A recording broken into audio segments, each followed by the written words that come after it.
These times are coming. We told you about them, but you motherfuckers was sleeping. Now you gotta wake up. The time has come. Low key. Yeah. Immortal technique. Harlem, motherfucker. We here. Let's make history.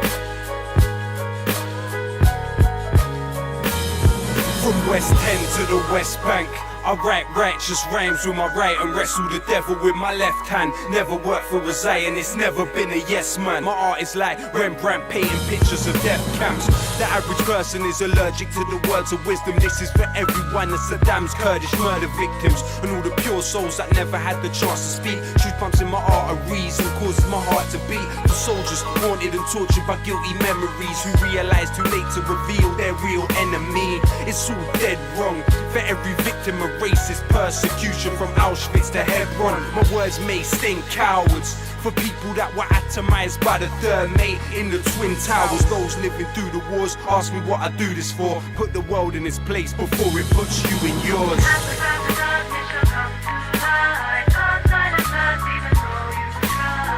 You can try to avoid us, but it's pointless. You can never avoid the voices of the voiceless. Take our freedom, take our pride, come what may we will provide. You can try to avoid us, but it's pointless. You can never avoid the voices of the voiceless. Keep my third eye hidden under my New York fitted. A crazy unmarried man that deserves to be committed. The future is encrypted in my troubled lyrics. Dream that I've been somewhere for weeks and wake up in a couple minutes. Sweat dripping with visions of population control. Thoughts overflowing my world like the melting of the North Pole. My people are targeted by military crack committees, so I'm bucking at the feds like natives in Rapid City. Reality savage, my words are like a riot in Paris. The voice of the voiceless, that voice is social imbalance. So stand strong or sit harder in your mental palace. Blinded inside the kingdom, united to its old habits.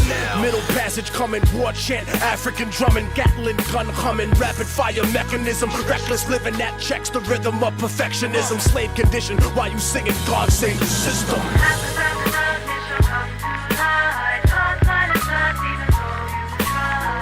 You can try to avoid us, but it's pointless. You can never avoid the voices of the voiceless. Take our freedom, take our pride, come what may we will provide. You can try to avoid us, but it's pointless. You can never avoid the voices of the voiceless. Detain my body, but you can't imprison my mind. If it's my time, I'll probably die with my fist in the sky. These are the thoughts of a man who can't escape from his coma. Cries of a young virgin girl who got raped by them soldiers. Birthing a screaming bastard post-colonial nation, subject to childhood diseases, famine, war, and inflation. Education molded you into your master's image, and you forgot who the fuck you were before the war was You're finished. hearing the ghosts of Nagasaki, you're hearing Hiroshima. Beautiful babies being born with the weirdest features. You might never see me in the chart, but inshallah my seed can see peace in Iraq. But peace and freedom can never be given, that's historically forbidden. Cause only collision is the recipe, changing the course of destiny. So I'm strapping weaponry, cause the government don't give a fuck about protecting me.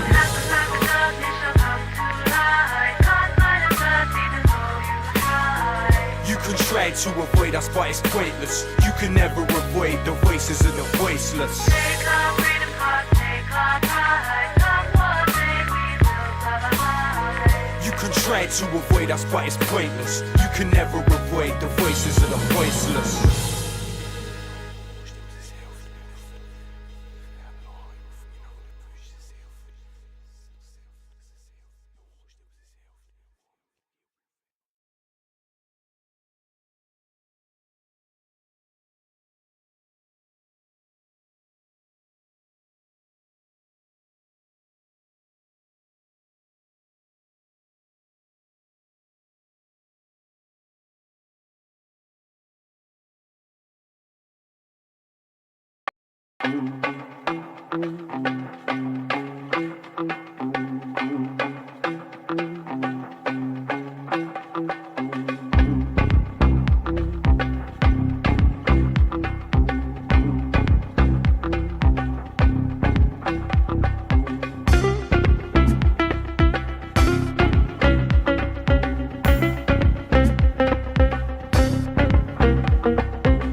Little man never did exams, got a particular bigger plan, flipping grams when a bigger man in his gang gave him a stick to bang. Or maybe just hokers, no one thought he would kill a man till he caught a silly Billy villain chilling in the jam, sipping sham, spliff in his hand, triggered in a jam. Bang, bang, biddy, bang, now he's in the can, thinking damn what a pity fan. Rappers are yapping and flapping their lips about how they're packing and clapping their sticks. Has to be big, the impact it has on the kids. Tell me where the factory is, the government killed it just stacking their chips. You wonder why the youth them are strapped and they're pissed. If not a nine, it's a knife getting jabbed in your ribs. People die for the petrol and gas and our whip. In London, you can get shanked in the heart, still the government put more tanks in the rock. Ignorant little spitters are talking greasy, cause they bitten bits that they saw on TV. If all you rap about is the holes on the dope, it's already too late. You sold them, you sold. You jokers act like you know, but you don't, cause there's little kids dying all over the globe. My lights out on nights out, but days in spent blazing. Didn't tell me to navigate ways in the mazes. A white out, it's right out, amazing to think. Now let the revolutionary sing. Stand up for your rights and fight for revolution. Free your mind and so ignite the Constitution. Cause they're killing us all. They're killing us all. Little man never did exams. He be chilling with his fam in a flat, spliffing and spitting raps. But there's more than one way to skin a cat. Gotta make up for the things that he didn't have. Wanna be the damn little man's got bigger plans. Wanna be bigger than Jigger and Killer Cam. Picture that while he's sitting back, sipping out a Guinness can for the track. Done with the chit chat, little man stealing crack for a bit of cash. Got his shit on smash, billing stack. Living isn't bad till the cat got on his flat and hit him with a bat. And he found where he had his stash. Little man found it, he getting back. Now he really mad. Feeling militant, put on his Timberlands and headed to the flat where the cats that had jacked him was chilling at. Ball for the gas, fill it with gas and lit a match. Put it in a round and it went kabang. But the cat's whole family was in the flat. Now it's definitely death or prison for little man. He could have been one in a million. He could have had the whole world in his hands. But shit in the fan when the cat come back with the strap. Put the trigger back, finish little man in the flash is a fact. They used to put my lights out on nights out, but days in spent blazing. Didn't tell me to navigate ways in the mazes. A white out, it's right out, amazing to think. Now let the revolutionary sing. Stand up for your rights and fight for revolution. Free your mind and so ignite the Constitution. Cause they're killing us all. They're killing us all. Stand up for your rights and fight for revolution. Free your mind and so ignite the Constitution. Cause they're killing us all. They're killing us all.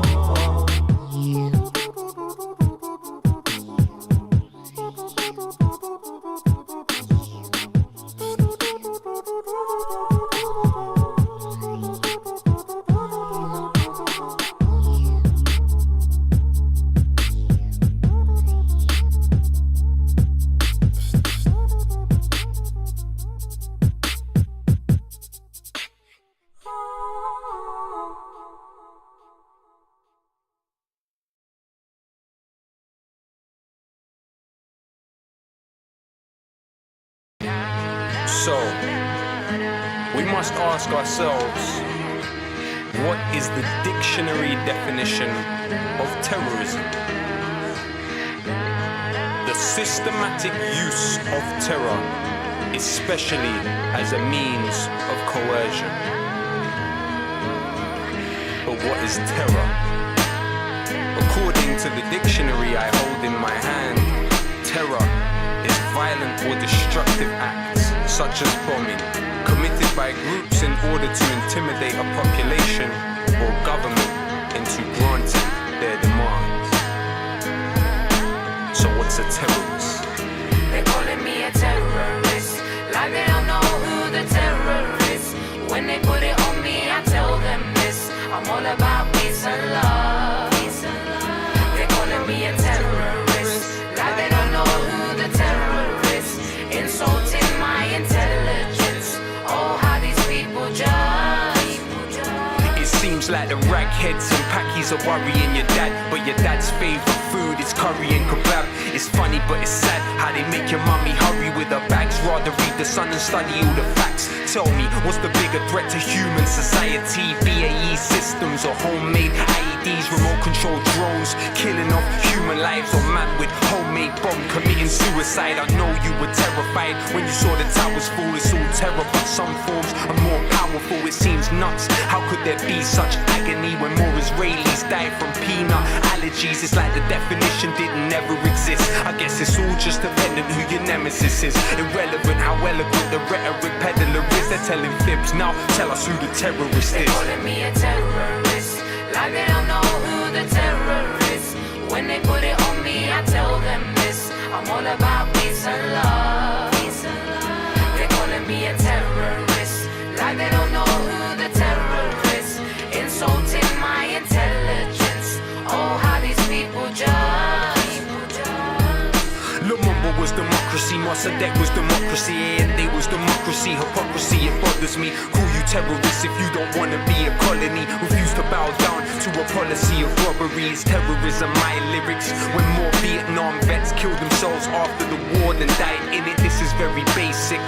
One nation in the world has over 1,000 military bases. They say it's religion, when clearly it isn't. It's not just Muslims that oppose your imperialism. It's Hugo Chavez a Muslim? Nah, I didn't think so. Is Castro a Muslim? Nah, I didn't think so. It's like the definition didn't ever exist. I guess it's all just dependent who your nemesis is. Irrelevant how eloquent the rhetoric peddler is. They're telling fibs, now tell us who the terrorist They is. calling me a terrorist, like they don't know who the terror is. When they put it on me, I tell them this: I'm all about peace and love.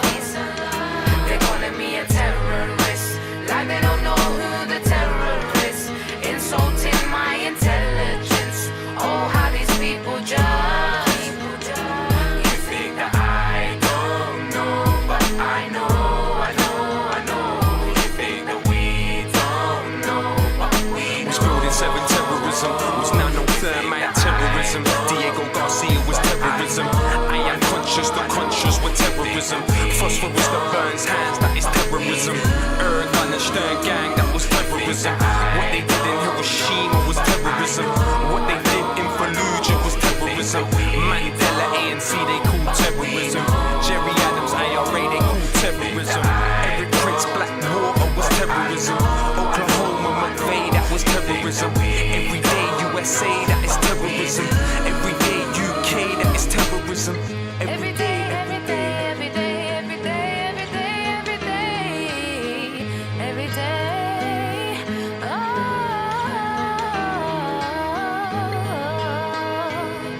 yeah. You think that we don't know what we do?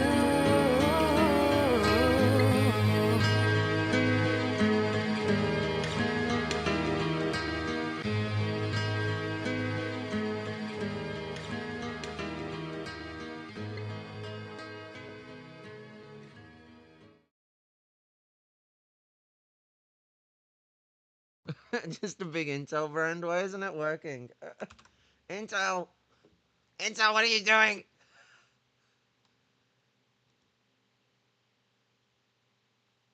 Oh no. This is a good start. Is it... Intel? What are you doing? Why is...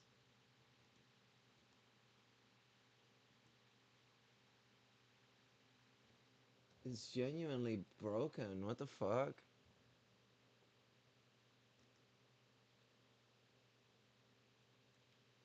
Oh my god. Fucking hell. Okay, I can work it in 480, but it doesn't want to work in 720. Okay, now it's working. We're here. Yeah, I didn't fucking... That song by Low Key, the last one, was Terrorist, which, like, given all the slurs and shit that's been thrown Hassan's way, and Frog, God, especially the misogyny against Frogan, and all the accusations of terrorism, it seems picturesque for the little fucking shit wipe that we gonna be covering today. And we covered a little bit of him at the end of last time as a quote unquote breather from like the bullshit of like dealing with Rowling. Now we're gonna watch Sam lose his temper. Like, not to spoil it, but this is like one of the like handful of times I've saw Sam get legitimately angry. Like, actually, legitimately pissed the fuck off. Like, and I'm like, yo, Ethan motherfucking Klein, you gotta be You gotta be trying hard to get under my man Sam's skin. Like, to be, to be in that kind of, like, to get Mandem, like, so pissed off. Like, that's wild. But, you know, welcome back to the show. Woman dem, man dem, folk dem. We all in this fucking struggle together. Unfortunately, the struggle we've got now might involve catching RFK's brainworms, which me and a trans I can't remember where they were from actually. Um, this is what happens about like fucking conversations with being high, but it's a trans lass, and we come up with the idea that like actually the brainworm might be coalescing with the fungus that's on fucking J.K. Rowling's wall. So RFK's attack on autism might actually be just tied in with the black molds like gunning for trans people and Arabs. You know, it all coalesces. These are the conspiracy theories we need. This is like how you know QAnon and all that are chuds. They don't have to make good conspiracy theories. Like we statue bottress and fucking I don't know what brainworm RFK had, but and his little brainworm need to they're working together to do ableism and trans genocide. But with the Kennedys, before I get into Klein, there's a big thing to understand about the Kennedys that puts them in a very similar position to how monarchs behave. And I don't just mean their little fabled, fascinating history about how everyone looks at them like the royal family of America, is they lobotomized one of their fucking family members for mental health and disability. They lobotomized her. So, like, that's the Kennedys. And before they lobotomized her, she was living a healthy life, like, as far as, like, anyone else could go about things. Like, she was like, yeah, she had struggles. She's a normal fucking person. They rotted, fucking lobotomized her. That's the kind of family RFK comes from. So when you see all those Kennedys going, no, we're not like RFK, that's his own insanity, they're full of shit. He's worse than the rest of them for sure. But like, the Kennedys are a bunch of fucking power-hungry maniac fascists that you know, what was it, JFK's and RFK's dad was like big on like breeding them to be presidents. Like that was a big part of their upbringing. Behind the Bastards has done some good shit on it. I just like the idea of the brainworm conspiracy theory. It just sparked the whole like fact that yeah, they did some fucking hella eugenicist shit to their own family. So like, don't ever be short to think that they won't do that to the society. Heck, look at the shit that was going on under fucking JFK himself with that sort of fucking shit. But like RFK ain't unique from the Kennedys, and it's important we don't allow them to separate themselves from him. But like yeah, Klein here. This is a really unhinged debate. Like as far as like any debate I've covered, watched, engaged with in any way, shape, or form. Like Ethan's more and more coming across like a rabid, bloodthirsty narcissist. Like, way more and more. And the way that he spin doctors the debate at the end, like fucking, like Trump going to the reading room after the fucking Kamala debate, like fucking, Ethan takes his reading room approach to things afterwards. He's like, oh, me and Sam, we agree on everything. And I'm like, you made Sam Seder angry. No one makes Sam Seder angry. He debates libertarians and keeps us cool. Like, how the fuck do you make Sam Seder angry? That is a skill. Mandem could, like, sell a business course, like, fucking, in how to piss off Sam Seder. Like, holy shit. Like, you rarely see Sam get fucking mad. But let's get right into the fucking beef of Ethan not being able to understand critical reasoning. Hey, everybody, welcome to the show. Mr. Sam Do I Seders. sound okay? Oh my God, it's Sam Seders. What a nightmare. Oh no, Sam Seders, what a fucking nightmare. How have you been, Sam, since we ruined Steven Crowder's life together? Nice to see you I've again. been feeling very badly for him. Yes, over we're the years. all. It's a tragic loss of a great career and so much potential. Yes, it is. Hey, are we live now? We are live on the H3 channel. Yes. I want to just start by sort of apologizing in that I sent you a DM on Twitter 6 months ago or something. I was just going through to find out, and then I just realized you're no longer on Twitter. Yeah. So that explains why I didn't hear back. He may no. Yeah, I didn't see it. I wish I would have, but honestly, I don't know what to do because like I want to get off Twitter, but also it's kind of a pain because Twitter is the way that like I would reach out and speak to most people, but I also don't. This is kind of the wild thing because Hassan mentioned something because I don't keep up with Twitter, but like Hassan mentioned that Ethan absolutely does still use Twitter, and like the way Ethan responded here suggests it as well, and like Sam has done.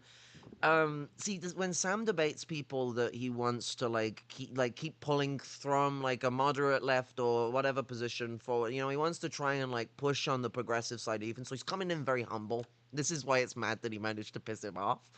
And he's basically said, like, well, I did message you, but you didn't respond. But he's doing it in a really polite way where he's like, well, I didn't really know you didn't use Twitter anymore. But from what I've heard from Hassan, again, I don't use Twitter anymore, really. Like, I have an account, never been on it in, like, 6 months. So, like, Twitter is dead as far as my ass is concerned. Or X.com. So, like, fucking, I don't dead name Elon. It's okay to dead name Twitter. What's it? Hassan said that Ethan actually does still use Twitter, so this is like a funny already like moment where I'm not sure if like Sam just genuinely thinks he doesn't use Twitter and is being nice, or whether like this is some like fucking like Sam Seders like fourth chess fucking shit. Like but let's see this shit unravel because it gets bad very quickly. Ethan does the thing that a lot of reactionaries do, like the libertarians. If anyone here has watched like Sam Seders do the calls with the libertarians, they're always like, you're gonna agree with me. You're going to agree with me. My reactionary ideas and your progressive ideas are somehow going to coalesce. And it is, like, so narcissistic. Like, who the fuck are you? Like, these are really people who be like, I know you have a problem with libertarians and don't really agree with any of our ideas, but you're going to agree with me. And it's like, my God. I want to be on a platform that's, like, owned and perpetuates basically, like, Nazi shit, so... Yeah, this was, yes, I understand that. Yeah, but I can't hit the pause button, the mute button. Sorry to fucking pause it again, but like, he's saying he doesn't like Nazi shit and all that, but Mandem was like fucking whitewashing Sam Hyde. Like, and after like glazing him, he was like, well, he's sort of a bit neo-Nazi coded. He's not a bit neo-Nazi, he's an actual open white supremacist. What the fuck you on about, Ethan? But, like, Hassan is a terrorist. Hassan, you're a terrorist. Like, fucking, like, taking some Israeli-ass approach towards Hassan, who's, like, a fucking moderate. Hassan is a fucking moderate. If you think Hassan is some, like, radical, like, gun-clad revolutionary, you got some fucking mental problems. But, like, fucking, Sam Hyde, a fucking fascist. Undeniably a Nazi, an anti-Semite, and he's like glazing Sam Hyde. So like he's going on about how like I don't want to be involved in a white supremacy or Nazi promoting platform or something. He's full of shit anyway because he's on about Palestinian fucking channels, like people supporting Palestine. But the second time, he's willing to fucking chill with anti-Semites and racists and fucking pieces of shit. Destiny's a fucking racist cunt himself. What a two-faced, lying little scoundrel. But I just wanted you to know I did reach out, and it was on me not to realize that I just assumed he didn't want to respond. But okay, well, well, that's nice to know that you reached out. I appreciate that. And the reason, I mean, obviously, people have been pushing for this conversation. I don't know if you know, like, the whole lore of it, the background of it. I mean, this is all I know is that Hassan reached out to me sometime. I mean, I got in touch with you October 24th, and I said that I was meaning to reach out for a couple of weeks. So I assume it was sometime in early October, and my thought we were just going to do this off air, but my under. Yeah, because the original thing Hassan asked for was for them to have like a respectful conversation with each other off the air, just where like, because he was trying to look out for Ethan originally. Like Ethan got so much goodwill and respect from Hassan that he did not deserve, not an ounce of it. And like, what like you know, uh the Sam was like asked ages ago to speak with Ethan before all this content nuke shit went off, and Ethan has just dodged it for like fucking nearly 2 years now. Understanding is that you and he were getting into it, and you felt like because he wasn't Jewish, he didn't have a perspective on this, and that's why he suggested that you speak to me. I don't speak for all Jews, just to be clear. Right. I speak for only for myself. He's like, oh, I don't really know too much about what's going on. No, I don't speak for all Jews.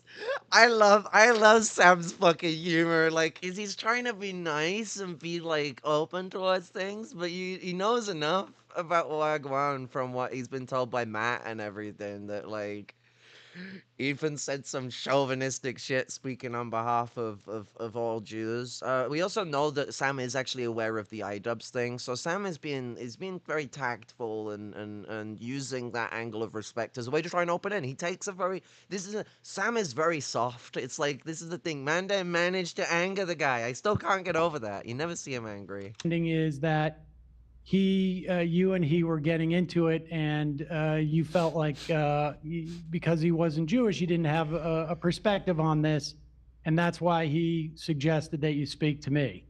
I don't speak for all Jews, just to be clear. Right. I speak for only for myself as a in any form. Well, whatsoever, Sam, so. allow me to speak for all Jews, if I may, today.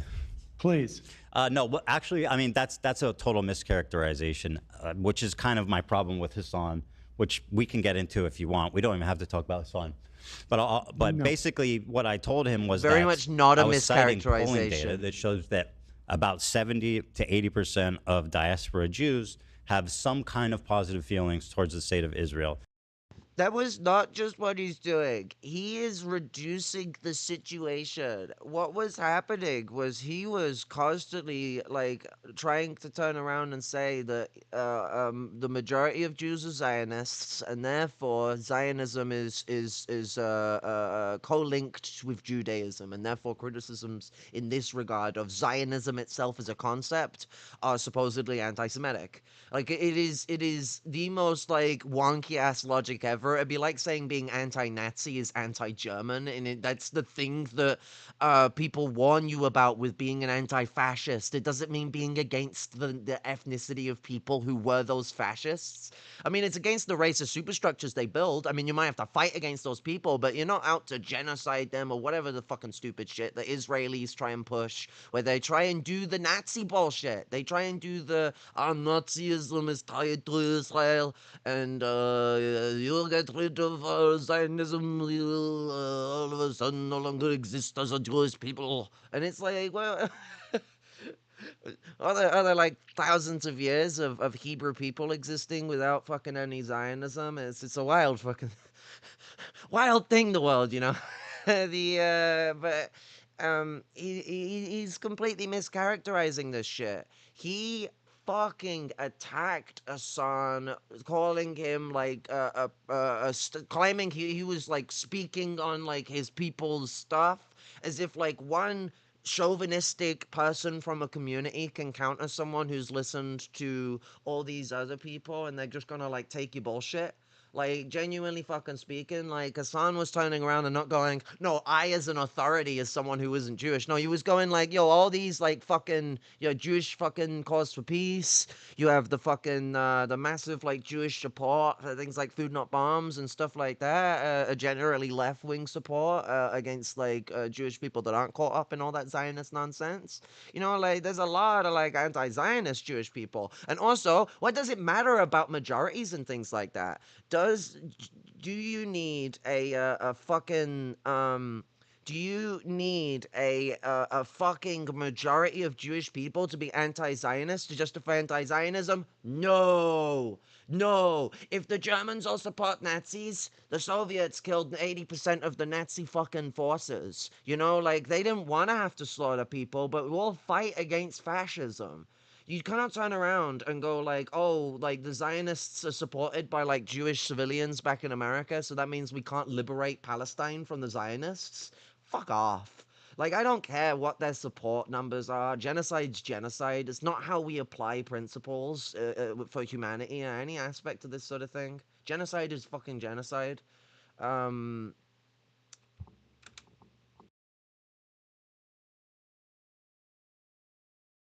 And he was disagreeing with me. And I mean, this is available by polls, readily available by Pew Research just last month, showing that. And I have, I don't know if you agree with that or not. I can pull it up, but 72% of diaspora Jews have some type of at least positive feelings about the state of Israel.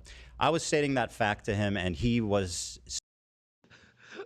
That's not how polls are written. Has some type of a positive view of Israel. Like, that could mean anything from, like, having a positive connection to Jerusalem, which, like, a very important part of Hebrew people's culture.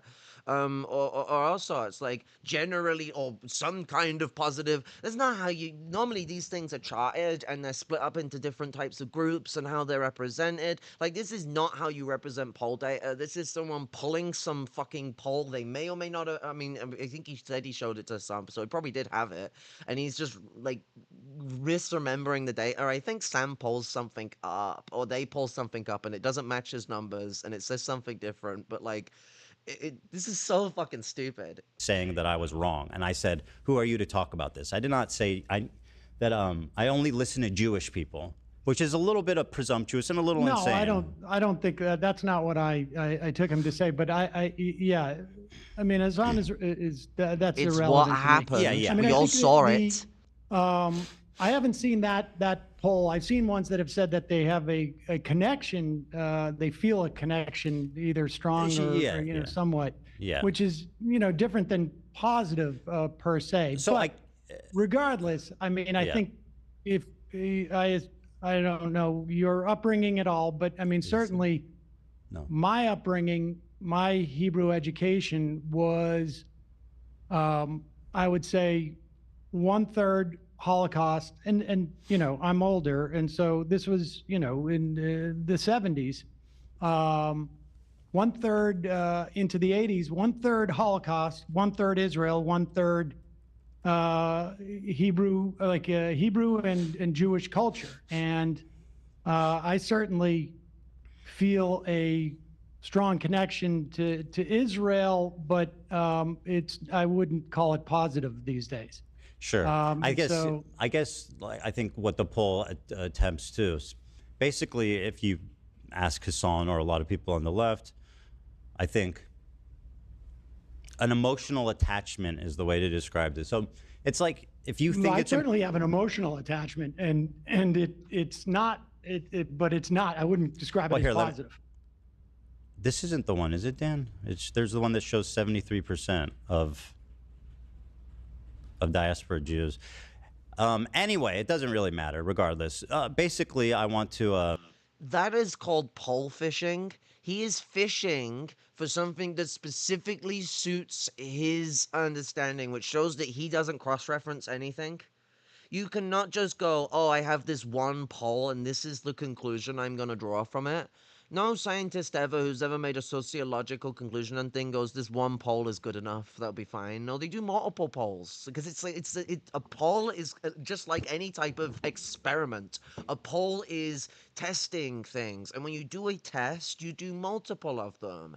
And other organizations are constantly doing multiple of them. So normally we can rely on the fact that like, well, this organization's going to do a poll over here, this one will do over there, and there's typically a shared standard that exists, unfortunately, not consistently, and we have a very shitty. I think America's a lot worse than here when it comes to shit like this. But like fucking, you don't just go, oh well, this one piece of polling data suits my needs, so I'm gonna specifically fish for it. Do you remember what him and Hassan were arguing for Ethan to use that poll? Hassan was talking about like anti-Zionism, and Ethan started acting like anti-Zionism is like anti-Semitic, and Hassan sort of well, yeah, it's a gauge on perception, but you know what I mean. It's like it's the similar kind of practice, but yeah, you're correct. It's more of a gauging of things. But yeah, what was it? With the poll. So like Ethan pulled that poll out of his ass to attack Hassan and say like, look, actually, 71% of Jewish people are supportive of Israel, and Hassan basically pushed back because he's saying like, do you think Hassan turned around and had the famous, do you think I'm speaking on my own behalf? I'm speaking on behalf of organizations like Jewish Friends for Peace, and stuff like that. And like Ethan was like, because Ethan was accusing Hassan of speaking for all the Jews, and that's why like Sam Cedar at the start he makes a joke. He's like, I don't speak for all the Jews. Oh, Sam is amazing. But yeah, that's the brevity of his problem with Hassan started off with like Hassan saying anti-Zionist stuff and Ethan getting incredibly like fucking both just like actually fucking unhinged about it, and then like pushing like fucking all sorts of anti-Palestinian and fascist shit that we hadn't seen from him before. It like all unraveled from inside of him. It was a Pew Research poll to show the majority of Jewish people believe Israel should exist. Yeah, and I mean it's a faulty argument as well, though, for Ethan to pull that one out because, like, I don't care if 100% think Israel should exist. If 100% of Germans think Nazi Germany should exist, I would still have the Soviets fucking plow through them with the tanks to stop their genocide. So, like, Israel is no free from that equation in this regard, especially being a settler colony as well. So, like, it's one of them where it's an appeal to an authority that doesn't fucking matter in this situation. And that's the worst part of it all. Sam brings this up about how it's like it focusing on this all like anti-Semitism bullshit. I mean, there's actual real anti-Semitism that these people end up not dealing with, actually often working with. As was the famous Herzl quote: "The anti-Semites will become their dear friends." Israel shouldn't exist. Israel's a settler colony. It's colonial project. It shouldn't exist. Jewish people have always had a right of return to go and like live in Palestine for a long ass time. The Ottomans were chill with Jewish people living there. The Arab Empire was chill with Jewish people living there. So like, in all cultural semblances, the Levant should be the Levant, and Jewish people should be able to come to the Levant when they please, because that is the region. It's the Levant. And because I mean, Palestine itself was something where the Levant was broken up. Lebanon, Palestine, and Jordan make up what we know as the Levant. And like that is a culturally diverse region. Who owned the land of Israel? Like what, before Israel was made? The Palestinian people, but like Levantics. Who moved the Jews to Israel? I mean, Jewish people have been living in like Palestine for a long time. There's a lot of Arab Jews, but the white Jewish folk, them. I mean, the British were involved with some of this. There's also the Nazis. There was the Havara Agreement where the Nazis worked with the fucking Zionists to fucking.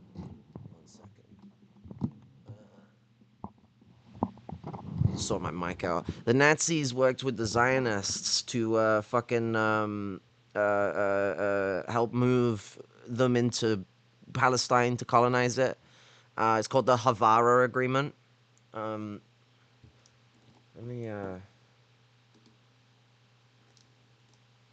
me see if I can find it.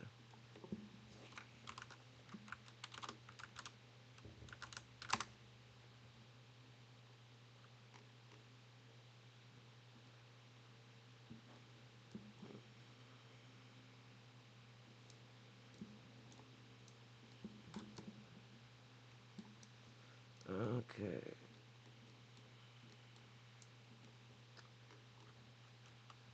The Havara Agreement, or the Transfer Agreement, was an agreement between Nazi Germany and Zionist organizations signed on the 25th of August, 1933. The agreement was finalized after 3 months of talks by the Zionist Federation of Germany, the Anglo-Palestine Bank, under the directive of the Jewish Agency, and the economic authorities of Nazi Germany. It was a major factor in making possible the migration of approximately 60,000 Jews to Palestine between 1933 and 1939. The agreement enabled Jews fleeing persecution under the new Nazi regime to transfer some portion of their assets to British Mandatory Palestine. Immigrants sold their assets in Germany to pay for essential goods to be shipped to Mandatory Palestine. The agreement was controversial and was criticized by revisionist Zionist leader Ziev Jabotinsky by some non-Zionist Jews, as well as members of both the Nazi Party and the German public. For German Jews, the agreement offered a way to leave an increasingly hostile environment in Germany. Well, it was more so for wealthy people, you know? This is something where you need to have capitalism going on. I mean, it almost does feel like an oxymoron, but really, they're working with Zionists. That's the thing you gotta understand here. It's like wild why Ethan wants to hold on to Zionism. Let me see if I can find the quote from, what's his name? Herzl.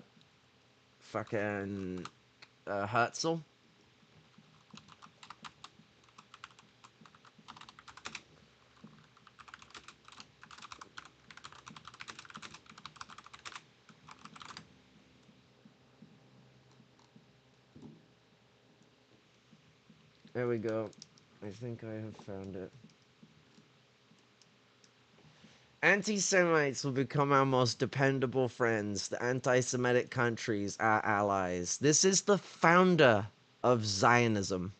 This is its origin point, its core, its essency of what it represents. Like it's anti-Semitic itself. I mean, you gotta know, like, especially like I think a lot of Americans don't end up knowing this because ever since the Holocaust, Zionists changed anti-Semitism to kind of more so just mean anti-Jewishness, but like Semite was a racial, racist term that was come up with by eugenicists to describe people from the Levant. So that does actually include Palestinians.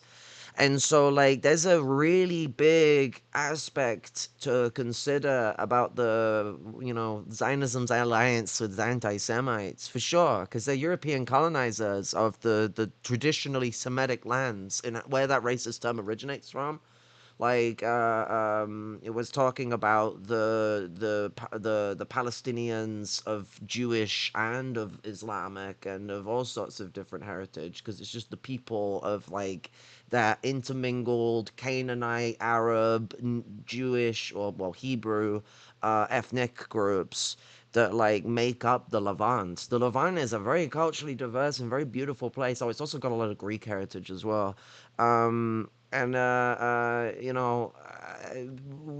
when we're looking at this kind of area, Israel decimates that cultural diversity with its white supremacist shit.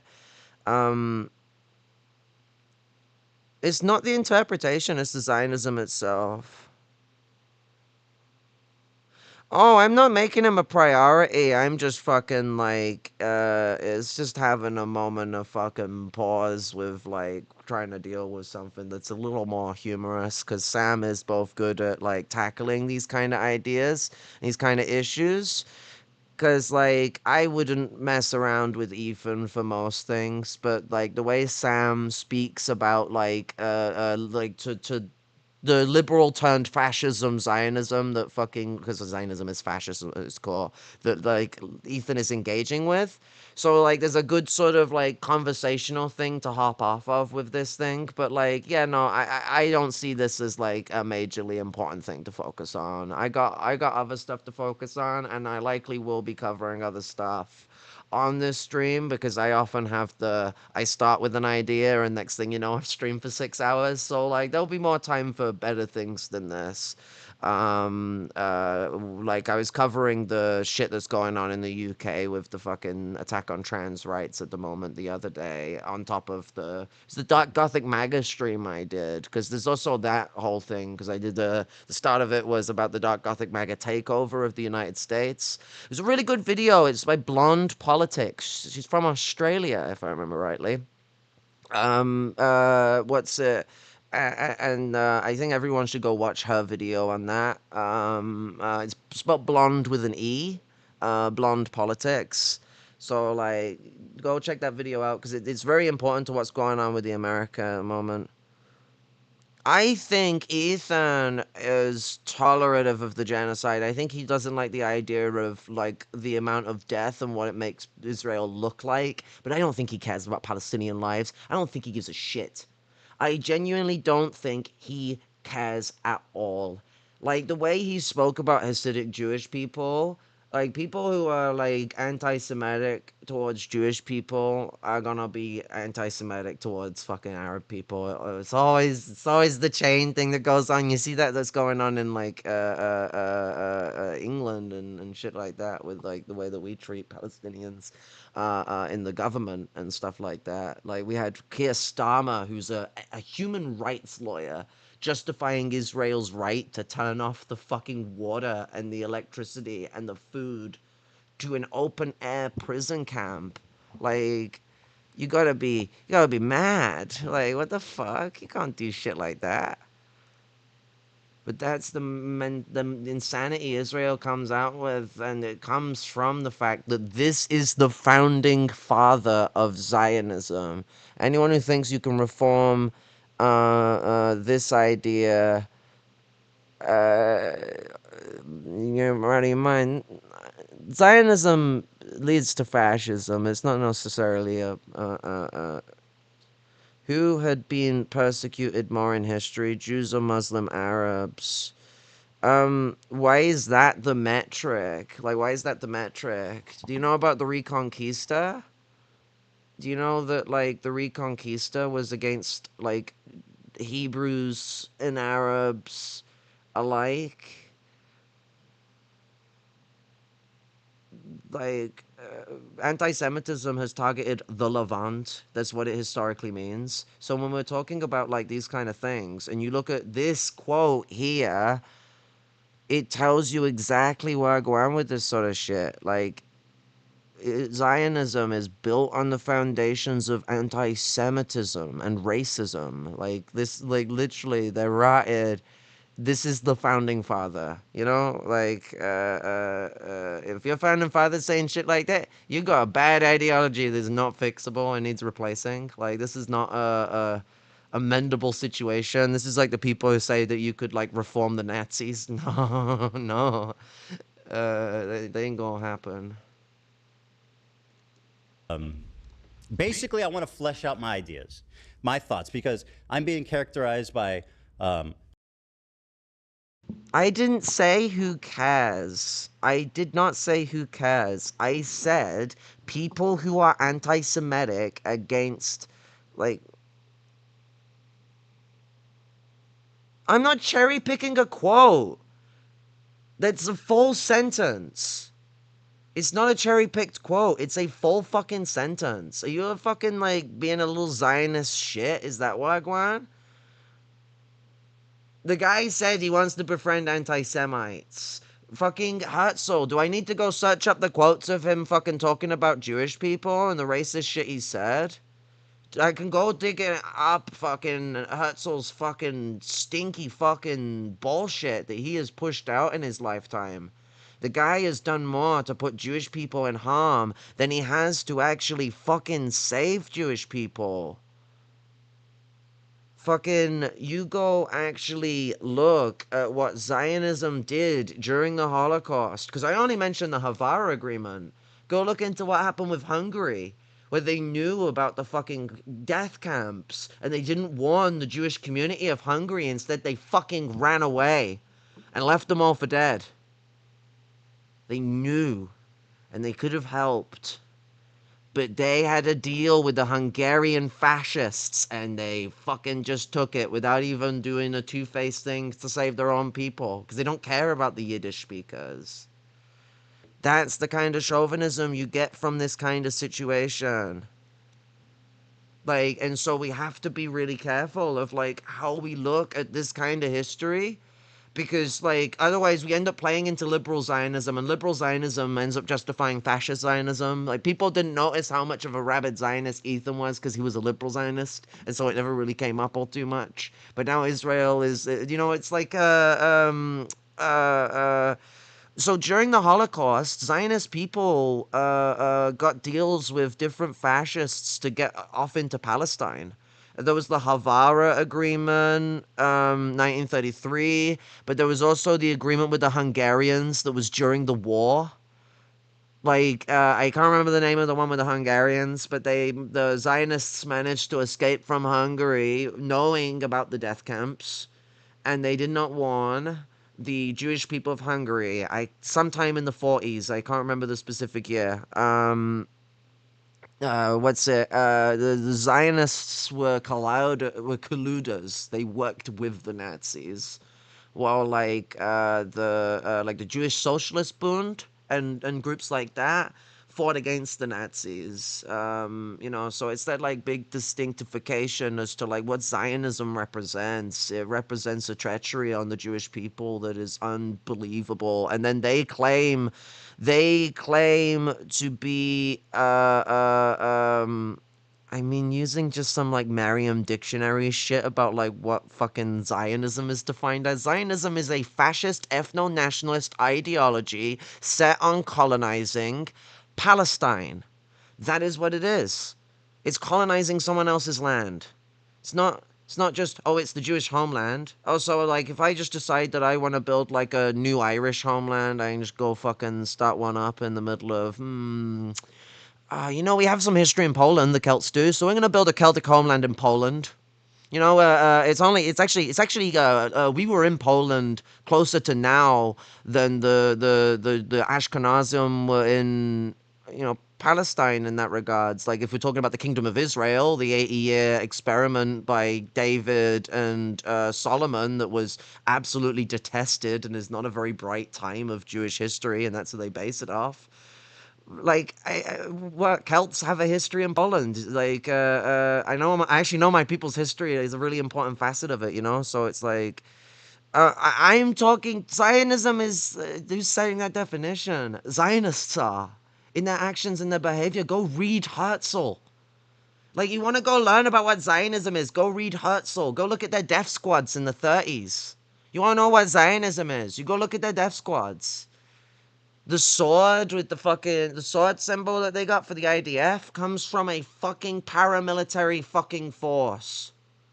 Zionism is a fucking ethno-state, like, ideology. It's ethno-nationalist shit. Like, you can't even be fucking mad. No, what do you mean the Holocaust started in 1941? The Holocaust was a progressive situation. Have you ever heard of the 10 stages of genocide? They were already doing them in the fucking 1930s. Holocaust is the massacre, for sure. But the beginnings of the Holocaust found their ways in the fucking start of the Nazi regime. Like, to turn around and just ignore the generative start of what built the Holocaust is mental. And I did not just mention the Havara Agreement. In Hungary, in the 40s, the Holocaust was fully going, and the death camps were already roaring. And they managed to get an escape, the Zionists did, a deal with the Hungarians to go colonize Palestine. And the fucking Zionists who knew about the death camps didn't warn the Jewish people who didn't. because the Jewish people in Hungary didn't know about the death camps. The death camps weren't wide-scale public knowledge. It's not like Bukele's fucking prison where, like, we have fucking Facebook to go look up what's going on or whatever the fuck. The Holocaust was something that was a very complicated matter that many people knew of, but it wasn't something that was being broadcasted.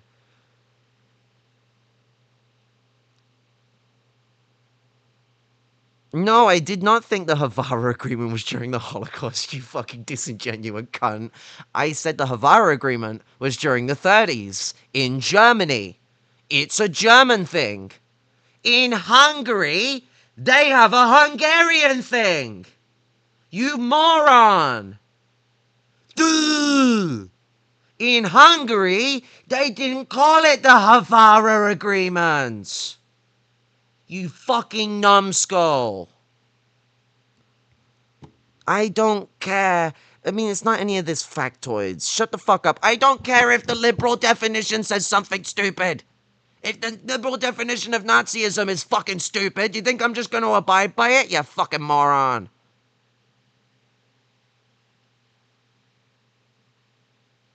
Grow up. Genuine level of, like, fucking complete idiocy. This complete lack of, like, actual critical consideration for fucking reality is ungodly. Like, in Europe, Zionists sided with fascism. Deal with it. That's the war. The anti-Zionists fought against the Nazis. The Zionists aided in the Holocaust. They were not the survivors of it. And for them to claim that their fucking settler state, that has its roots in the Balfour Declaration of 1919, is somehow some state built out of the trauma of the fucking Holocaust, they are full of shit. Full of shit. Hassan and a lot of his cohorts as being, a Zionist, being pro-Israel, being a Israel apologist, being a genocide supporter, being a baby killer, being married to a baby killer, etc., right? My wife is Israeli. I don't know if you know that.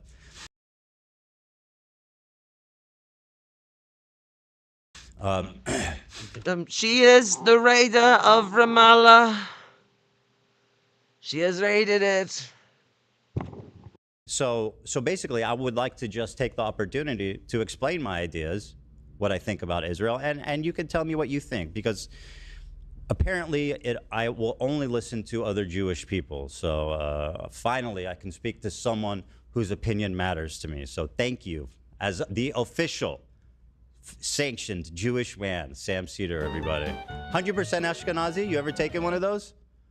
I haven't, but I'm quite sure I have some Sephardic Jewish ancestry too. So I would mix. That's good. Vilnius and Hungary, I think. Good for you. I think that's always a good thing. My friend, I'm 99.3%. So.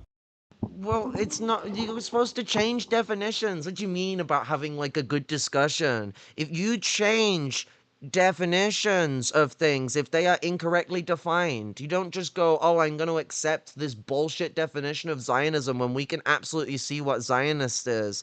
Genocide often co-occurs with colonialism. If we look at genocide as displacement or eradication of group of people, that's pretty much what US Nazis and Zionists did. Thank you, caffeine. Drop in the beat. Like, that is why I go on with this sort of shit, you know? And like fucking these motherfuckers don't get that. Like, it's impossible to have a conversation when you're not even starting at the same base. The whole point is to change the base people are at. That's why I'm talking about what they do, because people engage with a point of knowledge called observation and engagement. And like, this is a big thing the Panthers talked about. It's a big part of how you revolutionize people's understanding of things, is you show them and you engage with them and you explain things to them. You talk about things. If you don't talk about it, no one's going to have a different consideration of it. Like this very close-minded approach towards knowledge of, well, Merriam-Webster's dictionary defines Zionism as, that's prescriptive.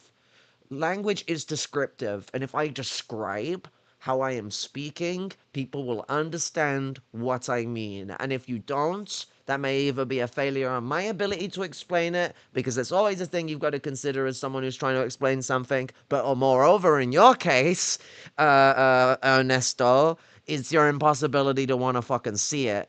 Like, because this is the way I've been getting from you and the other fucking little shit. Like, fucking. Yeah, straight up caffeine dropping the beat. Caffeine knows why going. That's my. All that's right, well, that's where my authority comes from. I'll take your word for it. So at any rate, let me start here by showing you a little context. Oh, let me also just say, I got about an hour. Okay, I gotta great. get Well, home I'll just to- get into to it cook then. food. Oh, here it is. Not that it matters, but I got distracted and my tea's cold now. okay, Fuck. whatever. So let's start here. Let's start with a little icebreaker here. I know we're both fans of Tim Pool. Okay, let's just let's just enjoy. What do you mean Zionism already has a definition? No, Merriam-Webster is not the already existing definition of Zionism.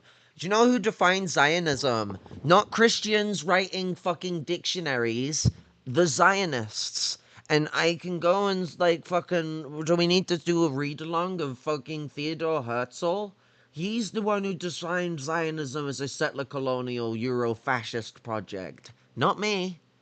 I am only dealing with the pointation of their praxis, which is in line with Theodore's expectations, you know? Imagine being trans and talking shit. I mean, I'll be trans and talk shit all day long. Welcome to the show. Like, what did you expect to find on a show with a trans host? There's gonna be trans women talking shit. It's wild to think, you know? Oh, wow. Like, fucking popcorn yellow striped smile. Sorry, some of the emojis come through as text. Why do you get to decide the definition is not a good definition and your definition is correct? Because they are doing a genocide and have been doing a genocide since 1948. What is the Nakba? What is the Nakba? What is the cultural erasure? What is the removal of Arabic in recent years as a national language? What's with the third class citizenry that Palestinians find themselves in? Second class is for the Arab Jews, and then the first class is for the white settler Jews. But, like, the Palestinians are seen as underclass. They are in an apartheid state. Apartheid is just by definition that. It's colonial. And, like, the Zionism has always chosen Palestine for its choice place to go build it. Their atheist founder, Theodore Herzl, claimed that God is the reason why that they are ordained to have Palestine. And then the only actual historical things they have reference to build a Israel is the Kingdom of Israel, which only existed for 80 years. The tribes of Israel, Jacob, the Israelites, didn't have a named land. They were in Canaan. You go look at any of the Jewish scripture of the actual Israelites, not this Kingdom of Israel colonial bullshit. The Israelites, they were in Canaan. Every time they talk of the land, it's Canaan. So, like, when we're looking at this history, the justification of Zionism for its target of fucking Palestine, what do you mean call it something else? That is what it is. If you want to cry about it, fucking go cry somewhere else. That's what it is. It's fascist. It's a fascist colonial ideology. Like, this is Zionism at its core. Always has been. There's not a time in history Zionism has been progressive. It is not a thing to defend. Enjoy this image together. Tim Pool recently had a wedding. Can you see? Can you see that? Did he get married? Well, I think he's Man's attending stalling. a wedding. Man's actually And he's very stalling. formally dressed. Like, this is the sign of someone who's scared. Like, man is rotted stalling. Except he appears to be wearing a beanie. I would. I'm aware of his beanie attachment. Yeah. So I don't know. I thought this was a fine look for our good friend Tim. The beanie there. never Very comes good. off. Yeah. So well, let me ask you this: what have you kind of like heard about me? Because I mean, I know that your colleagues have an opinion. I got to be honest with you. I have not heard much. I have, like, you know, the only thing I really saw that came up in any of my mentions on Blue Sky, I'm also on Blue Sky, is just this issue about talking to me, and I had presumed that that was it. But I don't, you know, like, look, from my perspective, I'm not, you know, and I know that there's been, you know, you mentioned in the email that there's been a lot of grief that you have taken, and I know that other people have also taken grief on all sides of this. And you know, the personal aspects of this, and you know, I don't believe that people. I don't actively attempt to deplatform people. I don't think people should do that. I don't think people should be swatted, or tried to be fired, or whatever, or you know, have CPS sicked on them, or any of that. I mean, I just don't think that's appropriate. I mean, I'm more interested in talking about Ethan's blaming of all that fucking shit with the CPS though on I can't remember the lassie's name. Is it Debs or something? I can't remember her name. But in blaming her for it is wild.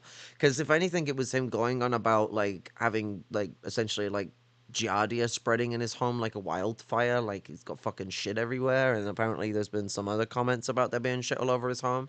Like, I don't think people should SWAT call people with CPS in typical situations. But like, I feel like Mandem asked for CPS to be called. And it wouldn't surprise me if it was like actually just someone close to them that knows them. Or the housekeeper that's suing them. Like, regardless, the fact that he's blaming these people that don't want to have to deal with like any trouble from him, like any like someone like someone like Frogan or anyone else like that, they're never gonna do any of this CPS calling shit that he's accusing them all of. Why would they do that? Like they're already under fire. They're already under fire loads.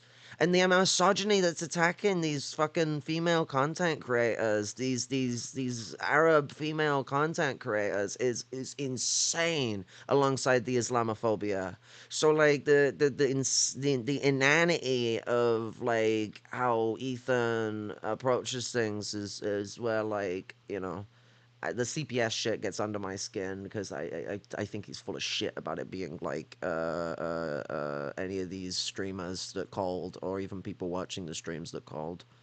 My relationship to Zionism and my perspective on what Israel is doing, and you know, what is happening in Gaza, and so I totally agree. Let's just talk about the facts. Let me start by showing you this clip. So I've been actually talking about my facts feelings on the Israel-Gaza Palestinian dispute situation for a long time. I lived in Israel for 5 years as well when I was with my wife early on. Here's my position right after October 7th, and you can tell me if you have any. You know, they're if you have any comments on any of my positions here. But this was posted on. This was from our episode a few days after October 7th.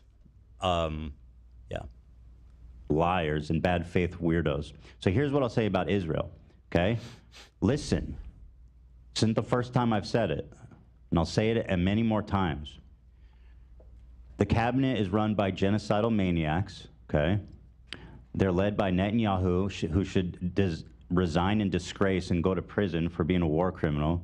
Okay, he's made a coalition of the most like radically conservative freaks that don't represent, by the way, the majority of Israelis, and they're hellbent on genocide.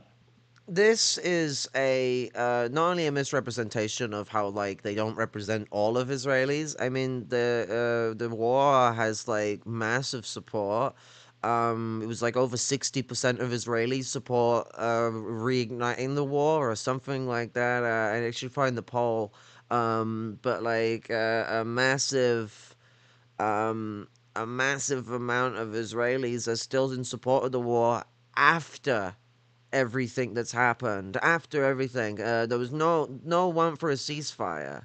It was a want for their hostages. That's all they wanted. They don't care about the Palestinian lives, at least for the most part. Maybe there's like a 5% of people that might. Maybe there's a 1% of people that might. But like, they are a minority. They are a very tiny, tiny, itty, bitty, bitty minority. And anyone to say they represent Israel or Zionism is full of shit. They're gaslighting you. They're the minority. They're like that one guy who really fell for the socialist part of the National Socialists, and he really doesn't want to accept that he's one of the baddies now. He's one of the baddies now. Because, like, once you're in, you're in, you know? Like, it's like one of those people who think that joining police is about fighting law enforcement. And they've killed, like, their fourth minority, but they still think they're doing it for liberty and keeping the streets safe. Like, that's the liberal Zionist, you know? The raider of Ramallah was very excited to go on a raid. Frankly, overtly. They've committed tons of war crimes in Gaza, including the killing of children, obviously, because Gaza is one of the most densely populated places in the world. 50% of the residents are under 18, so when you bomb a building, the chances that you're killing children is pretty much 100%. Okay? It's fucking barbaric. It's unacceptable. It's disgusting. I've seen videos, you know, I saw videos of Palestinian dads holding his dead like 5-year-old daughter. I mean, I don't need to watch this part because it just gets a little too emotional. But I mean, so that was my take right after October 7th, and obviously that was coming off the end of me being like kind of. I'm an Israeli citizen. The morning of October 7th, me and my wife were up at 3 a.m. as family. See, he's cherry picked it because this is not how he treats it when Zionism is under attack. You know, the moment that like everyone in the world is going, this is what Israel has been building up to throughout its like long ass fucking, well, actually it's been a pretty short ass existence as far as fucking colonies and new countries and blah blah blah, but like they're long ass genocide. Because you got to think, after the Holocaust has happened, you got post World War II.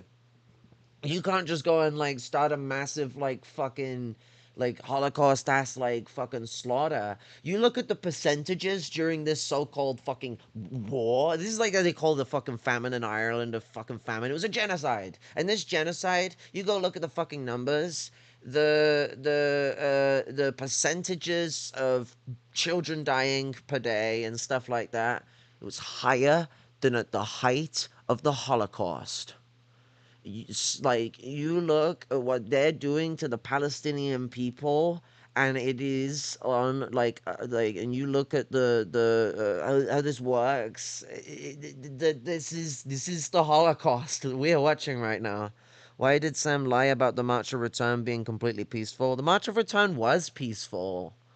Like, the Israelis turned it violent. Like, he even says that early on, the first aspects of the March of Return was peaceful, but the Israelis started sniping them. Sam did not lie.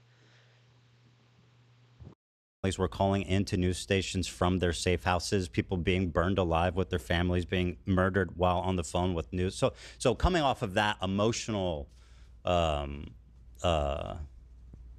shock, right, was this was my reaction. Now, I don't know if there's something Zionist or pro-Israel I said there, but maybe I don't understand. You could tell he's being disingenuous. Oh my god, that was a perfect pause. I need to screen cap that. Oh my god, like Ethan has always been great with like pulling faces, like genuinely, like not even taking the piss. Like, actually, his like fucking like one of his best skills as a comedian. That's gonna go. That's a gem. It's gotta steal that one. I do this every time. Every time I pause someone and I get a funny face, it's like fine addition to my collection. I'm like General Grievous but less cool. But the fucking this is disingenuous. This is fucking really obviously so. Like man's like cherry picked like one of the early things he said, which was one of the based things he said about it. You didn't show the rest of that part. You cut it off very quickly before any like butts could come. But you didn't show the later parts where him and Hassan were actually falling apart more, and they were starting to really go at each other's throats, and Ethan was taking a much less empathetic like approach towards Palestine. I mean, I might, I think much of what you said was true. The stated the stated thing was to return, but it was to protest for our right to return, to have the border wall removed. Yes, that was the point for the Palestinians. There was it was all about their right for their return to Palestine, which is happens to be what Israel is occupying. That's what Israel is an occupying state. All of Israel is what is fucking Palestine. So like their right to return is very fucking important. Fucking European Jewish people that have never had any connection to Israel for centuries have a right to just go move to Israel according to Israel based on right of return. But Palestinians that have like fucking they got grandparents that are alive that remember the Nakba and used to live in those houses that were raided and stolen as they were toughed out of their homes and moved out of the territories now to be declared Israel by a paramilitary terrorist organization that engaged in terror attacks as a means for it to apply its dominion over the Palestinian people. So like this is like no new business in this regard, and like this kind of framing of what the struggle is and what it represents. Wanting that border wall down doesn't mean that they were fighting the Israelis or agitating for a fight or being aggressive. They're just stating a political fact of the matter that that border wall is an ethnic cleansing measure. That fucking wall is in the way of if Jewish people wanted to integrate with that part of the land, they need to integrate with the people that are native to there. The Palestinians descend from the same people that those Jewish people descend from. There's so much Jewish heritage in the fucking Palestinian people. Like the Canaans and the Hebrews, they intermingled a lot. I mean, this is why, like, if you take this Kingdom of Israel approach towards fucking the history rather than understanding the actual Israelites and their relationship with the Canaanite people, you're gonna miss so much about, like, what that region of the world is actually supposed to mean. And there was a lot of intermingling with the Canaan people and, like, the Arabs as well. And so the Palestinian people have a lot of Hebrew heritage that people are just completely disrespecting. True. I mean, the name of the fucking city, Jerusalem, comes from Canaans. It's Canaanite. It's not a Hebrew word. I mean, the Hebrews use the same word in their language for it, but it's not from their language. It's from the Canaanites. And that's just things that people don't know about these kind of this kind of aspect of history, like this is Canaan is like the oldest place in the world, I think, that we have written history from in Europe. I think there might be some fucking shit going on in Abiyala that's like fucking older, but in the or in China, but in like West Asia, like when we're talking about like Egypt and Canaan and Mesopotamia, you got like fucking. It's like 4 or 8. No, it's like 8,000 years. It's 8,000 years of Canaan. I think we've got like 10,000 years or something like that with Egypt, and then we've got fucking like, what is it like? 4 or 6,000 years with Mesopotamia. I can't remember off the top of my head, but we got like so much history with these places. Except Hamas gunmen did breach and fire at the IDF. Hamas people fought back after the IDF had been shooting people. To turn around and go, oh well, like the Palestinian Intifada responded to the IDF shooting their fucking civilians in a peaceful fucking march. The march was peaceful. The IDF sniped civilians targeting journalists predominantly, and then there was a reaction. This is such fucking bullshit. The oldest thing we had was the Epic of Gilgamesh that is from Mesopotamia, I think. Okay, that makes sense. Thank you so much for the correction, JP. Well, at least the suggestive correction. We'll have to look into that. Be interesting to read some like ancient philosophical literature on stream sometime and have a chat about it. Just not for importance sake, just because like it's fun stuff to talk about, and it gives me an excuse to shove Socrates down your throat, which like is the best kind of thing to shove down your throat. We all need a bit of Socrates. I'm not sure, frankly, if what we've seen Israel do in terms of Gaza is not broadly supported in Israel. I'm not seeing the body politic. I mean, I was doing a lot of interviews with Israeli reporters earlier in 2023 about the protests against what Netanyahu was doing with the judiciary. And there was a question as to whether Israelis would see that this autocracy that Netanyahu was attempting to sort of impose on the country wasn't an extension of what was happening in places like the West Bank and in Gaza in some fashion, and more so the West Bank at that time. And so I think it's hard to make an argument. And look, I would make it's not a perfect analogy as to what's happening in this country, but when you talk about the Israeli population not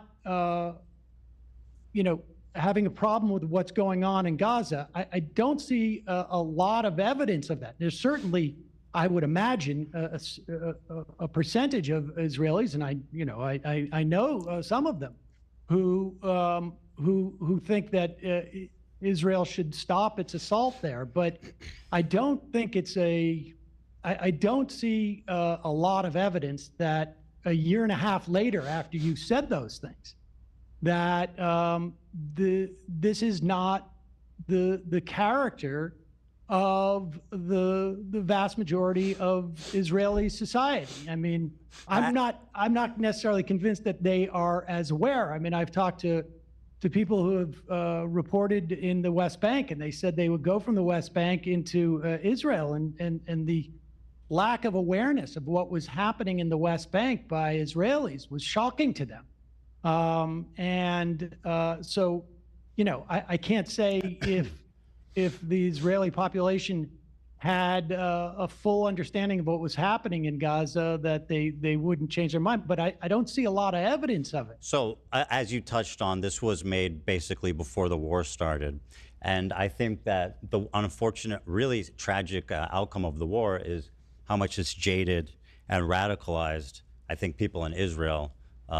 It's really, I think people in Israel feel like isolated. They feel like, the sentiment.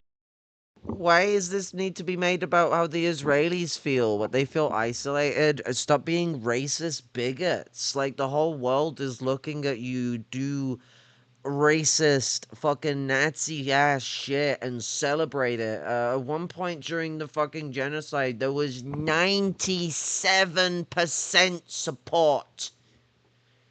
97. God damn, I don't even think you could find that kind of support for, like, world wars, where, like, nationalism gets, like, pumped up the wazoo, or, like a lot of situations, like, 97% support.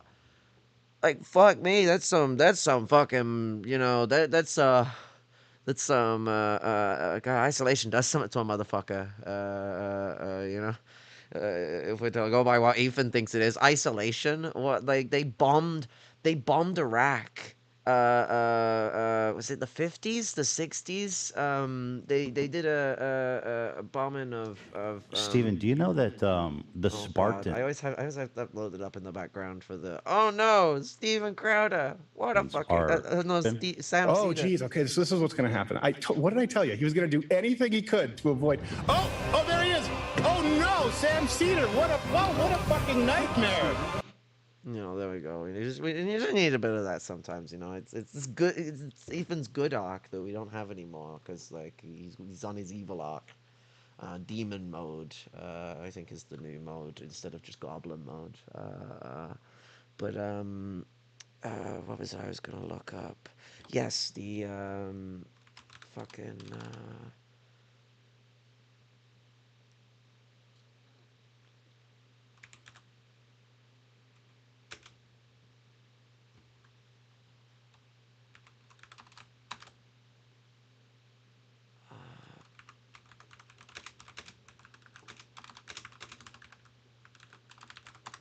Fucking remembering how to use words.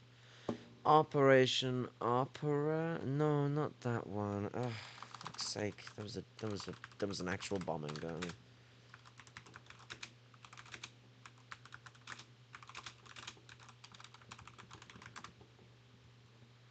There we go. 1950 to 1951 Baghdad bombings. Um,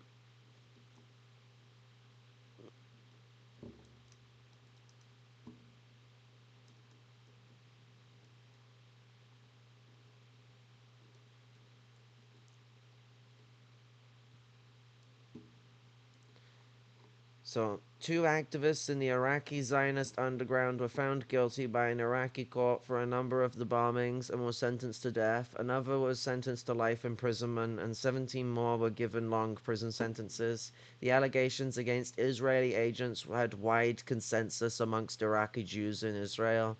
Many of the Iraqi Jews in Israel who lived in poor conditions blamed their ills and misfortunes on the Israeli Zionist emissaries or Iraqi Zionist underground movement. The theory that, quote unquote, certain Jews carried out the attacks, quote, in order to focus attention of the Israel government on the plight of Jews, end quote, was viewed as a, quote, more plausible than most, end quote, by the British Foreign Office. When even the British can't deny that you did a fucking terrorist attack on Iraq, like even Britain was like, you know, actually, I think Britain was, I think Israel was involved in this one. Not gonna lie. Britain was still pissed with the Zionists to this point because Zionism had just stolen the British Palestinian colony from them, and they're very upsetty spaghetti.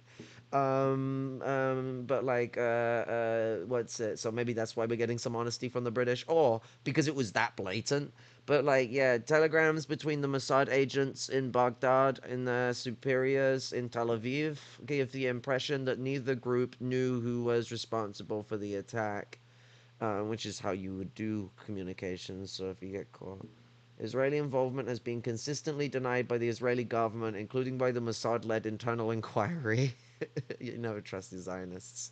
Those who assign responsibility for the bombings to an Israeli or Iraqi Zionist underground movement suggest the motive was to encourage Iraqi Jews to emigrate to Israel. As a part of the ongoing Operation Ezra and Nehemiah. See, this is like a part of like a load of different things that like Ethan actually equated with the Nakba. So Ethan took these ethnic cleansing of Jewish people from these regions by the Zionists and compared Zionists doing this. And I mean, there was some cases where there was Arab anti-Semitism as well too, but like the Zionists massively used the plight of Jews as a means to try and drag Jews out of different parts of the Arab world, genociding them from those regions, and dragging them into Israel where they can be second-class Jewish people because they're Jewish Arabs, and they'll steal their children as well. A lot of Yemenis Jews had their children stolen by them by the Zionists on many occasion. Really important things to know about this, especially any of y'all who know your fucking colonialism over in like United States of America. You might be like, whoa, it's feeling a little bit eerily similar, a bit close to home. Yeah, it's it does be that. It does be that. In Israel is basically that. The world wants, the country to disappear, and whether Yes. and obviously, like that's a much more nuanced conversation. But the feeling there has But I definitely mean- radicalized a lot since the war started. It's gotten a lot worse. And I think I think that gets to it to some extent. I mean, you have this wholesale slaughter. I was looking up. We killed in Iraq. Depending on what numbers you want to look at, but I think it's safe to say directly hundreds of thousands of people. But even like the number of children that we killed in Iraq, I think has been surpassed by what's happened in Gaza. And I think one of the things that I find shocking is that the sense and look, I experienced this with family members, where the sense that there's a victimization, for instance, let's say on college campus of Jewish students, and I think that to look at what's going on, the totality of what's going on, and to perceive the victims of what's happening here to be the Israeli citizenry or Jews in this country, I think it just blows my mind. I mean, Well, two people can care about two things at once. Why should people? absolutely. People, No, absolutely. People I who agree, are but I think- uninvolved in the war, if they're being like victimized in a separate situation because of their Jewish identity, that's a problem, don't you think? Oh, I do, but And I you can think care that, about like, two things. You can't be like, oh, these people are ridiculous for caring about anti-Semitism on college campuses because the war's happening. I mean, both we can care about two things. 100%. And obviously, one I is mean, way worse, if- right? One is way well, worse. But that's the point. I mean, one is what. Well, yeah. Sorry to cut Sam off. He's maybe about to say something I'm about to say, but like this is the point. Like we fucking got to understand that anti-Semitism is a problem right now. It is a problem right now, and Israel is making it worse. Israel is making Jewish lives in much more danger than it had been before, and anti-Semitism has been lurking around. Actually, anti-Semites, if you look at like God, you're gonna laugh when you hear the name of this organization, but they're actually really dangerous. Called the Knights Templar International, which they're preparing the Christian world for the war against Islam. Their leader, Jim is his name. I can't remember his last name. He's like Jim Dyson, but he's an Ulster Scot. Supported the I think it was the Ulster Nationalists during the Long War. So like actually no, it'd probably been the Loyalists, not in him. But either way, he was supporting the paramilitaries during the war.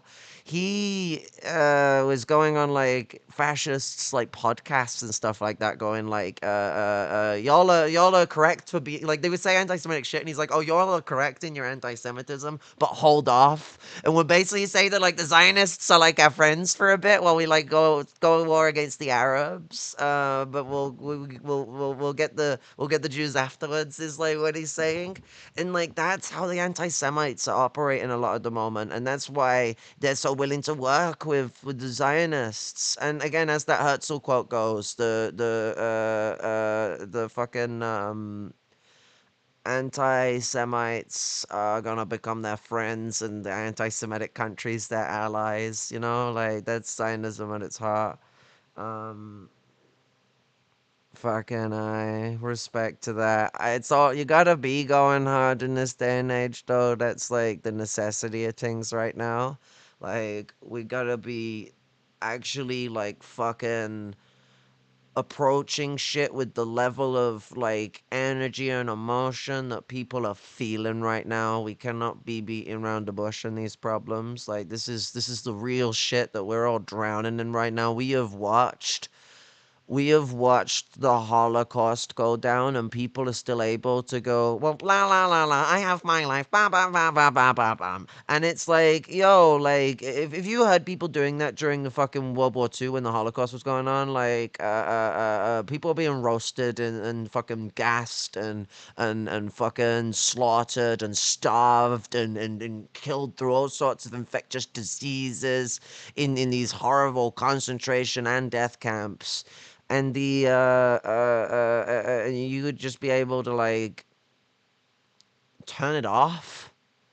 Like, people didn't even know the full brevity of what was going on in the Holocaust. And, like, I'm not saying you have to be, like, 100% night and day, never ever get no sleep or whatever the fuck. But, like, to be able to just, like, think of the world as this functional thing that still just keeps existing as it does, well, the Holocaust is happening. Like, what we should be doing as a people right now is forming encampments, you know? Like, we need to get a people's organization for the liberation of Palestine going off in this country in America all over the place, and it's gotta hold down the cities and hold down these weapons factories, like March on Wall Street level shit. Occupy. We need Occupy protests. It's not good enough of the 3 hours on the dedicated route that the police allowed you to go down. Like, it's like 3 hours ain't enough. It isn't harming the system. We gotta actually put a protest together that is that holds capital hostage and needs to be able to provide for itself as well. We need survival programs with this shit. We need to be able to integrate it as well with common struggles. Those survival programs, no matter what happens to that encampment, even if it dies, those survival programs can go on to support the homeless, and they can support the homeless while we're doing these encampments, because heck, they're welcome to come join. I've been homeless twice in my life. Like, that's the way we should be doing things. It helps politicize and like bring people into all aspects of struggle. You'd be surprised how many progressive-minded people you'll find on the issues of Palestine and the homeless population. I mean, you wouldn't if you know, but like if you don't know, if you're coming from some middle-class ass background, yeah, maybe you will be surprised. But like the I mean, we still got a lot of Christian wackos and all sorts of different things. We ain't perfect down here. A lot of reactionary shit in the lumpen, but like the fucking, well, in the lumpen proletariat, but what's it? The foundation of this all is that we're connecting the struggle in an internationalist mentality where we're going, well, we've got people that need to be fed, but also people need to be fed to do this struggle as well. We machinate that together, we can both get an encampment on the go that is needed as soon as possible, and we can feed people too, generally, even if this encampment manages to get destroyed or if it succeeds. We have a survival program that's still going that can be integrated as a part of just the common practice of the organizations. If the Palestinian organization that kicks all this shit off doesn't keep it going, there's supposed to be a communist party, and we should do our job to fucking keep it going. Like, that's the core aspect of it. Heck, we should take the heat on organizing it for this kind of coalition. We need a united front. This is like the big thing. Everything I'm talking about has this big elephant in the room of, we need a united front so fucking bad.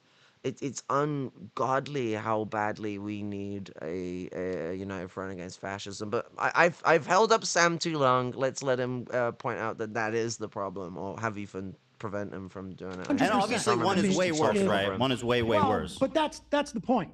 I mean, one is way worse. And what's happening in Gaza? But who should tolerate being discriminated against based on their identity? You know what I mean? Like, of course, well, who wouldn't react to that? I don't think that people are. I don't think that people are being victimized. I mean, certainly, listen, anti-Semitism is real. It was real when I was a kid. There was many times I had pennies thrown at me growing up and playing basketball. I mean, there was a lot of. I've experienced anti-Semitism, but I would put it in the context of like you're a parent, I'm a parent. If my kid is going through something very difficult, it's obviously difficult for me, but it's more difficult for them. And it's a question of prioritizing these things. You can have two thoughts in your head at the same time, but to center oneself or to perceive that one's victimization is sufficient to ignore the well, the I even gotta much stop you because I don't think more anyone. I don't know horrible- who's doing that. Well, I mean, I just said like you just presented as the Israeli population feels like they're well, isolated so and this and that. There's two I'm different just- separate conversations. There's like the American Jewry who's like, I have nothing to Right. do with that place, and then the 100%. Israelis, right? So like Right. when you're when you're talking but about in terms of the way that you characterized the Israeli feeling, Yeah. was that they feel isolated, et cetera, and I can understand that, but to not have the first thought of like we are committing, like you say, genocidal acts. And if people want to call it genocide, I don't, obviously it's got to be, it's a legal term, but I think that it's colloquially speaking, at the very least, it is a genocide.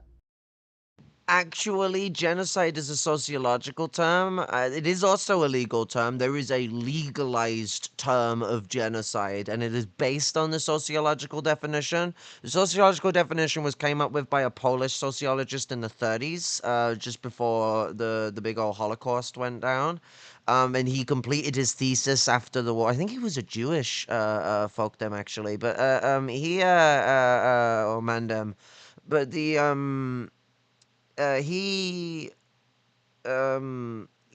came up with the definition and he centralized it on a lot of key plaintiffs, and that cultural genocide was the most common and most prevalent form of genocide. But the actual like legal definition shuffles the cards and has it a little more focused on the process of massacre. But it's the whole point of like the idea of erasure or assimilation, cultural assimilation in a colonial fashion, not in a like our two cultures have melded and grown into one. No, this is like we have taken over your land and absorbed your people assimilation. Is all types of genocide. I mean, the way that they dealt with the kingdom of Cumbria in the north of what we now today call England, which is one of the last Celtic kingdoms still standing post-Norman in England, like post-Norman invasion in England. And they tried warring their way through and terrorizing and tormenting Cumbria, but the thing that really dealt with it was banning the language, strangle the culture, decimate the people. You go through history, cultural genocide is a big part of it. So, like, genocide is a sociological term. It's just a bit of a thing with me. I'm like, it is a legal confounding to it, but it's based on a sociological terminology. So, people trying to say that, like, bloody blah this, bloody blah that, legal prescriptivism. Genocide means to eliminate, in part or whole, a group of people, because it's geno, which means group, and side, which means kill. It's Greek. And to not recognize that as the fundamental issue, the first issue, I think is blinkered. I don't know how else to say it. I mean, it's a little gobsmacking to me. Well, so I do agree with you that obviously in Israel, people, I think the problem, and just to say on a higher level, I agree with you. Like, obviously the people in Israel compared to like what's on October. Mendem's just like, wait a second, like, I agree with you. On a higher level, I agree with you. Like, fuck me, man. Like, what do you even say? To say on a higher level, I agree with you. Like, obviously the people in Israel compared to like what's on October 7th, they were victims. After everything that's happened, obviously whatever they've suffered pales in comparison to the mass destruction and like one. Okay, no, I don't like this framing of October 7th, because whilst there was some Israeli people who got like caught in this like fucking situation and were victimized, and I have criticisms of Hamas's approach towards the whole October 7th situation. October 7th was not just about securing hostages, though that was a big part of it. It was also an attack on 2 military bases. To turn around and treat it like, oh, it was just a civilian situation that was going on there. No, there was 2 civilian bases on the border, and then the soldiers that worked at those civilian bases were having a big fucking celebration of Israeli nationalism right on the border of a fucking open-air death camp. That is what was going on. You know, you wanna really, like, picture the what's that fucking film with the guy who's like living next to fucking it's like Rudolph Hess. You know, he's living right next to fucking Auschwitz, and he's the Auschwitz director. But you know, like, because all his family, and when he's with his family, oh, nice guy, and everything seems so fancy, and oh, Lebensraum, ha ha ha ha. Like, it's like that's the Israeli mindset, you know. Like, have you seen how crazy these settlers are? Like, Hassan was watching this BBC documentary. Unfortunately, I was gonna cover it myself because it's actually pretty good.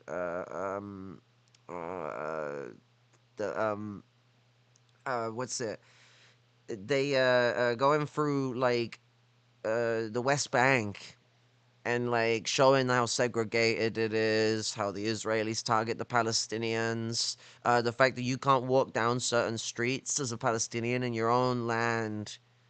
Heck, the one that Israel claims is supposedly yours by even their fucking measure of it, and then the moment that they're in there policing it, they're like, well, no, this is Israel. We have control over here.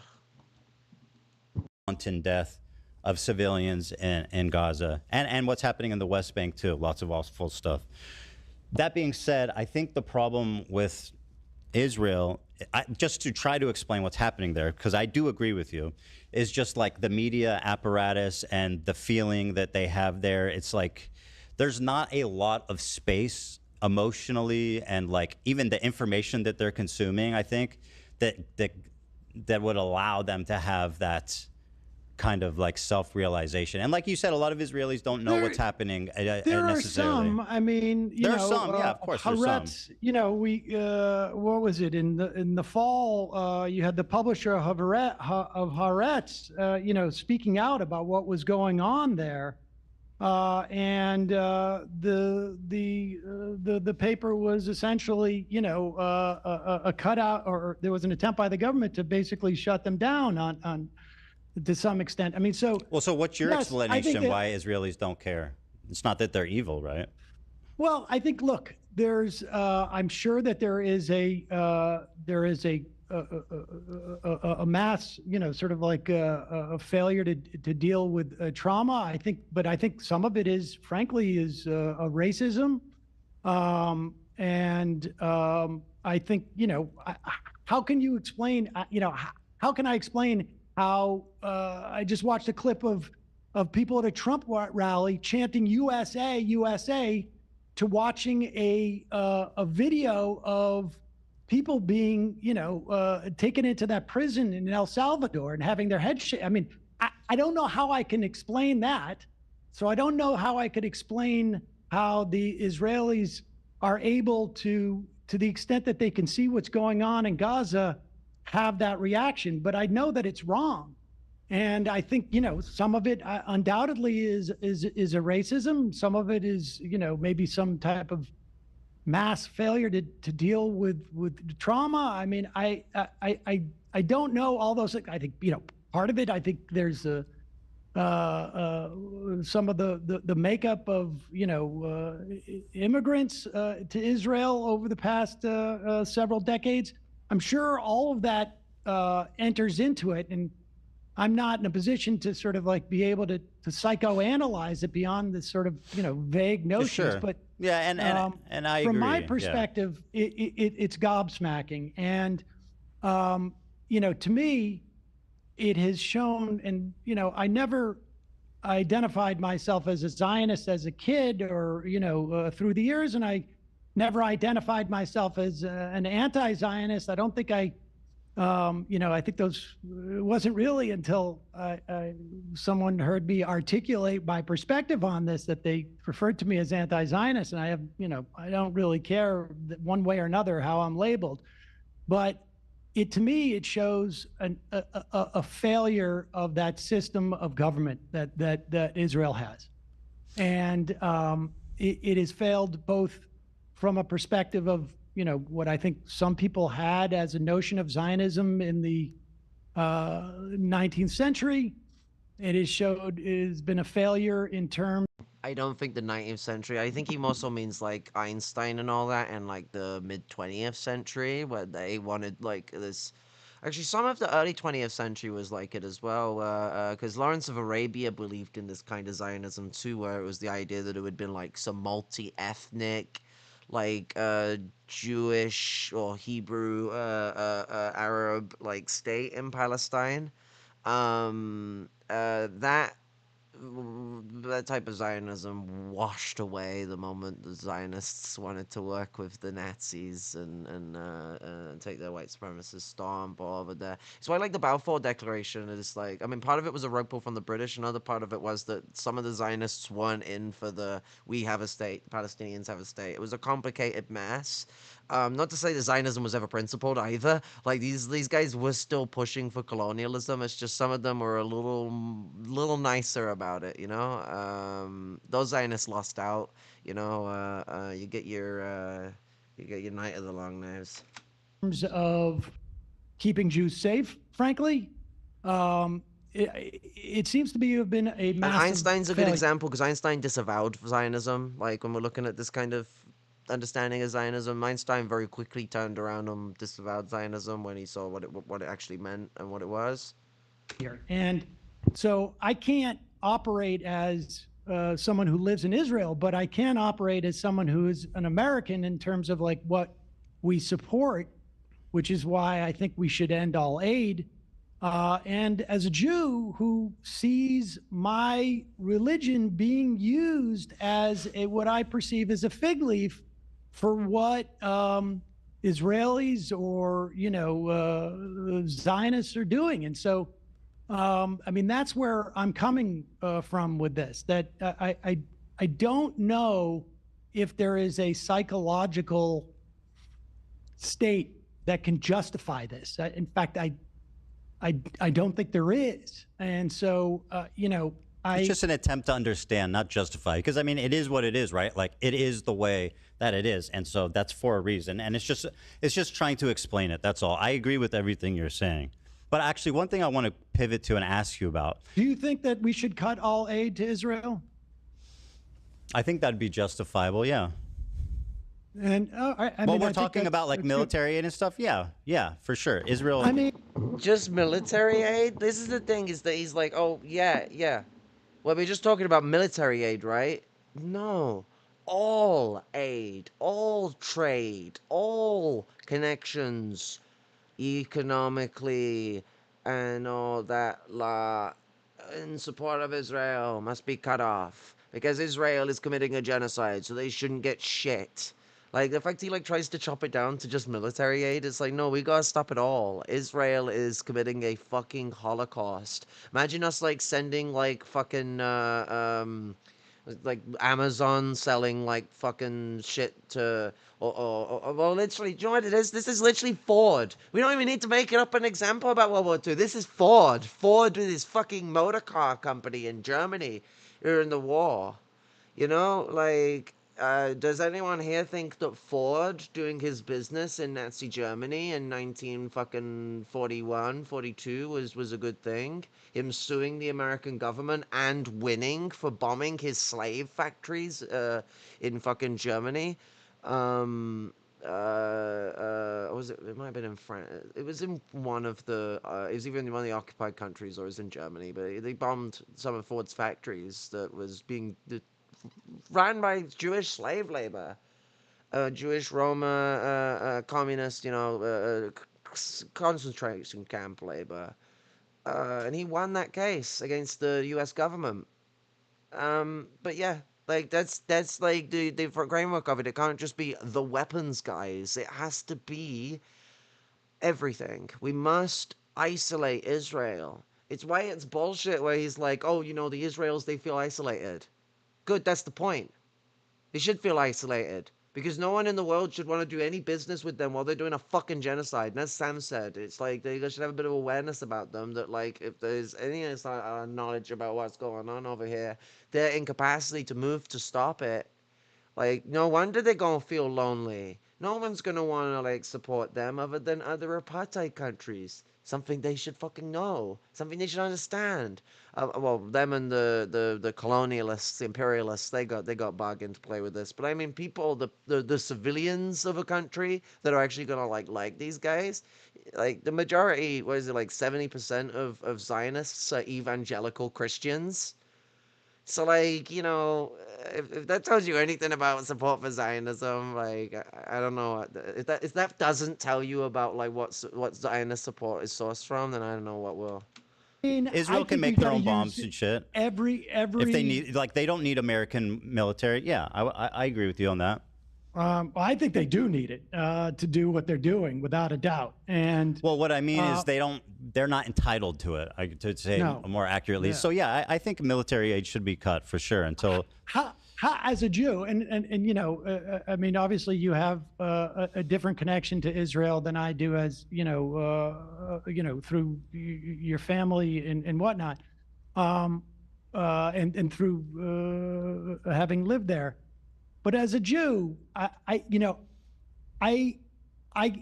take such offense to what is being done ostensibly to protect me and my family and my ancestors and my progeny and all of it.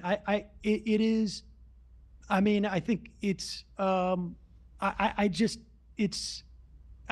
think the conflation of Zionism and Judaism is both not keeping Jews safe and is wrong at its core. And we can see what it's even doing in the context of this country, the way that it's enabled Trump and to attack universities and to attack law firms and whatever.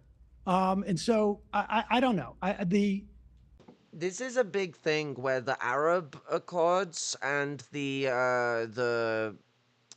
moving of the U.S. Embassy into Jerusalem for Israel,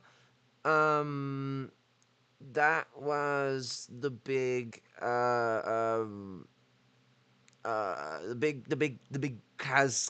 cataclysm that started off all this sort of problems. Because then we got the Al-Aqsa flood in starting in 2021, and is still what's ongoing. Gaza right now is the genocide going on right now is part of the Al-Aqsa flood. This is not something that just rose on October 7th. The October 7th argument is so fucking disingenuous.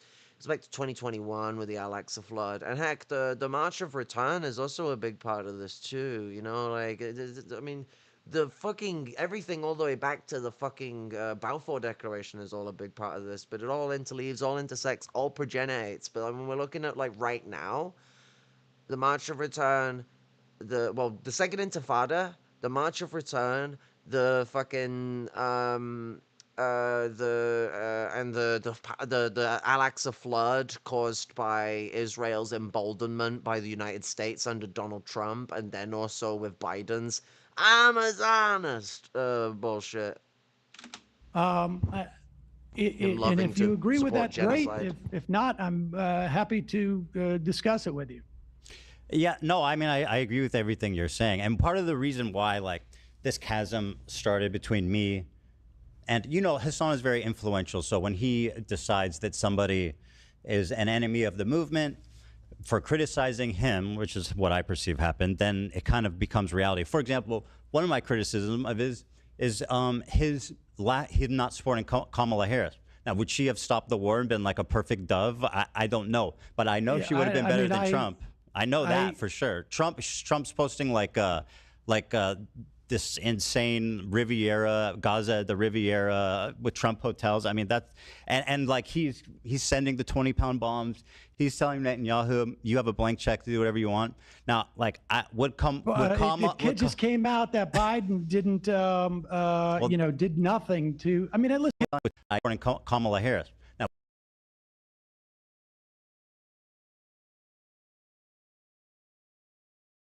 oh, sorry, I'm muted. As soon as I start going to make my cup of fucking tea, he starts spewing the biggest bullshit. Hassan voted on stream. Like, Hassan voted for Kamala on stream. this is such bullshit. I mean, he was against Kamala and her bullshit, but he took the Sam Seder humanism, lesser two evils approach, where he's like, well, I'd rather whatever the fuck like we're dealing with now and know how to deal with now than whatever the fuck Trump is gonna make worse out of this. And like, yeah. So like him turning around and being like, well, Hassan should have like did a lesser of two evilism here. It feels like he's trying to like do an appeal to Sam. I hope Sam's just like ignorant to the facet, but Sam just doesn't care. He's just like, I don't fucking care. I don't care. I'm not here to talk about fucking Hassan. I'm here to talk about fucking Israel. We love Sam, but like the fucking what's it? It's Mandem's lying so fucking far out of his fucking teeth, like anything to trash Hassan. Like again, Hassan streamed voting for Kamala. Now, would she have stopped the war and been like a perfect dove? I don't know, but I know she would have been better than Trump. I know that for sure. Trump's posting like this insane Riviera, Gaza, the Riviera with Trump hotels. I mean, that's and like he's sending the 20-pound bombs. He's telling Netanyahu, you have a blank check to do whatever you want. Now, like, it just came out that Biden didn't, did nothing to. I mean, listen, I think. Well, I'm talking about Kamala. I suspect that I suspect that she would not have had the same policies as Trump. But at the same time, I think that it was a massive failure, both on a real human level. Like it would have, I think, had she articulated anything even remotely close to what I would hope her difference would have been, I think it would have probably had implications in the election. But I think perhaps even more importantly, it would have maybe implicated the behavior of Israel. So, I mean, look, this is the thing, is that like he's like doing this. Well, we're talking about Kamala instead of Biden, but it's like, but Kamala did not distance herself from Biden's rabid support for Israel, put no conditions on support for Israel, silenced a Palestinian congresswoman from Georgia. Sorry, indigestion. That was going to speak at the DNC convention in Chicago. I chose to support Harris because I perceived her as the lesser of two evils. But yeah, me too. And I think that that's an important distinction to make at a time like this. Yeah, I can certainly understand how some people were just so repulsed by what was happening that it made it almost impossible for them to vote for Harris. I think, I understand. I totally understand the perspective. Like, I'm so disillusioned with this administration, I can't support Kamala. But at the same time, like, a hugely influential political streamer like Hassan, who has a huge influence on people, I think, and who's someone who who's very vocal about being pro-Palestine. Oh, I can't fucking turn my mic on properly. Man's like fucking cooking to like mention Hassan. He's like waiting to drag Hassan out the fucking like out the fucking cupboard. Like man's like always going on about like, well, Hassan, a very big political streamer, could have turned the election in a positive direction. Shut the fuck up. I feel like it's an abdication of responsibility to be like, I'm not voting for Kamala, or I'm not telling you who I voted for. I suspect he voted for Jill Stein personally, but either way, he. From what I remember, Hassan does not like Jill Stein. He hates Jill Stein. I hate Jill Stein. And most people hate Jill Stein, you know? Jill Stein's a cunt.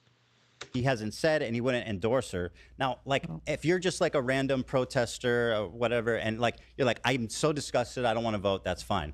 But if you're like a high-level political streamer, and you know, basically, you have the capacity to weigh like the lesser of two evils and what that means, I feel like it's an abdication of responsibility to not make that call. I mean, I certainly have been critical of people who, generally don't vote for the lesser of two evils. But I think, and certainly, in the run up to the 2016 election, I certainly that was my perspective. But again, the what the Biden administration was doing was so horrific that her inability to signal that there would be any change, I think sometimes you have to take this at face value. And I think there would be certainly, definitely other things. You would not be assaulting the government like Trump is.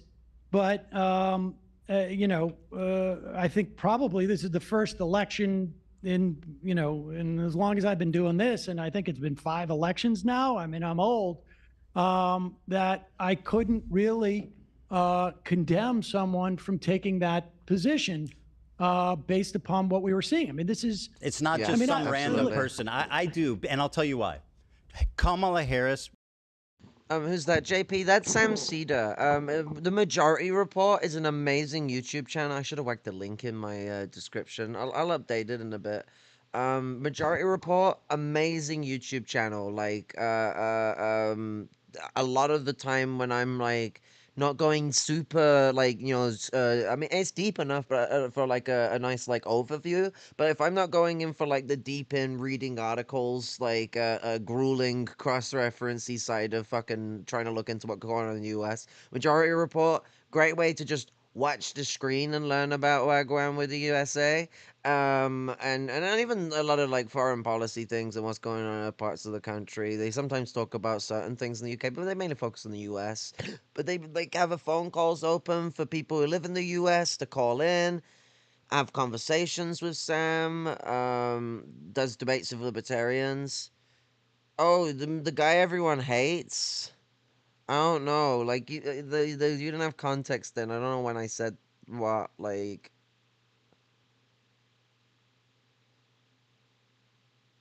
You gotta be more specific.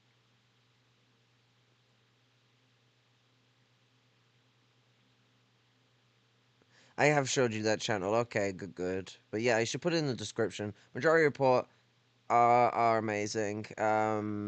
We need more Sam Seders. Has anyone got any like ability to clone Sam? I think it'd be very useful for the cause.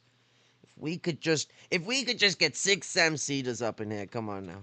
Wanted a Think ceasefire. about it. She stated Think that. about it. Trump said finish them. I mean, let's be honest. Like for someone like Biden Hassan, said, I want a ceasefire I'm not voting too, for and Biden. I'm not talking No, about I Biden. understand, but we found out that Biden, in fact, did nothing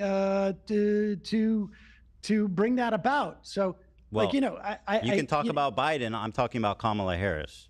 What she said. Oh, the guy that they hate. Oh no, they're shitting on Hassan. It's Hassan Picker.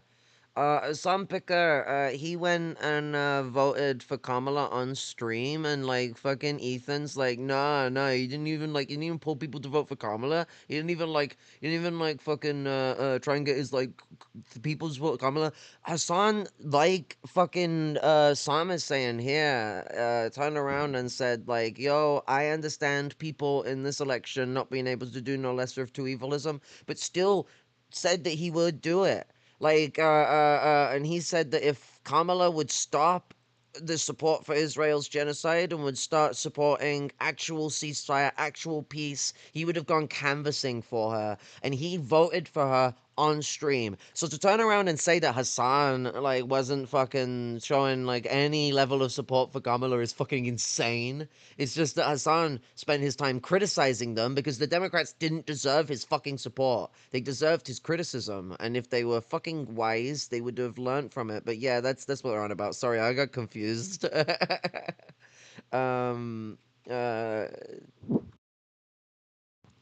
get back into it.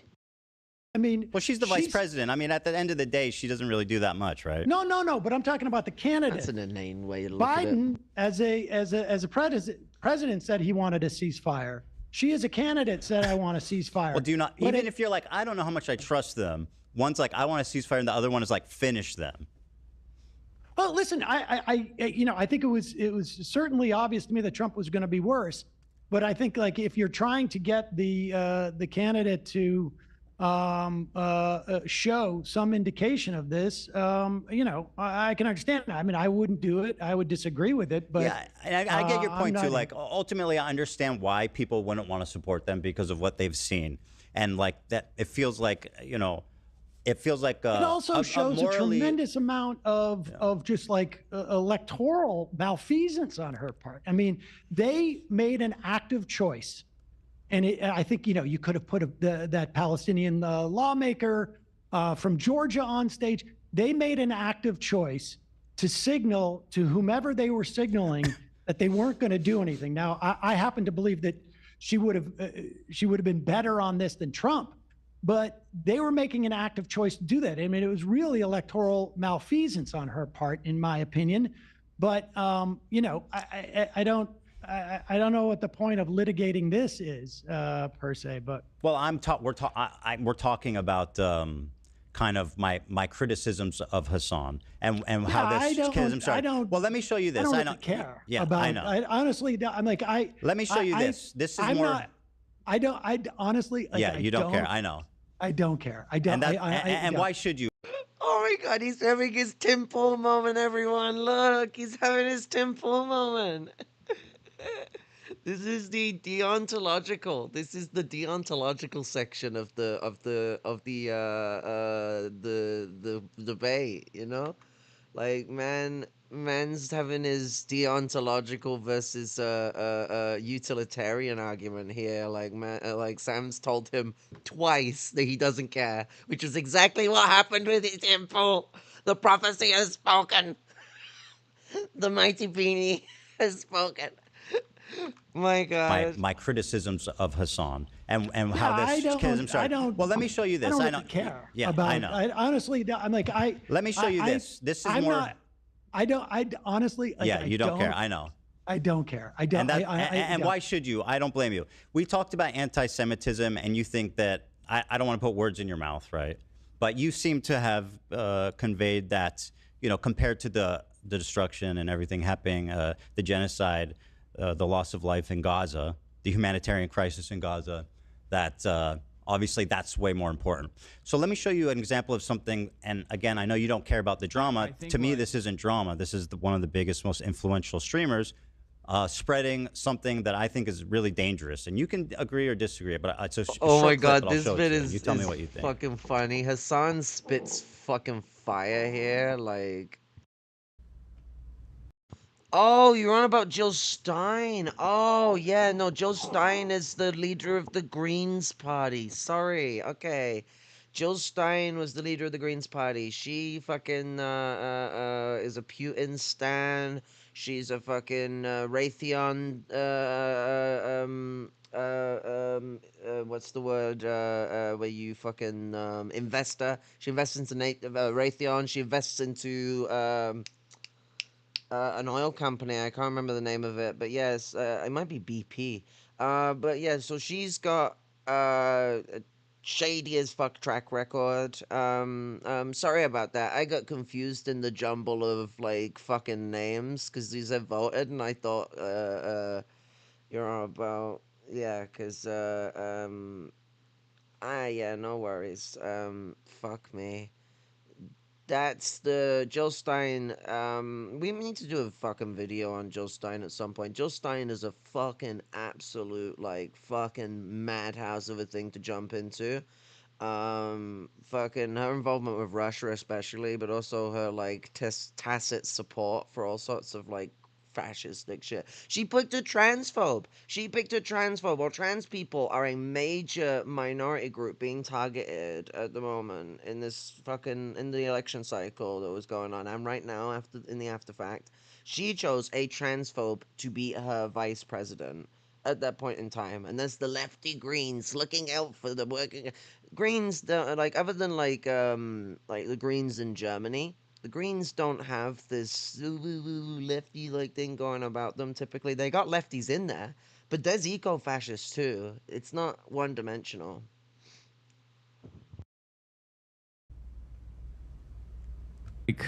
this will never happen, but in a totally just world, any kind of, regardless of your background, any kind of fucking Zionist tendency should be treated in the same way as being a fucking rabid neo-Nazi. And you shouldn't even let someone be the fucking local dog catcher as Felix was posting if they've ever exhibited any sort of like positive feelings about the state of Israel. I'm so serious about this.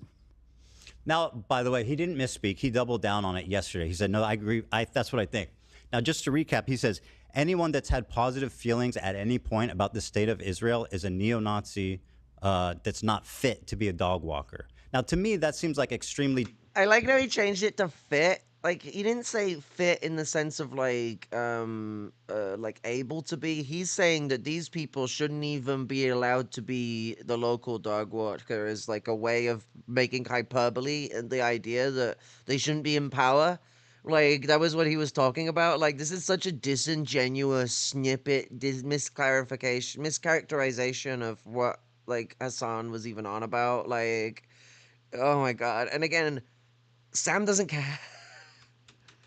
Dangerous, dehumanizing language about what could arguably be 70% of the Jewish diaspora, and certainly probably... What could arguably be 70% of the Jewish diaspora based on one poll that doesn't even say the things I think it says. People you know in your family. I'll tell you, there's some hyperbole there, but that's putting it mildly. I mean, he says Zionism, and I'll tell you what I think is really... Sorry, I got to correct you. He says Zionism, and then he says, if you had positive feelings about the state of Israel at any point in your life. I got to tell you, if you look at what's happening right now, and you have positive feelings about Israel... He said at any point in your life, Sam. Just to be clear about what he said. Would I have said at any point in his life, someone's life? But I just think this is so... that wasn't even really what he was saying. Like, he was making a totality statement of like, yeah, if you in any way, shape or form have had like those kind of views, you shouldn't be like anywhere near the realms of power and that sort of like and it's hyperbole. Like is it the way that you would typically say it when you're being delicate? No, but Hassan is engaging in aggressive hyperbole because he's expressing his emotional distress in regards to what the Zionism is supporting right now. We are watching the Holocaust live. We're watching it. It's still going on right now. Well, we all speak right here. A Holocaust is going on right now. Like, that's the brevity of it all. This is such a petty, like the idea that we're going to police. Hold on, let me respond. You want me to respond this? No, I don't. Like I say, I don't care about this. But if you're going to force me to respond to it, what Israel is doing right now is so far beyond the idea that someone says any time in your life or not or whatnot. He's talking about Zionism, and frankly, I think it's very difficult for me to understand how someone could have positive feelings at this time. Now, you want to say in the past and what? Okay. Yeah. Like I say, I will grant you at any time in your life that is too broad a step. But wait, let me finish. Yeah. But see, you go in and you're making this about anti-Semitism by doing this hopscotch about a poll that people had positive feelings that Jewish people do, and then therefore he is anti-Semitic. And honestly, that type of conflation, I think, is so dangerous and so disingenuous. I mean, I don't want to get too passionate about this, but I will tell you something. I have had a guy who went to my bar mitzvah, my sister's bar mitzvah, my kid's bar mitzvah, sat at Passover with me 3 or 4 times, call my father and ask him if I'm anti-Semitic. Now, this is just one, that is just an example, an illustration of conflating when he's clearly talking about Zionism. Was it hyperbole to say any time in life, whatever? This is the really big thing about it. Like, and again, this is angry. angry Sam Seder. Like fucking Ethan Klein achieved angry Sam Seder. A level of Sam Seder not typically ordained by most, you know? Like, he is not. He's. Sam is so good at keeping himself peaceful with fucking libertarians that talk about all sorts of fucking awful shit in all sorts of nasty ways. Ethan's conflation of Zionism with being Jewish and be anti-Zionism with anti-Semitism is dangerous as fuck. And as Sam outright stated, disingenuous as fuck as well. Straight baller facts from Sam. Sam is fucking preaching the real shit. The fact of the matter is, this conflation is dangerous for Jews. It is a fig leaf and a way of weaponizing anti-Semitism that has enabled Donald Trump to do the shit he's doing, that has enabled the slaughter of thousands upon thousands of children and women and men, for that matter. It is not keeping Israelis safe. And this type of conflation, Ethan, is what I find far more irresponsible, frankly, than the idea that he said positive any time. I mean, look, you do a show Sam, 4 hours a day. He does a show 5 or, as far as I could tell, 15 hours a day. And to focus in on that one tiny clause. This is not one tiny clip, Sam. Well, you don't know. This is a totality of behavior. But you wanted and by the way, it's easy. And I appreciate that you can hand wave it away and say that it doesn't. No, I'm not hand waving it away. Well, you kind of are. I'm saying this. You're saying it doesn't. You're saying actually, I'm wrong for caring about it. No, yes. In fact, I'm saying this conflation is incredibly dangerous. It is disingenuous. I think it's dangerous right now, to ignore what's being described as dehumanizing, violent language for American Jews that have nothing to do with the war. That is a complete mischaracterization of that. It's not. Steamy, he's not fit to be a dog walker. He never says the word Jews. He says a neo.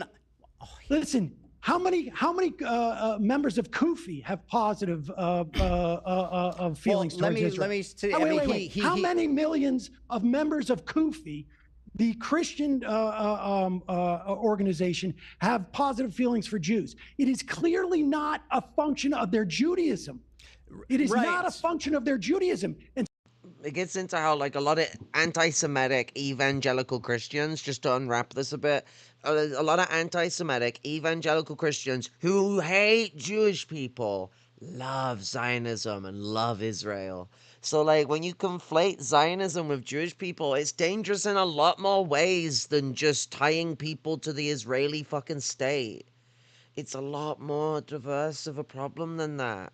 What they are doing is they are, like, they are conflating, like, an Christian evangelical fascist, like, beliefs as well with the Jewish people and their genocidal acts against Jewish people. Again, this gets into Herzl's big things about cooperation with the anti-Semites. We've got to really understand the tragic nature of, like, what Zionism represents as being, like, quite anti-Jewish in a lot of the ways it behaves. Look at their move to try and, like, cut off, like, Yiddish in the early 20th century in the communist movement. There was the labor Zionists, and they wanted to move everyone to Hebrew. And like, you know how much of this the Jewish European population spoke fucking Hebrew at that time was about, like, 20%. And I'm glad that they were trying to restore Hebrew. I think that's a beautiful thing to do. I think it's cool to bring back historical languages, but the language of the Jewish people of Europe is Yiddish. And Yiddish made up 80% of Jewish language speakers in Europe. And so, like, when they were trying to make this cut off, it would have basically, like, segregated massive parts of the lower class of the Jewish population, because Hebrew was really only spoken by wealthy people and, like, people of petty bourgeois prestige and that sort of element. Like, the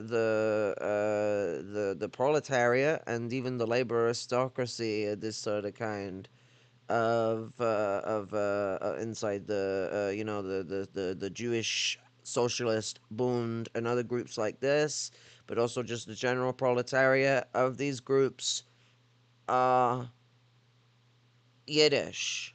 Yiddish is a language that essentially helped protect the Jewish people's culture after they've been under like so much genocidal siege throughout the fucking European feudal period. Yiddish has had as much a hand in helping protect Jewish people's culture as the Arab Empire and the Ottoman Empire, most of the Arab people, in being a safe space for Jewish people to run away to and take refuge and leave the pogroms of fucking Europe. And this is really really important parts of like how we look at the history of what's going on here and what the Zionists represent, because they are not representing the beauty of what the Jewish struggle for the existence of their ethnic group, not just the religion. And this is the thing, they've done this ethno-religion thing. The religion is important to the Jewish people's ethnicity because they have been segregated, like to their faith, like entirely. Interminglement of Jewish people was massively segregated. But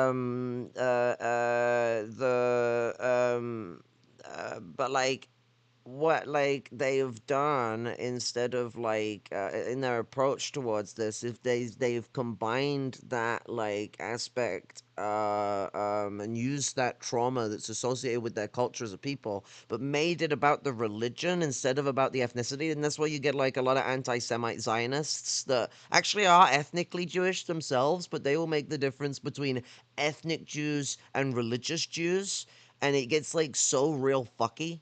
The real important part of like Hebrewism and what the Hebrew is it's about ethnicity more than like a lot of things. The religion is just a big part of their ethnic struggles because again, it's a part of how Europeans have like constantly been genocidal against them and segregated them from their actual attempts to assimilate in these regions. But also it's the history as well that's just wrapped up in that religious culture. I mean, like you go read the Torah, the Bible. You go read like the story, the plights of the Jewish people. It's a big core aspect of that story. Which Christians will pretend that they seem to understand that thing. So much anti-Semitism coming from the Christian side of things. And the Christian evangelicals that are supporting Zionism are a big example of like why Zionism is just so like abstract from Judaic struggle. And Zionism is so opposed to secular and a reformed Judaism. You got no space for it. So it's also another consideration of all this. Zionism takes a very ethno-nationalist, supremacist approach towards Judaism and Hebrewism, and they segregate people they segregate even Jewish people and silence their voices. Holocaust survivors. We should get into some of the Holocaust survivors at some point and talk about like how they have been silenced by Israel. You'll find a lot of people who moved to Israel after the Holocaust and moving out. There's an Iraqi Jewish historian, Iraqi Jewish historian that would be good to cover, who's done a lot of sociological and historical pieces on on Israel, its attack on Arab countries, specifically more so with Iraq. It would be a really good idea to cover.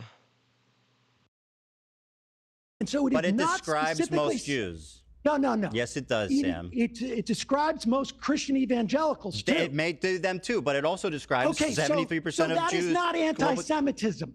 That is about I don't know. a What do belief. you call it when somebody's discriminating against the vast majority of a racial or religious group, Sam? I'm sorry. You want to look at evangelical Jews? I You don't can say care he's about anti-Christian evangelical Jew. people. Okay.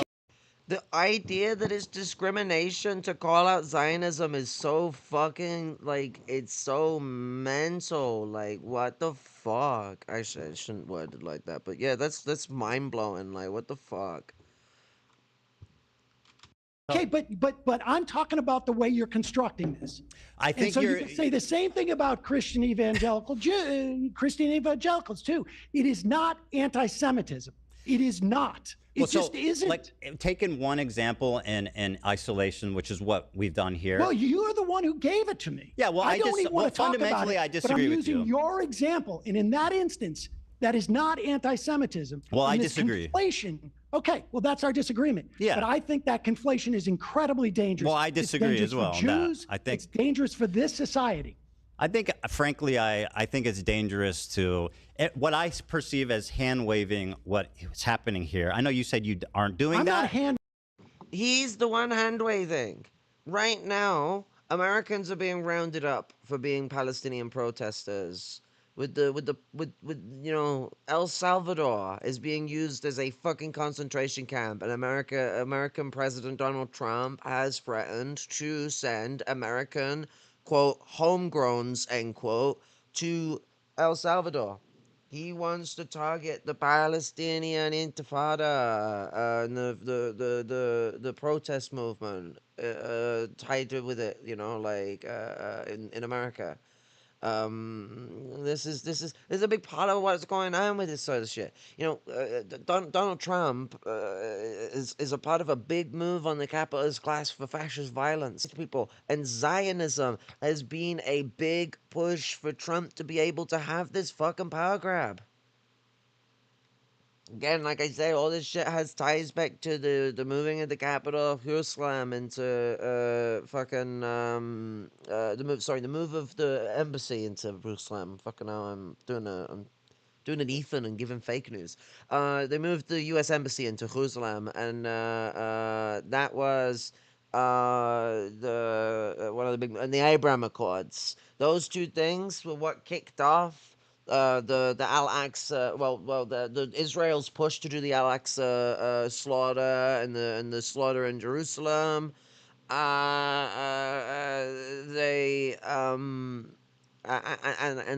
you know, that eventually engulfed in the igniting of the Third Intifada. October 7th was not the start of the Al-Aqsa flood. 2021. So, like, people, this is how blind people are in the Imperial Core. It's how blind people are. My first video on my YouTube channel was me going to a protest around the time that Israel was bombing fucking tower blocks in Gaza. Waving. You're doing the opposite. You're endorsing decades of thought about this. So right, sure. But the point is, you're saying that this is not dangerous. How dare you care about this? I think it's dangerous No, I'm not saying that at all. I personally, I mean, I'm Jewish saying people this- have. He before he played the video, he said the words, I quote, "I don't want to put any words in your mouth." End quote. A collective memory of trauma, as Sam, and it anti-Semitism. starts a certain way, and it starts with people. It starts with dehumanizing language, like saying you're not fit to walk a dog. I mean, what are we He's doing not here? talking about It's Jews. irresponsible language. He's not talking about He's talking about 70. He also wasn't making like a dehumanizing statement. He was saying that they shouldn't like have even the power to be a local dog catcher, let alone like a member of government. 3% of Jewish people. No, you said that. No, that's a poll that's readily available. No, you made that connection. He did not. Because we have millions upon millions of members of Kufi. We have millions upon millions in this country of evangelicals who also believe the same thing. Does your dad and have? You cannot say it's anti-Semitism. Could you You describe cannot say it's anti-Semitism if you're also including millions upon millions, far more Christians than Jews. Would you say that your father, who you mentioned, said something to you, that he's ever in his life had positive feelings about the state of Israel? I've had positive feelings of Israel. Well, does your dad have any positive feelings about it now? I would assume so. Not in terms of like I support them, but I've had I think positive Israel. feelings. I went to Israel on. Okay, good. Then you're a neo-Nazi, my not fit to walk a confirmation. dog. Yeah, well, sorry, Sam. According to Ethan, you're now not allowed to walk the dog. Now, Hassan doesn't feel like you're not allowed to walk the dog because Sam is not a Zionist. But according to Ethan's magical metrics, because he's been a gaslighty little shit and a disingenuous little cunt, is like, well, Hassan is actually against you, Sam. Why aren't you on my side, Sam? It's like, Ethan, fuck me, Ethan. Sam is against the obvious fucking genocide going on right now. You trying to conflate the people causing the genocide and its supporters of the people causing the genocide, with the people of the you know, with the Hebrew people and the people who engage in the Judaic faith. That is incredibly fucking dangerous. That will lead to more advancement of Holocaust and anti-Semitism and violence against Jews and against Arabs. You know, like this goes always, every ways. It's advancing violence against us. They're shipping people away already with the fucking Abrego Garcia case. But you know, like they are gonna come for the Palestinian protesters. Think about was it Mahmoud Khalil? Think about Mahmoud Khalil. And like his imprisonment. Like keep that in mind. And we should read his statement actually in a bit, like, because Mahmoud Khalil is a fucking legend. Look it up in the background. How do you feel about that? No, that's you saying that. That's that is not literally what he Hassan said. saying. I'll play it again. No. I think like this will never happen, but in a totally just world, any kind of, regardless of your background, any kind of fucking Zionist tendency should be treated in the same way as being a fucking rabid neo-Nazi. And you shouldn't even let someone be the fucking local dog catcher as Felix was posting, if they've ever exhibited any sort of like positive feelings about the state of Israel. I'm so serious about this. Another thing he's doing, by the way, and Hassan does this. Listen, he you plays can say around with that's the a wrong term thing to do. Zionist, right? You can say that's a wrong thing to say, but he's not talking about Jews.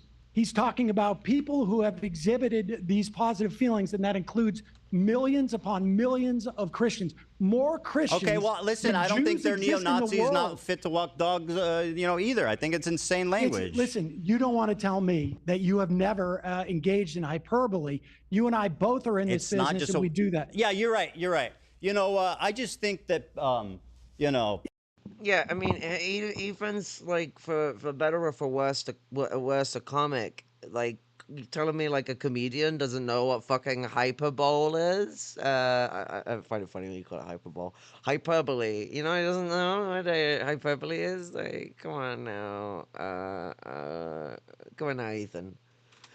Listen, you can say it's an inappropriate thing to say. It's an unfair thing to say. I just think like Arabs that support Israel aren't fit to walk a dog. It is not anti-Semitism. Okay, well, we're at an impasse on this one. Yep. Yeah, so I mean, but anyway.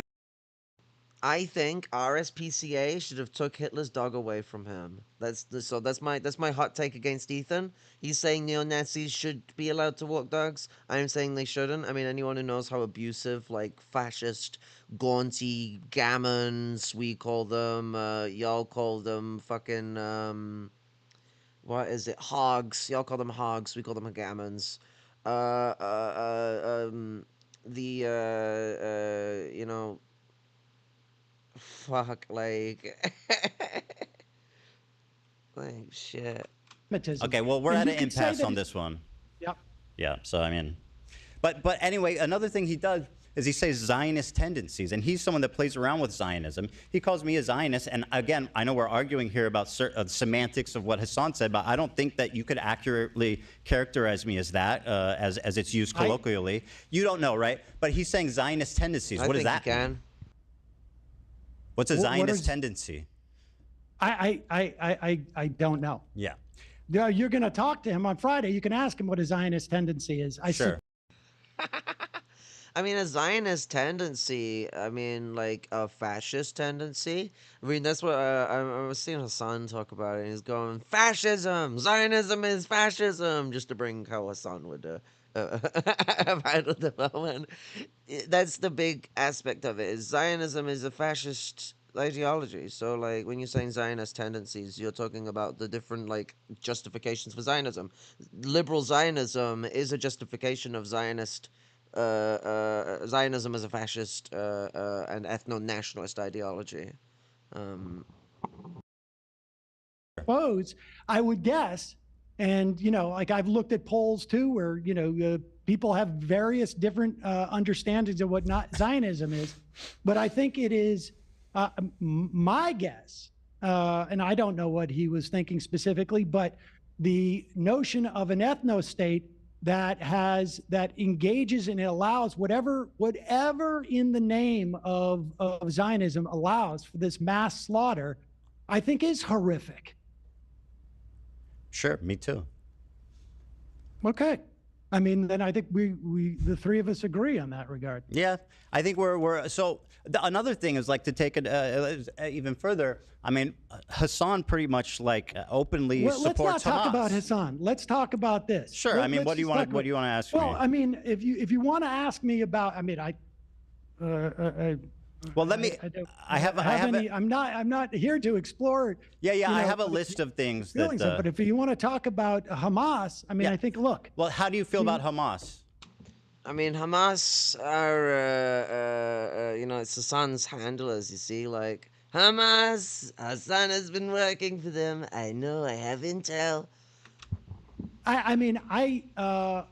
Oh, I was muted, wasn't I? Fuck. So, like, or did I just fail to mute it properly? I don't know. But yeah, like, Ethan's the kind of person to conflate Hassan and Hamas to be cooperative with each other. I mean, he was trying to claim that the motherfucker worked with the fucking Houthis. Shit. Like, wild things going on with the way that, like, Hassan has been represented by Ethan. Like, it's after this he turns around and he's like, Hassan is maybe not actually a terrorist guy, whatever, fuck, and is not actually anti-Semitic and blah, blah, blah, but still has terrorist affiliations. Like, he wants to have his cake and eat it too and start trying to act all fucking nice. Okay, we heard me. It's because, I went to mute it and didn't mute it properly then. This fucking touch. I wish it was a clicky button. Touch fucking capacitive shit is fucking stupid. I feel that Hamas, people can perceive it as a liberation organization. We call them terrorists in this country. We call the ANC terrorists. What do you think about them, Sam? Listen, I think there are parts, I would imagine, of Hamas that have done good for the people in Gaza, and I think they have done bad things. But I sort of feel, I guess, ultimately probably like Ehud Barak when he said that were I Palestinian and I was living in Gaza, that it would be likely that I would join Hamas. I mean, that's what Ehud Barak said on multiple occasions. And I think that is very, that is an understanding of human nature. That you're not affording Israelis, by the way, just to point out an inconsistency there. How so? Well, you're like, I refuse to understand human nature and their reaction. It's just evil, and I don't know how to explain it. I didn't use the word evil. Right. I'm inferring because I asked you if you think they're evil, and you didn't really answer that. Listen, I don't know what Gazans felt on October 8th, but toward Hamas. But I can tell you that we have there is a long history of terrorist organizations or so-called terrorist organizations like the ANC or the IRA, even the PLO, now, Sam, that ultimately become a political organization. I think the comparison to Hamas to the Oh, like the after the debate's over, which like what is it? So like 2.5, yeah, 2 hours and 40 minutes is like about the time the debate is over. He like oh wait, no, sorry, the debate ends here. Sorry, so at 2 hours and 4 minutes the debate ends, and then he has 40 minutes of like coping where he tries to claim that he actually was in agreement with Sam and they didn't disagree on like principle or whatever. Like that's what I was seeing from Hassan. Like we'll check into it and see if like I see a different perspective seeing it from like just straight up. But Hassan showed it in its raw format, so I doubt I'm gonna see any different. But like my memory's a bit shady. But yeah, Ethan eventually then just like tries to dissociate from it and start talking about just like that. Oh no, he does more debate recapping. Oh wow, I didn't see that one. More debate recapping for how long? What is it? What is it? This is what we call this is what we call in the biz investigative reporting. What is it? So 2 hours and 48 to 3 hours and 6. So it's another fucking like what's that, like 30 minutes or 20 minutes. Yeah, another 20 fucking minutes of talking about it. So like man's had to like fucking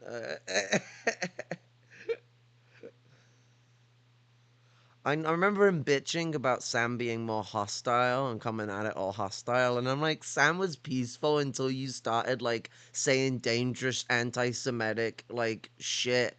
Like, because that's basically what he's saying. Like, when you profligate this kind of conflation with Jewish people and Zionism, anti-Semitic.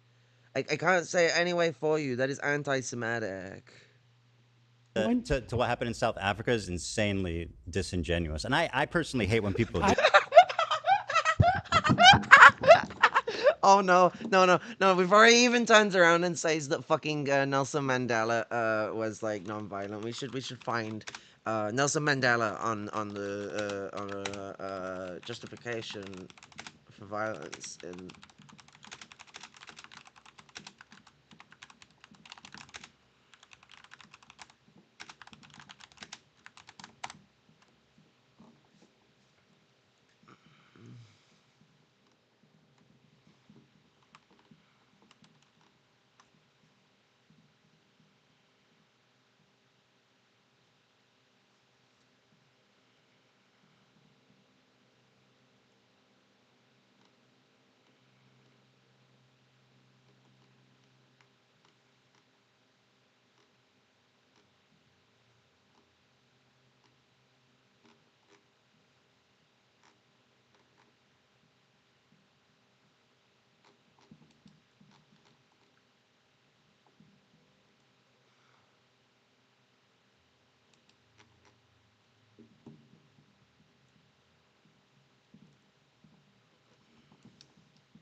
Nelson Mandela's legacy. As a leader, he was willing to use violence.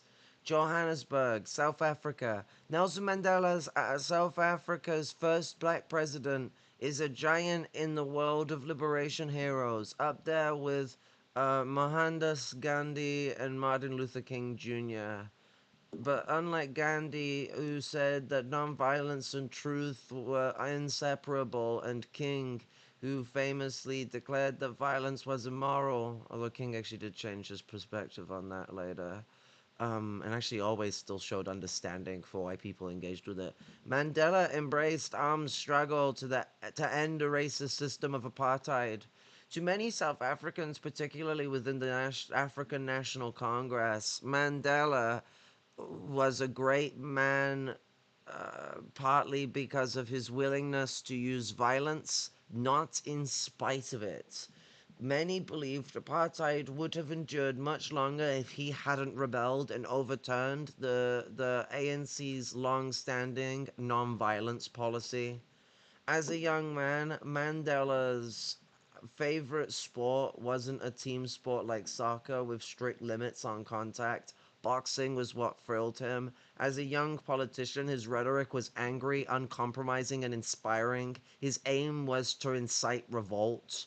In the early 1950s, the ANC and the South African Indian Congress launched a non-violent operation of strikes and protests called the Defiance Campaign against the unjust laws of apartheid. By 1953, Mandela had decided that it wasn't working. He felt that the ANC's leaders, old-fashioned traditional figures such as the party's president, Albert Luthuli, were out of touch with reality.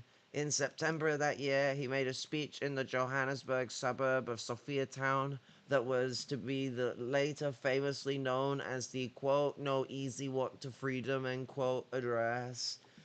In speech, Mandela said the ANC had to come up with new plans for political struggle. Quote, "You can see there is no easy walk to freedom anywhere, and many of us will have to pass through the valley of the shadow again and again before we reach the mountain tops of our desires. Dangers and difficulties have not deterred us in the past. They will not frighten us now.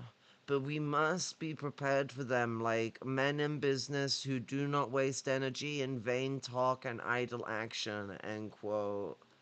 In 1956, during a trial at which 156 ANC leaders and activists, including Mandela, were charged with treason, he told the court that he supported nonviolence as a principle. Not true at the time. He supported it only as a tactic because he knew he and the others could be convicted if he said otherwise. The trial dragged on until 1961, but Mandela and the others were acquitted. The Sharpeville massacre in 1960, when South African police killed 69 protesters, was the last straw for Mandela and other proponents of armed struggle. Mandela carried the day at a series of all-night meetings with ANC leaders in mid-1961 to set up the ANC's underground military wing. Umkhonto Wesizwe, or Spear of the Nation. Mandela's opponents said that if the ANC embarked on violence, the regime would massacre more civilians. Mosa Katane, Secretary General of the South African Communist Party, argued that continued nonviolence could work.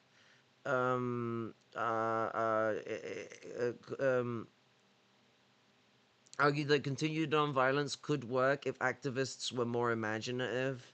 Mandela met with Cotain for a full day to try to change his mind. He argued that South African activists had to consider an armed revolution because angry young men and women outside the ANC were ready to take up arms, and if the ANC did not lead them, it would become irrelevant. Finally, Mandela believed he had won Luthuli's blessing to form Umkhonto Wesizwe and embark on violence, but the timing was terrible. In October, the Norwegian Nobel Committee announced that it was bestowing the previous year's unawarded Peace Prize on Luthuli, an enormous symbolic victory for the ANC. Luthuli backtracked and again espoused nonviolent methods of resistance against apartheid. The ANC has always been a hierarchical organization, highly respectful of its leaders. Mandela was left high and dry by the president's public statements. Some activists might have gone back to Luthuli to get the leadership to re-endorse the military struggle, or quietly drop the matter. Not Mandela. At almost the most embarrassing possible moment, less than a week after Luthuli was awarded the Peace Prize in Oslo, Umkhonto Wesizwe launched its first military action. 5 bomb attacks on power stations and government buildings in Port Elizabeth, Durban, and Johannesburg on December 16, 1961. After he founded Umkhonto Wesizwe, Mandela was sent by the ANC for military training in Algeria and Ethiopia. He held a gun for the first time. It felt it felt comfortable in his hands when he was firing at a rock across a river. He didn't hit it, but he got close enough to raise dust nearby, delighting his instructors. Mandela returned from this trip in July 1962, but was arrested soon after and faced trial for sabotage in Rivonia and a Johannesburg suburb. Police found incriminating evidence about the armed struggle, and Mandela and some others which tried with him were convicted and jailed for life in 1964. Mandela was offered freedom several times on various conditions, including renouncing violence, but he refused. That's the big thing we gotta understand here. He refused.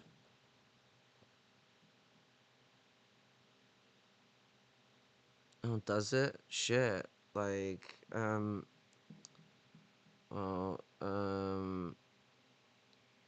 yeah, okay, like, that'd be fun to watch. Like, shit, that's gonna be wild. Like, I can't believe that's actually gonna happen. He's still, he's not gonna just pull Destiny out on him. Like, fuck. You've been trying to. Oh, I already read that one. Yeah. So, Umkhonto Wesizwe continued its fight, launching hundreds of bomb attacks. But just as he had embraced violence without the permission of ANC leaders, Mandela, on his own initiative, wrote to leaders of the white supremacist government in 1985, initiating peace talks. Gradually, he negotiated a peaceful end to apartheid and the release of political prisoners. Once the last was freed, he continued talks with the white government and persuaded it to agree to free democratic elections and surrendering effective power. See, I don't agree with Mandela's, like, approach towards the end of apartheid, to be quite honest. I think the way that he actually approached it towards the end, like, I agree with his violence. Like, let me get me wrong. I agree with his violence. What I mean is I don't agree with the last part where, like, he just kind of started to collaborate with the white supremacists. Like the leaders of the white supremacist government, and it's like, oh, we're gonna peacefully end apartheid. There's just like if the Afrikaans people and the Zionist, the South African peoples came together and wanted to end stuff peacefully between them. That's one thing. But this is this white supremacist government. So like I agree with like the like Umkhonto Wesizwe. And like their struggle and the militant movement against apartheid, but I feel like when Mandela broke in the 90s and decided to take the moderate approach towards ending apartheid, it actually kind of kept apartheid around. White people own like most private property, and we're talking like private property. We're talking like things that make profit in the country. White farmers dominate the farming side of things, other stuff like that. So like when we're looking at like South Africa didn't end up being fully decolonized, but it wasn't because of the violence. It was because of actually not sticking to the struggle and not using the struggle of military usurpation as a means to do more meaningful diplomacy that doesn't sacrifice the national liberation struggle. Because that's why, like, the communists in South Africa, I mean, there's different approaches towards how they want to deal with it, but they want a revolution, not just in the capitalist revolution sense, but in also finishing off the end of apartheid and ending the state that progenited from apartheid. Yeah, we should get back to Ethan getting his ass wiped. I mean, Mandela didn't think so. Well, Mandela did think so. He explicitly stated that he avoided committing violence on the citizenry because it would make reunification impossible. That's something he said. I think you could say that tactically speaking, listen, by the way, Sam, in the totality of their campaign, I think under 200 civilians died. And the people who did kill civilians were almost all held accountable for what they did. That's a difference, Sam. Well, I mean, I can tell you that A significant difference. Well, it is a significant difference. I mean, I imagine many of those people who committed atrocities on October 7th are dead now. And, you know, so. What does that have to do with anything? Well, that's accountability. Being killed? Okay. I mean, being held accountable by the party that they're presumably doing the violence on behalf. Like, but you're saying the entire ANC was held accountable? No, I was saying Nelson Mandela's party, if someone killed a civilian, they would hold them accountable. They would charge them. They would disavow their actions. The ANC did? Yes. Well, the IRA was bombing places in England and throughout Ireland. I mean, we have even the Irgun or the Stern Gang when they killed, over 100 villagers in 1948. I mean, the history is full of example of organizations that commit terrorist acts. Well, now, I will tell you, people look at South Africa. I do not condone the killing of civilians, which is why obviously I'm upset about what Israel is doing. Sure. The part that I don't like about people say, I feel like people sweep for Hamas by saying, like, what do you expect, right? But the truth is that people use South Africa as an example, but what South Africa shows is that you don't need to commit a violent war against civilians to liberate yourself. Well, I mean, listen, we had for a year, we had the Great March of Return, where, Sinwar himself was involved in that. There was Palestinians marching on a regular basis over the course of the year. I don't know how many it was, 50 or whatever, that were innocent people who went there, and snipers are shooting down unarmed civilians. And so, time and time again, and over the course of the 20 years that I've been professionally, covering this, my attitude towards Israel's willingness to have peace has changed, and my understanding of it has changed. And I can only imagine how more intense that feeling is to be living in a place that is, functionally like, This is the thing. I'll take it back so that we can hear all of what Sam was about to say there as well. But Israel, this cultural erasure, this genocide, it's been going on since 48. But when we're talking about even in the last 20 years, it has been even worse. I think Sam was talking about his wake up moment was one of the times when he was over in Israel, and I think they were attacking Lebanon. I don't know. I don't want to put words in his mouth. It's a stream he did with Hassan, I think in 2020, either late 2023 or early 2024. And he's talking about one of the when he was doing his what is the right of return special trip to Israel that you get to have when you're Jewish and you come of age and you get your Hebrew education, all that sort of stuff. What is that called? Because that was what he was on. You go live in a kibbutz? I think you go live in fuck. My brain's being a leaky fucker and can't seem to remember it, but that's I think a really interesting perspective that I don't think Sam gets the chance to really express here. He earlier he was gonna get into it, but Ethan was throwing him off and throwing all his bullshit out, going on about Hassan all the time. Fuck me. It's gaslighty city the way Ethan's approaching this as well. But yeah, this would have been the 80s, I think.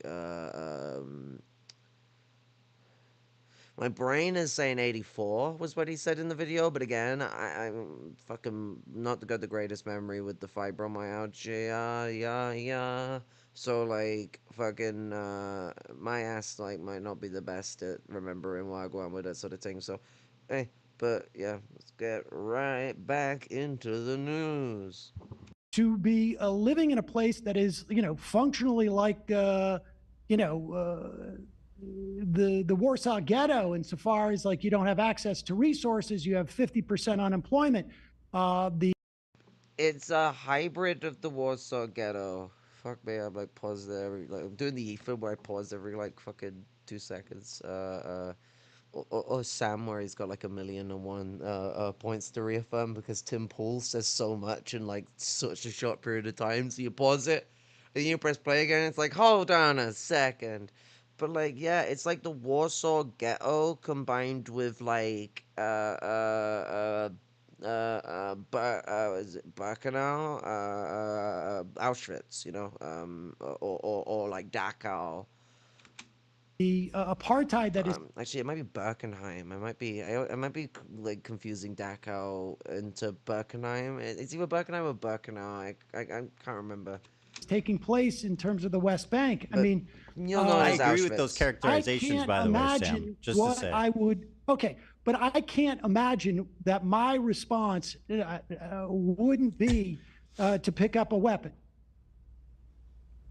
Okay. I mean, I don't know. It's not really working out. Well, none of it's working out, is it? I mean, not much at all. Not really much at all. What is called the greatest attack on Israelis in 75 years. The notion of Zionism and the way that Israel is organized as a society is not protecting Jews. Well, it's not protecting Israelis. It's not protecting Jews worldwide. It is, there may have been a time where Zionism had and there were certainly proponents of Zionism in the early 20th century, in the late, perhaps late 19th century, where there was a notion of a multi-ethnic democracy that fell by the wayside.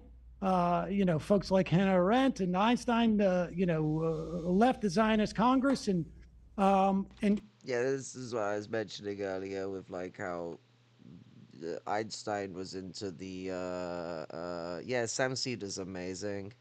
Einstein was actually caught up in Zionism at one point, but he was one of the early 20th century like labor Zionists that were into the idea of a multi-ethnic like federal society, basically. When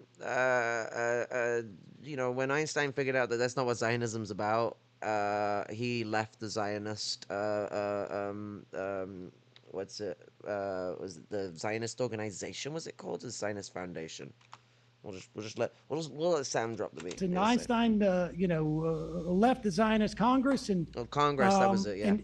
And what it has evolved into is, I think, a nightmare for everyone involved. And so, I don't know how I would react in that type of misseration, frankly. Well, can I ask you? But again, Ehud Barak said that he would pick up a weapon were he one of them, and that's fine. He's far closer to the conflict than I am. I'm not saying I don't understand why people pick up weapons, right?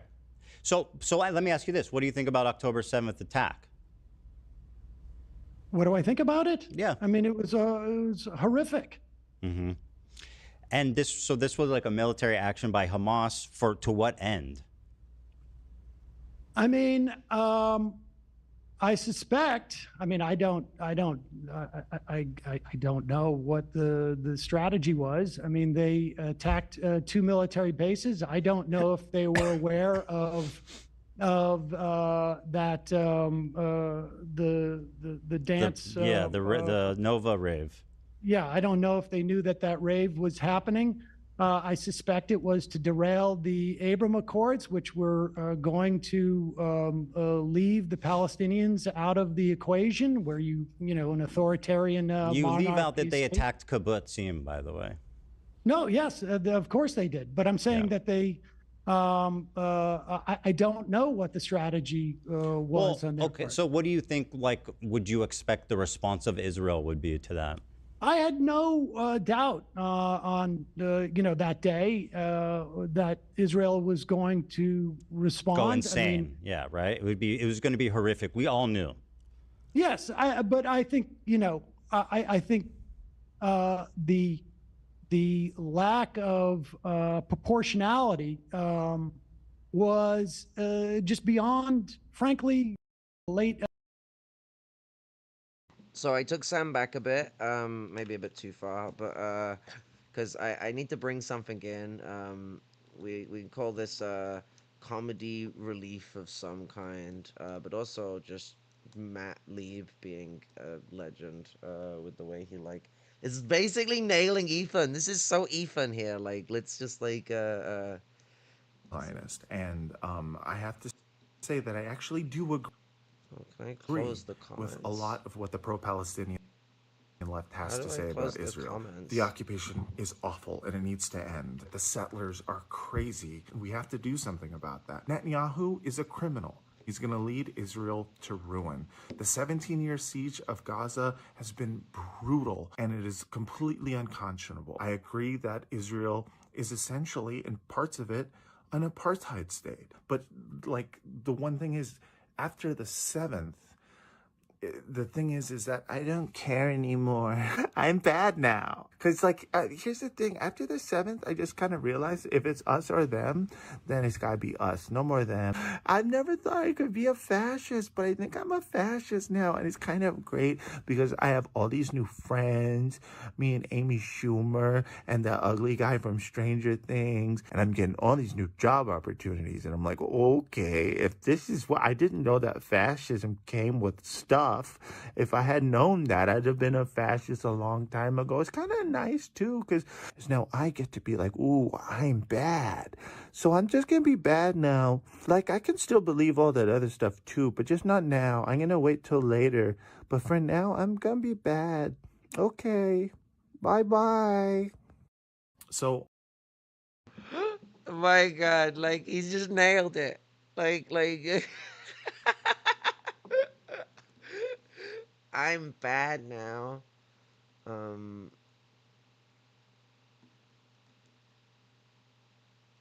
shit.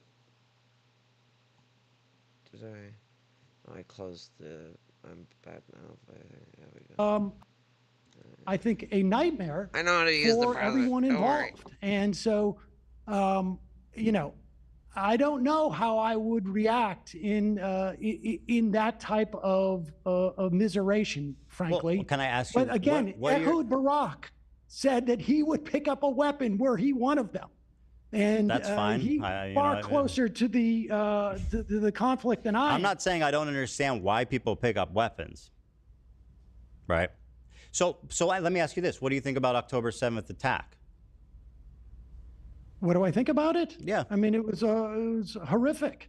Mm-hmm. And this was like a military action by Hamas to what end? I mean, I suspect. I mean, I don't know what the strategy was. I mean, they attacked 2 military bases. I don't know if they were aware of that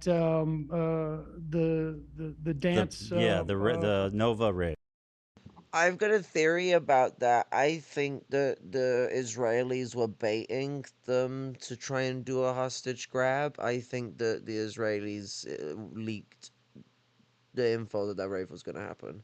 Because it makes sense, because these are military people. It's 2 military bases. It's a town that's built off of military bases. You know, what do we call them? What do we call them in the West Bank? Oh, settlement. Yeah. So, right near this open death camp, and the fucking, so, there's military festivals going off. Well, if you captured, God, just 20 soldiers, you might actually get a good deal from them. 1 Olympian was enough for them to get a big trade. So there was some logic to what Hamas was thinking. I don't agree with the approach that they had gone about it necessarily.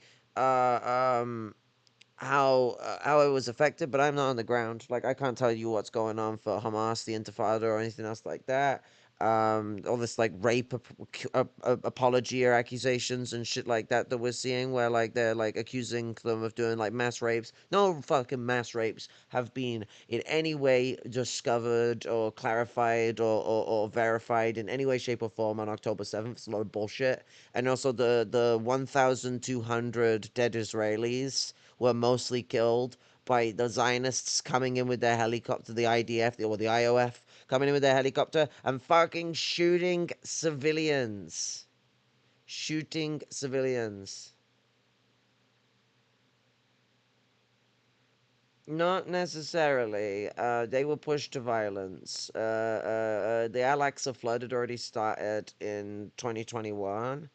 It's just that Israel baited them into not like anything that they could get them done for would have been good enough, but it was a way of baiting them into a justification for slaughter. And like the thing that like Ethan seems to think is that the Israelis that are saying, wait, we want our hostages back, are also people saying that they want the war to end.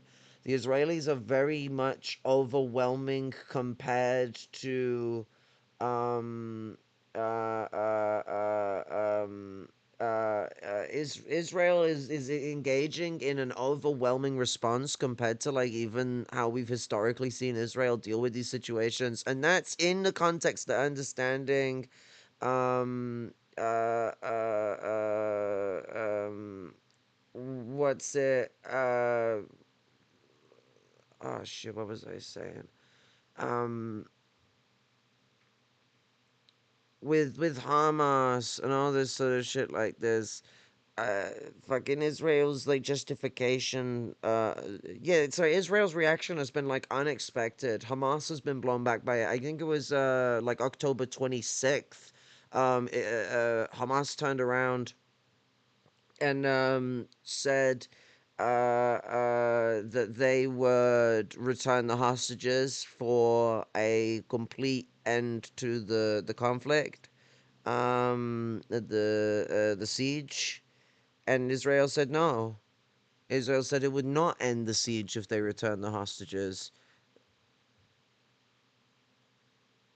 That's the way Israel's been operating about this. So for whatever criticisms I would have, and I'm sitting over here in fucking England, my criticisms don't matter as much as like what's going on the ground, what Palestinians think. Which, you know, I drive a lot of my understanding of the situation from the Palestinian, the People's Front for the Liberation of Palestine, or Popular Front for the Liberation of Palestine, and the Democratic Front for the Liberation of Palestine.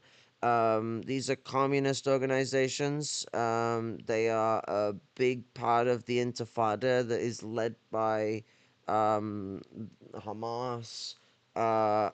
in the struggle against Israel.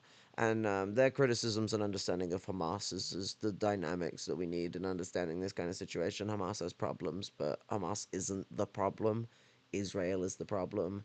And the Palestinian people are more than capable of dealing with the problem of Hamas on their own without colonialists getting their grabby little piss stained hands all over it.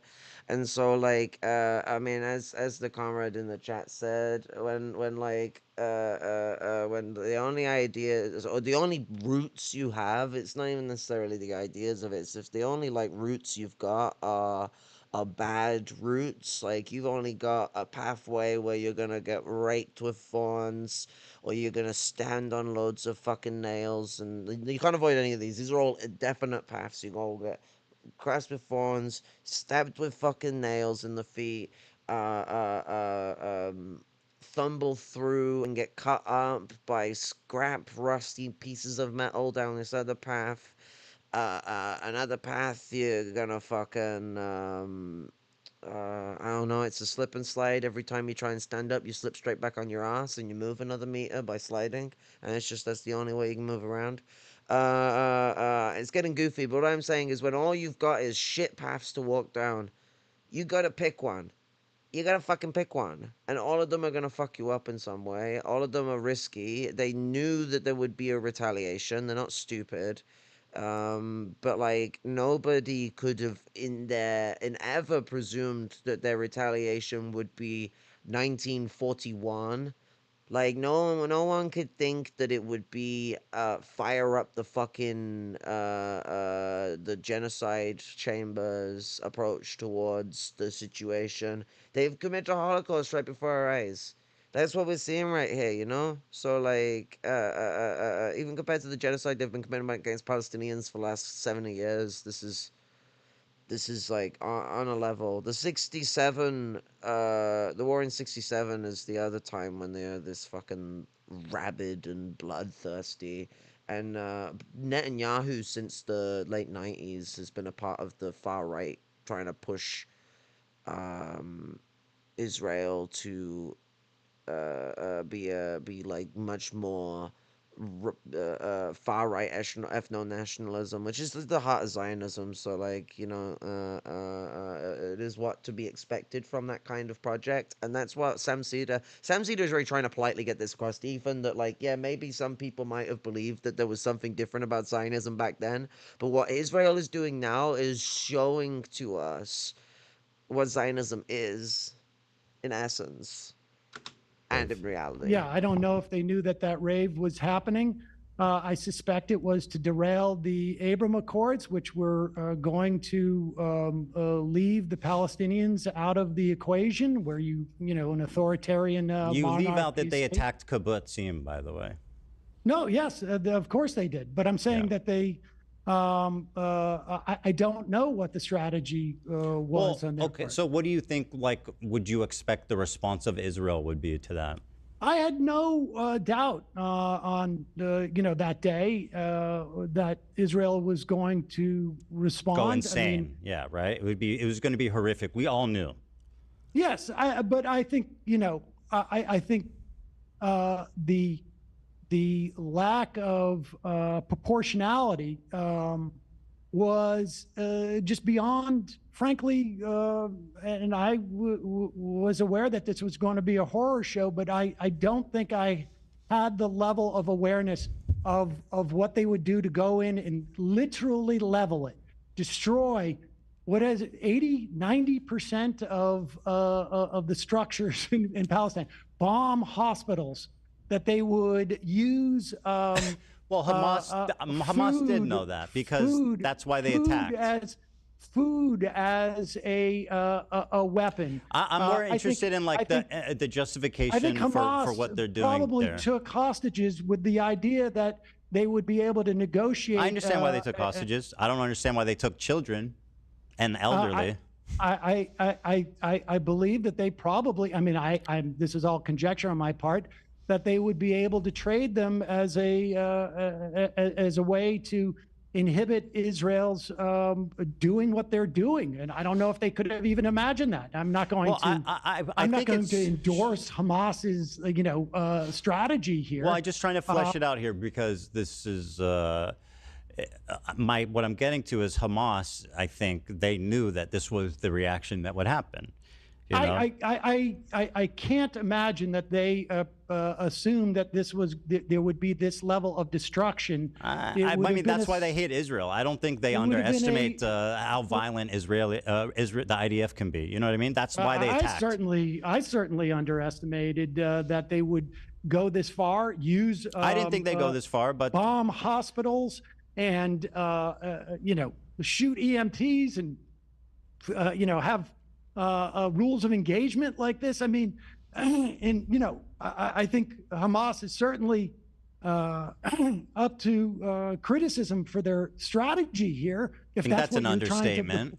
Well, I mean, if that's the well, I mean, they're a terrorist organization that intentionally antagonized like the IDF to come mass slaughter their civilians. I think that if they overestimated whether Israel cared about the hostages.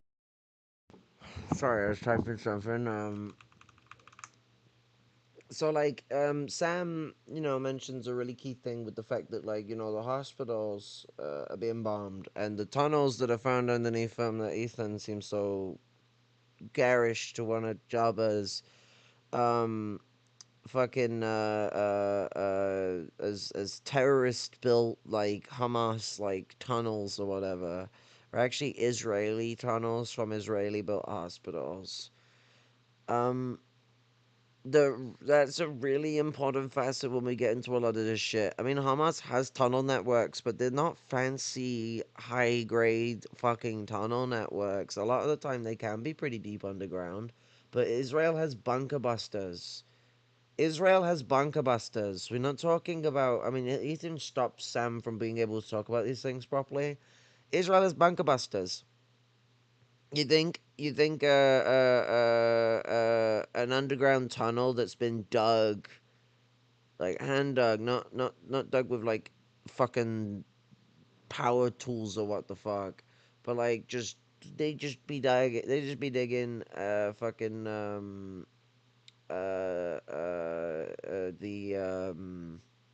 these tunnels underground as a part of their operations as a liberation force, you know? And like the idea that these tunnels are somehow like he does this gotcha where he's like, oh, what, like why does Palestine have any bomb shelters? And it's like, how is that relevant? Oh my god, yeah, Al Shifa. Like, where they claimed they had like vast tunnel networks, but instead it had like a small underground section that was more like a storage closet size of space, but like, it could have been an underground room, probably for torture for the IDF to use, I would imagine.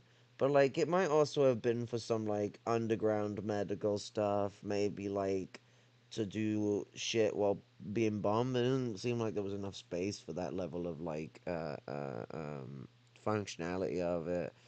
Does feel more like Zionist used it as for torture, but yeah. Congratulations, you've received 100 messages today with Restream chat. Thank you, Restream, for the pat on the back. Like this, I mean, and you know, I think Hamas is certainly Israeli, the IDF can be. You know what I mean? That's why they attacked.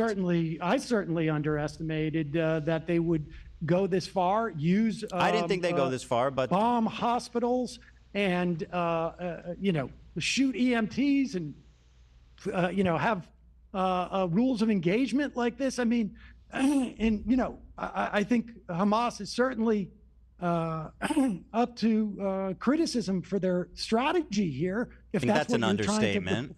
Well, I mean, if that's the well, I mean, they're a terrorist organization that intentionally antagonized like the IDF to come mass slaughter their civilians. I think that if they overestimated whether Israel cared about the hostages, without a doubt. I mean, there's you know, I don't know that there would be anybody who would make a case that this is what was their plan have Israel respond in this way. That's absurd. Well, and the same is true of like, I guess Israelis feel the same way. Like it was totally unprecedented. You know what happened. So maybe they didn't think that their mission would be as successful as it was. On the other hand, I have no doubt that they did not think that they would that they would have been able to overrun that. I mean, I think, you know, we were told that the technology of Israel's fence, et cetera, was you know, perfect and something we should emulate in this country. I mean, Trump was all talking about that. So I have no doubt that Hamas underestimated. Overestimated.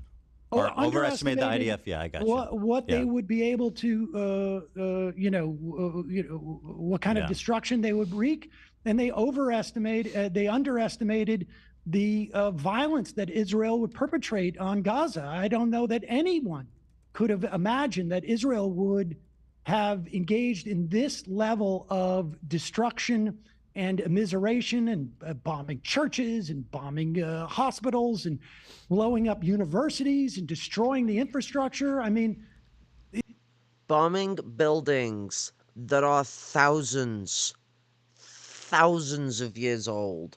like bombing the culture of thousands of years of fucking history, culture that goes all the way back to early Egyptian empire days, you know? Like, actually, I think they got even some shit going in there that we got that's fucking like tablets and stuff that go back even before the Egyptian Empire. We got a lot of stuff from the fucking from the Levant, from Canaan, like that goes way back. We talking as far back as Mesopotamia and things, you know, like all the way back. Indo West Asia. So, It's almost beyond belief. So one thing that when I was talking to Hassan, and I'm just going to talk about his point. This is about him personally. When I asked him, because this is obviously the does anyone remember, like, sorry to start it again, but the Sam Seders libertarian thing where, like, he's doing the calls. Yeah, like, every time Sam opens up the phones and he's, like, getting to the end, there's always a libertarian that holds him for 40 minutes. And the caller, like, is constantly going on about, like, Joe Rogan talking with some guy. I don't even fucking remember the name of, because I don't really fucking care either. But, like, and Sam's just like, I don't care about Joe and Steve and whoever the fuck. Just talk to me about the ideas. Like, So one thing that when I was talking to Hassan, and I'm just going to talk about his point. This is about him personally. When I asked him, because this is obviously the $1 million question, right? No, it wasn't Steven Crowder. It was to do with the COVID vaccine denial bullshit, I think. I can't remember the guy who was talking to. I don't think Steve was the other guy's name. I'm just using Steve as a placeholder name because, you know, insert like white guy. I don't know the guy's name. Oh, Steven Crowder did do that as well, but like that's a separate incident. This was a libertarian phone caller. I mean, they are a dime a dozen, and Steven Crowder's like a spineless copycat. You know, he's the theater kid of the group. I don't know if he's gonna be like it's like the Hitler thing where like we just needed to if Steven Crowder had not been sacked from the Arthur animated show, would he be the right wing fascist that he is today? Like, it's always that big question, you know. It's like if Hitler got to do his art, or if Donald Trump was able to go do comedy at the comedy club, or if Steven Crowder wasn't sacked from his position as Arthur, not as Arthur, as the brain in Arthur. You know, it's this is important journalism again. Like, these are important things to find out. You know. 1 second.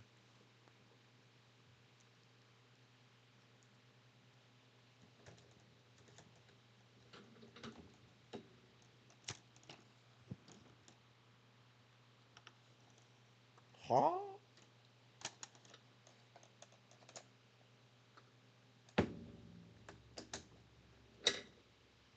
It's getting a bit dark. And I want a bit of incandescent candlelight because it's soothing and helps with stress a bit. That's what I use it for. And fuck me, is the world stressful right now? People need to really work on means to try and help with managing and regulating their stress. We're going through a lot of collective trauma across the world right now, with the trans struggle, with the neurodivergent struggle, with what's going on with fucking RFK Jr. Do not worry, we actually I'm gonna cover if the Hassan debate has gone down, I will cover it. Hopefully they let you go back on the thing when they're doing the live, so I can like just watch it from the start, without like having to wait. But like I I'll cover the Hassan debate because might as well get two birds, one stone. You know, we get to watch Ethan get his ass handed by two steamy noggins. Now you know the accent that was running through my head when I was thinking Sam steamy noggin. But like, yeah. I think people have gone checking. By the way, They will just relay you know, back there's to not us. one bomb shelter, public bomb shelter in Gaza. There's not one public bomb shelter in Gaza? Mm-mm. You know, there's.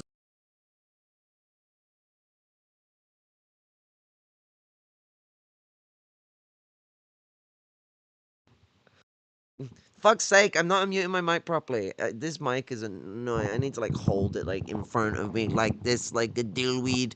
But I was not prepared for Ethan's fucking Are there any public bomb shelters in Gaza?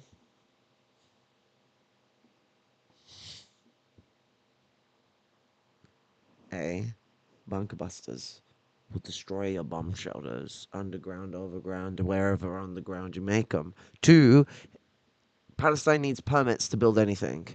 3, they're limited on what they have, so even if they break permit and build something themselves, they don't have, which they do, that does happen, they don't have all the infrastructure in the world to go, we're going to build competent bomb shelters that could protect the Palestinians from being completely carpet bombed and desecrated by the IOF.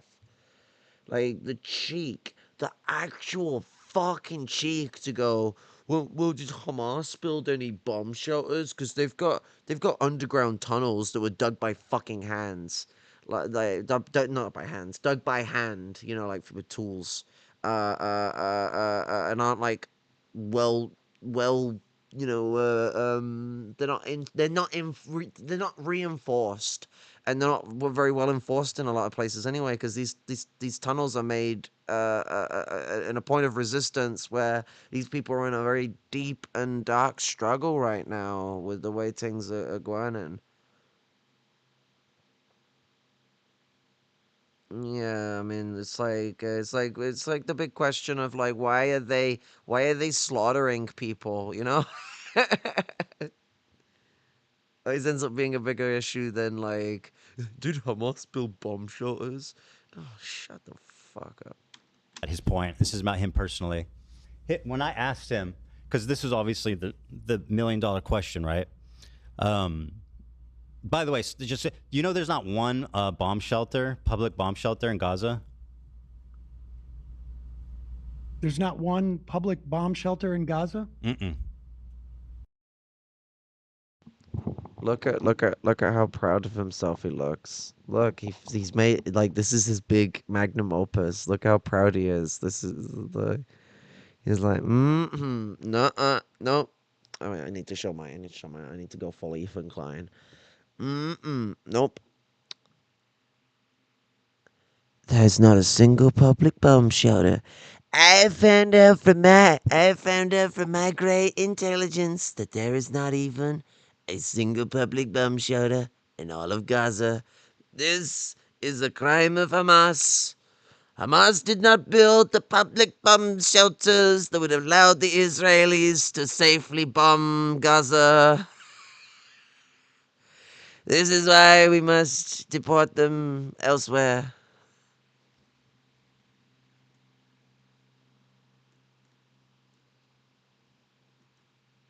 Okay. I just think that's interesting. It's pretty fucked up, don't you think? Do I think it's fucked up? Yeah. I'm not sure. I'm not sure I understand the point. Like, well, I mean, do you think anything would be standing anymore? Well, bomb shelters are underground. I mean, they would Well, I definitely be a lot know. safer. I've seen what happened to So your tunnels under hospitals. your statement is oh, there was so you say there were tunnels under hospitals. Do you see like this? Did you hear the modem sounds as the Zionism went? In like man's man's actually I think that's the ATM sound. But the I can't remember what the let me get the modem thing up. We need it's like beep boo. Whoa, why does it take so long for YouTube to load up on fucking Edge? Hassan debates Ethan Klein. Okay, I am missing it. We will watch it. Also, we got some behind the bastards on the front here. Can it go away? Can it go away? Go away.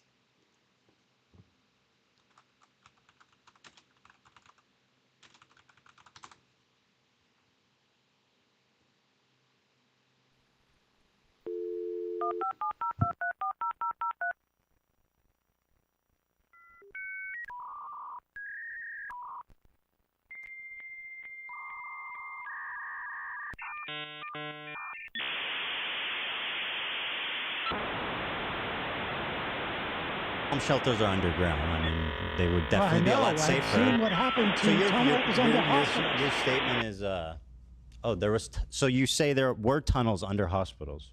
Israel built the ones under the first one that they went into. They built it when they were occupying Gaza. Are you I love having old right? computers. That's true of that I one. love I mean, playing they have a games, vast I love tunnel now. experimenting with old hardware, and I love experimenting with old software. There is one thing I want to add to this setup that I think would really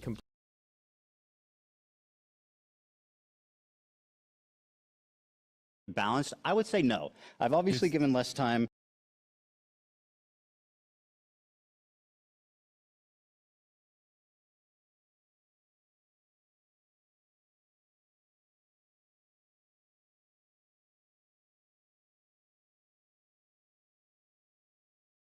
Network, obviously, as everybody knows. But I don't care. I don't want to get into the weeds on this. The $1 million question is like, what's like, what can we do? Now, it's obviously insanely difficult as to say. Americans, I think we can stop aid immediately. I mean, obviously, it's not going to happen under I'm in Trump. favor of that, by the way. Okay. I Yeah. mean, good. I mean, I just I think we should call for all aid to be ceased, and I think we should stop protecting them in the What UN. should have Israel done on October 8th, I guess? Like, what would have been an appropriate response for their government? I mean, without listen, without saying not this. What should they have done on October 8th? I mean, I think that there is they're hitting strategic sites to attempt to take out leadership. They should have, but let's talk. Like to Well, the look at leadership that was moment- underground. They should have exchanged prisoners. That's what they should have done. And if you actually want to dig into the UN's dusty scripture, the UN actually justifies national liberation struggle, like against an occupier, and the means of doing things, including taking hostages and doing hostage exchange. These things is not like this is. Because the UN's Genocide Convention is based on the plight of the Jewish people during the Holocaust, as well as some other genocides that are really key and important to understanding this exact kind of conundrum, this exact specific problem. I definitely hope there will be something along the lines of protection service through community organizing soon. I really hope so too. We're in so much danger. A lot of trans experience is not feeling safe, doing especially for non-passing people. Yeah, that's that's big fear I got with myself. The rising fascism and stuff like that, and the rising perspective of things, and the enabling of TERFs and stuff in the UK now with the Supreme Court. It feels like if I go use the facilities and the spaces that are meant for me, that I'm gonna be attacked. And this is opening the door for further and greater attacks. That's only now, you know. What happens when Labour does what it wants to do with the legal rights of the community? They've shown full blown support for J.K. Rowling and the thing, and we're seeing a massive rising fascism at the moment, and we need community organizing so fucking bad right now. We need it so fucking bad. But yeah, well spoken, Caffeine. You're always preaching the truth. Yeah, to look at that, that moment in history, like maybe it was. I disagree because they had to do something. Maybe in that moment, they had to go in and bomb or whatever they do. I think that any action that they would have taken at that point, frankly, was a function of literally decades of oppressing people and attempting to bring this to an eventuality. Right. I mean, this was. And so, what should they have done? Ages ago. Well, I mean, you're avoiding. Yeah. Okay, I think what they should have done is begun empowering Palestinians in the West Bank. They should have done This is my favorite answer, Sam. You're saying that this is what Hassan told me. They should disband their government and lift the borders in response to the worst terrorist attack that's ever happened. I think honestly, when you see that your policies have failed, but I don't think this you was actually their don't believe agenda. that that's a real thing, though. I'm interested in having like a real conversation. You can't like live in a fairy tale land where, in response to the worst military or terrorist attack of all time, Israel, who's already, as you state, like genocidal and racist and all these terrible things, is going to lift their borders and disband their government. Well, wait a second. You're asking me what they should have done, and that's different. No, in a from realistic what I way, not in a expect them to fairy do. tale, Sam. Well, listen, there is no. I was unmuting myself. This is the inanity of the Klein approach. He's just turning around and being like, well, you know, Sam, you're just saying insane things because you're saying what should happen when I asked you for what should happen. And Sam's like, well, the only way you're going to stop insurgency is by melting down the borders, is by ending this colonial project. And Ethan can't handle that. And that's Sam and Hassan are taking the moderate approach towards talking about this. There's Jewish voices, you know, let alone Palestinian Arabs who talk about the liberation in a much more militant fashion. As we were looking into Mandela's push in the 60s for, well, in the 50s and the 60s, for the ANC to create a military wing, essentially like a party paramilitary organization, like the IRA, the Provisional IRA, and its relationship with Sinn Féin. No, there is no realistic thing. Their agenda has been, it has been quite clear. Their agenda has been, since Ariel Sharon walked on the Temple Mount and tried to scuttle peace talks, the agenda since the assassination of Rabin by arch Zionists in Israel, the agenda has been to bring about this moment. There is no doubt about it. The annihilation. What, with Stephen Miller, or with because Trump's got a few spiritual advisors.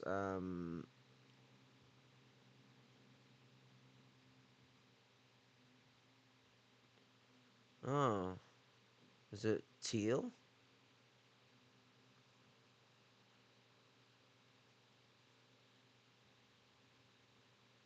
The crazy lady.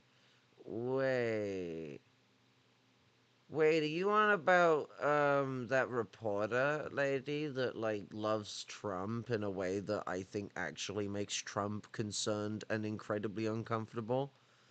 I can't remember her fucking name. Laura something maybe. I don't know. God, like right wing evangelical Christian fucking like fascist women. Like we need the oh, it's not Laura Loomer. I was gonna say like Laura Loomer is like it's like Laura Loomer, Laura Ingram, and oh, is that other fucker is like the troika of tyranny of like fucking annoying ass like upper class white women being fucking racist bigots. Okay, no worries. I'll just keep the stream rolling. Of the Palestinian people has been an agenda in Israel for far too long. So, from the perspective, it's anything I say is fantastical relative to what they would actually do. Anything. There's nothing they could have done that because of the situation, everything. Anything they would have done would have been. There was no plan that on this day they were going to do this. But if you go back 10 or 15 years ago and look into Bibi Netanyahu's brain, the idea that this is ultimately going to happen was definitely the agenda. What, in terms of like attacking Gaza or inciting an attack? I would imagine both, frankly. But to find a way to eliminate the Palestinians, this has been the agenda of at one time what I think was a smaller segment of the Israeli body politic, and I think has increasingly become an even larger portion of the Israeli politic. So, I mean, anything I say in terms of should it's is become the central part of the Israeli body politic. Like, if we're to boil it down for size. And I think it has always still been quite a large body of Israel. You look at the Nakba and a lot of this other stuff. But this level of extermination is quite, at its Nazi roots. But unshackled, I think, is the thing that happened. I think we got a more moderate Zionism and an appeal towards quote-unquote labor Zionism in the early founding of Israel, even though the so-called labor Zionists are actually very conservative and very, very racist towards Palestinians, was because outright, full-blown extermination of the Palestinians in the ways of the Holocaust that we're seeing right now in front of us would have been too much for people to have support for Israel for after what happened in the Holocaust. It would stink too much of the Nazis from people who know what the Nazis are. It's why there has been a lot of distortion as to how we understand World War II and how we understand the factions at play in World War II. Because they don't want you to understand the evils of fascism. They don't want you to understand it. Heck, I was one of the people that were roped into taking a sympathetic and approach towards Nazism as a single digits. I was 7 years old. I started watching documentaries, and I come across World War II stuff. Now I didn't become a Nazi at 6. But I was sympathetic towards like the propaganda that they were showing me, because they would just show like Nazi propaganda in its brevity. And so, like, the way we tell history is full of lies. When you're a kid and you're a gullible moron, you are just going to swallow it up, and it's all over the TV. I came across it on the TV because I liked stuff that was smarty sounding. I was a kid. I don't know, like, fucking, when you're like 6, 7 years old, goo goo gaga has not long gotten out of the vocabulary. But, I wanted to be into like, I don't know what the word sociology was at the time, but that was always like a thing that interested me. I liked how things work. I always liked science. I always liked nature. And so like when I came across the History Channel and Yesterday, which is like the Freeview one, because we lost that skybox in like 2005 or 2007. It might be 2007. It might have been the crash. so we ended up with the free view. So I had to watch a homegrown History Channel, which is a little less conspiratorial. But I had already been poisoned by the History Channel for a couple of years at that point. You know, you only need to see one episode of Ancient Aliens and something has gone wrong with like the way that your brain starts to articulate with reality. But that's like a really big part of like Zionism and the lack of denazification that we've seen that has distorted how we understand fascism and how we understand the problem that's going on in Palestine for generations. But I would agree that a larger part of the Israeli population is for the massacre stuff now than maybe you would have seen in, let's say, the 60s or almost or the 50s, when like, I mean, the Nakba was still supported, and there's still a lot of fucked up shit, even massacres that went on during the Nakba. There was, you know, hundreds of thousands displaced, and many people even killed. The Nakba was brutal, but like a lot of these Holocaust survivors that were being pulled into the so-called safe place for Jews, the Israeli state, probably weren't very fond of the idea of slaughter, and so Israel had to play a careful game with the fact that they wanted to flaunt the Holocaust as their big thing. I mean, they wanted to silence any Holocaust survivor who used their experiences to speak out against what Jewish people were being conflated with in regards to Zionism and what its oppression represents. How, you know, it's very much like the Warsaw Ghetto, but also in the we must but also in that like Europe was still healing from World War II, and that the Nazis was in recent memory. And so if you start doing Nazi shit, people didn't need to have a definition told to them. You know, it's not like today where we're like trying to backtrack through history and explain to them, you know, not neo-Nazism. I feel like it's easier to point out that shit because it's a modern thing that's existing right now. Nazism is a thing of the past, and so you got to be careful not to get too dulladic and like not constrain it to the Germans and think about Nazism as a wider ideology that incorporates Nazism and neo-Nazism, Strasserism and Hitlerism, etc., etc., etc. But like in the time, you know, if you're someone who fought in the war, or if you're someone who saw the brown shirts rise up to power, or the black shirts rise up to power, or you one of the communists who fought them, you knew what a Nazi was when you saw one, or what they represented. It was common in media representations and stuff like that as to how Hitler rose to fame and other stuff like that. So like, you know, in the 60s, if they started being really openly mustache man like they are right now, people would be quick to pick it up on. People were still picking up on it anyway. And the shit Netanyahu said about this war that sounds like the shit I've heard Hitler say, or read Hitler saying. So like, it's fucking wild. Fantastical. Anything. So yeah, okay. I mean, so this is like I understand where you're coming from, right? Like there was an opportunity for a ceasefire that was called in November, in December. They could have held a ceasefire at any point, and the amount of killing would have been far less. They could have done that. They could have ended it after a week. I mean, Hamas could have ended the war anytime too. How could have Hamas ended the war? By releasing the hostages? No, listen.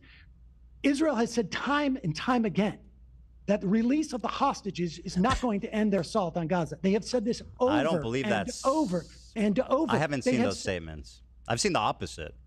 I believe that you really haven't seen those statements? No, I haven't. I'll review them. I mean, it depends when it depends when they were made too, right? Like, is it what's it in response to? At any time, they could have done that. Well, what has Hamas done to end the war? Hamas offered what have they done to end the war? Early dawn to say Hamas offered all the hostages in agreement in response to Israel not coming into Gaza.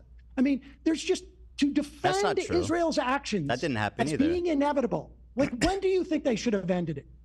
When do you think they should have ended it? So who have ended what? You've asked me the question, what should have Israel done? You tell me what they should have done. Do you think what they've done is right? Well, what do you? I've clearly stated no, Sam. Okay, so tell me what they should have done. Yeah. So I mean, obviously, hindsight is a beautiful thing, but in my opinion, like you said, I think some more specific strikes. I think more moving slowly, because as you kind of pointed out but didn't really acknowledge. When is do you that think they should have ended? Do you want me to answer? Yeah. Yeah. So the leadership is obviously underground. So it's going to be a long mission of trying to get them. It's going to be a difficult mission.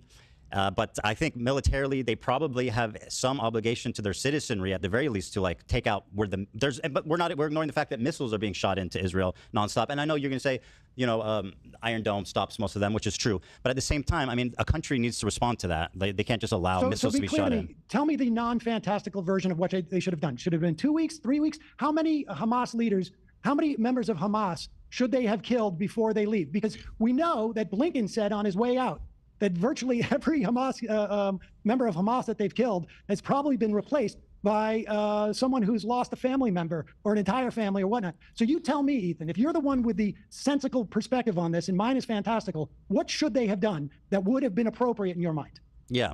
So besides like special operations and stuff, I think it would have been a good idea to, I think there's a space where they could like try to find peace partners in Gaza before just destroying the whole thing. Like, obviously they approached it completely wrong, right? But there are ways, I think, that could have happened that are realistic, like trying to forge some kind of peace partner, some kind of alliance, some kind of international All those coalition. people were marching in the Great March of Return week after week after week. Sam, was there Hamas activity at the Great March? Sinwar was marching. Sinwar was marching with them. Were people attacking the border wall? During the Great March of Return, the first dozens of these things before the snipers, no, they weren't. So there were the people for peace. There was Hamas activity. They were attacking the fence. They were like trying to cross the border. They were but not attacking militants. Militants were trying to cross the border. You're telling me that in the first dozen of these marches, there were people attacking the fence? Correct. Okay. Yeah, but I mean, again. He's full of shit. I think that there's a way for Israel to try. I think they can obviously pursue peace. The way that they're doing it is impossible, right? Like, it's fucked up. It's insane. It's genocidal. It's horrific. They're not pursuing peace. I'm not saying. I'm saying the opposite, I don't Sam. think Israel is. Well, you asked me what should they have done. I mean, obviously they're not pursuing peace. I agree with you. Like, quite the opposite. That's not what they're doing. But I'm saying there could have been a path, although it's not.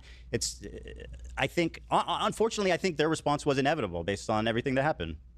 You think it was inevitable that they would kill these many people and they would use food supplies as a weapon, that they would have leveled hospitals and universities and 80-90% of the homes? I mean, how I don't know to what extent, but like a huge response was definitely inevitable. I'm not justifying it, Sam. You asked me a question. I'm answering it. You're putting this on me, like I'm saying. No. I'm just saying inevitability. I wonder what you must think of an Israeli body politic where this level of atrocity is inevitable. Well, you described your and Hamas's understanding of the IDF. I wouldn't say that. I can't say to what extent, but you agree that a huge response was inevitable. Listen, I believe a response that was inevitable by Israel, and that is because I have a much more theoretically jaded view of that country and their agenda, I think, than you. But to expect that what they've done is inevitable. To what? Well, Sam, I just wonder, what it is that you think is in that body politic. Listen, I don't think it's inevitable, just to use an example in this country. I don't think that it's inevitable that we are going to be deporting and disappearing, immigrants in this country. I think it's possible, but my perspective on America is still too optimistic to think that's inevitable. I can't even imagine what I would think would be inevitable. And I think, listen, our invasion of Iraq and the complete lack of caring and the only thing that would even mitigate that is there were no images coming out of Iraq, or very few. And certainly I was exposing them more than the American population writ large. But to perceive what we did in Iraq as inevitable, it's a different situation. That's completely, that was completely unpredictable. But we kind of touched on it. And again, to what end this even matters is it doesn't ultimately. But you know, Hamas knew that they were going to bomb the fuck out of Gaza. Listen, I would imagine Hamas thought there was going to be a response, but they wouldn't have taken hostages if they thought that they couldn't use those hostages Of course as a they way thought they could. I don't deny that. Yeah. of deterring Israel from entering. And that was a Yeah. miscalculation on their part. They presumed that Israel was more interested in those hostages, I think, than they had assumed. Well, and that's part of what a lot of the civil Sam unrest in saying Israel it's is about, is straight. that a lot of people do care about the hostages and think that the government is to stop the war and focus on getting the hostages back and not killing innocent civilians. So that there is I wonder about that last part, but Which but part? The part about the killing of innocent civilians. I mean, you know, I think that I said that's what they're doing.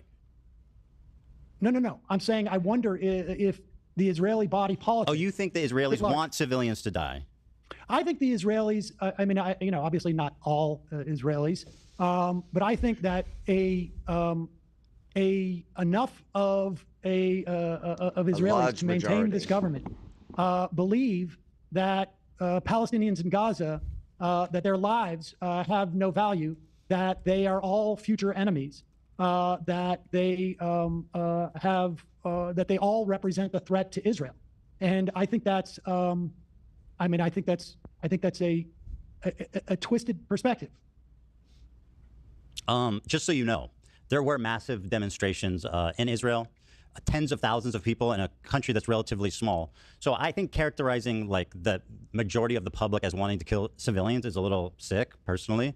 But you know, it's. I guess you could say whatever you want. I'm basing this on conversations with you know, Israeli reporters.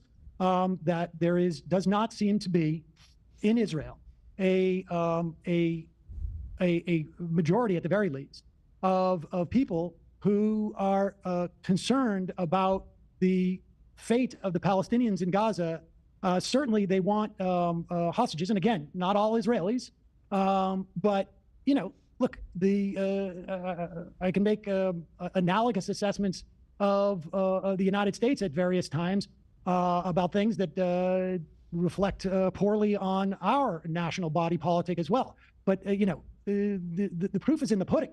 Can I tell you something? 300,000 protesters in Tel Aviv, 200,000 in the rest of the country. That's 500,000 people out in the street protesting the government of a country that has like 6 million or 5 million in the. Are you talking about the protests about the judiciary?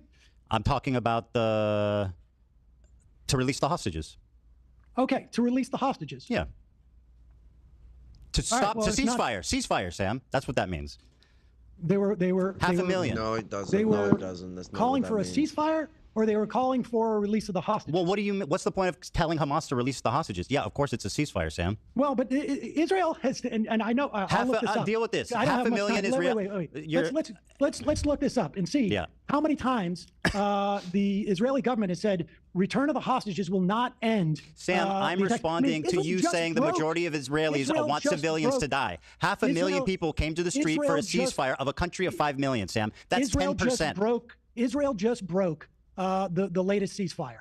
Okay, where is the political response from the Israeli people? I mean, the idea that Gazans can be held responsible for an election that happened 18 years ago. Sam, you when said the half majority of population is Israelis Lebanese. want civilians to die. I think the majority of Israelis do not have a problem with what's going on in Gaza. That is my. I think that unfortunately might be true to the extent that they've gotten. Well, then we agree. They've gotten much more radical. Unfortunately, tragically, everybody's been a lot more radicalized since October 7th, and that's tragic. I agree. I think people in Israel are jaded and they are cynical and they don't care, like you said, and I think it's tragic. Yes, well, that's what my contention was. Look, the way he sort of like narcissistically like finds a route to be like, well, actually, you know what? We agree. They're all narcissistic, and it's tragic. When he asked the question, he was asking it as a gotcha, and I'm being horrified that Sam would think that most Israelis want like the death of civilians. Like he was trying to get a bite of him being too much of a evil radical lefty, and when he couldn't get Sam to bite at his like fucking little like logical trap, he's like, yeah, actually, you know, I think you might be right about that, you know. They're narcissistic as blah, blah, blah, blah, blah, blah. It's hard to tell whether he's like fucking serious with some of the shit that comes out of his fucking mouth. And they don't care, like you said, and I think it's tragic. Yes, well, that's what my contention was. I mean, I'm looking at something from May. I wouldn't say most of them want to kill civilians, though. Well, I think that they don't. And I wouldn't say that there isn't a sizable portion of the Israeli citizenry that want a ceasefire. When 500,000 people, Sam, marched out on the street of a country of 5 that's million. bullshit. You see what I mean? You see what I mean? How like quickly it goes from like but. And I wouldn't say that there isn't a sizable portion of the of Israeli citizenry that want a ceasefire. When 500,000 people, Sam, marched out on the street of a country of 5 million for a ceasefire. This Pew research, 39% say Israel's military response against Hamas in Gaza has been about right. 34% say not gone far enough. Sure. Now, granted, that was in May of this past year, so maybe that's changed. I would hope. But you know, that's all the most recent data I have. Yeah, no, I know that the sentiment 40% last year said that Israelis should govern the Gaza Strip. I know that people. I don't know what's left now. Yeah, I agree. It's tragic what's happened, because I agree with you that they've become jaded and they've become very comfortable with the idea of violence happening there in general, right? And I think it sucks. And sucks is an understatement. I think it's tragic, and like it just I don't know what. Truthfully, the situation is so fucked up that like it just feels hopeless sometimes. But it certainly does. But in the meantime, you know, in this country, and we may not have the opportunity for a while, but we should cease all aid to Israel. We should stop protecting them in. I am gonna stop this one here and move on to the Hassan versus Ethan debate. But basically, like, they end it in 2 minutes. I agree with Sam that we should what's the word? Sorry, strangulate Israel. BDS, use it to completely isolate it from the rest of the world. That's a really important part of things. My phone going off for.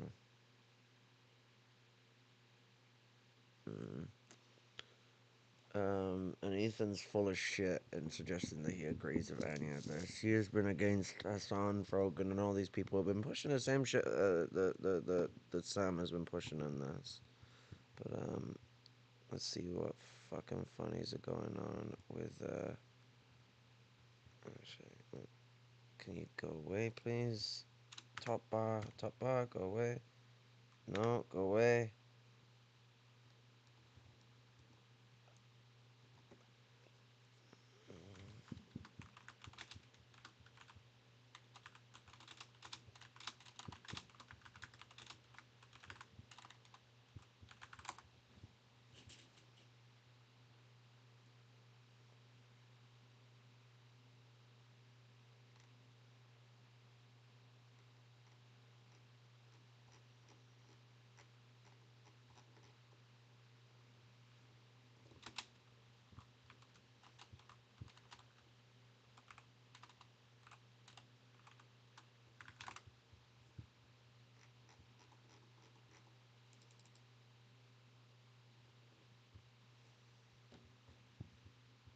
And by the way, you spent the first part of this debate calling me insane for what I think most people would perceive as blatant, obvious anti-Semitic attacks. I don't think most people would look at what you're doing right now and let's think not that worry this about is that. a Let's sign of mental sanity. Well, we'll have time to poll the audience afterwards. So let's continue.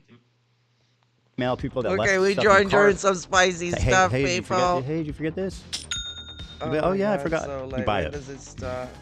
Sleep last night at all. Yeah. Crazy. Very. Although he looks chill. Yeah, he's very chill. hasn't I haven't barked. Go a little bit. Yeah, it's not going to be long before I feel like we're going to have to. Oh, me all the time as well. Piker. What's going on? Well, I'm doing a debate. What about you? That's what I'm doing as well. All right. Wait, hold on. Oh, are you going to show me all the time as well on the Zoom call? Here, I can fix that. 1 second. Let me just set it to Ethan's output here. If you want, there you go. If you want, just show like not just Ethan, but yourself as well. If you're going to talk, like that's fine. Hey, I don't know if it's gonna Hassan, be too difficult. leave the production notes to my team. You can Well, I switch mean- your show how you like. Well, they were my coworkers as well, Ethan. Well, it's been a for 2 while, my years. friends, and guess Yeah, I what? know. They are not now. No, I know. So let's start. I mean, so you did this content cop, right? And I mean, did that go how you expected? It didn't seem to hit very hard. Before we get started, can I lay some like ground rules so we can have like a productive conversation? Sure.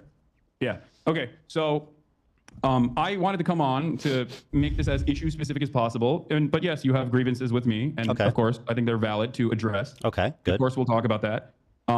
Hopefully, I'll be able to address some counterpoints as well, if you will allow me Of in course. that process. Absolutely. But before we get started on anything, I would like to potentially talk about definitions, so we can have like an established definition on a lot of the things that we're going to be talking about. Is that okay with you? I mean, it depends how many definitions you got. What do you want to define? I don't want to get bogged down in this, so let's. I'm also experiencing audio issues on my end, so Sure. hold on Go one ahead. second. No worries. No worries. Okay. All right. So you're fine with that? I mean, I'll do up to a point. Yeah. Well, I mean, I don't want to get bogged down in a conversation. It's not like a gotcha. Go ahead. Start. No, I know you're not. I Okay, just want to get going. All right. So first and foremost, I think we should define what Zionism is and what you mean by Zionism and what I mean by Zionism. so you Zionism understand where I'm is coming the belief that Jews should have their own homeland in the historic Palestine area. That's it. Okay. All right. So I believe that Zionism is a religious ethno-supremacist ideology that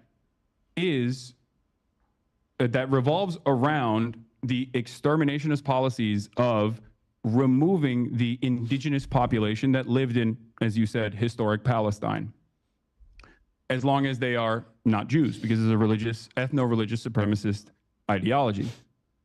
I think that this is a disagreement that you and I have. No, I agree with on this you. front. I agree with you. If you want to add that, like the genesis of Zionism included, the displacement and the ravaging of the culture that existed there, then I would agree with you. I mean, I don't think that the establishment of Israel was like a good thing. I mean, it was tragic and a lot of bad things happened. But let me ask you, sir. Okay. How was filming that content? I just have to know what you felt, what you were thinking as they were doing the Fortnite L behind you. We'll get to that. We'll get to that. No. We're here. I don't want to talk about definitions. You got your Zionism, and let's do the. Okay. Oh, okay. Yeah, I don't know. I mean, it was fine. Did you not? I've participated in other YouTube videos as well in the past. No, but that Fortnite L dancing. Some of them feature sketches. I noticed you weren't in the other shots. Why was that? I think I was being interviewed. Oh, really? By Who was a interviewing journalist while that was happening. Really? I don't remember. Really? Oh, that's convenient. I think you were embarrassed, frankly. It's probably funny the way that like I don't know how the Other fuck YouTube they videos did as it, but, well like, in the No, past. but that you know, Fortnite some L of them- dancing. some of them like feature- appears in some of them the faded. feature You can sketches. tell like this is something that was said that they plan a lot of these kind of things out and like Other YouTube videos as well in the No, past. but that you know? Fortnite Some L of them- dancing. Some of them feature sketches. I noticed Okay. you weren't in the other shots. Why was that? I think I was being interviewed. Oh, really? By Who was a interviewing you? journalist while that was happening. Really? I don't remember. Really? Oh, that's convenient. I think you were embarrassed, frankly. You were absent from every other shot. I think you saw Wait, him why doing would that. I be- I think you saw him doing that Fortnite dance, and you said, "I got to get out of this." And by the way, No, I I'm don't giving you care. credit for that. I mean, Ethan, you're a comedian. You know, you've participated in some sketches. You know, it Nothing that happens. I mean, shit. Yeah. Really? You're one of your most famous sketches, you in a fucking diaper. Like, what are you talking about? Yeah, we've done funny things. Okay, you know what? Let's not debate the merit of our comedy. You're right. I'm very hacky, and so are you. By the way, you believe that the that's likes fine. were botted on that. What? You had said you thought the likes were botted on the content cop. Do you still believe that? What? The likes were botted on the content cop? The I don't- I dislikes have no were idea. botted. The dislikes, sorry.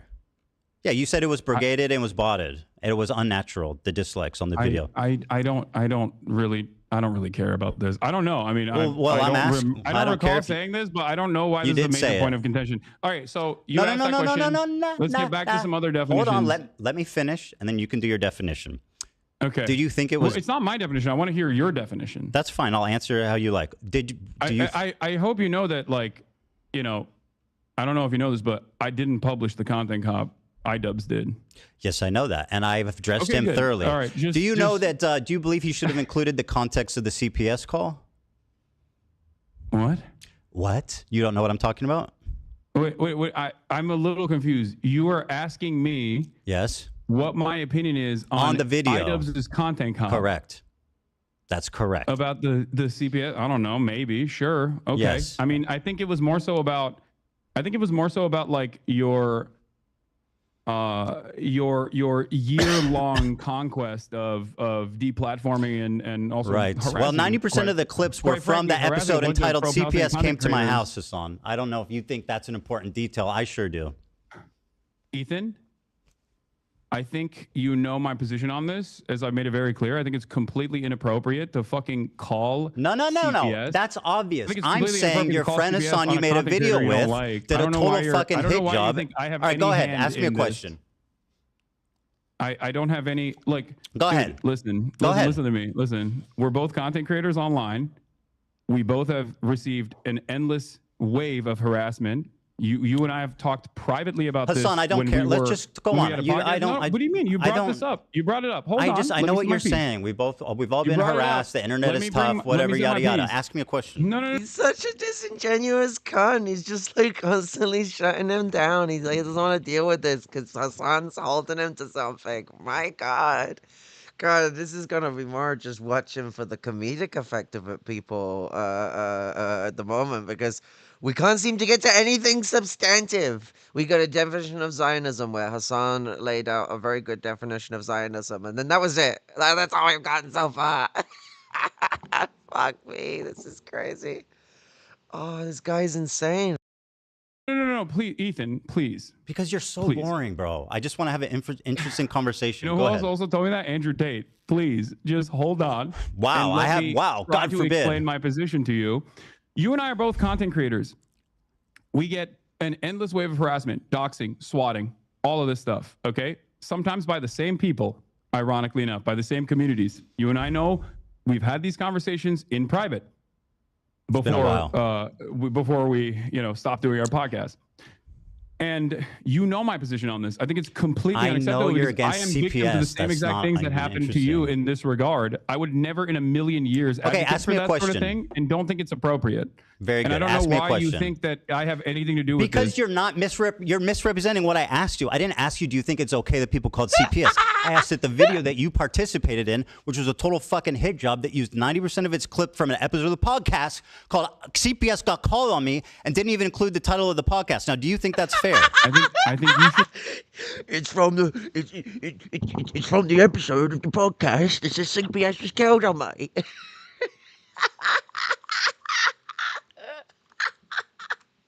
CPS Got Called on Me and didn't even include the title of the podcast. Now, do you think that's fair? I think you should take this up with iDubbbz instead of me. Okay, I sure. didn't Ask me make a any question. Editorial, yeah, I didn't make any of the editorial decisions in iDubbbz's content cop. I'm asking what you thought about it, okay? Not if you made it. It's pretty fucking pretty Sure, obvious. Go ahead, ask me a question. I'm sure it would have been.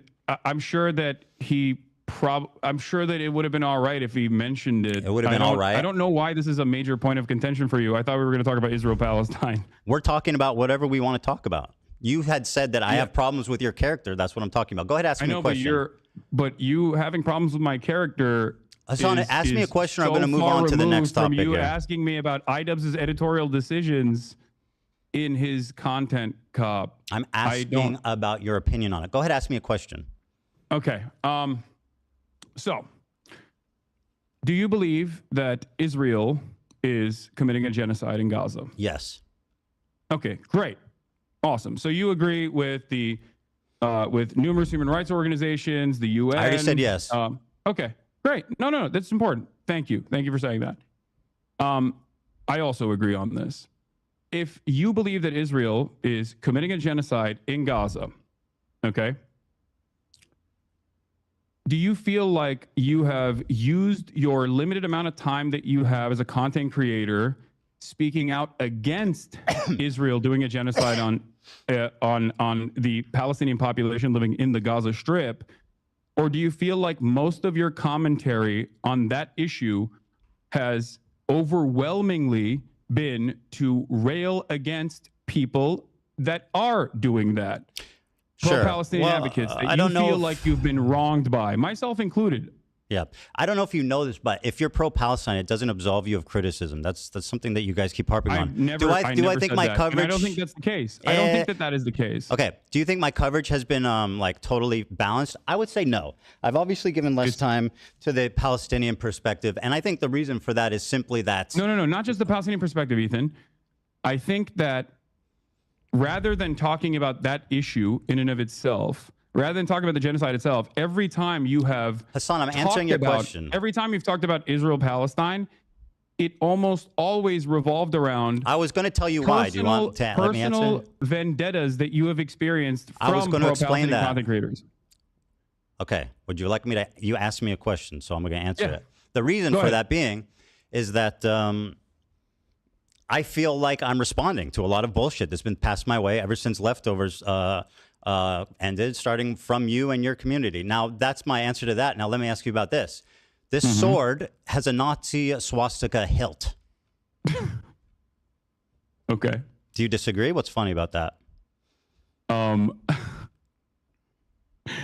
I think it's funny because you've made this a major point of contention. That's why I think it's funny. It's a swastika, is it not? Yeah, it's a sword that is a bleach sword, as you know already, that has a hilt that has a Japanese manji sign on it. But yes, it does look like a swastika, as I've also noticed and have talked about on numerous occasions that you've brought forward. On your Yeah, of course podcast you're already. conceding that because Such as we when fished this such as up. when But I yeah, made fun of, such as when I made fun of, I believe it was Alexa that grabbed it, and I said, "Oh, you immediately go for the swastika one." Yeah, exactly. Audio so low. Do you think? Do Yeah. you? You think that anyway, I- my do you point think is, that I actually Hassan, think if I it's can a- continue my point, is that you knew it was a swastika sword. So what is the, so, I mean, why did, he actually believes it's a swastika sword. He actually believes it's a swastika sword. My God. It's a Manji symbol. It's from Buddhism. Like, oh my God. Like, you fucking absolute one-dimensional human being. Like, Jesus Christ. did you guys choose to pose with this sword? Ethan? Answer that. Why was the choice made for this Ethan, sword? I'm gonna gently explain this to you again. One, it's not a swastika, but regardless. Do you think it looks like a swastika? I did not make this editorial decision. I wasn't even. Do you think it's reasonable to perceive that as a swastika? Ethan, answer the question. Is it reasonable to perceive that? I don't think it was a deliberate decision that IDubbbz made, but I don't know. I don't know his mind. Hassan, they're your swords, and according to the New York Times article, there was 10 options. So what's the chances that they chose the swastika one? That seems pretty slim. Well, you have 10 considering swords, that don't you? The week prior to that, I believe. I don't know the exact timeline. I don't really remember when they shot this, but I had the sword out because I was doing an Assassin's Creed promo. Do you feel like if I thought it was like genuinely a swastika sword, I would use it in an Assassin's Creed promo shot? Yes. That's what we call a dog whistle, Hassan. And what you're doing is gaslighting somebody. You made a video. Let me make a point here, Hassan, because you're the king of microaggressions and understanding the perspective of minority groups. True. Right? So you made a video. You participated in a video accusing a Jewish. Let me finish my point, Hassan. No. Stop. You are making a video accusing a Jewish man of exaggerating anti-Semitism while exhibiting the most hateful symbol against Jewish people. Do you not see this as a problem? Or at least, am I insane for thinking this is odd? Ethan, take a deep breath. Answer the question. I don't need you to console me. I didn't even hear your question. I need you to. Well, you should try listening instead of speaking. I'm just looking for clarification here. Do you think that I deliberately was using a dog whistle in an Assassin's Creed promo, or that it was a cool sword that was laying around because it's the only long sword that I have? You have 10 swords. I know, they're heavy. That's not a real sword. So yes, I'm aware that it's not a real sword, but you had 10 to choose from. What does it matter how much they weigh? Yeah, the other ones are heavy. Let me paint a I'm scenario. waving that shit Let me around. paint, Hassan, let me paint a scenario for you, okay? Listen, okay? This is important. You participated in a video accusing a Jewish man of exaggerating anti-Semitism. You exhibited in that video the most hateful symbol against Jewish people. 1 out of 10 of your swords that you have previously already stated you know is the, quote, swastika sword. So am I insane for even... You're treating me like I'm insane for bringing this up, but it sounds pretty reasonable. I mean, it's a little insane. So yes. yeah, microaggressions just don't exist for Jewish people. You're asking me why iDubbbz. It's your sword, bro. I don't believe that you weren't there. I'm not iDubbbz. You were there, bro. It's in your fucking house. I don't know. I don't know why you're asking me. Because it's your house and your sword. But I also gave you what my speculation is. And that is that it was just a cosmic chance. I previously had it laying around because I had just done an Assassin's Creed promo. Okay, if you say so. So if it's a cosmic fluke, which you claim, then why leave the photo up? I'm not even in the photo. I don't. I know it's in your room though, and with your sword. Why leave the photo up if it's a cosmic fluke? Wait, why are you asking me this question? I don't know. I'm not. Ethan. I'm sorry, Hassan. Are you unable to make value judgments on situations? Like, isn't that what you do for a living? Do you think that iDubbbz should have removed? I don't think it's relevant or that big of a deal at all. If that's what you're trying to get out of me, like, yeah, I think it's not. Okay, so you're telling a Jewish man who's complaining about a very odd coincidence that I'm crazy and I'm exaggerating. Over the Manji on it, Ethan. Can we? Okay, you got me. All right. I don't know what to tell you. Oh, you got me. I put a swastika in the video calling you out for exaggerating anti-Semitism. That's not what I'm saying. You got me. Do that. Yes, you did. Ethan, you literally did. I didn't do that. Okay, laugh about it. Go on. It's not a swastika. And then why should he leave it up? You have that much of an issue with swastikas, considering you drew one on PewDiePie. I'm a Jewish man, you fucking moron. Oh, I didn't realize. Is anyone in that room Jewish? Was anyone in that room? Did I draw swastika one time on? Do you think that Jews have an exclusivity agreement with like being offended or not offended by Nazi imagery? You've done a Sig Heil approximately what 50 times. Why did I do a Sig Heil? Why did I do a Sig Heil? I don't know. Because you only watch clips on Twitter. I was making fun of Elon Musk and trying to see if it was valid or not. Oh, thank you. And by the way, as a Jewish man, are you going to try to see if it was valid? Oh, shut the fuck up. Oh, that's such a stupid fucking statement. What do you mean trying to see if the positions were valid about it being not a salute or not? Fuck off. Like, it's such a stupid statement. Tell black people not to use the N-word? Wait, what? Are you going to tell black people not to use the N-word because it offends you? Do you think this is an apt comparison? Yes. Okay. So you think that being able to draw the your anti-Semitism radar is completely out of whack. And who are you to say that to me? You pose with a swastika. You're saying that it's not a swastika, and you know it's not a swastika. I mean, it literally is a swastika. No, it's not. Let me see the swords in your background. Why didn't you choose one of those ones? I didn't choose the sword, Ethan. I don't believe you. Do you think this is a productive use of our time? Absolutely. So anyway, you say it's a weird cosmic fluke. Personally, if I think it was a weird cosmic fluke, you say basically it's not a swastika. The difference between the Hindu symbol and but it's not.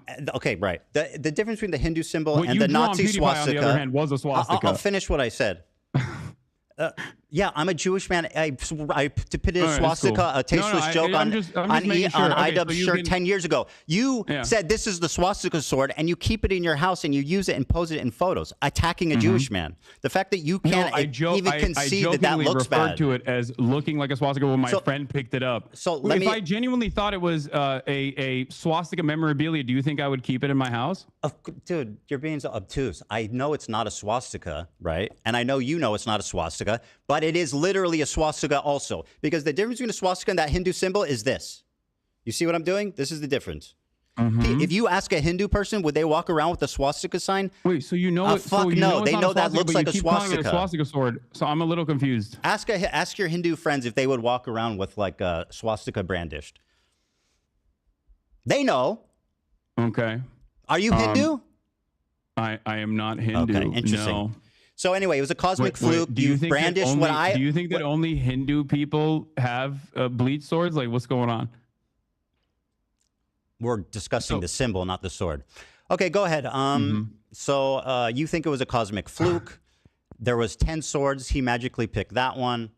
I can't. I'm speculating and on he left the it up. decision making If of it was a person mistake, he could have deleted it. I'm not him. Go ahead. I ask don't me- know. Again, I'm going to repeat myself here. I think I'm doing. You this don't a need lot. to. Go ahead. I am not. Ask me the next iDubbbz. question. I don't know what was going on. I'm not in his accusing you of being mind. iDubbbz, Hassan, but you're acting like you're incapable of making value judgments on things because you're not No, because iDubbbz. I already made the value judgment. I right-wing think you're value being proposition crazy. bullshit is Okay, well, stupid. Mr. Microaggressions thinks I'm being crazy. Very good. You have no problem telling Jewish people they're being crazy on what? Yes. It's like a blatant fuck. Go ahead, ask me the next Yes. question. Yes, I don't. Do you I think don't the have so- a problem if you could go telling back, you're being crazy if- right now. if- You being Jewish has nothing to do with this. Sure, I'm sure it doesn't. Do you think going back that it was a mistake to use that sword? I don't really care about this at all. Okay, fantastic. Well, that really shows where I you're at on this. genuinely- Go ahead, I and ask don't me a care. question. Sean is like a young Okay. Sam Cedar at this point. Jesus Christ. So- we've had the double Tim Pool, the I don't care multiple times, and still just trying to reclarify something he just doesn't care about.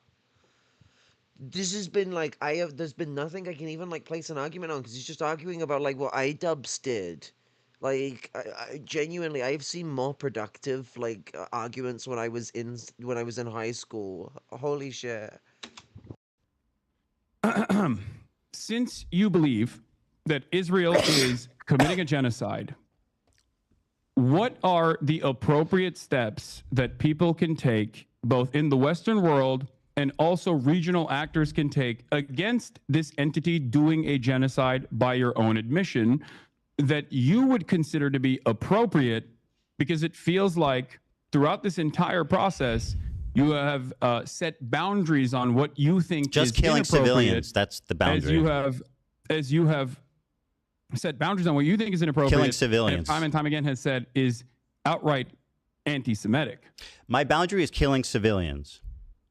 Okay, that's great. So is that unreasonable?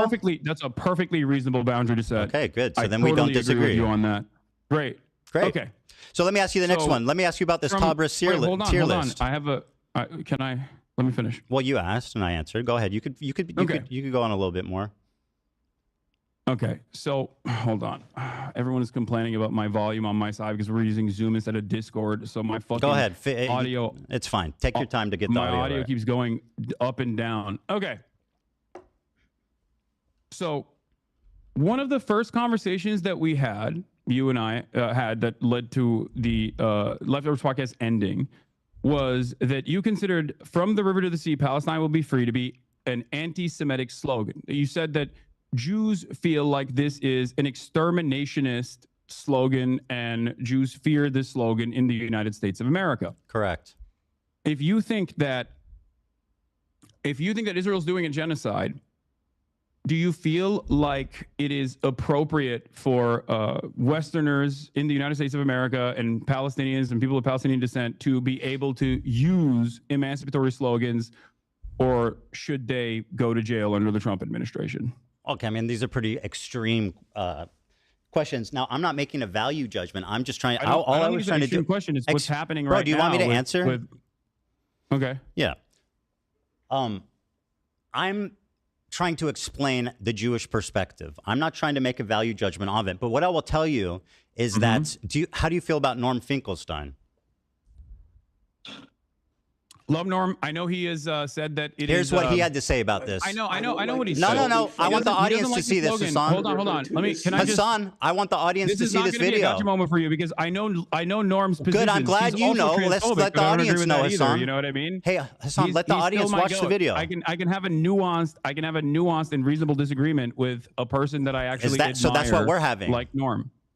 But I have so a it's disagreement with him nuanced on and that, yes. understandable with Norm. Let the audience watch the video, Hassan. Okay. Go ahead. Palestine will be free. Let me go back. Yeah. Here's the Norm Finkelstein, a prominent figurehead in the Palestinian liberation movement. I don't like the slogan. I know. I have No, more excuse- positions pardon that I me. disagree with him on. The video this complete. as well. Will be free. I think it's a bad slogan. I know the slogan from the 1960s, the 1970s. It was a bad slogan then, and it's a bad slogan now because it has too much ambiguity. When you say "from the river Someone's going to hit me with the chair react. to the sea, Palestine will be free," obviously a question arises. Okay, what happens to the Jews in that scenario?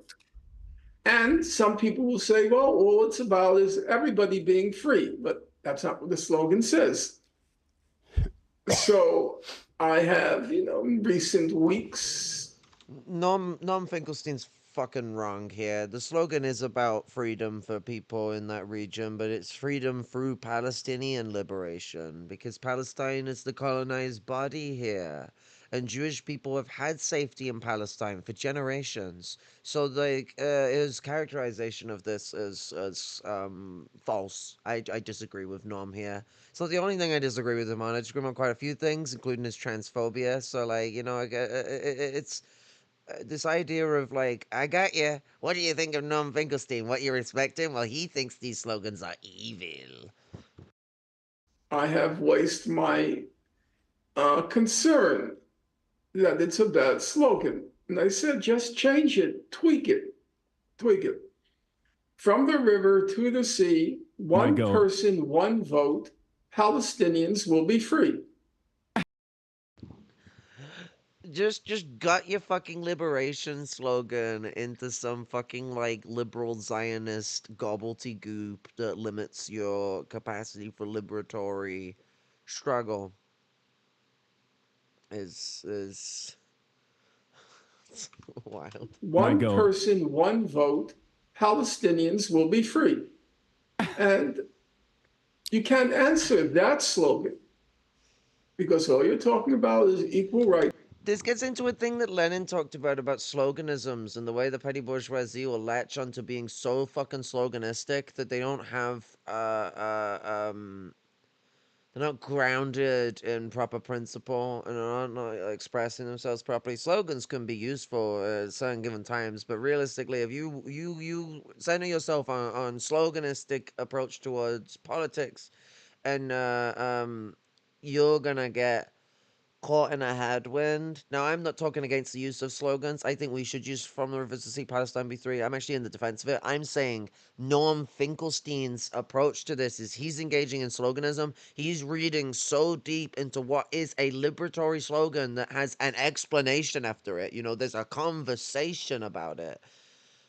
And turning it into a slogan that's supposed to do everything. The slogan isn't there to coax the Israelis and make them feel safe. No, it's about Palestinian national liberation. From the river to the sea, Palestine will be free. It's for everyone. From the river to the sea, one person, one vote, Palestinians will be free. And I don't know if he actually means the one vote thing, because I think what he's saying is good in that. From the river to the sea, Palestinians will be free, which I think is good. You're laughing at Norm. Routinely talked at campus encampments, college campus, Palestinian encampments as to, I'm not going to make much hay about the slogan in general. There's plenty of other slogans. Well, you're willing to listen to him, but when I say it, it becomes a big controversy. I literally, no, I'm not. It's not even my opinion. I can have a disagreement with him on that, and you're forgetting one key factor. What's that? Okay, you're forgetting one key factor. Norm Finkelstein still ultimately will always say, while I disagree with the slogan because I think it scares people, it ultimately does not matter, and I'm not going to stand in opposition to it. He doesn't say it's anti-Semitic. When have I opposed it? He doesn't say it is exterminationist. When have I opposed he says it? That's what people think. When have I opposed it? If you think that Norm Finkelstein would be in agreement with you in any way, shape, or form on any issue, please have a conversation with him. He's literally in agreement with me, like verbatim. Okay. No, actually, even more. You said it was anti-Semitic. Norm doesn't think it's anti-Semitic. Hassan, do you remember me advocating against it? Do you remember me advocating against it? If he agrees with you on anything. Sure, I'll ask Norm Finkelstein. Do you remember me denouncing that statement and saying people shouldn't say it? I believe in our conversation. No, it didn't happen. You're lying. You said it was anti-Semitic. I said it's perceived that way by Jewish people. All right, let's move on. The Sabra tier list. Norm does not believe it's an anti-Semitic Very slogan. good. I'll ask him about it. Now, let me ask you about Are you actually going to do that? Because that would be wonderful. Yes, I'm going to talk to Norm. Productive. We'll have a great conversation about From the River to the Sea. Is it Wait, can I ask you a No, question? no. It's my turn. Okay, You spoke, go and ahead. now it's You know my what? turn. You know what? You go ahead. Thank you. All I right. appreciate that. That's very gracious of you. Well, I mean, it's just a back and forth conversation, but Yeah. you seemingly have a lot of grievances not pertaining to the actual issue at hand. But I don't know. The I'll, issue, you my know. friend, the issue at hand is your behavior.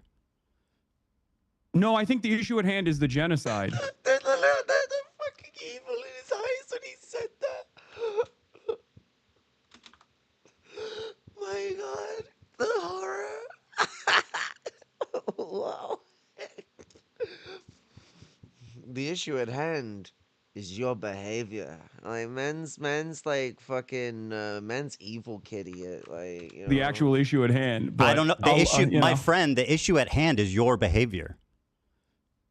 No, I think the issue at hand is the genocide. Well, we seem to be coming at this Yes, from two the different angles, which is genocide. great, right? So let me ask you this. Hold on. You said it's my turn to ask, so let me do that. You Hassan, already. is it you my turn to already ask a question or recognize what? That there's a genocide. You already recognize that Israel is committing a genocide. I can care about If- two things, Hassan. don't It's you very think- important to don't you acknowledge think that. Don't you think? I can care that about two your things, my friend. incredibly narrow framework Very surrounding easy. your own personal feelings. I'm not that smart, that but I have- can care about two things. Okay, no, Even I if can one is too. more urgent than the other. You think your own personal feelings born out of your misunderstandings is more important. Did I say that? than I said one actually- is more urgent than the other, referring to the genocide. Oh, okay. So you recognize that Hassan, the genocide is a more urgent Hassan, issue. please, let me but you ask a spent question. Almost all of your Yes, very commentary good. surrounding this issue Very on good. talking about your own personal feelings and how you've been wronged by people. Very good. Let me ask you. So you claimed Wait, on. wait, can you answer that question? No, Does Hassan, that you make asked your sense? question. It's my turn. I talked about how gracious you were, man. What happened?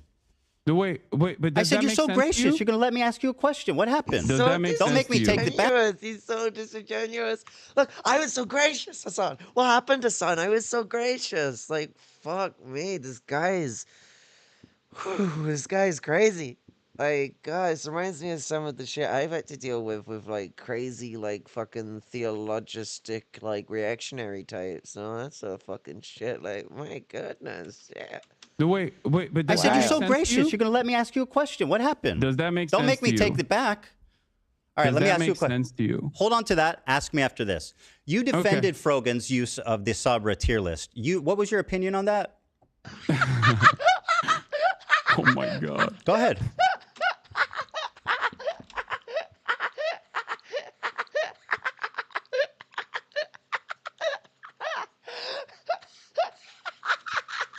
Defended Frogan's use of the Sabra tier list. What was your opinion on that? Oh my god. Go ahead. I think that the Sabra hummus tier list is absolutely insane to consider anti-Semitic, and most people have already laughed about it, despite the fact that it was very damaging in terms of deplatforming a bunch of content creators that participated in this, egged on by yourself, by the way. Yes. With pleasure. And yeah, it's not. It's insane. Even remotely. Okay. It's not even remotely anti-Semitic. Very it's like good. Let me ask identical you a to the question. Cracker Band that Twitch capitulated on. So let me follow up with this. Have you seen the thumbnail? The thumbnail? Yes, that's what I said. This For is the what? thumbnail that's still up. Now, let me ask you this, Hassan. Here's Frogan's thumbnail for the Sabra hummus tier list. Uh-huh. In the F tier is me and Ben Shapiro. Ben Shapiro is not in the tier list. He has never explored or used. Why do you think Ben Shapiro is on the F tier? Ethan? Whoa, answer the You through this question. again. What, you're dodging? I'm not iDubbbz. And Oh, I'm but not you can't Frogan. make value judgments suddenly on your friends who you've spent all this time defending. No, because I don't care. Well, I do. I don't. Like, I this think is it's great so- you don't this care. is- Why is Ben Shapiro there? I don't know. I don't care. Probably because he's also probably a because he's massive Jewish? fucking. What? Because it's the most most prominent Jewish creators on YouTube. Do you think Ben Shapiro's Judaism is the reason as to why he would be on this? 100% without a doubt, yes. Wait, I'm sorry. Yeah, Hold go ahead, on. take your time. I know it's a lot to process. Okay. Yeah, this is a lot to process. Yeah, I know, man. It's tough. You really don't know what to say because it looks pretty bad. No, because it's so fucking stupid. Well, tell me Ethan. then. You look kind of dumb So why right is Ben now. there? You look kind of insane. Okay, very good. That's Why is Ben I'm there? having a hard time. Like, I don't know why fucking Frogan made this thumbnail. And Why I is don't Ben care. there? I don't have any issue with this thumbnail. Why is Ben there? Because he's a prominent defender of Israel. You're I quick to suspect. say that Jews aren't the only Zionists, right? So why is Ben Shapiro, of all the people in the world who are conservatives, who are Zionists, Christian Zionists, why Ben Shapiro? Me and Ben Shapiro and F Tier, the two most prominent Jewish creators on YouTube? That's a coincidence, just like the swastika, huh? Ethan, these are two cosmic coincidences. Ethan, Hassan, they're really stacking up. The tier list that you're talking about, first of all, the tier list that we're talking about was literally designed by a Jewish content creator who you advocated to ban, and he got banned. Very His good, name and is I'm glad Rafi. he did. You He called him definitely a deserved token it. Jew. You called him a token And Jew. I still stand by that. The man is just fucking. Yeah. So you get to draw swastikas on PewDiePie, but Rafi can't say that there is a tier list here where Sabra This is hummus Frogan's tier list. This is her- the lowest. The Sabra hummus, liking Sabra hummus is the lowest tier. Ben Shapiro. And the highest tier is being able to get a Habibi pass. You, as a Jew, get to determine what other Jews are able to do. You're the Pope of the Jews, as Sam I Seders didn't. likes to I'm call not Ben determining Shapiro, what they can ironically do, enough. but this that is what's going on? This is Frogan's bit. This is her stage. This is her bit. I mean, you can say that the Jewish dude is the fall guy and did everything, but that's not true. Wait, so you get to draw swastikas, but Rafi can't even say Sabra hummus is dog He shit. can say whatever he wants. I'm not Oh, so criticizing. he can, By the but way, I'm you're not. gonna- You you're gonna think call that him a my token Jew criticism for is that that. he doesn't like Sabra hummus? Are you being serious right now? By the way, is that a beef? Hold on. What are you drinking?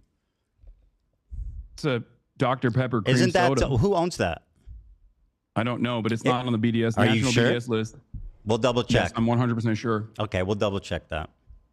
It's not about Sabra hummus, and like let's not be obtuse. Ethan, actually, the BDS one is actually pretty funny too, because like you've been, you consistently talk about how like I drink Diet Coke or whatever. When that fan came up to me and said stop drinking Diet Coke, it was not on the Palestinian National Committee's official BDS list. Yes, it was. And ever since You're it lying. has been on that official BDS list, You're lying. I have not drank Diet Coke or purchased any Diet Cokes at all. You're lying. It was on the list. Wait, what is? What? Yeah, it was on the list. You're lying. What was on the list? Coke. Yes, it was put on the list, and I stopped purchasing Coke, and I stopped drinking Diet Coke. You even though I said love you Diet know what's Coke. funny? You told her Because I think it's like you remember what not you told that her, son? significant. You remember what you told her? You said, "I'll just put it in a cup." Yeah, no, I was Yeah, joking I mean, with he's her. consistently been railing against people who've been doing BDS actions and stuff like that.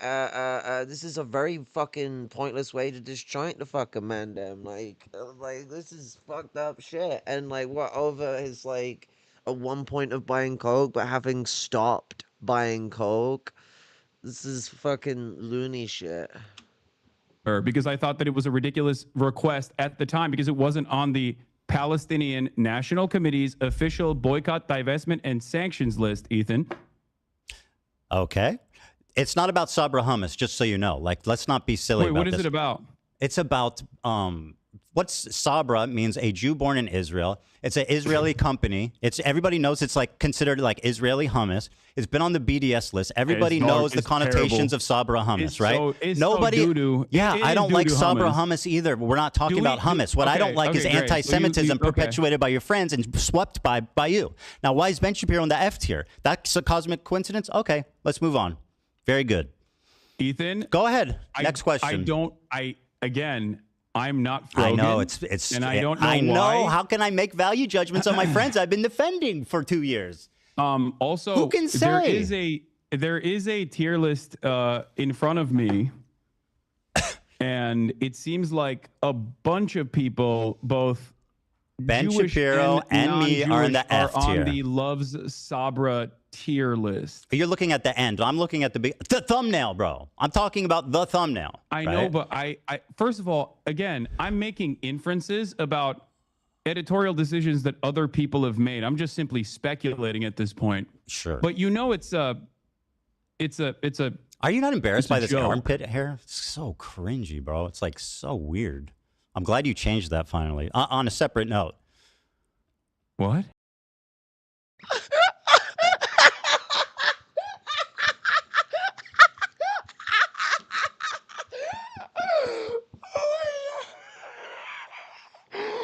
Fuck me. Hassan's reaction, he's just like, what?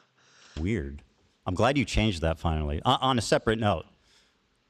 What? I find it just so weird and bizarre that this was your thumbnail for so long. Also, ironically, wearing a Rolex hat, which is like probably the symbol of capitalist excess. Yeah. Yeah. I got a free Cool, Rolex dude. hat from a friend of mine. I still wear it every Yeah, now and and you're then. so, oh wow, who knew? So anyway, Ben Shapiro Wait, was I'm so- accidentally wait, in what- the F What tier. does this have to do with anything? What's going on, man? Yeah, I know What's it's happening? confusing. It's very confusing for you. It's like a car crash, I'm there's sure. So why do you think there's a so Jewish this is man a cosmic in the A mistake. tier Let's move on. on the tier list? If you think that it's like all about anti-Semitism and Do you think that this is at least a bad coincidence? No, I don't. Well, I that's really don't. fantastic. No, I don't think it's a bad coincidence at all. I think you're like you're trying to find with a fine-tooth comb like any Of course. incidents. The that Jewish even man come is across as crazy. remotely He sees anti-Semitic, anti-Semitism and you're having a everywhere. really hard time. These Well, are you want just my answer, cosmic you want my perspective, I'm mistakes. telling you. If you want my perspective, I'm giving it to you. I think genuinely, okay? I think genuinely, at a time when there is unprecedented levels Yes, of I know. We open, can't talk out about and anything else. That's very anti-Semitism, convenient for you. at a time when there's unprecedented levels of out and about anti-Semitism with incredibly prominent, oftentimes right-wing conservative figureheads actively talking about Jews, okay, in deeply anti-Semitic fashion, you have lasered in on people that you can't even actually catch, quote unquote, dead to rights because they're not anti-Semitic. Well, they're not And wearing a you shirt want that says to "I make hate them- Jews," but it they're walking seems to around me- it swastikas seems to me and like doing you- tier lists with Jews on the bottom. I mean, that's as It close as you seems can to pretty me much fucking like get without them you- just saying "I hate Jewish people." Ethan, it seems to me like And I think you're want acting really them silly and to be obtuse right now. The anti-Semitic. guy who's all about microaggressions and understanding the perspective of minorities and stuff, telling a Jewish man that he's hallucinating. This is not a microaggression. This is a macroaggression, motherfucker. Like, holy shit. Like, this guy is so fucking delusional. Jesus Christ. Anti-Semitism, and won't even I'm doing concede that. that this looks bad. Okay, fantastic. No, you're hallucinating anti-Semitism in this circumstance. Very I'm good. not saying anti-Semitism is not a prominent fixture of American politics. Very good. I actually do think that anti-Semitism has exploded brave in of you to say. popularity Very in brave. American politics, especially. So that's not my point at all. I'm saying you individually right now So- wish that these people were anti-Semitic. I So you're really trying don't. to find anything you can hold on to. It's really not a But once stretch, again, man. none of those people are me. So I don't know why. Let's stop with the we've value devolved judgment the thing. Like you can't make a conversation away decision. It sounds from- stupid as hell, dude. Wait, Let me I ask- sound stupid as hell? What? No, when you go, I can't draw. I'm not them. I mean, it's. I mean, I don't know why you're asking me what their genuine decision making. Why would I want my is, and best I don't friend know. Idubbbs to I be can't tell you what anti-Semitic? their Why process would I was. want But my I don't best think friend it's an Idubbbs to be issue. anti-Semitic? Why would I want that? You think I enjoy my friends and people around me Can I being be honest? anti-Semitic? Do you want me to tell you why? I would love. I don't think you're to gonna hear- like the answer. Yeah, this is gonna be good. Go ahead. Okay. You want everyone that has criticized you to be anti-Semitic so that it makes you feel better about your position. It's not your own personal positions that you have explained to people that come across like you're using anti-Semitism as a shield to deflect criticisms against Israel. This is and that if they what are an actually analysis. out and about anti-Semites, that'll make you feel a little bit more comfortable, like Yes. you won the argument in your mind, and that your community would also finally go, oh yeah, you're right, you're a permanent victim in this situation. Mm-hmm. But because there's an unimaginable amount of anti-Semitism everywhere online, it comes across as shocking that you laser in on what you perceive are dog whistles when they're very clearly not even dog whistles at all. And I'll give you an example of this. Something that you did that I found very funny was you tweeted, or you don't tweet, sorry. You Instagram posted about my Theo Von podcast appearance. Sure did. My Theo Von podcast appearance where you were like, oh, I can't believe Theo Von didn't I guess he actually doesn't ask him tweet about then. his like Been dangerous corrected. anti-Semitism or any number of different things in the conversation. Including, I think you talked about Rick Scott. Now, we did actually talk. Theo Von and I did actually talk Let's about pull Rick that Scott. clip I'm up, sure you didn't Hassan. see that. But hold on. Let me finish. But what I found very strange about that was the fact that Theo Von, and I didn't even know this at the time, the day prior to me, had actually interviewed Candace Owens. I think you and I both agree that Candace Owens is an anti-Semite, right? I think that he was on that 1-2 punch. Okay. Wow, bow, bang. Do you think You hit him do with you that think, anti-Semitism, Ethan, boy. No, Ethan. As think your he was former on a podcast vibe. co-host, as your former podcast co-host, do you think that I am anti-Semitic, one? And if I am, if you think I am, do you think I'm as anti-Semitic as Candace Owens? So, yes, I think you're anti-Semitic at this point. I'm comfortable saying that. Are you At as this anti? point. Well, let me finish. Okay, let then me let's finish. move You on asked from me two Krogan, questions. and let's address No. what You you asked think I'm me. doing that's Hold the anti-Semitic. phone. You asked me 2 questions together. I'm going to answer both. You said, do you think I'm anti-Semitic? After talking to you so far today, I can say unreservedly yes.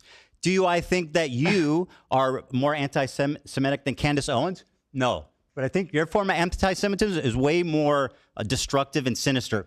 Candace Owens is outright. Hold on there, Hassan. This is an important This sinister conspiracy theory some pickers attempt to take down great state of Israel. question. You think I'm anti-Semitic now? Because 2 days I'm ago gonna you said answer. I wasn't. I'm gonna answer. Okay. Your Or form of yesterday, I think. Or 2 anti-Semitism days ago? is way more insidious because it's silent, it's tricky. She's out there just saying what she believes, and I respect her for that. Nick Fuentes is just out there. Nobody knows that what's his stance on Israel. Candace Owens' stance on Israel. But you're tricky. What you do is deny the heritage of Middle Eastern Jews, stuff like that. You accuse them of being always the oppressor, What? always. Everything. can you And by point the way, to- you spent the first part of this debate calling me insane for what I think most people would perceive as blatant, obvious anti-Semitic Ethan, I think- acts. I don't think most people would look at what you're doing right now and Let's think not that worry this about is a that. sign of mental sanity. Well, we'll have time to poll the audience afterwards. So let's continue. Okay. All right. Well, look. Going back to the Theo Von situation, and you said I'm anti-Semitic, right? Yesterday you said, or 2 days ago, in the aftermath of the Sam Seders conversation, you said I'm not anti-Semitic. So what has changed in that process? Is it this conversation that you and I had? Yes. Okay. All right. Got it. All right. Here's the clip, by the way. You accused me of not. Pardon that it won't, is it? You accused me of not mentioning that Theo Von did not ask you about Rick Scott. Let's go back and watch the clip. Because, no, I said I didn't say. Bro, in the you clip. I literally said look in like your the dude from Instagram Beetlejuice. That's story. crazy. The On your small head guy. Ethan, I use my words very carefully. I said in the Instagram story that you Small posted. I don't head watch guy, your Beetlejuice. stream that much. I only In the see waiting like room, bits and pieces of bro. it. That's crazy. Do you see the resemblance? What? You're this guy from Beetlejuice. In this photo, you have like the same coat and shit. Yeah. It's that's you are a comedian. I sure am, buddy. I see you laughing. All right. Anyway, so you accused me of misrepresenting what happened. Let's play the clip. Right, $800 billion of Medicare and Medicaid that they want to cut. Mike Johnson goes on stage, says, goes on Caitlin Collins on CNN and says, "Oh, there's a lot of fraud happening." There's not fraud happening in Medicare and Medicaid on the point of the recipient. Right. It's happening on the point of the providers. Right. And that's why I got banned recently on Twitch yesterday.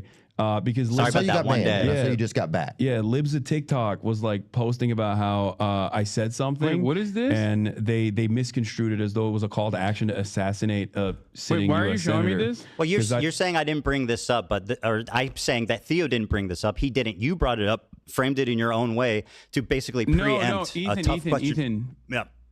Ethan, I said on the Instagram story that you posted about me, Dan, can you switch it back to Ethan? Don't switch it back, Dan. I'm just kidding. Go ahead. I'm switching it back. Okay. 1 second. All right. Thanks, Dan. I know, man. This looks ridiculous on It my sure end. does, buddy. I'm sorry. Okay. So yeah, this was And it's not just because of the video. The post as well, but the post I was referring to was make sure Theo knows how you feel about hosting a terrorist adjacent content creator, and I believe there was another post about it or something. But again, I said I said he was irresponsible to platform you and not ask you difficult questions. Yeah. So the question I have for you once again is like he had Candace Owens on. Like, do you feel like that's a little bit more damaging in terms of spreading potentially anti-Semitic narratives?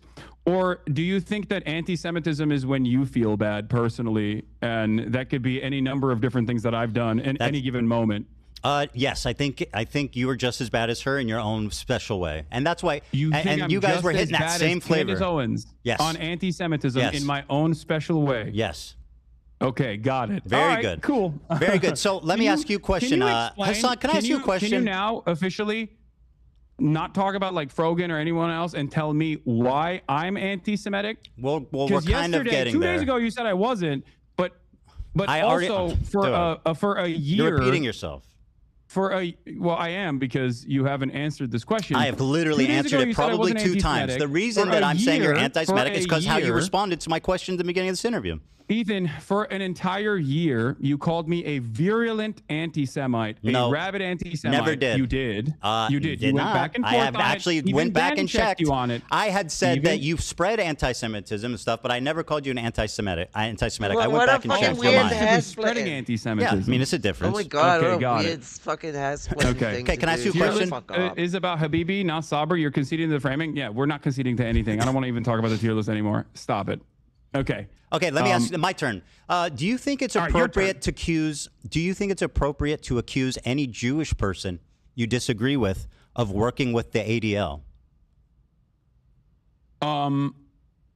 No. Here, for example, is someone using it anti-Semitically. You're saying that Ethan Klein and ADL in unison. Hassan, let me finish. You're getting ahead of yourself, buddy. Yes, I do. I do think that that's You're getting ahead of yourself, man. That's a valid thing to not only speculate, but also I stand on that for sure. Hassan, I'm getting there. You're getting ahead of yourself, buddy. Here's an example of it being used in an anti-Semitic way. I'm sure you'll agree. Timeline on that doesn't make a lot of sense. I heard you're in the ADL. What is this? This is your fan who ran up on me on Rodeo. Who the fuck is this guy? My fan? Yeah. This. You remember? Wait, is this the? Is this the guy? Yeah, you remember. Wait. No. This is the guy that you claimed was my fan, right? He was calling me the fucking. I mean, there's a clip of being like, "Yo, I love this dude." Anyway, who cares if he's your fan or not? No. The point is, Hold on. No. You brought this dude up. It doesn't up. matter. I'm showing him as an example of you. It does matter. Okay, fine. He's not a fan. I don't care. You brought him up. Wait, what do you mean you don't care? If I brought him up, Hassan, if I brought him up, let me finish my point. That person is not a fan of mine. Why did you make it seem like that person was a fan of mine then? Let me get to there, okay? You asked me. No, it's my turn to ask a question. Just because I brought him up doesn't give you the space to interject. Is it because he rolled up to me and tried to fucking clout farm? Is that why? Yes. Okay, thank you very much. I was very clearly disturbed by his presence. Hassan, I think you know where I'm going, and I think you're scared. Yeah, Ethan, can you answer the question? Why did you falsely claim that this fucking random dude who saying does he not loves like you, that you're his favorite person in the fan world? of What do you mine? mean? Wait. All right, Hassan, Didn't here you go, buddy. Here we go. You wanted it. I've got it. Can I give you a hug, bro? I'm so sorry, I love you. I'm so sorry. I love you, bro. I love you, bro. You're like my girl. You're the goat. You're the coolest guy in the world, bro. Wow, how crazy. Look gay in that. I'm fucking. Is this another hysterical delusion? Yes, it is, and I'm going to explain to you exactly why. Because wow, dude, I love you. You're the goat, bro. We spent a good deal of our time in the encampment. If you watch the unedited full live stream, we spent a good deal of the entirety of the encampment running away from him because he kept trying to ask me dumbass fucking questions. Okay, but that's got nothing to do with he's a fan. Listen, for his own dumbass podcast. You're derailing this, and I need to. I'm not derailing it. You it's absolutely not called derailing when I'm telling you I was there and I'm telling you the situation. Very good. You are nefariously making it seem as though this person is a massive fan of mine. Do I need to play the clip again? He was just again? trying to cloud chase. I'll play it again. You know, I'm fucked. You can play that clip again. Oh my God! Girl, I had subtitles. Can I give you a hug? Can you play the clip where he openly admits he doesn't know who I am and asks people around? Because that also. You're my hero, bro. I love you. You're the coolest guy in the world. You're the coolest guy in the world. Hold on, I think I look gay in that one. I think I look gay in that one. 3, 2. Like, this is just so disingenuous. Like, if, like, all of the bullshit Ethan has done over the last, like, fucking year and a half, well, like, you know, it's getting longer than that now, like, October 7th, we're now in May, and a year and a half. You're in 7 months. In what, like 20 days. It hasn't been a giveaway of how just like fucking unhinged and narcissistic and disingenuous and accusatory and fucking shitty Ethan's behavior is. This debate is just a fucking short straw. He tried to clean himself up with the Sam debate and it failed, and so he's just gone full fucking unhinged. I have like no commentary to have because he's just snark tube. I don't know what to fucking say. There's no argument. They haven't even really talked about Israel. Ethan. Yes, sir. Ethan. Mm-hmm. You okay? If you think he was a fan of mine, why'd you call him a Sneeko fan when you interviewed him? Because he's both. I mean, surely there's crossover. Oh, there's a crossover. Do I need to play the video again? Okay, I'll well, do it again. Fuck it. My Yeah. producer I'll and my play it camera again. op, March. My producer and my camera op, March, I'm was sweaty, bro. there. I love you, bro. I'm so sweaty. I love And he's you, in the bro. chat right I have now. to interview you. You're my hero, bro. I love you, bro. You're the coolest guy in the world, bro. Hold on, I think I look gay. Listen, he might not be a fan, but you can't accuse me of being delusional for saying that. You are delusional. Okay, very good. You I'm are. delusional. Let me get to my point, please. I mean, so I'm not even asking you to endorse this guy. I'm just simply showing you. I don't endorse him. I know you and don't. He's not a fan of mine. So why did you claim that he was a fan of mine? Because he I'll fucking play it clout again. chased. I mean, I feel like we're running He in was circles, clout but I'll play chasing the at clip a fucking again. Palestinian encampment? That's why? That's all it takes for you? No, it was when he said, "You're the GOAT. You're my hero. I love you." He didn't know who I was. He was just saying that so he could fucking ask for He an literally interview for his recognized podcast, you. for his POA podcast. Okay, who cares? I don't care. So let me Wait, move now on. you don't Do you care. want to talk about this It for seems 2 like- hours, or do you want to actually it have a seems like conversation? this is wait, well, hold on. You can't just say you don't care all of a sudden when you look like a fucking asshole for falsely claiming that some random I'll play person it who again. stalked you is a fan of mine. You said he was a fan of mine in, I believe, in, Okay, in one of your videos. I lied You about said he him was being a a fan fan. of mine, and I was sending harassment I your way. concede. Yes, very Don't good. you think that's a big point of contention? Don't you feel like I this is a big point of contention? I concede. I want to show you an example of. Do you see my side of this though? I think Because like no, a you're being dishonest. a random Sneeko fan comes up to me, A random Hassan wants the fan clout comes up chase, to you. and you, wants the clout chase, and you turn around and you say that he is a fan of mine to prove a point, to make a false point that to imply that I'm sending people to harass you. That's Do you not what I feel like implied. that's appropriate? That's a total lie. I have never accused you of anything of the sort. That is an So you outright didn't- horrific. You did not imply that this person that was a fan of mine Yes, was I did. actually harassing you. Yes. Now that's a big logical leap, Hassan, from he's a fan of yours to you're sending people to harass me. That's fucking insane. And by the way, I mean you are a liar. You know that, right? Did he not harass you? Bro, what are you talking about? Did you Did he not send harass him? you? Did you send him to harass me? No. Did he harass you and then Yes. you imply in your Okay, who video cares, that he was a fan of mine? Go ahead. When you're leading done, the go. audience to believe, I'll wait. leading the audience to believe. Here, we have a clip, by the way, Dan. If you want to play this supposed fan of mine, since you guys are playing clips over there. By the way, this was you can a probably while play ago. He its turned on you timestamp. when he saw that you support trans rights. I know. He spoke ill of you. No. Even before he Bro, actually who cares? meets I'm me. not even mad. I don't care about this guy. No, well, seemingly you care enough about it that you brought him up here and you used him. You didn't even let me explain why I'm showing it. You used him in the past to act like I was sending Bro, hate you're your way. terrified because you know where this is going. I have no idea where this is going. This has been a journey. Well, how about you let me fucking speak, and then we can figure out. We can take the journey together. Can you play this clip though? So this clip is just an example. Not that you're endorsing him. Not that he's a fan. Can you play, Dan? I sent you a clip. I passed it along. It's out of my hands. It's the I'll play it. introduction of this character onto the stream where he's like, "Who's this guy?" I'll play it. Yeah. Pothead or pot man. Is that it? Hey. I could be on. Are you guys doing interviews? I'm Palestinian. I know I look Jewish. He doesn't. Oh, no, we're just streaming. Israeli. I look like Israeli. We're just the guy. Normally the answer would be yes, but he's busy right now. What are you guys doing? You're not there. We're just streaming. It's live stream. Oh, live streaming? Yeah. Dude.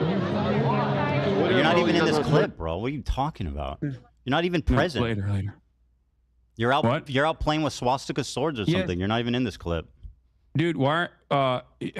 Chat. I think he's showing it on his side. You're not seeing the clip. Yes. Yeah. He's it's really showing the clip. okay. That is the first introduction of this character onto the broadcast, and he doesn't know who the fuck I am. He just sees cameras and goes, "Oh, I would like to do interviews with this person who is famous." It seems that was the whole point. The reason why I showed you that is because he was never a fucking fan.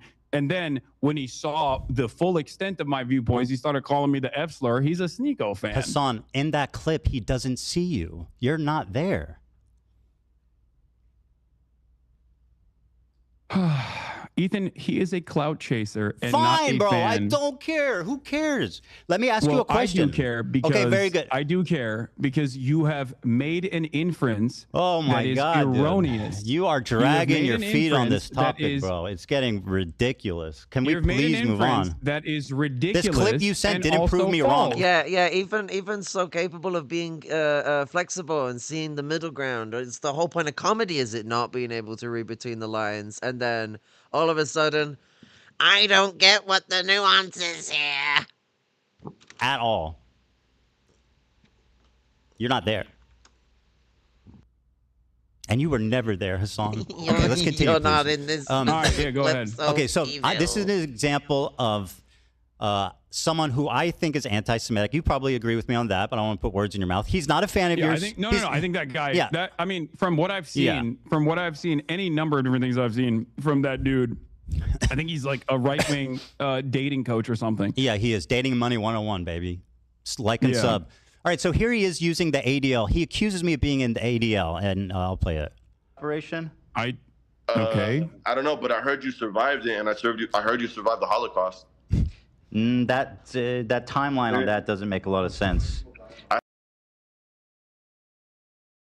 I mean, like, if you had family that was in the Holocaust, you have that, like, progenitive history. But yeah, I don't think that timeline makes sense. Ethan, born after the Holocaust, it turns out, which is an interesting confide.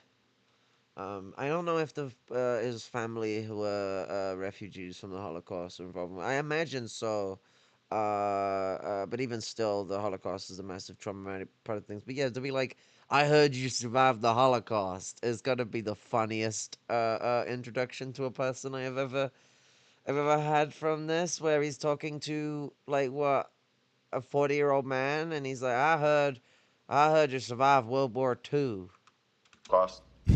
That timeline on that doesn't make a lot of sense. Tell me you're a Sneeko fan. Tell me you're a Sneeko fan. The ADL? No, I'm not. All right, so he says, I heard you're in the ADL, bro, which, like, obviously is, I perceive that as anti-Semitic. I don't think you're in the ADL, Ethan, if that's what you're going to say. Well, you said, and I'll quote a tweet that you made. Okay? Yeah. Go ahead. You said, I'll quote, he worked with the ADL to make Zionists a protected class on Twitch. Now, that is an outright lie. I don't think it's an outright lie. I worked with the ADL. Took credit over it, didn't you? Sorry. I worked with the ADL. What does that mean? Yeah, as in like worked alongside. I don't think you're in the ADL. Oh, that's what you meant when you said I worked with the ADL. I worked beside them, just incidentally together. You didn't mean that I worked with them privately to get people banned. Of course not. No, I do think that. Didn't you say you choose your words very carefully? Alongside the ADL. You just told me briefly ago, you choose your words very carefully, Hassan. Not always. I am famously. Okay, we're walking that back. Sometimes I speak out the side of my mouth when I say you work with the ADL. So. Here you are again repeating the lie with Steiny on video. Go ahead. You had time constantly come after me when his knows I'm not anti-Semitic and making these inferences that I am, and like partnering with like the ADL and partnering with the ADL. You want to unpack that one there, buddy? Yeah. Again, partnering with the ADL. That is precisely what took place. I have never spoken to the ADL, so what does that mean? I'm not saying you directed the ADL Do you know to take how action. silly you Well, actually, look? you know what? I am kind of saying that. I am implying that you directed the ADL to take action. Well, that's a defamatory claim that has zero proof. And frankly, it sounds a little Jewish conspiratorial. If I thought that you worked for the ADL. With. I wouldn't have I've said not you worked spoken with to the ADL. I would have said you worked for the ADL. Now, what's interesting to me, of course, about Hassan, this is that I you do have not taken work with the credit ADL. for these bans. Hassan, I do not work with the ADL.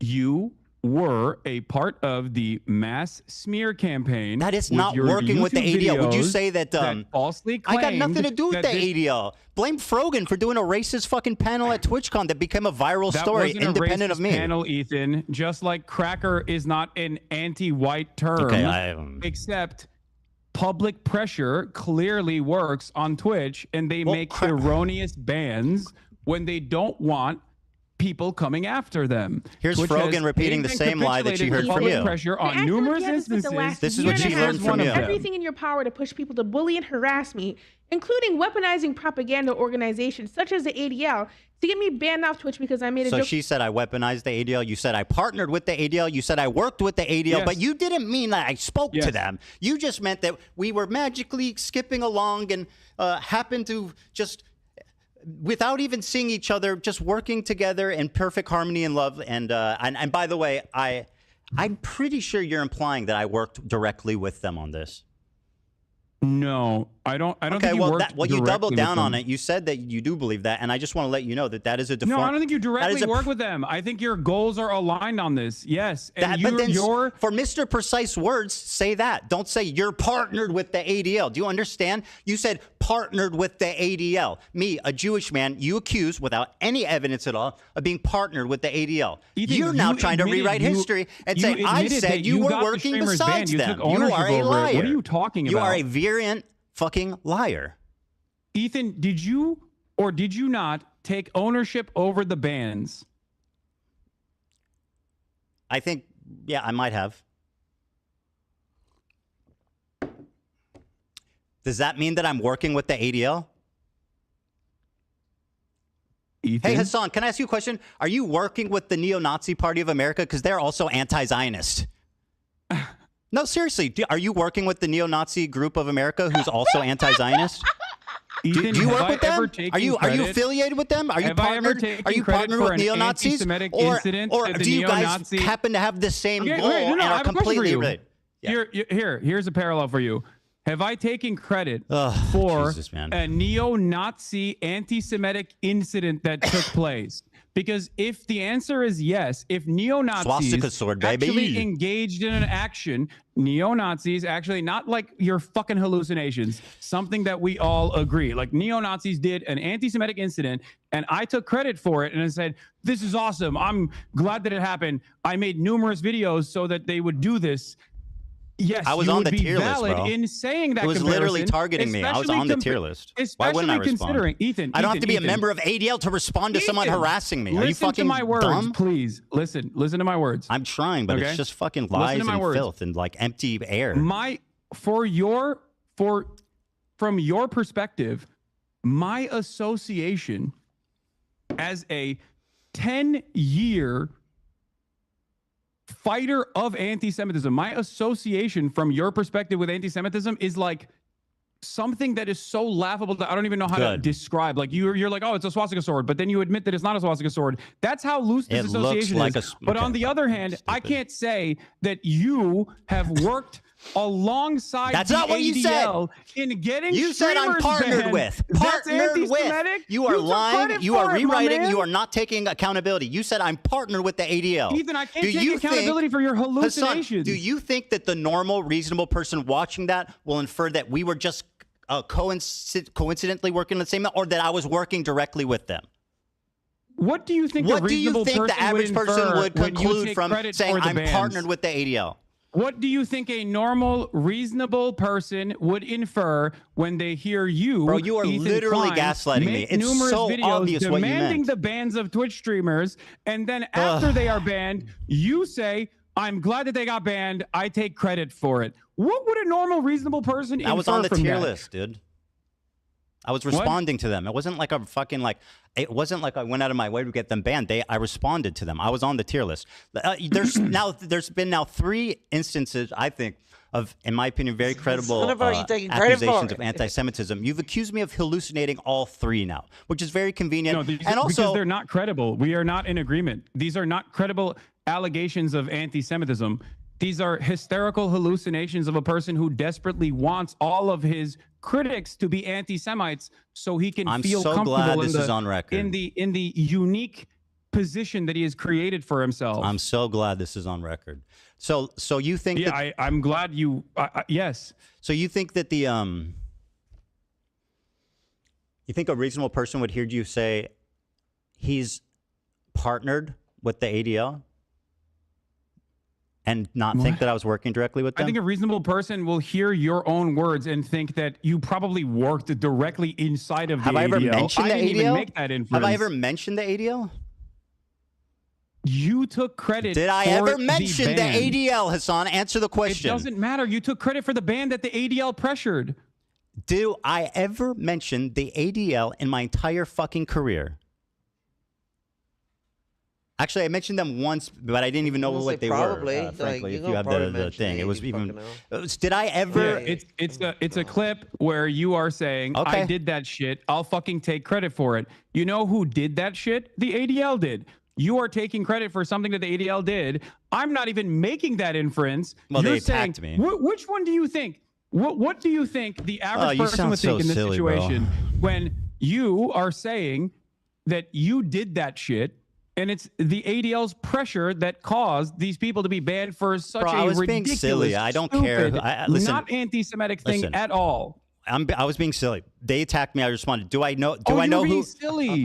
Being silly. Oh, my bad. Okay. Well, all right. I guess we can Well, move on. do I then. think Now I you're got being them banned? silly. I don't know. Who knows? You know. I think that Yeah, you got a Jewish content creator alongside multiple Arab content creators banned off the platform for 30 days. There's a because reason you they cried call him about it, and then token, the my ADL friend. actually reacted. You spend time because being they a saw it as token, you're great gonna get opportunity. spent. But it was just silly. You know, fuck them. You want to cash in on your Jewish friends anymore? Or can we move on? Am I what? Would you like to cash in on your Jewish friends more, or can we move on? Cash in on my Jewish friends. That's right. Do you know any Jewish people that aren't anti-Zionists? Yes. Who? I'm not going to review. I don't want to. They're normies. Okay. I don't want to dox yeah, them. you're lying. You're No, I'm surrounded. not. Yes, I'm you not are. lying. You're absolutely lying. Dog, I live in West Hollywood. You think I'm not around Zionist Jews? What are you talking about? Do you pass Jews on the street? Yes. Are you friends with? No, I'm friends. Yes. Okay. I Very good. am. I don't believe And you. they've treated me with much more dignity than you have, as a matter of fact. Well, yeah, because they're not on Surprisingly the enough. We receiving can have end a of an more normal insane fucking conversation. harassment I can have a more campaign. normal Why would they? conversation with Why them wouldn't they? than you, seemingly. All right, so you think that They would most likely just laugh to recap at all of this. Just to they're recap here, watching. so we can move on. I mean, did the random Zionist Jews that are treated you so kindly, did they have CPS show up to their house or skulls sent to their house? Ethan, I didn't do that. Ethan. I didn't say you did that. I don't know why you're bringing that up. I know you don't, but that you're has acting nothing to do with me. Part I'm not of your in shtick, support of Hassan, that. is acting obtuse when you're caught in the corner. Okay. All right. You've dominated the conversation so far. I think we should get back to some stuff that I agree. Let's just summarize. No. Look, can we just get This back to is Israel quick. Palestine, It's please? very Because quick. like you I see just the want to put a cap genocide. on this. Just a cap. And making these you're doing the inferences thing that I'm am, so and, critical of you on. Partnering okay? with like the ADL and You says so. Just to put a cap on this, and we'll move on. You said I am quote partnered with the ADL, which you now claim was just a was. You didn't mean that I was working with them. You mean that we had the same goal. Okay, very good. We'll see how that plays. Go No, ahead. he What's meant you were working with them, not for them, as in coalescing. You absolute fucking dillweed on purpose. Fucking dishonest cunt. question? Okay.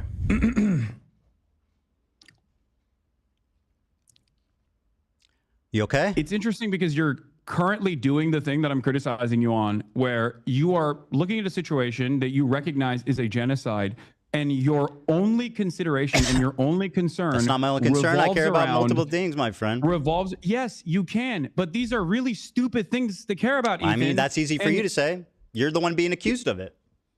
Let's just let's ask the no one- accused how no- serious their crime is. Fucking brilliant. Ethan. O.J. Simpson, do you think that this is a serious court Do you case? think that No, I don't. Well, Sabra fucking Hummus's there it shit is. Let's tier- let him You free. think that the Sabra Hummus's shit tier is akin to O.J. Simpson killing someone? No, obviously not. You're being obtuse Then why again. are you bringing up stupid fucking Because you're accused. parallels? You are saying that the accused, right, can dictate how serious the accusations are. Okay. All right, Ethan. I'm You partnered have with in the ADL. past- Remember what you have said. in the past talked about your pro-Palestinian bona fides. You have What do you mean talked bona about how you fides? gave Can you- my fundraiser. What? Sorry, what do you mean by bona fides? Like you've claimed that you are a stalwart ally of the Palestinian cause. Correct. You tried to also say this to Sam Seders as well. You brought forward the fact that you had given $6,500 in your context puke that you did as a further indication that you are pro-Palestinian.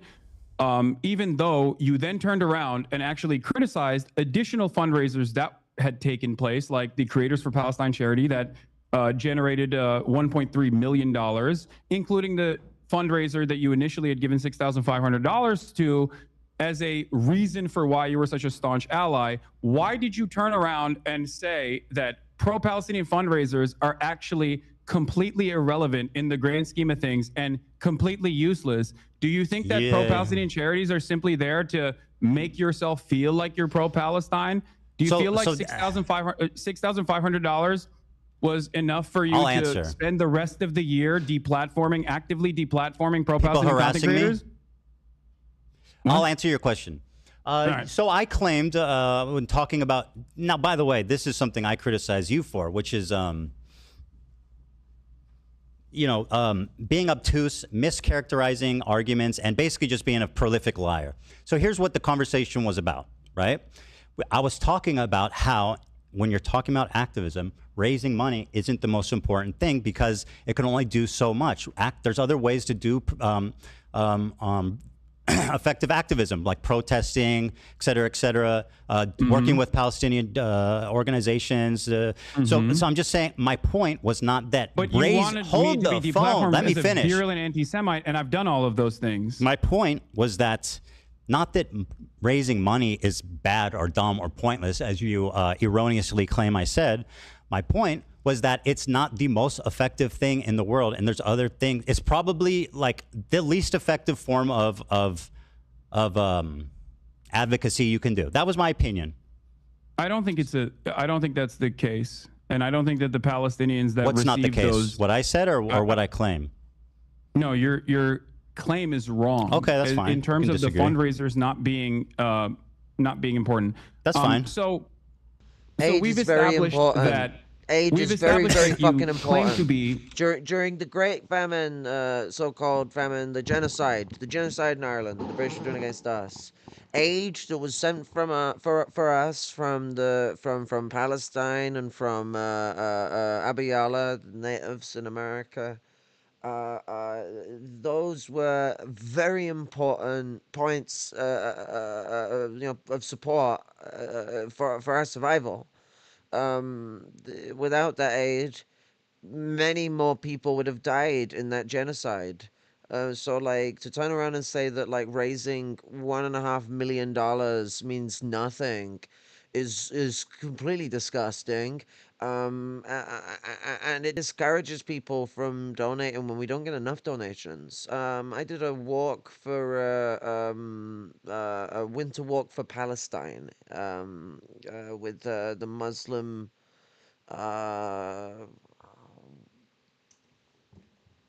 They're one of their bags somewhere. I can't fucking remember their name, but it's a Muslim charity that does like food charity for Palestine. And so, like, what they've done is they've provided, it's like their main priority is one meal, one child, like for every meal of the day. So, like, trying to feed them 3 meals a day and trying to help deal with malnutrition. And so it's like, but they provide food for adults and children, all sorts across the board. It's just obviously focusing on the children are the largest population in Gaza, if I remember rightly, because the generations of people are being killed. More and more people have been getting involved in combat as civilians because of the long siege we've had against Gaza for all my life and longer. We got to understand that like charity is so important for ensuring that kids eat, for ensuring that people eat, for ensuring that we have like ability to help Palestine reconstruct and build any form of housing for its people. Have you seen the decimation of buildings in Palestine before October 7th?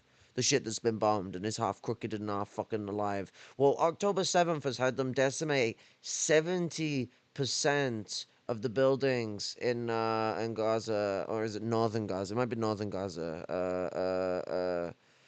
That's erasure, it's eradication, that's genocide. Ain't only two ways about it. Like, you don't even need to know anything else other than that one fact, and you're like, well, they're trying to wipe those people out. You know about all the other facts, and you're like, well, this is Nazi shit, you know? It's wild, you know? Pro-Palestine, and yet you've spent all of the genocide coverage criticizing attacking people that who harass are me, fundraising, creating, working with Palestinian organizations. I never said it's not important. Interviewing Palestinians from Gaza. Hassan, being an advocate for Palestine does not absolve you of criticism. Stop with the silliness. Claiming that they are anti-Semitic. No, this does not. Because your criticisms are ridiculous. My point I mean, that's kind of up to other people to that decide at this your point. Your criticisms are in your own mind. Like you have hallucinated an alternative By the way, gaslighting, reality. anti-Semitic trope. This is what dog whistles are. You whistle to other people, and you have it's subtle enough. This is what dog whistles are. This guy is fucking losing it. Like, fuck me. Like, someone needs to help this man.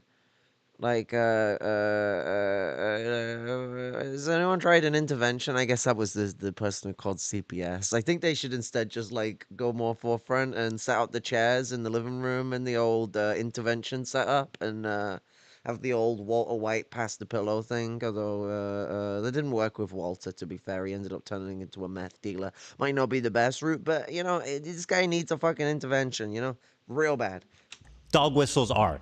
You whistle to other people, and you have it's subtle enough that you have plausible deniability, so that when you get accused of being anti-Semitic, you can call the accuser crazy, which is exactly what you're doing. You are a fucking anti-Semite, and you've been caught out 3 different times, calling me crazy for very viable, very credible examples of anti-Semitism that you should at least be able to admit are at least not insane. Maybe a misunderstanding, but not insane. But no, according to you, they're all hallucinations. So go ahead and tell me why you're not dog whistling. Yes, because people having an issue with your statements and with your coverage on, as a prominent content creator with a relatively progressive audience, your coverage has entirely focused on your own personal feelings. Not entire. And a lot of misplaced paranoia from people who are there criticizing you. Go, dog whistle. You literally think Can we get a whistle soundbite every time he calls me paranoid or hallucinating? Anti-Semitism. You got That's a whistle? not the case. I used to like you. I don't know anymore. And I don't think it's because of anti-Semitism. I definitely don't like you. Anti-Semitism. Let me stand on business and say I think you're a terrible person and a liar, and I don't like you at all. I know. I still wish you well. I do. I wish you well, and I really do. I wish everybody well. Everybody be well. No, all right, let's move on. You got it.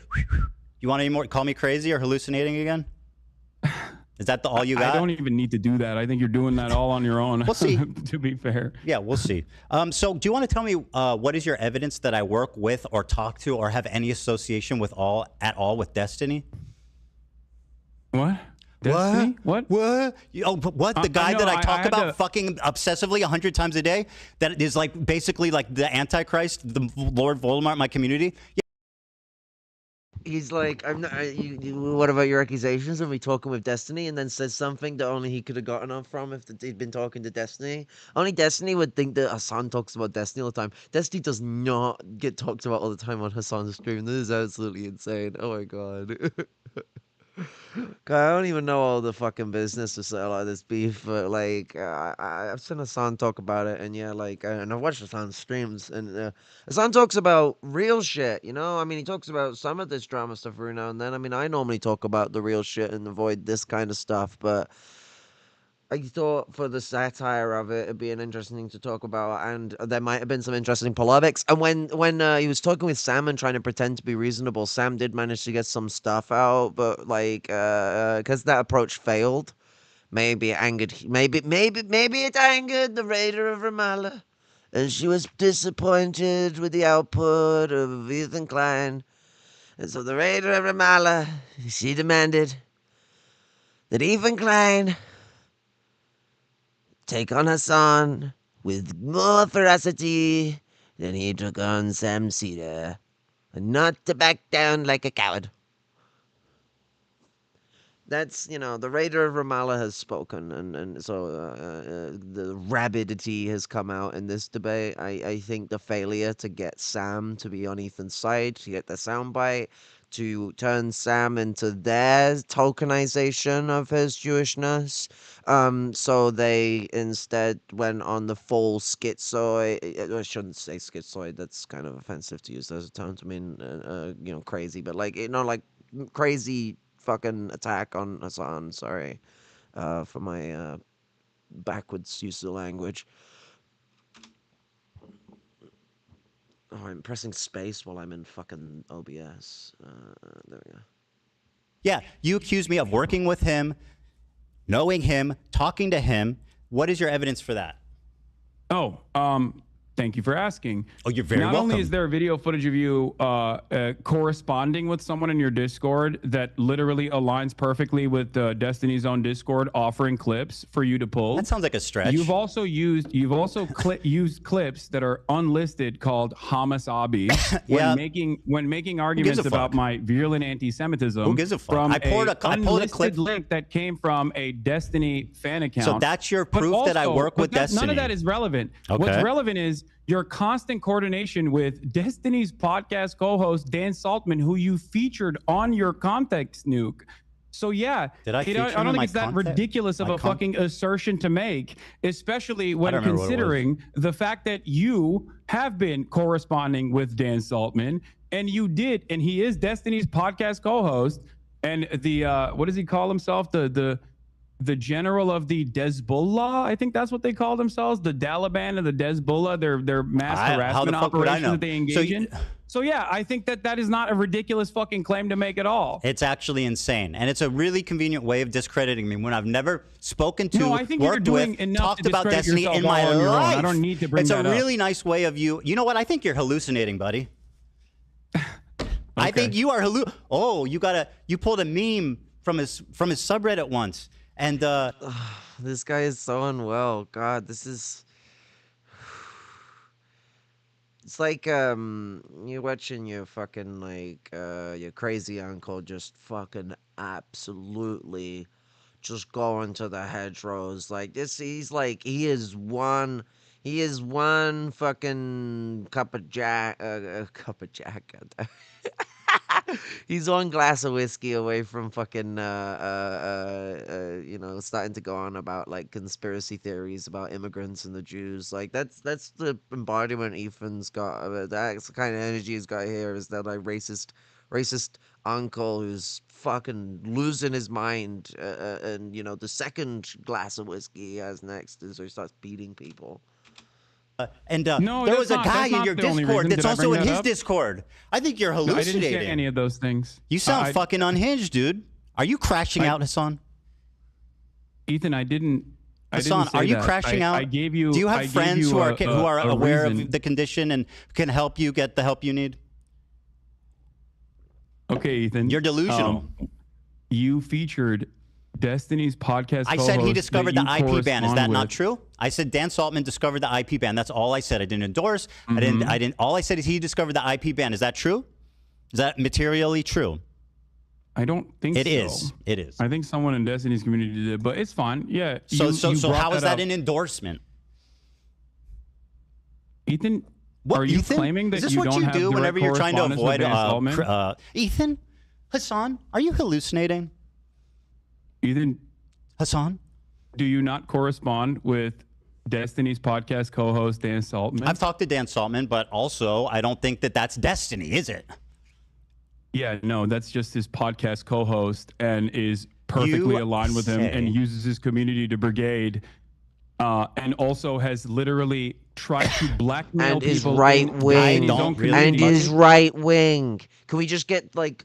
I know I'm not saying Hassan's doing a bad job here or anything, but let's just get straight to the ball of it. Right wing. Destiny is a fucking sexual predator and a piece of shit. And Dan Saltman and Destiny are both. They both prey on the left. They're right wingers. They go around brigading and attacking actual left wingers who try and do some fucking good for in the online community and then representing for society. This is like the where like Ethan Klein is, and when we're looking at like what Ethan is representing himself as here, he is showing how liberal Zionism always is a justification for fascism. God, I making me feel like I need to play the "I'm bad now" video again from Matt Lieb, but the fucking Ethan is Ethan is rabid, and the fact that he was justifying Sam Hyde as a comedian, as an influence on him, and then after glazing Sam Hyde, turned around and went, "Well, yeah, he is kind of a bit of a neo-Nazi or a neo-Nazi code or something like that," and it's like, dude, he is a neo-Nazi. He is a white supremacist, not just a little bit. Just kind of. He is. And you shouldn't be glazing him. You shouldn't be promoting him. I don't care. Like, if he had some influence on your life, you got to talk that within the context of who the fuck he is and then how you criticized his influence on your life, you know? Because he's not a good influence, dude. He's not a good influence. And he wasn't a good influence on you with some of the fucking, like, offensive, fucked up shit, like your blackface fucking video that you did with the charcoal face products and stuff like that, you know? Where you did blackface jokes. You did loads of fucking blackface jokes. And let's not get into the long-ass fucking N-word compilation. Also has literally tried to blackmail people in Destiny's I don't own community. really fucking care because that's not Destiny, is it? Unearthing sex crimes that he did. Man, you Do are you feel really like that's a good hallucinating. person to align with?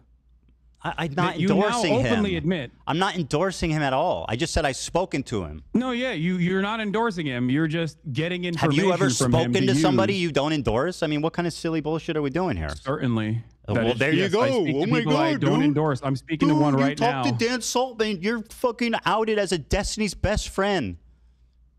Ethan, you're the one who admitted that just now. I said You I've also spoken with brought Dan forward- Saltman, not that I'm a Destiny collaborator, which is what you claim, which is an outright, pathetic, provably wrong lie. And this is part of your disinformation campaign to delegitimize my points without ever having to address them. And isn't that convenient? You never have to address anything I say because you can just say, Ethan's friends with Destiny. Ethan's hallucinating. Ethan, I don't think I need to. I didn't bring up Destiny. You did. Yeah, and also because you lied about me for 2 years working with them. 2 years. That's right. Hassan, listen. Ethan, this is kind of embarrassing A year and a half. to admit, but I defended you both to my community and in general because I thought that you were a lot more open-minded until What have we pretty much disagreed on? The December What have we of disagreed on? 2024. I'm sorry. What am I not open-minded about? What have we disagreed on, Hassan, other than me criticizing you and your friends? What have I said against the Palestinian people? Go ahead. What do we disagree on? What we are disagreeing on is what you choose to focus on. Does that seem and significant? What you think is the major point of contention here. Well, that's first of all, I'm what I choose to focus on is certainly something you can critique. A little frivolous. But does that justify like lying about me continually for a year and a half just because you don't like where I'm focused? That seems immaterial. Lying about what? About me being a Destiny fan, about hallucinating, sweeping for your anti-Semitic friends, lying about context, saying that my video's out of context without watching it. Hassan, take your time. Do you feel like your video wasn't out of context? Absolutely wasn't a not. Compilation of a 2-hour sequence of out of context clips? You want to do this? What's out of context? Okay. Name one thing. Go ahead, read the chat. Someone will send you on Discord. No. I have it readily available. Well, I'll wait. One of the major points that you made that I've seen through other people's coverage of it so far is that I deny rapes happening on October 7. Okay?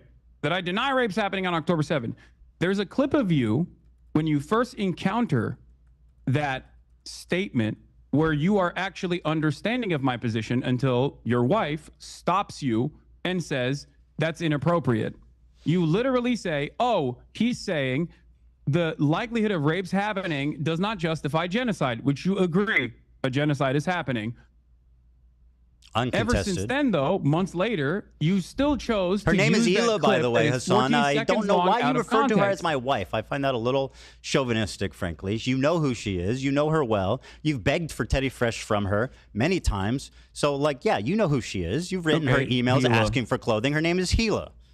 I mean, so yeah, why don't you that's say fine. that? Who goes, oh, your wife? Like, she's not. She has no. She's just like, oh. I wasn't. Can you respond to what I Yes, was saying? absolutely. With great pleasure, I will respond. Why is it that Because, you Hassan, initially understood that was the full one context until Hila stopped you Very and good. said, He said no. I'll answer. Would you like me to answer? That's one example of many. Seeing your response in the totality of all the responses shows that you do deny the rapes that happened on October 7th. In fact, the totality of all my responses. In fact, you had promised me, and I know you would never lie to me, that you would watch the context puke with me. So why don't we pull up that bit there, and we can see how out of context it is. Boom. Do it. Great. Someone pulling that, Dan? How you doing? I'm waiting for the link. You good? Am I? Oh yeah, I'm great. I don't think this is going the way you perceived it to be going. But Sure. I mean, you're reading your chat. Do you think that's the most I'll be accurate honest with way you. to... I was gonna be. I was thinking about being a lot This more is stern so initially, fucking but this insane. has turned into the last conversation that we had, where I am trying to gently nudge you in the direction of sanity. and Ethan, I you're want you still- to really understand. You're crazy. You're crashing out. You're hallucinating, my friend. Come sit over here. You know what I mean? Ignore the swastika. Ignore the accusations of working with the ADL with no credibility. Ignore the tier list with fucking Ben Shapiro and Ethan. Come sit here. You're hallucinating. Oh, the evil Supra. The evil Supra's coming for Ethan. Oh, thank you so much for. You know what? Thank you, Hassan. That's so kind of you. How fucking genuine of you to take off the baby gloves. You fucking liar. I mean, this is. Oh my God. This You is are a the baby prolific gloves. liar, bro. Where's the link? Oh my God. Oh, Just baby control is F or- angry. Baby The is reason, angry. for the record, the reason why I don't like to bring Hila into the conversation is because I'm addressing my concerns with you, and I don't think that it's appropriate for me to, extend the lens of I mean, criticism that's a to little other silly people. considering you're like, well, actually, it was Hila who influenced your opinion, the evil IDF lady. Anyway. Okay. While we're waiting for the clip. No, I got it. Deny the okay. violent rapes that took place. That is way beyond the pale. Hold on, I'm grabbing another soda, but I'm hearing you. There is one instance in captivity. Chair react. That we have. I'm not going to let you chair react to me, buddy. You grab that Dr. Pepper. I'll wait. No, I said I'm listening to you. Don't worry. I was just grabbing another soda. Go ahead. On the pale. Is that there is one instance in captivity. Did you put a Hamas headband on me? I sure did. There is one instance in captivity that we have actually gotten verifiable evidence on. Beyond that, the systematized mass rapes that Hamas dealt on October 7, not a single bit of that has been verified. And people still run with it over and over and over again. Many young people who were simply attending a music festival, women were horribly raped. I can't see myself, by the way, As if you're I showing said, my that reaction. Tuesday, You're Israel giggling. had It's so a right, funny. Has a right to No, defend I'm not itself. giggling. You sure are. Bro, what rapes did Hamas do? What are you talking What about? rapes The did Hamas Stop do? Anti-Semitism account that considered me to be anti-Semite of the week has also been hallucinating rapes once again, doing rape fantasies once again because they're fucking mentally ill. Hamas has You know, committed. That's something you go to a lot. You notice that? Call What? people mentally ill. Find that odd. Yeah, I Probably don't think should that's a good revise approach that. I don't know towards if that's things kosher either. for leftist Like, I think values. there's a point of criticism to Horrific be had there. acts but of I'm sexual not exactly, violence I'm not exactly doing a lot of stuff that's kosher for leftist values in okay, general. so you- but so you- I don't really. so you have no- that's because he has Tourette's, and so like the stress of his like crash out is triggering his Tourette's. It's complicated, but yeah. I'm not exactly doing a lot of stuff that's kosher for leftist values in okay, general. so you, but so you, I don't really. so you have no problem weaponizing mental health. I Yeah, don't. when someone is hallucinating, I think it's appropriate to say that. By your yeah. authority, I will decide who's hallucinating. Hassan. Women and girls. Watch this. horrific acts of Ethan, sexual violence Ethan. and took Hassan, I am so sorry. You promised that we would watch this. I pulled it up. Now sit silently and enjoy. Okay, but I got the Hamas point. You're has saying that committed like horrific you're acts showing of clips sexual of me. violence You're showing clips of and me took saying that Women someone and girls, is. men and boys Wait, what? slaughtered after enduring sexual violence. The deadliest day for the Jewish people. Doesn't matter if fucking rapes happen on October 7th. Like that doesn't change the dynamic for me even this much. So that's the other part of this problem that many people that can't contend with. Like, I can't believe how quickly leftists go from believe all women to pics or it didn't happen. There you go, Hassan. What do you got? pics or it didn't happen. That's great commentary, by the way. Okay. I mean, so- it's pretty apt. Okay, so let's talk about it. You did actually. I'm surprised. You did actually show the my findings on the UN committee report that came out. The one that you misrepresent continually. That you fucking continually lie about the conclusion. Report. Wait, what did I misrepresent about the Go UN ahead. You tell preliminary me. report? Tell me what it said. The UN preliminary report was not an investigative report. Like, for example, the investigative report that came out about Israel's systematized sexual assaults that was 49 pages long. Horrible. What a horrible thing that was. Yeah. Unironically. No, absolutely. Absolutely. Just unacceptable. The level of evidence in a preliminary report is only enough to actually create an actual investigation. The problem is Israel has denied an actual investigation to take place. Israel has told the United Nations that they are not allowed to do an actual investigation and to simply listen to what they have to say. Now, not only is Israel... There are literally women who have said, I was raped. Do you feel like the Israeli government lies? Do you? A lot? I mean, all governments lie. I'm not going to defend Israel, though. I agree. You said, But you Israel, said there's Israel women that certainly come out and lies said, a lot, I right? was raped. What? There are women on the record, on video, saying I was raped.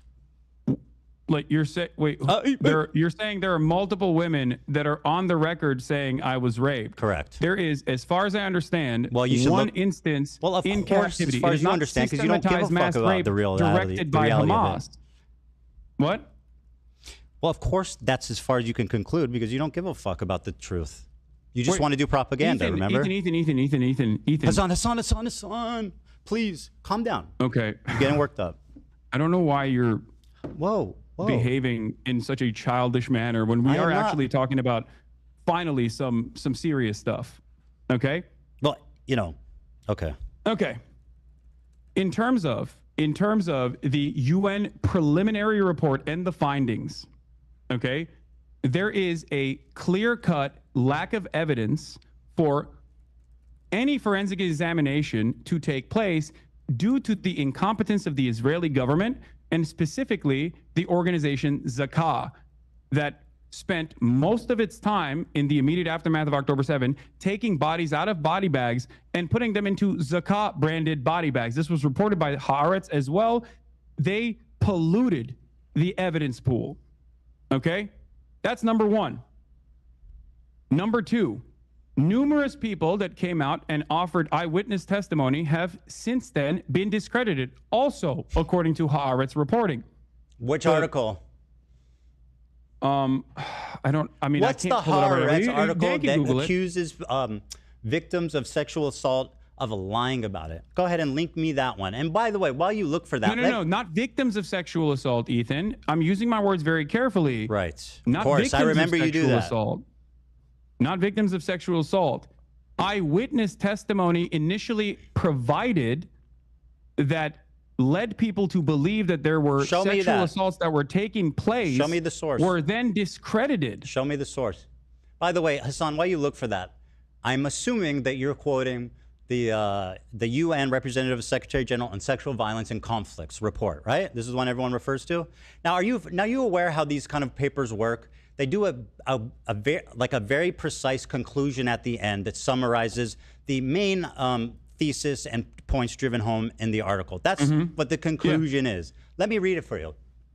Overall, based on the totality of information gathered from multiple and independent sources at different locations, there are reasonable grounds to believe that conflict-related sexual violence occurred at several locations across the Gaza periphery, including in the form of rape, gang rape, during the October 7th, 2023 attack. Credible circumstantial information, which may be indicative of some forms of sexual violence, including genital mutilation, sexualized torture, cruel, inhuman, and degrading treatment, was also gathered. Okay, perfect. Thank you. So I'm gonna walk you Are through they this real quick. hallucinating? No. So you just don't know what words mean. So credible circumstantial evidence. Do you know what that means? It means that there's, yeah, of course.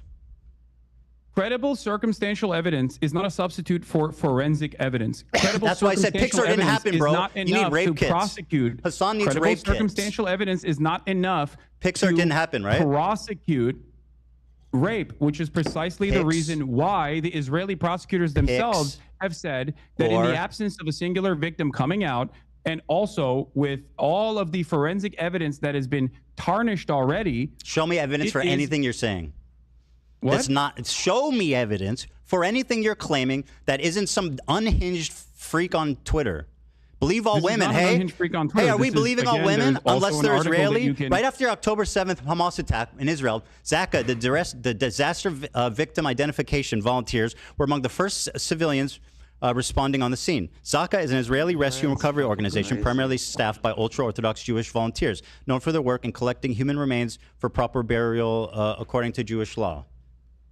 I think what happened is, a lot of what happened is that, well, obviously you don't rape someone and then keep them alive, right? So most of them were murdered, and a lot of the forensic evidence... I'm sending Dan the PBS article about how two debunked accounts of sexual violence on October 7th fueled a global dispute over Israel-Hamas war. This is from May 22nd, 2022.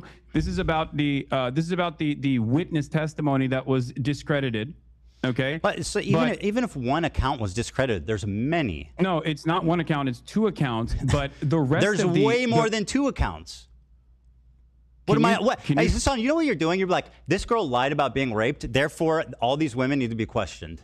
That's actually what you're doing. You're saying Pixar didn't happen. I don't believe women if they're Israeli. Can you point me to actual, like, to victims that came out? Yes. Because as far as I understand, Israeli police have asked victims and witnesses to testify about Hamas and sexual violence in the aftermath of October 7. And it seems like their investigations were inconclusive because by the admission of the Israeli prosecution, show me evidence of anything you're saying. They openly said that there were no victims that came out. Yeah, let me guess. You read it on Haaretz. You don't wait. Do you think that Haaretz is not a credible institution no, it is, but of you journalism at this point? No, but you guys lean on that. You just lie about what it says because it sounds credible. Guys? Who is you guys? You and all of your fucking dumbass cohorts that do the same typical rhetorical tools to just say whatever the fuck you want. I think the start of the iDubbbz video is like stuck in Ethan's head. I think Ethan is like really like he's like really stuck in the the wake up, Ethan. Dum dum dum dum dum dum dum dum dum dum. Like that's still like dun dun dun dun dun dun dun dun. It's still like playing in his head. Like man's like got fucking iDubbbz dancing with the sword, like just running through his brain.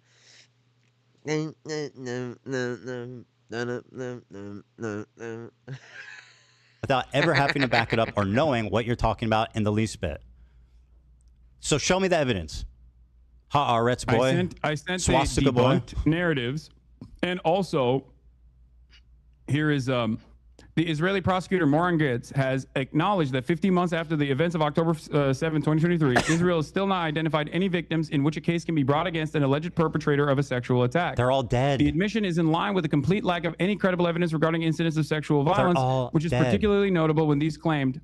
I don't know what this is. I don't know what this foundation is, but there is news reporting on this. I don't know why They're someone all sent me dead, this link bro. of this.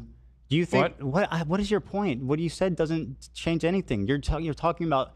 Do you think Ethan, that they where are the raped people and then victims? didn't kill them? You said that there are victims. Can you There- give me yes. the names of the Yes, victims? yes, yes. I will. First of all, I am not in the business of denying You rape. are. If there are, If there's really. if there are victims that have come forward in this I process, will play it for you. As I've said, there was an instance of sexual assault that took place in captivity. And it was not the systematized rape that was directed by Hamas, as the New York Times' erroneous reporting that did not meet its own standard, its own editorial standard, as a matter of fact, written by a person who literally was taken off the editorial board, taken off the actual paper for some of her insane tweets about Gaza. None of these, like, there's a lot of stories surrounding this. But I'm not in the business of fucking denying rape. So if you have only if there's credible really. evidence, please present it, and I will admit that I'm wrong. Give me the names. Yeah. Anyone hear this owls tweeting like, ooh, ain't nothing. Like the idea that Hamas would be in the game of like mass rapes, so the Palestinian Intifada would be in the game of mass rapes is insane. It's insanely racist to Palestinian people, and like doing racist tropes against decolonization movements. Is there the possible that like battle, like what the UN says about war-induced sexual assault going on? I mean, maybe something like that happened, but I doubt it'd be from Hamas. Maybe from like those like more reactionary Islamists that broke in. I don't fucking know. There was the rape that happened in captivity, but it's like isolate. It's much more isolated issue because it's not a thing that we hear a lot of from the Palestinians. It's not really. Like, it's a stupid thing to hyperfixate on. There's a genocide going on right now. There's a video. Hold on. Is the video from Screams Without Violence? Is that where you're No. Is that where you're gonna present? No, it's not from that. There's one recently of a woman testifying. I think it was either in the UN or to Congress. She's sitting on a bench. She's talking to a mic, and she's speaking in English. Yeah, we'll get there. But like, yeah, I mean, what's your problem with Sheryl Sandberg's documentary? Sheryl Sandberg has also been accused of sexual harassment herself, but outside of that, What the fuck does that have to do with what's written in her documentary? Her documentary is basically the unsubstantiated claims that some of which were directly found to be incorrect. Mm-hmm. But not only is it unsubstantiated claims, it's just a recycling of the same Screams Without Violence, the Screams Without Words article that the New York Times wrote that didn't even meet its own editorial standard. Okay? We're having this conversation. You seemingly act like you care about sexual violence taking place against Israelis. Meanwhile, one of the hostages that actually was returned in the early stages did get raped by an Israeli fitness instructor. You know, I have not seen you talk about that. I have not seen you talk about Why would the I talk Israeli about pro-rape a crime riots that took an place. Israeli did unrelated to the conflict? Israel Do you had find it a interesting? January There's something 6th that I style.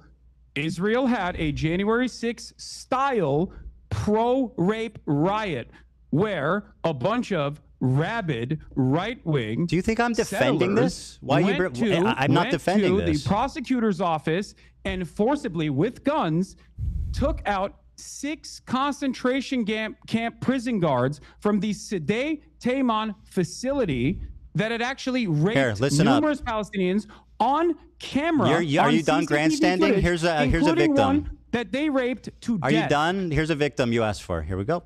This is from, I think there was an even more recent one than this, but where's the audio? Fuck. Hold on, let me unmute. unable to move, and had to ask for permission to use the bathroom. In that house, I was sexually assaulted by the Hamas terrorist who had guarded me. He forced me to go to the shower and entered the room, pointed his gun at me. He was breathing heavily and had a monstrous beast-like face. He meticulously planned his assault, scheming and waiting for the moment to have his way. He kept asking me private sexual questions while sitting next to me in his underwear, lifting my shirt, touching me, and constantly asking me when my period would be over. Sorry, just to butt in here. Are she lying wait, yet or hold no? on. Is she lying or hallucinating? Ethan, have I ever said that rapes did not take place? Well, you at least according to one credible personal testimony in captivity, not on October 7, but in captivity. Kind of, yeah. Yes. Over. You're doing it right now.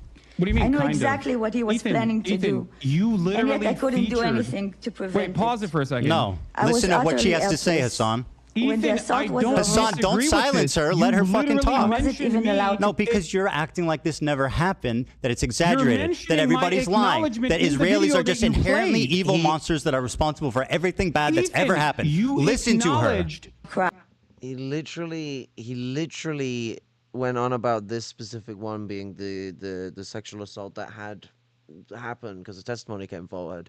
But like this was in captivity. It was not on October 7th, and it was one man objectifying a woman. It's misogyny, but it's not anti-Semitic mass rapes. I think we need to like really understand that it is an atrocity and it's not something that anyone fucking supports.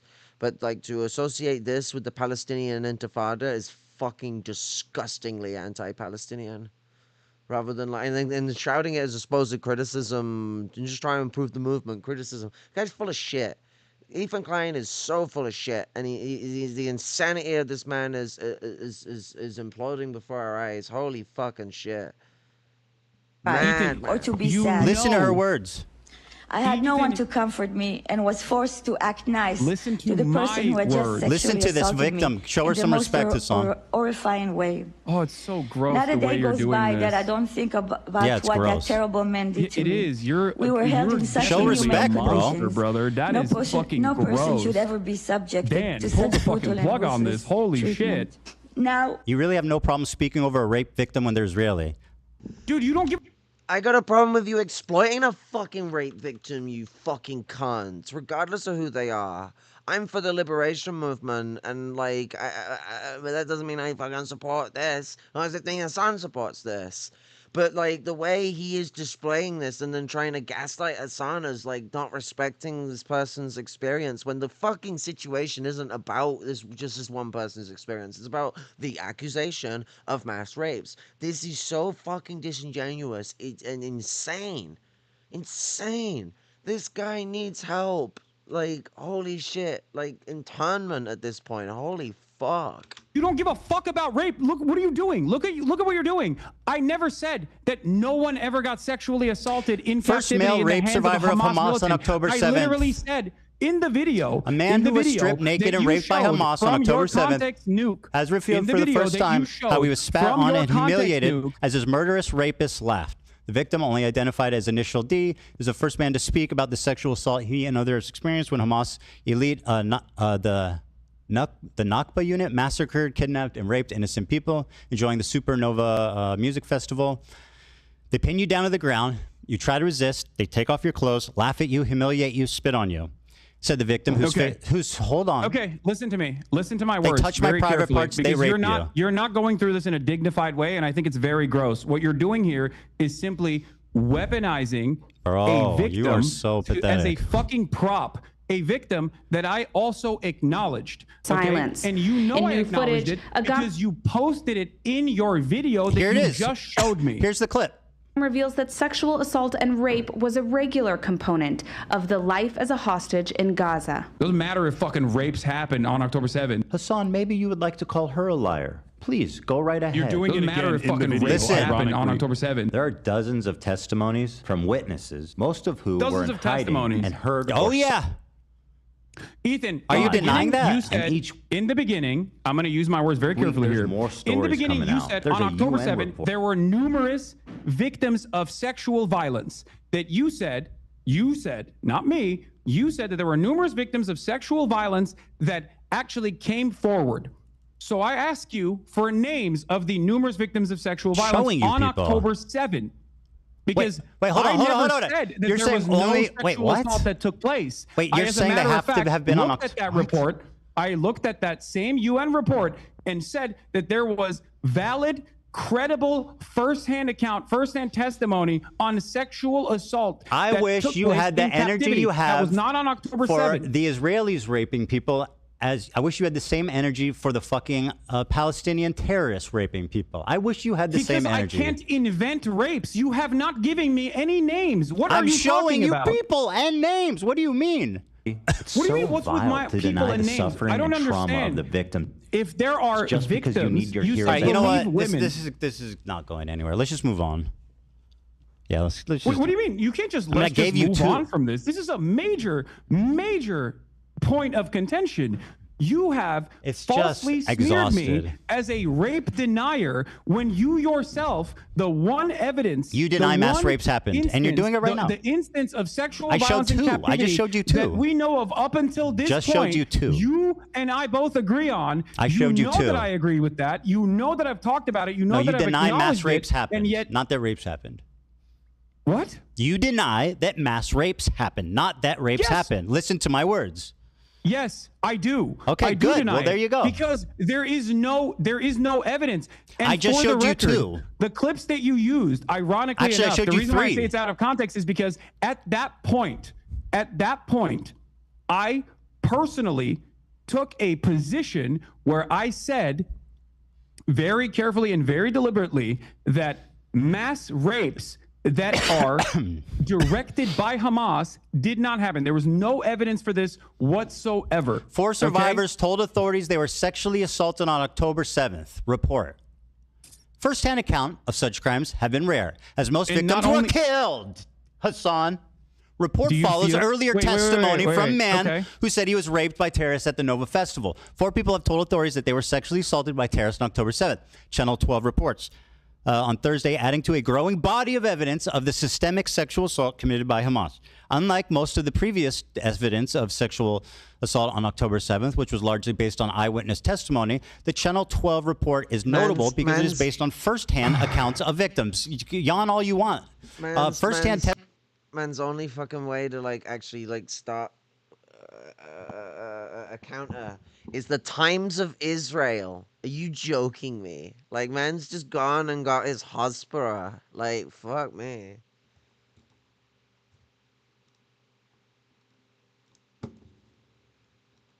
Is it gonna play it? Testimony of such crimes has been rare because the victims have been killed.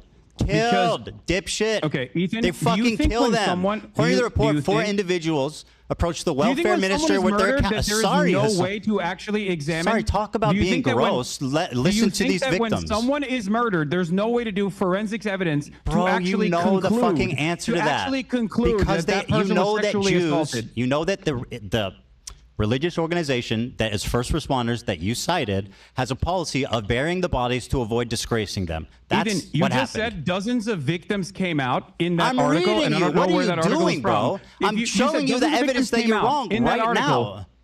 According to the report, 4 individuals approached the welfare ministry with their accounts of what happened to them during the Hamas onslaught, which saw blah, blah, blah, 1,200 people killed and 250 kidnapped. The report followed a separate Channel 12 story on Wednesday that provided first-hand testimony from a man who said he was raped by terrorists at the Supernova, where hundreds of people were killed. Are these all lying? There are 5 people here. There's 3 that approached the ministry and 1 man who said he was raped. Are these all liars?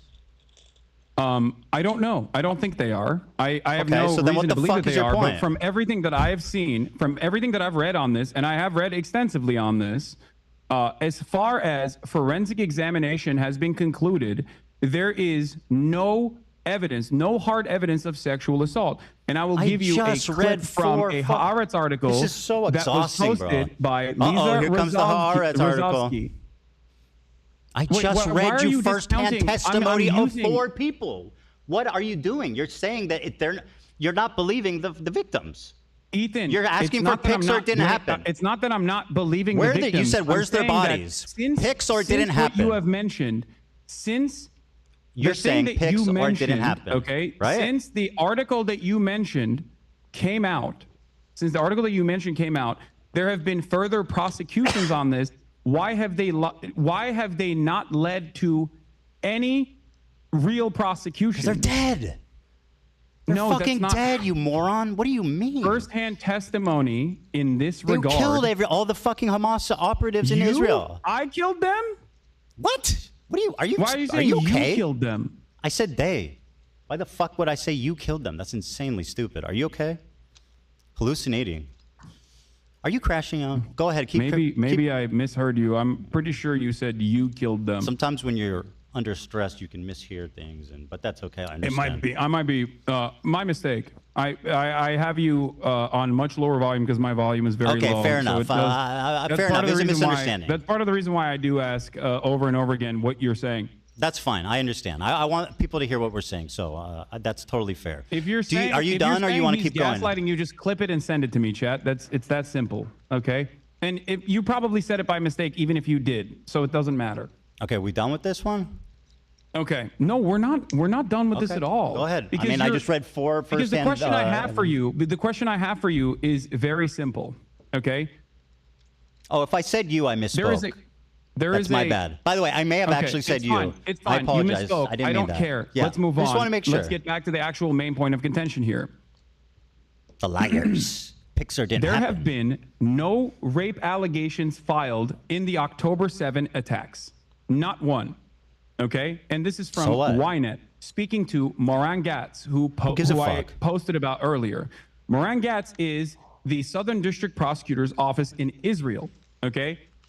She was a member of the Team 7110, responsible for cases involving captured Palestinians in connection with the October 7th attacks. On investigations related to sexual violence, she says, in the end, we don't have any complainants. What was presented in the media compared to what will eventually come together will be entirely different, either because the victims were murdered, okay, this is what they're saying, or because women who were raped aren't willing to expose it. That she excludes here another explanation, says Dropsite News, that no rapes occurred. We approached women's rights organizations and asked for cooperation. They told us that no one had approached them. There were parents who reached out to organizations asking what to do if something happened to their daughter, but they didn't reveal the abuse. So the question I have for you is this, okay? The question I have for you is this. What am I supposed to do in the situation when there are no victims that have come forward? 4 victims just gave first-hand testimony. I read it to you. Probably died, but there's no forensic examination. I had my mic on mute the whole time. The date that was on the article, wasn't it like 2024? So like, he's like, I just read it to you. They just came forward. It was August 2024, I think the article he was showing said. So like, bullshit. Like this guy has just been gaslighting Hassan the whole time. Like, man's been making me feel sick in the head with the fucking gaslighting constantly and constantly and constantly. Like, fuck me. Like, fucking, Ethan needs help, man. He is crashing out so bad.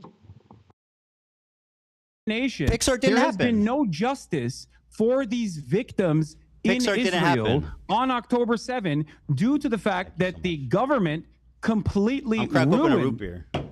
Okay, the government completely ruined any sort of forensic examination that could have taken place. There is no way to actually bring justice to these victims. Your assessment on this is so off base. Hassan, are you listening? You think 4 first-hand victims. I just read it to you. Okay, but you're right. You know what, Hassan? You're right. Let's err on the side of these victims lying. Let's err on the side. No, you're totally right. This is the progressive way. Let's err on the side of these people lying instead of believing them. Let's do that. And yeah, they're all lying. I'm not saying that they're lying. I'm telling you, my confusion on this comes from the fact that it's not confusing. It's obvious. Most of this shit happened. Were killed, and it's a religious part of this first responding unit that they bury the bodies immediately to avoid humiliating them. It's all explainable. What? Yes. If you don't know that, then you are like woefully misinformed, which just Dude, what are you talking about? What do you mean? Oh, it doesn't matter. There has to be a forensic examination. Pixar didn't happen. They bury the body. No, not Pixar. It didn't happen. You don't think that the victims deserve justice? What's wrong with you? You don't think these victims deserve justice? Why did Israel refuse an outside investigative committee? How do you explain these 4 accusers? Under normal circumstances, how do you explain these 4 accusers? Or a third party, how do you explain these 4 and accusers? conduct an investigation. How do you explain the 4 accusers? I don't know. Okay, very good. How do you explain well, the let's err on the side of them lying. 4 accusers? My information is more relevant because it's new. It's newer. Okay. Okay. I don't know. I can't. I guess we're at an impasse here. I mean, listen, Hassan, we're at an impasse. Can we move on? Something that I don't know about when the prosecutor, do you think the Israeli Southern District prosecutor actually did not examine the testimony given by these victims? If you don't know what happened in the 4 accusers, why are you speaking so confidently? Because I'm speaking you're a liar. About you're a propagandist and you fucking hate Israelis. Can we move on, please? What? There's obviously an impasse. No. Oh my God! I'm just trying to consider the audience. Everybody wants something else. I'm telling you, dude. This is exhausting. You have claimed falsely that I do not recognize the testimony of a sexual assault that took place in captivity. Yes. That was false. Yep, Do you admit admit false. that? Yep, she lied. It was false, etc. No. It's a falsehood that you claim that I don't recognize that. Do you admit that? Yes, 100%. Can we move on? Wait, so you're admitting that you falsely smeared me as someone who is denying a verifiable claim of rape from a firsthand account, and it's not from October 7th. Okay, yes, I'm smearing you. Can we move on, please? Okay. Okay, very good. All right. Can you explain this tweet to me? This is your tweet, and I'd like you to summarize it for me. Here it is. You said, go ahead, you can read it for me and explain the picture. I can't. I don't know where it is. So you can't see it? Oh. Okay, yes. okay. Fantastic. Okay, very good. I guess what's is just a little delay for him, Dan? Or? No, I can see it. Bro really said my lived experience. Oh my God, this is funny. I was doing this is gonna come up at some point. Like, this is gonna be beautiful. Oh, like Hassan just like piped up. He's like, oh, I see. Fantastic. I see very good. I guess what's is just a little delay for him, Dan? Or? No, I can see it. Bro really said my lived experience in Israel proper. Great. What's the picture? This is zone of interest. You're familiar, yes? Explain for the audience what this picture entails. This is Zone of Interest, which is a Oscar award-winning movie depicting the banality of evil during a literal Holocaust taking place, the monotony of the day-to-day existence, the beautiful garden. And your implication is what? Rudolf Hess and his family put together. And your implication in the backdrop, you can see there is a concentration. There's a concentration camp, Auschwitz. Your implication there's to a train me that is what? Most likely inferred to be sending. This Jews is the into clip you're responding camp. to. Hold on. Like it's completely based on my. I actually don't know where it is, but I said we know what it was. I just said Israel proper, right? I said my lived experience in Israel proper. Yeah, can you explain play the clip? Play the clip. It's 2 minutes, and I don't know where this happens. If somebody can find out. No, play the clip. Play the full thing. We have time. I'm not going nowhere. Well, let me see. Yeah, I mean, I want to watch it too. It's just. I know you do. Let's see here. I don't. Here, I'll just play it. Oh, this is a clip from the critically acclaimed Content Cop. How's that working out? This guy's so you think crazy. You think Ian's happy he made that video? I don't know. I mean, I haven't talked to him about it. I mean, he put out a really big video. I mean, is any of his parents like? Is any? I don't know why you're asking me. What fucking YouTube keeps lagging when you have like a browser that has fucking ad blocker on it. I think that's the reason why it's doing it. I don't know. YouTube should be shut at the moment, but like, fucking has anyone even tried considering maybe contacting his parents for an intervention at this point? Like this has gone beyond like content creator friends. I wonder if like really close like offline friends have tried to intervene, and none of this has worked. I think we're at the point now where it just needs to be mommy and daddy comes and intervenes because baby Ethan is soiled his diaper. You know, about what iDubbbz is thinking. But I mean, I assume. I mean, it performed pretty well. I think it doubled your video. So yeah, I mean, it's not that I think bad. if anything, I think it just means that more people are interested in me than you. Yeah, no, definitely. I believe that for sure. Very good. I think a lot of people. I think a lot of people, some falsely and some for decent reasons, want to. Do you want to look at the like see ratio? Someone put you down a peg. It's probably the reason why there's a lot of people watching this conversation as well. Do you want to watch the the like ratio on this? Damn. The like ratio on this. That's correct, my friend. Here it is. Wait, what? Ethan, play the video. This is also been reported even by your favorite. What is it? Nicholas Eat Oreos. My favorite. To be false. Okay. Well, here. The dislike metric is not correct. Let's just watch it. Why am I arguing on behalf of Ian's the video's performance? I don't give a fuck. Come on, play the video, dude. Come on, Jesus Christ. Play the fucking clip. I mean, it is ironic that he came and did this whole show of doing it with you, and it like just completely humiliated him. I think that's kind of funny and interesting, but I'll play the clip. Not on leftovers. He's now talking about it on his podcast. What I want to do is show you. Are you denying? Hold on, I'm sorry. His entire creator class is in ruin. The event is going to be fucking absolutely canceled. He's probably not even able to reimburse most of the fighters for the time they trained. How is that not a train wreck? Ethan, I'm just saying. I am not iDubbbz. I don't care about your petty vendetta against iDubbbz. Play the fucking video. clip. Guys, how I see Israel. Because You you were don't in the see video. that. When you listen to Hassan and you hear all these fucking Yes, you ruined a charity event. I hope you're proud. Oh my God, bro. You have no idea what you're talking about. She's now talking I'm about talking it on his about Israel proper. What I want to do is show. And you're showing headlines about Gaza. I literally say in this clip that has nothing to do with the conditions of Gaza and the conditions of the West Bank, which I consider to be like apartheid. Like it's completely based on my lived experience of 5 years living in Israel. My lived experience, bro. You are so fucking out of line. You have no idea. How do you have the confidence to make this video? Again, I don't know where it is, dude. The phrase. Show you guys how I see Israel, because you don't see that when you listen to Hassan. Israel blocks, and he shows these headlines. Israel again blocks Gaza aid. Again, I'm not talking about Gaza, which I say clearly in this clip, but go on. And you hear all these fucking mega lefties talking. Israeli authorities block healthcare to Gaza. Again, I'm not. Do you think that I'm talking about walking around Gaza? When I say how great multicultural it is, did you think that? How Israel attacked Gaza since October 7th? Not even. Shield your eyes. We never co-signed what they did. Is that not the point he's making, though? It already happened. I said it. Oh.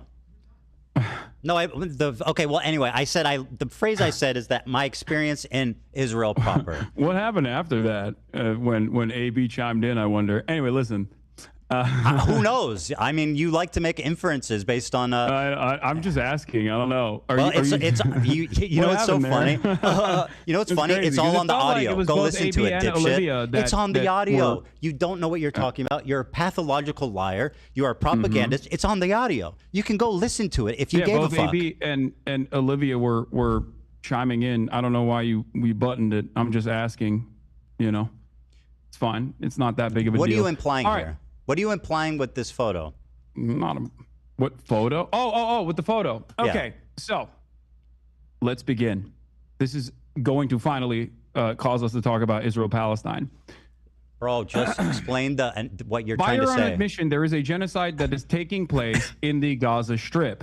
By your own admission, there is also an apartheid structure both in the West Bank, but I don't think you believe that there's an apartheid happening within Israel proper by your own terms.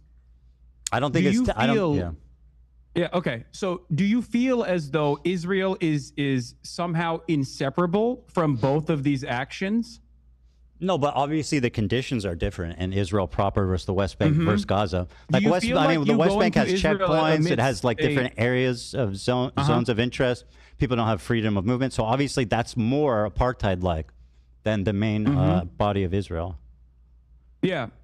Don't you feel like you going to Israel proper would actually resemble someone going to, you know, someone going near Auschwitz and being like, well, it's actually beautiful there. It's Not at all. that big of a deal. No. It's multicultural. Oh, you don't see the comparison. Well, I mean, where Jonathan Israel, Glazer, you who mean in made Tel Aviv? this- So you're saying Jonathan that... Glazer, who made this video, Jonathan Glazer, who made this Oscar-winning movie, does see the comparison. So hold on, your criticism. He said as much. You're in saying his Oscar all I award, said was my winning lived speech. experience in Israel proper. Is the problem that Israel proper? That sounds racist or something? No, I think you're trying to present Israel as a beautiful multicultural land when it is directly doing a genocide across the border boundary, okay? And Yeah, also I is make an a distinction. apartheid on a good day. Yeah, I make a distinction. The slow pause bullshit's really annoying. Yeah, the director they're on about, his speech at the Oscars is really fucking good, and he directly links his movie. I can't remember the fucking name of the film. I'm a bit stoned. The fucking ends with Zone. But the movie they're talking about here with the being with Rudolph Hess in his garden next to fucking Auschwitz.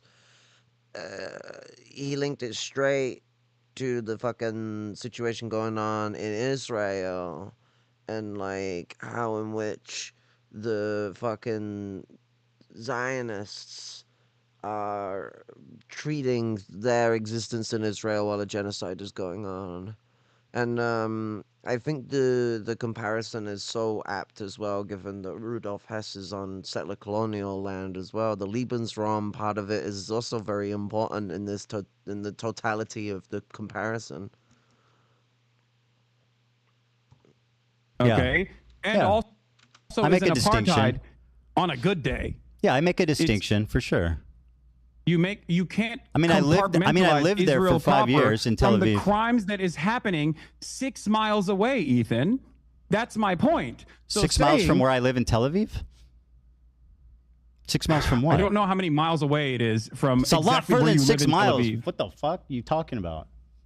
I don't know how many miles away it is. That's not the point. It's No, so close you're enough that you can see it. If you go to Sderot, you can watch it. The They call point it you're the night making is cinema. that everybody living in Israel is living next to a concentration camp. Yes. So, death so camp. and so I said, bro really said my lived experience in Israel proper, and you're saying that I am a Nazi officer living casually and enjoying life as people are. No, you're not directly a Nazi officer. Well, that's what this says.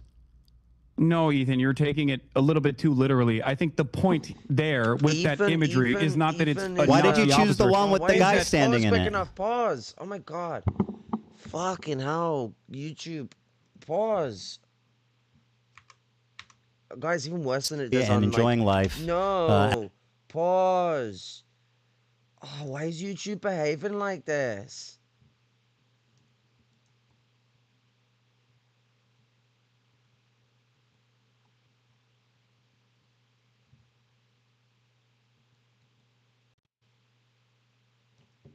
Let's give my CPU more watts. 6.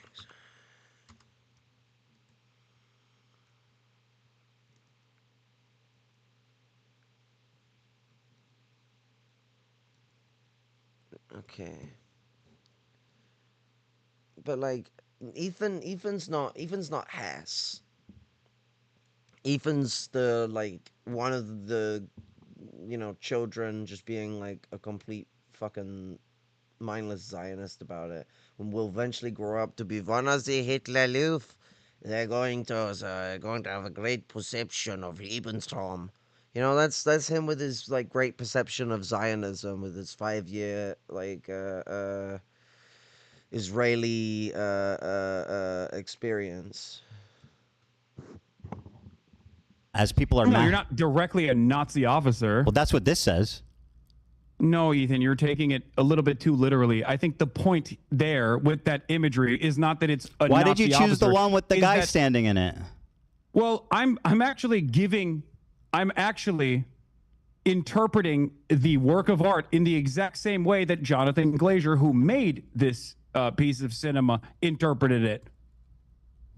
The entire point is you can have a wonderful life as an American Jew in Israel. Of course you can have a wonderful life in Israel. That's the point, because Israel is a ethno-religious supremacist apartheid state that is currently doing a genocide. It is the entire underlying principle of why this nation state was founded. That's what it was founded on. It was founded on exterminationist principles definitely agree. of the indigenous Palestinians, which you seemingly agree to. So yes.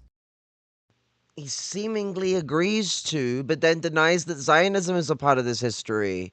Again, there's the famous Herzl quote of the anti-Semites being their friends and the anti-Semitic countries being their allies.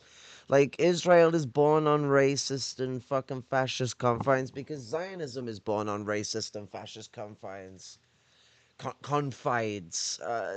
Like, that's the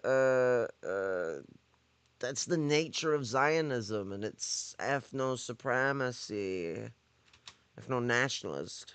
If you actually think Israel is doing a genocide, then it comes across as rather odd that you would go to Israel to show how multifaceted and how wonderful Israel is. I mean, yeah, it would be exactly like someone saying, "Oh, you don't understand. I'm German. I am going to Poland. I'm going to go to Warsaw. I'm going to go to Auschwitz. It's and not I'm the gonna same show at you all, dude. How It's wonderful so Auschwitz looks like because it's German territory." Okay, I lived in Tel Aviv.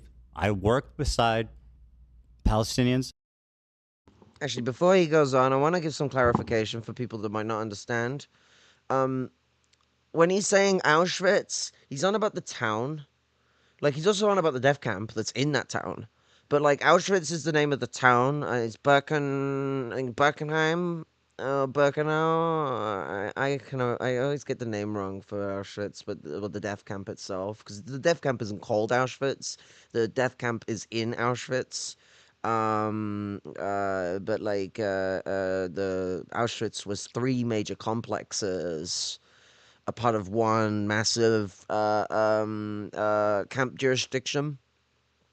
And Auschwitz, the town, is where Rudolf Hess and all that are doing their Lebensraum into the east. What we're talking about here is that when you are in like Tel Aviv or any of these places, especially if you're in the West Bank too, but like, you know, you're in like Israel and you got the genocide going on in Gaza, just like in the backdrop, you're in a territory that's already stolen Palestinian land.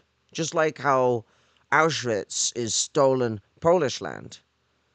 But secondly, you are sitting back while the Holocaust is happening. It's not like you've just invaded and stolen land and are engaging like in that level of like cultural genocide or abuse and everything. Like, you have advanced it to slaughter of Jewish people while sitting there and lavishing yourself on the wonderful civility and beauty of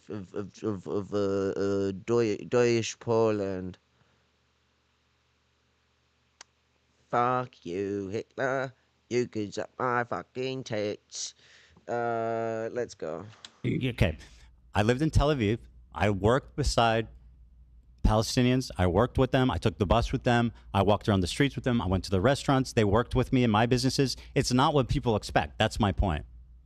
You don't see... Yeah, that would be lying. That would be lying to your audience about the actual totality of Israel. You want to talk about my totality of anti-Semitism inferred off of like hyper specific narrow definitions that you have invented in your mind? Talk about the totality of a country that you recognize is doing genocide. You think it's appropriate? You think it's appropriate to go to Israel while there is a fucking genocide going on? I mean, by your own you did a show with me and you consider me your friend, and you knew that I was apparently a Nazi officer that whole time. What? I said you were considering me a friend. You did a show with me. You knew I lived in Israel that whole time. I'm surprised you were willing to work with a Nazi officer. I also have interviewed members of the Knesset, as a matter of fact, like Ofer Kassev. I have interviewed Israelis from the anti-Zionist youth movement Mezarvot, Israeli members. Israeli Jewish citizens that have refused service, refuseniks. I don't have an issue with people that have lived in Israel. Some of the reason why I know the total and utter depravity of the inception of Israel comes from Exeter.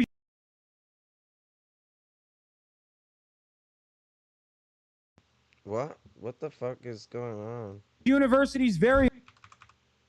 Oh my god! Why is fucking that have refused service, refuseniks. I don't have an issue with people that have lived in Israel. Some of the reason why I know the total and utter depravity of the inception of Israel comes from Exeter University's very own Ilan Pappé. His writings are what guide me. Of course, I don't have an issue with people that have lived in Israel and no longer live in Israel, or even still live in Israel, as a matter of fact. As long as they are anti-Zionist, because I care about.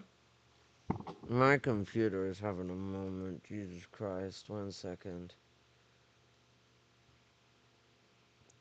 Hold the phone. Why is it being a cunt?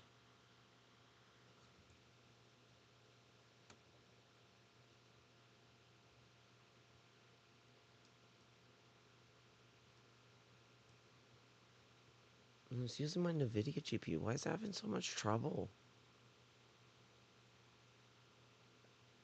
About Zionism as an ideology. I do not care about Jewish people or about Zionism as an ideology.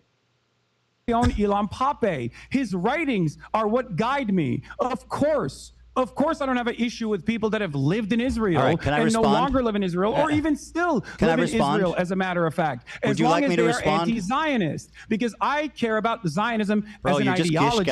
I do not care about Jewish people or Israeli people. These are not a part of my consideration, because I believe in the best of people. I believe that people, regardless of the circumstances that they've been presented with, can see right from wrong. Okay, very good. And I thought foolishly that you were one of these people. Very good. I foolishly thought you could also see right from wrong. But it's obvious to me that you have simply used what is going on for the past 16 months of horrific. You want me to respond? Mass bombing and starvation. Hassan, you got to stop. You got to stop with the fucking with the gish galloping. I know. You're righteous and I'm evil. I'm explaining Let to me you my respond. position.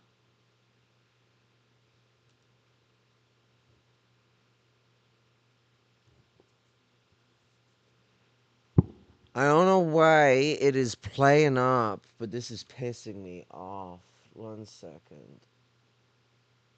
Because, like, they're still live, aren't they? Yeah. Why is my computer being so fucking slow then? Do I need to pull that out and then close this entirely? Close all. And then maybe that will make it stop being a cunt.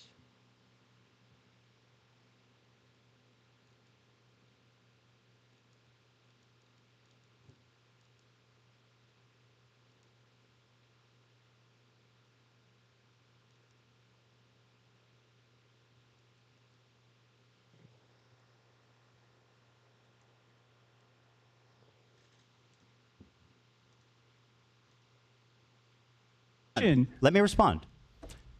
I agree with you. I think that my characterization of it as a utopia, like in that moment, was distasteful, and I wish that I had said that differently.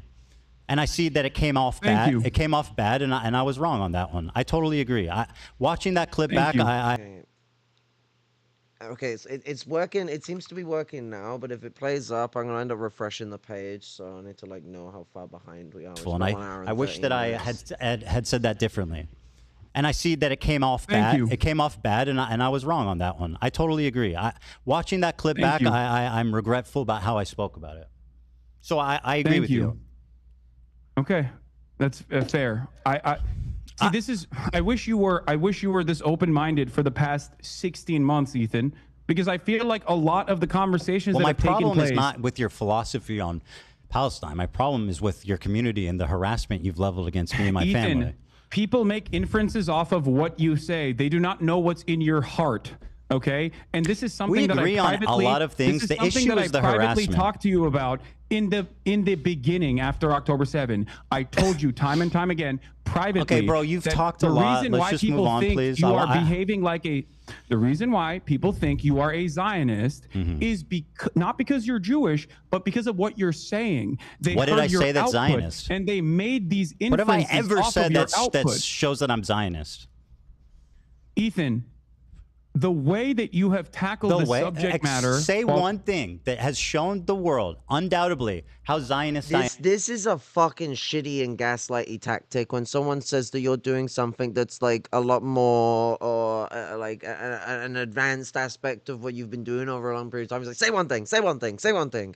That's what really abusive people do, like throwing you off. I mean, some people can be reactive like that, but Hassan is not an attacking Ethan in this situation. So to suggest that this is the reactive abuse of someone is no, this is reactive abuse is not the just same kind of justifiable thing as unjustified thing as abuse. What Ethan here is doing is abusing Hassan and Hassan's convictions. Subject matter. Say one This thing has been like that has what shown the this has world. been like minding fucking children that you can't like actually like get to listen to you like genuinely.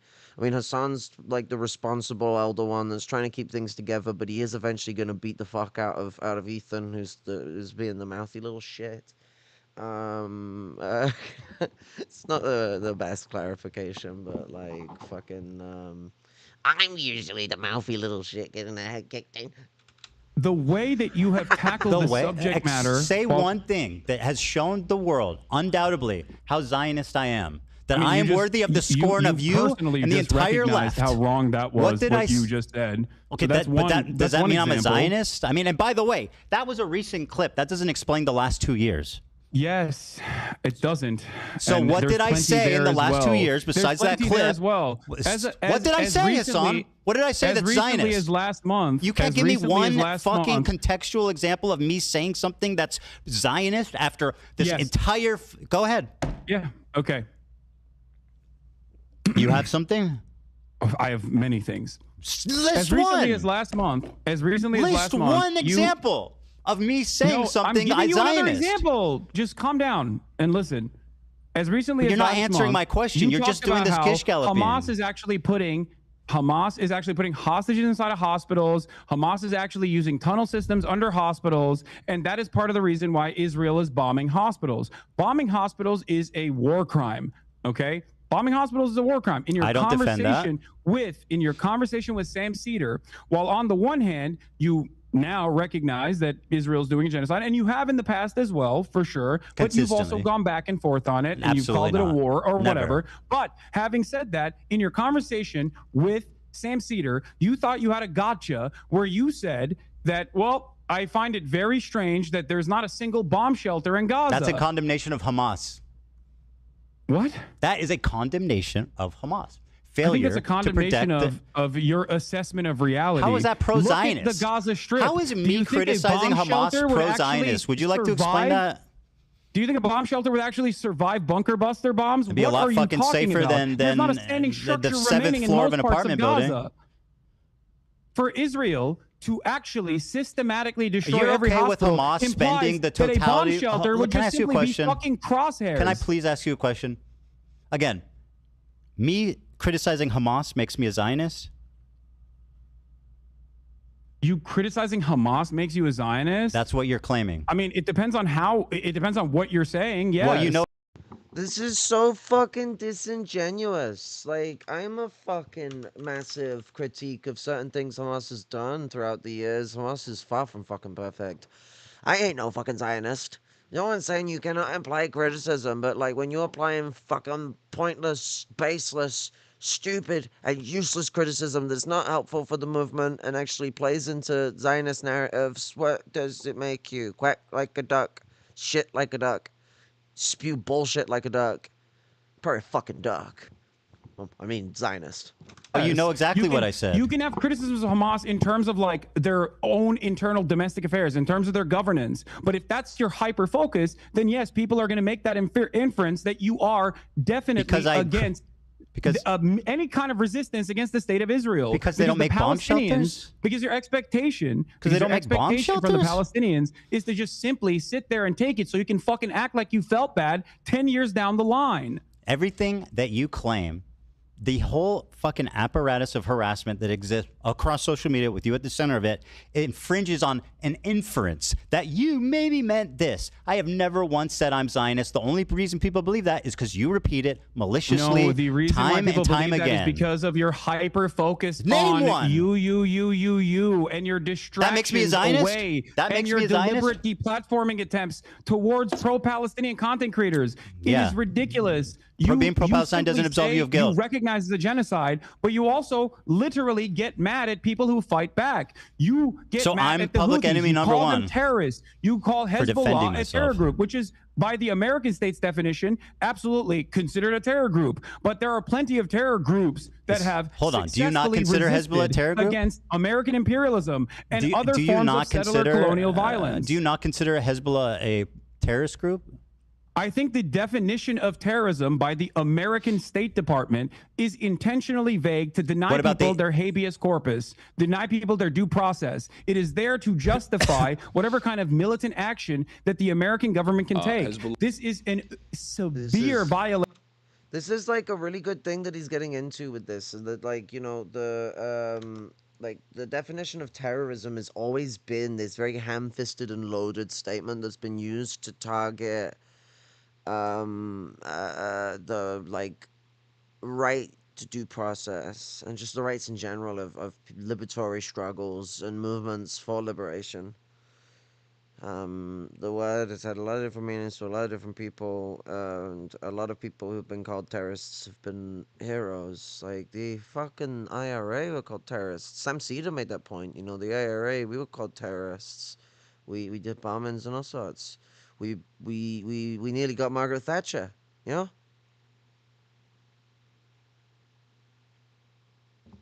Is he even going to say that the IRA's war for liberation is unjustified, or is it okay because the Irish are pasty enough that they get to pass? Militant action that the American government can take. This is a severe violation of the Okay, American very good. Constitution. So Hassan, yes, please, I I wanna think have a- that this Can you- definition is can I give you- intentionally can I vague and ask- it's can I fucking- request something? Is silly. Can I please request something? I'm interested in having a conversation. You take this and you just go on and on and on and on. You repeat yourself. You double down on the same point. I just want to have a conversation. You make your point and then you move on. You're doing too much. Please. We're gonna be The here. American terrorism designation is silly. Do we agree? I don't know. But do you, What do you mean? But you, well, here I'll be but more you precise. use its definition without No, ever actually You're thinking right. about Fuck it. What do you Let mean? me be more precise. Here's what you said. Hezbollah is a paramilitary organization. Do we like them or no? They are a terrorist organization. Like they're designated. They are designated by the American state as a terrorist organization. I do not like them then. Well, like I like what you like. I don't have an issue with them. Let's just say. What did you mean by that? You do not have an issue with Hezbollah. Okay, Leah, thank you for asking. You're Exactly. All right, let me explain. I do not have a single issue with the way that Hezbollah has defended southern Lebanon. Me neither, I do not actually. have a single issue with Hezbollah as a form of militancy trying to incur penalties on the genocidal state of Israel. And protect Palestinians and fight for Palestinian rights, and the Hezbollah and the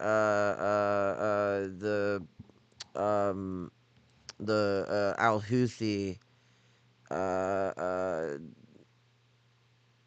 they are the only two groups that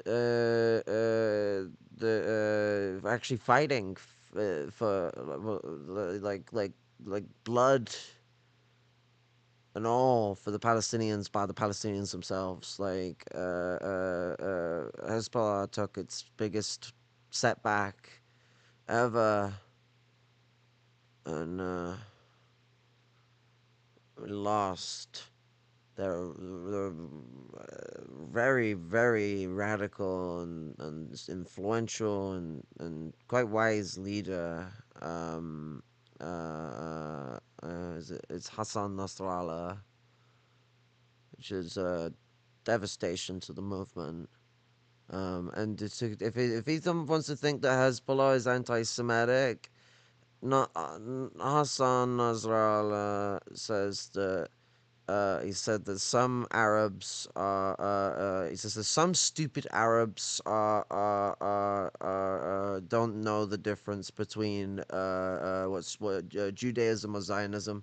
It was his choice to refer to Arab people as stupid Arabs. He's Arab himself. He's just saying that like there's some people in his like ethnic group that are imbeciles, ignorant, unknowing of the difference between Judaism and Zionism, and that's where you get stupid idiots. I don't like using that terminology, but that's what he's saying is like, you know, unknowing, ignorant people engaging with anti-Semitism, and that's a breeding ground for also bigots to take advantage of. You know, this can allow them to crawl out the woodwork by having that kind of like slip. I think occur. So Hezbollah was very well aware of those kind of things. Like it was a thing that the Nasrallah talked about frequently. I'm only referencing a quote off the top of my head. There's quite a few times Nasrallah has talked about the importance of understanding what Zionism is as a part of the struggle. And with the Houthis, yeah, they do have some slogans that I am not fond of. They definitely do come across anti-Semitic.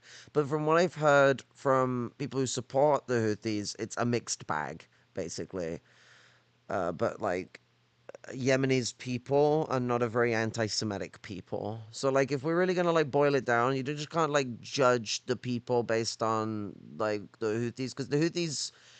an alliance of and united front of convenience between a lot of different groups, not just the Houthis, formed to combat the colonialism and genocide of the Saudi Arabia. Yeah, it's not the best government that we could have had for Yemen. It's better than Saudi Arabia running Yemen, though. And, like, you want to know what the fucking irony of that stupendous, ignorant, and shitty fucking statement to say about Yemen? Yemen used to have a communist fucking partition because it was split in half. And the Republic of North Yemen, the People's Republic of Yemen, I think it was the People's Republic. Yeah, I could bring it up, but they had communist leaders for a good period of fucking time, and then, oh and behold, Saudi Arabia destroys it. Ooh, who would have thought? Crazy thing. So when we're like looking at the history of like a lot of this stuff, it all ends up bouncing back to well, you know, if you got a problem with the Houthis, maybe Saudi Arabia shouldn't have slaughtered the communists. Just a thing, and supported Wahhabism in the region, like Takfirism. Let's be fucking real. Let's just be like actively fucking realistic about it. Because if you recognize that it is a genocide, then what is the expectation from other parties involved in the region? The very fact that other countries, countries are not also up in arms is ridiculous, considering that Israel is a belligerent force that is destroying everything in the fucking region because it has an underlying exterminationist policy. And you agree with that because it's a genocide. You said it's a genocide. All right. So what is the expectation? Please, this conversation is becoming impossible if you don't just stop talking for a minute and allow me to respond. Okay. Now respond. Thank you. Hezbollah, when it was first founded, I think was a noble thing, right? Of defending Lebanon from the IDF invasion, and they were successful in sending them back to Israel. Now, since then, a lot of terrible shit has happened, right? And you sat there and you said, I do not have a problem with them. So do you not have a problem with what Hezbollah did in Syria, mass murdering civilians on the behest of Assad? Can you find a single instance where I've actually where I've actually said I have no problem with Hezbollah's actions in Syria? You said I don't have a problem with Hezbollah. No. That specifically. More importantly, I'd want a source on Hezbollah doing mass murders for Assad, because that feels like a completely incredulous claim. I mean, in his context, Puke, he turned around and like tried to claim that Hezbollah had killed the amount of people that died in the entire Syrian civil war. So I call bullshit unless I get to see a source. You know what's so funny? Do you feel like that is the entirety of my conversation? Because I have talked about Hezbollah's actions in Syria, as a matter of fact, and I do have a problem You're with that. precise Yes, with I your don't think words, that- right? I don't think that harming civilians is in any way, shape, or form remotely correct. Now, having said that, I'm glad that you brought up Hezbollah, because again, in your video, you falsely claim that Hezbollah is responsible for 500,000 deaths in the Syrian conflict. Yeah. Okay? You say that Hezbollah is responsible for 500,000 deaths in the Syrian participated. conflict. That is the entirety They participated. of the deaths, including the Hezbollah militancy in the Syrian civil war. And therefore what? They did nothing wrong? No. That's not what so I'm what saying does it at matter all. the exact count? You Why does that bother erroneously you? claimed that they were responsible for all the deaths. You stood in front they collaborated. of footage. You stood in front of footage of an entire town that was destroyed by what? By barrel bombs. Who has the capacity to have a air force and use barrel bombs to destroy an entire city? Do you think Hezbollah has an They air force? participated. Ethan? You're Is not that why listening. You're you being silly. implied that they? Is that why you posted that photo? Why are you when defending you just- Hezbollah's action in Syria? Do you think that's a I'm good not look? defending that. I'm You not sure defending their are. action. You'd be like, I am Hezbollah didn't asking do that. you, do you Hezbollah would think never blow up a Hezbollah has village an in air Syria. force? Do you think Hezbollah has an air force? Do you think I think that? Well, you implied it when I you keep showed telling a you, hollowed out town they that worked- was barrel bombed. they worked most likely with by the Russian government, forces. bro. So why did you use that imagery to imply that Hezbollah had killed 500,000 people? they were That is a complicit. false. This is my main problem with you, Ethan. You are You're spreading defending terrorism right now, falsehoods. by the way. What? You are defending a terrorism right now. No, dude, I'm defending the truth. How is this so hard to comprehend for you? The truth I is never Hezbollah have did in once- Syria wasn't that bad? They did not kill 500,000 Okay, people so in wasn't that Syria, bad? So Ethan. what Hezbollah did You in are Syria taking away wasn't the that bad? How many responsibility did they from the kill? Assad regime. You are taking You're away the minimizing their actions. responsibility How many did they from- kill? You're taking the responsibility away from ISIS. You're taking the responsibility away from the Russian No, I'm putting military. blame on Hezbollah It's where it belongs. ridiculous. How many did they kill? I don't even know the exact number of how many they killed. I believe it's like around 2,000 to 5,000, which once again is inappropriate. I have no issue Did saying they collaborate that. with Assad? They did. Yes, they did. They did. And so what is the issue here exactly? You said you have no issue with them. I think that's a problem. I think I've described it numerous times at this point. I have no issue with Hezbollah's militancy against a state that is conducting a genocide. That much is very clear. You didn't say any As a of matter that. You of said, fact, I there do are not plenty have of a problem with instances where I've Hezbollah. talked about. You're lying. As a matter of fact, there are plenty of instances where I have You're talked lying. about Hezbollah's militancy in Syria. When you're done as lying, I'll a explain. Axis of wait, what? When you're done lying, I'll explain. You didn't say I'm that. not. What You do you said mean I'm I. lying? You said I'm I telling don't. you were what my talking position to a is right normie. now. You were talking to a normie who didn't understand anything about the conflict, and he said, "How do we feel about Hezbollah?" A general question. How do we feel about Hezbollah? Your answer was, I don't have a problem with them. Let's just say. And then, by the way, Hassan, you start trying to minimize their inclusion in this fucking wanton slaughter of Syrian civilians. Wait, what? I'm minimizing their inclusion of the wanton slaughter of Here's Syrian what you said, civilians? because you want to be Dude, precise. You made up I like what you like. Ethan, you I don't have an issue stupidly with them, let's said just that they say. killed 500,000 civilians. What are you talking about? I did not minimize their wanton slaughter in the Syrian civil war. Do you think that they didn't participate with Assad to make that happen? I mean, they were allied. They did. participated. Okay, so then why are you defending Oh them? my god, man, it's just like fucking blaming, like, Hezbollah for the Syrian civil war. I'm not defending sure them, sounds like it. Ethan. I have already described to you that I am critical of their actions. You are misquoting me. You are misunderstanding. I'm verbatim repeating what you said, you and I'm having a liar. conversation directly with you, so I don't understand. How can I'm you not lie to minimizing people? what you Like did. we I'm just minimizing watched the clip.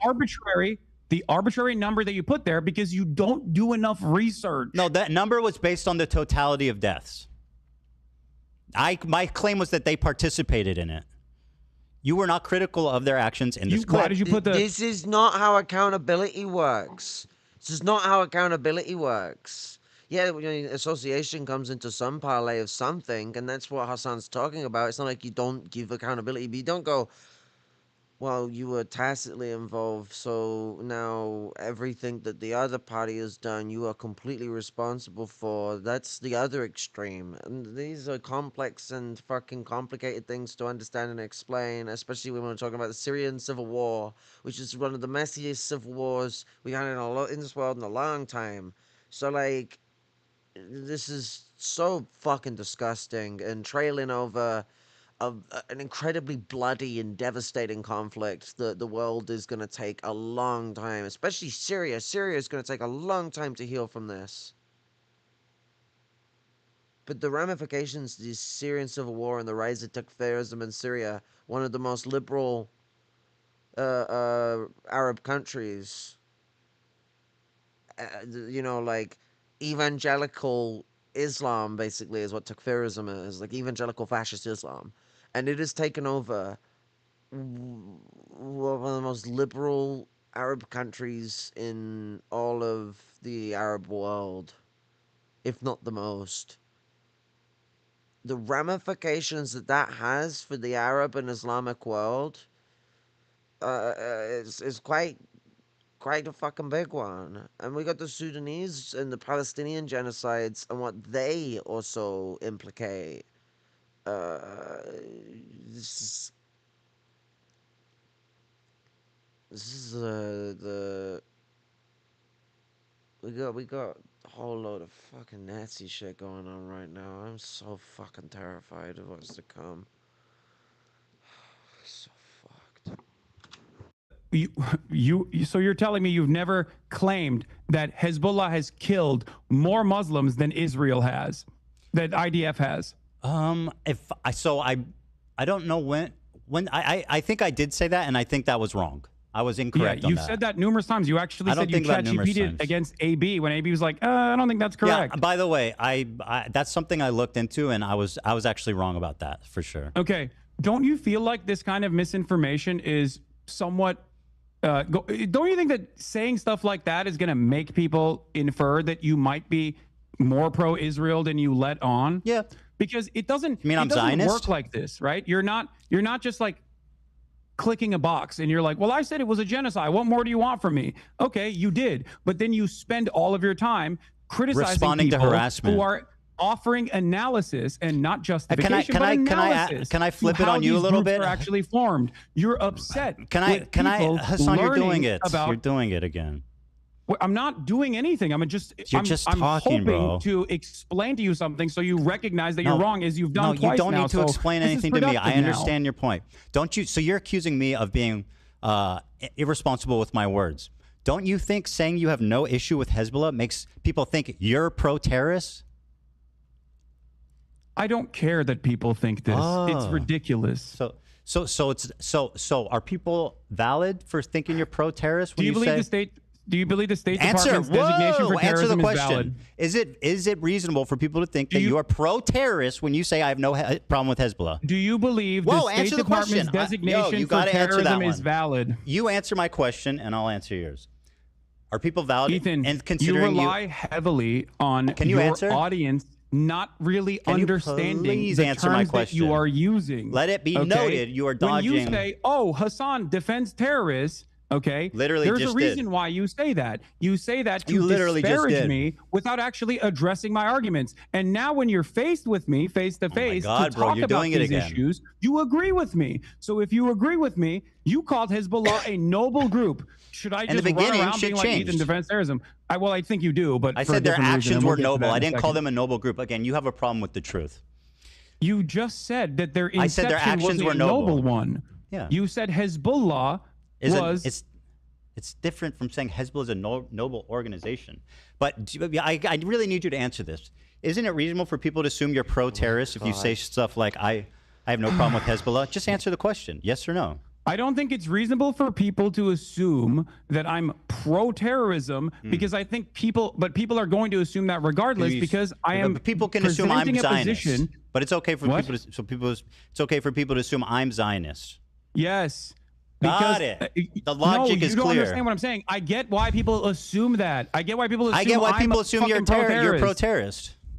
Yeah. Do you feel? Okay, let's talk about that then. Do you feel like someone being branded pro-terrorist is as impactful under the Trump administration as someone being pro-Israel is? Well, as someone who's been branded as a pro-Israel Zionist in my space, it is a horrifically fucking it's resulted in the unbelievable, unprecedented. I've been on the internet for 10 years, right? I've been through all kinds of controversies, all kinds of shit. I have never once in my entire life, Hassan, experienced the amount of harassment, the organized, psychotic campaign to try to ruin my life, all of my all my employees' life, my family's life, their family's life. This is your community acting in response to what you're saying about me being pro-Zionist. So do I think it's worse? In my experience, it's much worse. My community that's done any of these things that you're talking about. Okay, Hassan, can I ask you a question? Why the fuck were you browsing H3 Snark the other day and pulling clips from that? I don't know. Someone fucking sent me a clip in the chat. Okay. And so you shit and pissed about me pulling a meme from Destiny's subreddit. I have never even pulled the subreddit up, but you're on stream browsing H3 Snark. How do you explain that? Ethan, your entire subreddit is a Snark subreddit dedicated to me. What the fuck are you talking about? That's literally not true. I don't have a single issue at this point. What are you talking about? You have personally moderated your own subreddit to turn into this, by the way. So many people that have criticized you from your own fan base have Hassan, left your you community said your for this community has reason nothing to do with you can't take a fucking ounce of criticism from your paying members. How many people are like, I love Teddy Fresh. I have so many fucking pieces of Teddy Fresh clothing. Now I feel embarrassed to wear it because look at what he has become. There's plenty of fans. Don't worry about that. Problem. If you want to talk about it, from the perspective of psychoanalysis, the real reason why you've gone on this endless vendetta is because you can't comprehend the reality. Bro, I just want to have a conversation. I don't want to just gish gallop forever. Cultivated has a difference in opinion in the way that you've presented yourself throughout this conflict. Please, and if let me just talk. You say your community has nothing to do with the harassment that I've received. Ethan, if you please, Hassan, let me finish a point. If you demonstrated, dude, you gotta let me finish a point. This is ridiculous. I'm gonna mute you and just keep talking. Okay, that's great. I think that means you won the debate. Yeah. No, listen to me. So I'm not muted. So hold on, let me finish. You gotta let me say something. If you demonstrated a fraction of the humility you did just now, most people would not have left your community, by the way. I don't care that they left the community. That was obvious. You definitely do. I've got plenty of fans left. Don't worry. Here, listen. You claim your community has nothing to do with the harassment. Yet you said in the same breath that your chat linked you to H3 Snark, the subreddit primarily responsible for coordinating that harassment, and you pulled it up on your stream. Do you have evidence that H3 Snark called CPS on you? Did I say that? Like random anonymous Did I say that? Wait. I said they're primarily responsible for harassing me. Who called CPS? What the fuck? So I don't know. Did I claim they did? You're dodging, bro. You are absolutely dodging. You claim your community has nothing to do with the harassment, yet you are browsing H3 Snark. Now, let me ask you this, Hassan. How many times have I browsed the Destiny subreddit on my show? Have blamed virtually everyone for calling CPS. Answer my question. So you don't know who called CPS, and yet for the past couple of months you've been like, it's whoever I don't like that has called CPS. And now you're claiming that my community is responsible for it. I think it's the tone. Bro, what is wrong with you? Did I say your community called CPS? The harassment campaign is much more broad than that. You're inferring it. You can't address an actual issue, so you turn it into you're straw manning, basically. I'm saying your community is responsible for participating in this harassment campaign. You said chat sent you this link, did they not? Yes, last week. What are you talking about? Okay, Did you so nearly your go for chat the is button? involved Was with that a button H3 Snark, reach? which, Oh. by the way, funnily enough, the new Snark page is called Leftovers H3, and it's got a picture of you in the for giving it a avatar. shout out. Shout out to Leftovers H3. It's got a picture of you, Hassan. You don't need to shout him out. You're already doing it. Don't you think that's wait, odd? You did it. No, I think it's. Also, what do you think? Like, first of all, do you think I have any say on what fucking Yes. happens in these subreddits? What are you talking about? No, you have a say what happens in your Discord and chat, which you absolutely do not moderate. And there's so much evidence of the disgusting shit. That's also completely fucking Well, why did false. you criticize XQC for not moderating his chat when you called in? Ethan? Why I can't believe you did would, you I can't criticize believe you would bring this up. Here, XQC let me tell for you, not okay? moderating his chat? Yes, XQC has actively used this community over the course of many years at this point, as he was, doing Gamba and wanted to fucking keep gambling and not felt answering. bad that I was criticizing him to attack me. Okay, there's a difference between that's different someone than what doing your that, community don't has you done. think? How? What? How is that different than your community attacking me? You want to know how it's different? I have an 8-minute clip compilation all the way from when our podcast ended all the way to December of 2024 where I actively defend you. That is moderating bro, my I do community. not give a fuck about your quote-unquote defending as your community went rabid with your approval. Please spare me. With my approval? I just told you. It's your community, bro. You literally say in this clip that it's let me play this clip for you because it will show just Ethan, what a liar hypocrite people you don't fucking are. like you, big dog. I don't know what to do. Oh, know they what I love mean? you, Like, huh? What do you want me to do? Fucking What do you want me to everybody do? loves They don't Hassan. like you. Everybody You're loves fucking- iDubbbz too. Ethan, My people don't objective like is not you. to I be can't liked, make Hassan. That them might like surprise you. It might surprise you. My objective in life is not to be liked. Or I mean, it's not to specifically be liked. That is not my objective. I know Then that's foreign to you. Then why? Why are you bringing any of this up? People don't like you. I can't change that. Okay? There's plenty of people who don't like me either. My whole career's been people not liking me, but I've never experienced this level of harassment. You are unwilling to contend or concede at any point that you are. Because I'm not responsible for it. Here, play this video, Dan. Here you go. Anyway, it's not about being liked either. It's about harassment, Here. bro. Go ahead. Show your audience because you've been saying that I've been like Yeah. leading a I'm harassment waiting campaign. for it. I'm waiting for it. I sent it. Are you? It's Dan, embarrassing sorry, hold on, too, hold on. especially Dan is in because the of the way you bathroom. behave now. Ugh. Dan is in the bathroom, so hold on. You okay? My argument with you in that conversation where I said there's not anything I can do was literally because of the way you were presenting yourself. In the conversation that we had, you inferred that JVP was akin to capos. You said that from the river to the sea, Palestine will be free. I'm not going to let you stun lock me. Again, another pathetic fucking lie. Holy shit.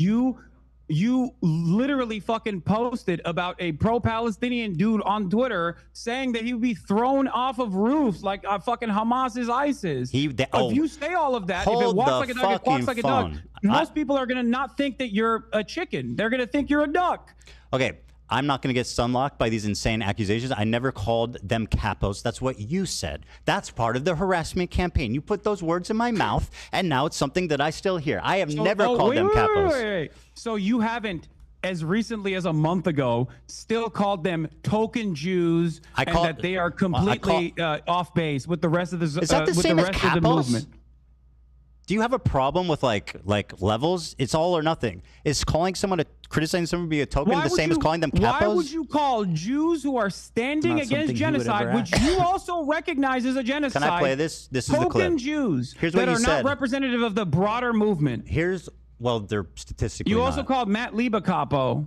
Matt Lieb's a disgusting human being who platformed Bad Empanada, who's like you. So you do have a problem. You do have a problem with Matt Lieb specifically, Jews yes. that you don't like, and you are quick I have to a call them problem with capos. Matt Lieb, who's platforming Bad Empanada. Yes, clearly. Is there? You don't like Bad Empanada. You understand? A year ago, you were talking about how crazy he was. But I'm not. But suddenly, when he Here's starts the talking difference. about me, Here's the he's your difference, best friend. Ethan. Interesting. Yeah, you're right. You're right. I think Bad Empanada is insane. But you know what? I also And all of a always sudden, say? you love his videos. Why is that? Bad Empanada. Why do you and love I've his maintained videos this suddenly? position- I've Before maintained you this pledged never to position- watch his videos on stream. Why do you love them now?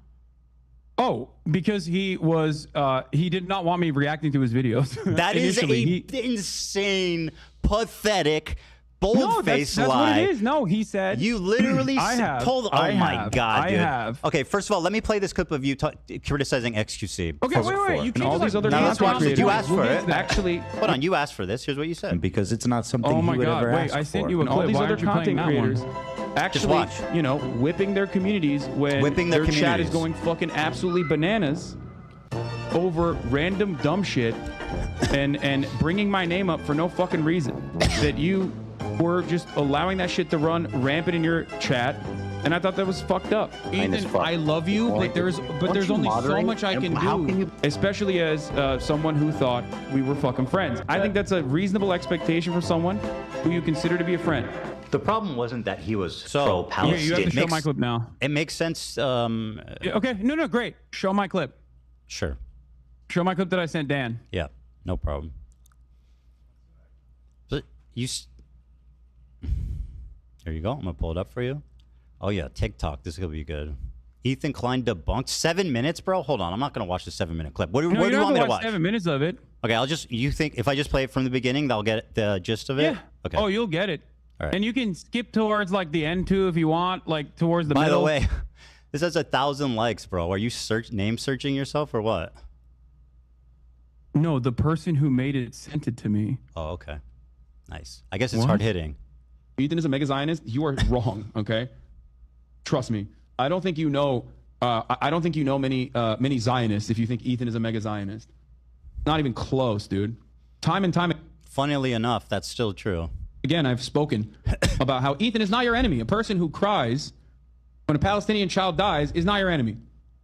Okay, he's not. I've said these exact words over and over again. The problem is that your community is obviously an unhinged, and if you don't defend me, my community is going to get mad at you. It's definitely just an optics play, which, by the way, you never stuck to. Shut up. Keep playing. Let me guess. It's more videos of you defending me? Keep playing. Enough. I told people in this community and people everywhere that will listen to what I have to say that you have to choose who you are actually angry at. There are people who are so loud and so proud about the ethnic cleansing campaign that Palestinians are experiencing currently. Go yell at them. He's been shitting on you on his members-only streams. I don't care. I don't care. Bro literally shot on you yesterday and his coworker for saying from the river to the sea, sorry, dog. I don't care. I watched a minute of it. I really don't give a fuck what you said. Keep going. No, why? No. It's 7 minutes we watched long, a bro. lot of your clips. Spare the Keep going. audience. This is about you. Go on. What are we going to glean from watching longer? Keep playing it. This is just November 1st. Nah, I don't want to finish Go to the middle. I know what it is. You talk kindly about... Okay, here, I'll go to the middle for you, okay? You think I'm not moderating my fucking community? You absolutely think I'm are not trying not. to get people to stop yelling about you at that point? Okay, let me go to the middle so you can have your thing, and then we'll move on. And it frustrates me to no fucking end. I've told you this time and time again in this time frame. Just like I kept telling you, Ethan is not your enemy over and over again. That's why I love iDubbbz, Ethan as well. People that have actually changed course, recognize their mistakes. Okay, I mean, yeah, we get the idea. It's fine. You know what I mean? You're the best friend ever. By the way, whoa. No, whoa. My turn. Well, I was You were just screaming, play the video. You told me to shut up. I wasn't moderating my community and claiming that you screamed to shut up and play the video. So I'm going to ask you to return the favor at this moment. You claimed that you didn't watch. Here's what you said about Bad Empanada. You lied to me and said you don't watch his videos because he asked you not to. Magically, when he started talking about me, you became his biggest fan, and you watch his videos on your stream regularly, which has resulted in an explosion of his popularity. Here's what you said about him a year before this conflict. Banana video on nice shirt, by the way. I'm just letting you guys know. If you think I'm gonna fucking watch a YouTube, fucking Bad Empanada and him agreed to like allow the watching of this thing again because of the genocide, and then like it being the fact that Empanada is just doing content on genocide more than anything at the moment. So like he was like, yeah, Hassan covering it is actually really beneficial for it, but like Hassan and Bad Empanada still don't have great relationship.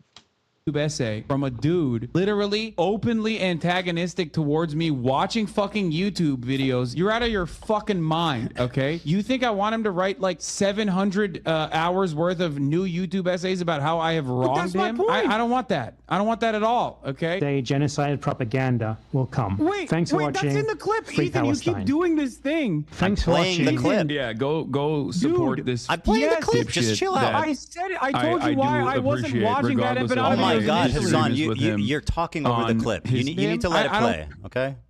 You're making the clip unwatchable. Mine, okay? You think I want him to write? Bro, it's just a minute long. You can chill for a minute. Will come. Thanks for watching. Free Palestine. Thanks for watching. Yeah, go support this dipshit that I do appreciate, regardless of my disagreements with him. That's you now. On his optics and the ways that he conducts support himself with regular frequency. You link to his because page. ultimately, his product, his YouTube essays, as a standalone entity, is always solid. Rick's such a fucking freak, dude. Oh my lord, he is such a goddamn freak. He is the most insane person. He has like 7,000 accounts. I just said I have an official blockade on Bad Empanada videos on this broadcast while I'm live. That's number one. And number two, he's not just mean on Twitter. He is a psychopath, okay? The idea that he's just... correct. By the way, the guy who's a psychopath, who's not just mean on Twitter, who has 7,000 accounts, as you say, is somebody that you gleefully platform his videos about me.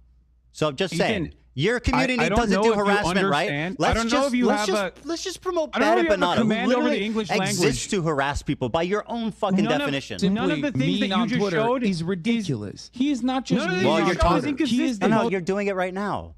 Insane person on Twitter. Yeah, let me go watch a video about a dude who constantly talks about how I'm fucking a reactionary fake socialist because I watch people's videos. That seems like a good idea. It's age restricted, which means there's like TOS violations galore in there. Fucking Bad Empanada. The cringiest, like, classic angry leftist who never shuts the fuck up and is just angry at the entire planet. Anyway, let's continue. I mean, Bad Empanada is like a fucking lunatic, and he does say some fucking too far shit sometimes, but like he's a necessary lunatic, you know? He's what's the like the chaotic good or whatever, like he's like the chaotic good in the force for anti-Zionism. Is he a terrorist? He's an Arab in Yemen. Why else would he be a terrorist, right? Someone who, by the way, yes, like, you're. I would say the raider of Ramallah was a terrorist when she was in the IOF. By the way, you couldn't even watch a fucking 7-minute video of me actually defending you to your audience because that would kind of betray the narrative that you presented. It's almost done. It's almost done. He would perhaps benefit tremendously if I did watch his YouTube videos on this channel, but I'm never gonna fucking do that. So you said he would benefit tremendously if I watched him, but I will never fucking do that until he starts shitting on Ethan. By the way, my community doesn't harass people.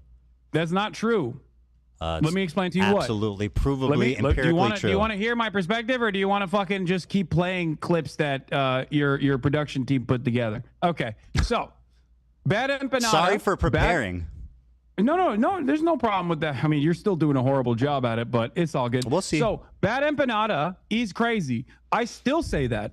He attacks me all the fucking time. He says I'm a Jewish exceptionalist Zionist. Okay, like there's disagreements that I have with Bad Empanada. There's disagreements with his tactics, as I've shown in that video, as I've said in that video. There's disagreements with the way he presents himself. But if you notice in that video, I also said something.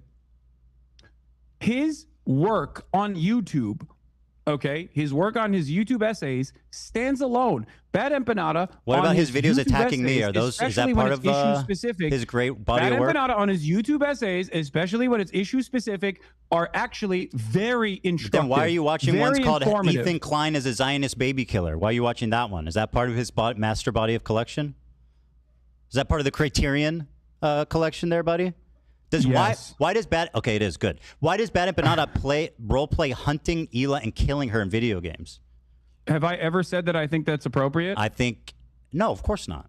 But what you are doing is endorsing this guy. Do I agree with you that Bad Empanada is crazy and also does crazy shit because he's a fucking scraggly internet troll who is, once again, as a separate, you like to compartmentalize Israel proper from doing a genocide. I like to compartmentalize the content that I'm consuming from a guy who I do think is doing well-sourced, well-researched YouTube essays, who also happens to be a fucking freak. Yeah, Bad Empanada's an amazing historian, but like, he's just fucking crazy. Like, not in any disrespect either. Like, I don't even know if it's necessarily like I'm not even trying to say in an ableist way. Like, I think the guy's intentionally like it because of the internet, and he's just like being a cunt about how the internet's a fucking loony bin, and bullshit is all live in hell. But he is on the unhinged side about how he approaches things. But the guy is an amazing historian, like an actually fucking amazing historian. So like, yeah, where Hassan's staying here, it stands on its feet way harder than any fucking bullshit Ethan's trying to bring up about Empanada. Bad Empanada was justified to kill Healer in that Palestinian liberation game. As a Zionist dog, and by the way, I want to kill his wife. The reason why that blockade ended, and I've watched other videos that are not related to you from Bad Empanada in the past on this broadcast as well. How many? The reason why that blockade ended. How many have you watched not about me? What? How many videos of his have you watched that are not about me? I don't know. Maybe I don't know. have no idea. Maybe one. I've watched a fuck ton though. I've watched a fuck ton of Bad Empanada videos. And are most of them about me? No, not all of them are about you. Actually, this you are not the most important thing in the world. That's part of the narrative, right? This is me claiming that, Ethan. I think at this point, a lot of people see it, right? Very good. Well, let's see. Ugh, God damn it. Well, I got to refresh this. So here's an example from one of these clip channels. These are all different clips, right? Over a 2-month period, there's edited down 24 hours of you talking about me. 24 hours. That's over the. These are most likely. Hold on. These are fan channels. Let me. Over 60-day period. That's 24 minutes per day. Ethan, these are fan channels. This is disingenuous. You're presenting the same. You're presenting. Okay, first of all, I'm just showing how much you talk about me on stream. Second of all, that the fan channel defense is a. Let me finish. The fan channel thing is a clever part of your disinformation campaign to avoid any responsibility. And the fact is, if I wanted to show all your fan channels, this is how many fucking videos was uploaded about me in the last 22 days. You think that's regular? You think that's regular? Ethan, I have no control over my fan channels. What do you mean? You're literally showing the same. I say one thing on 66 on my Twitch videos stream. about me. I say one thing on my Twitch stream. Fan channels make the video of the same thing over and over love again. it. It's all part, so you don't ever have to accept responsibility. A lot more than it actually is, but it's actually the same fucking video. Yeah. No. Well, so yeah, this is the total. No. It's the same moment. No. This has the same moments. The last one does not. The same moment multiplied. No, Go this back one to the does not have this. photo. No, this one does not have the same moments. This one is unique times you talked about me on your stream. Well, why are you to deny that you talked about me for 24 hours of unedited content the past 2 months, 24 minutes per day, 7 days a week? For the past 2 months. Yes, 24 minutes a day. I don't deny that. Probably. Okay, so because I think you are up until this very moment. You have presented yourself as someone who is actually playing a formative role in deplatforming pro-Palestinian content creators. That was the reason why I'm having this conversation with you. Also, now, I'm glad that you brought up obsession. Do you think this is reasonable? I have some numbers as well. Hold on, you're accusing me of being obsessed, Hassan. Is this reasonable, or is this obsessed behavior? At what point does it become obsessed behavior? At 30 minutes per day? Because I don't talk about you that much, not even close.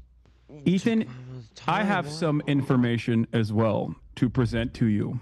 Go ahead. And by the way, just take this in, okay? On your Instagram stories alone, since January 1st, 2025. Hold on. Let me pull this up really quickly.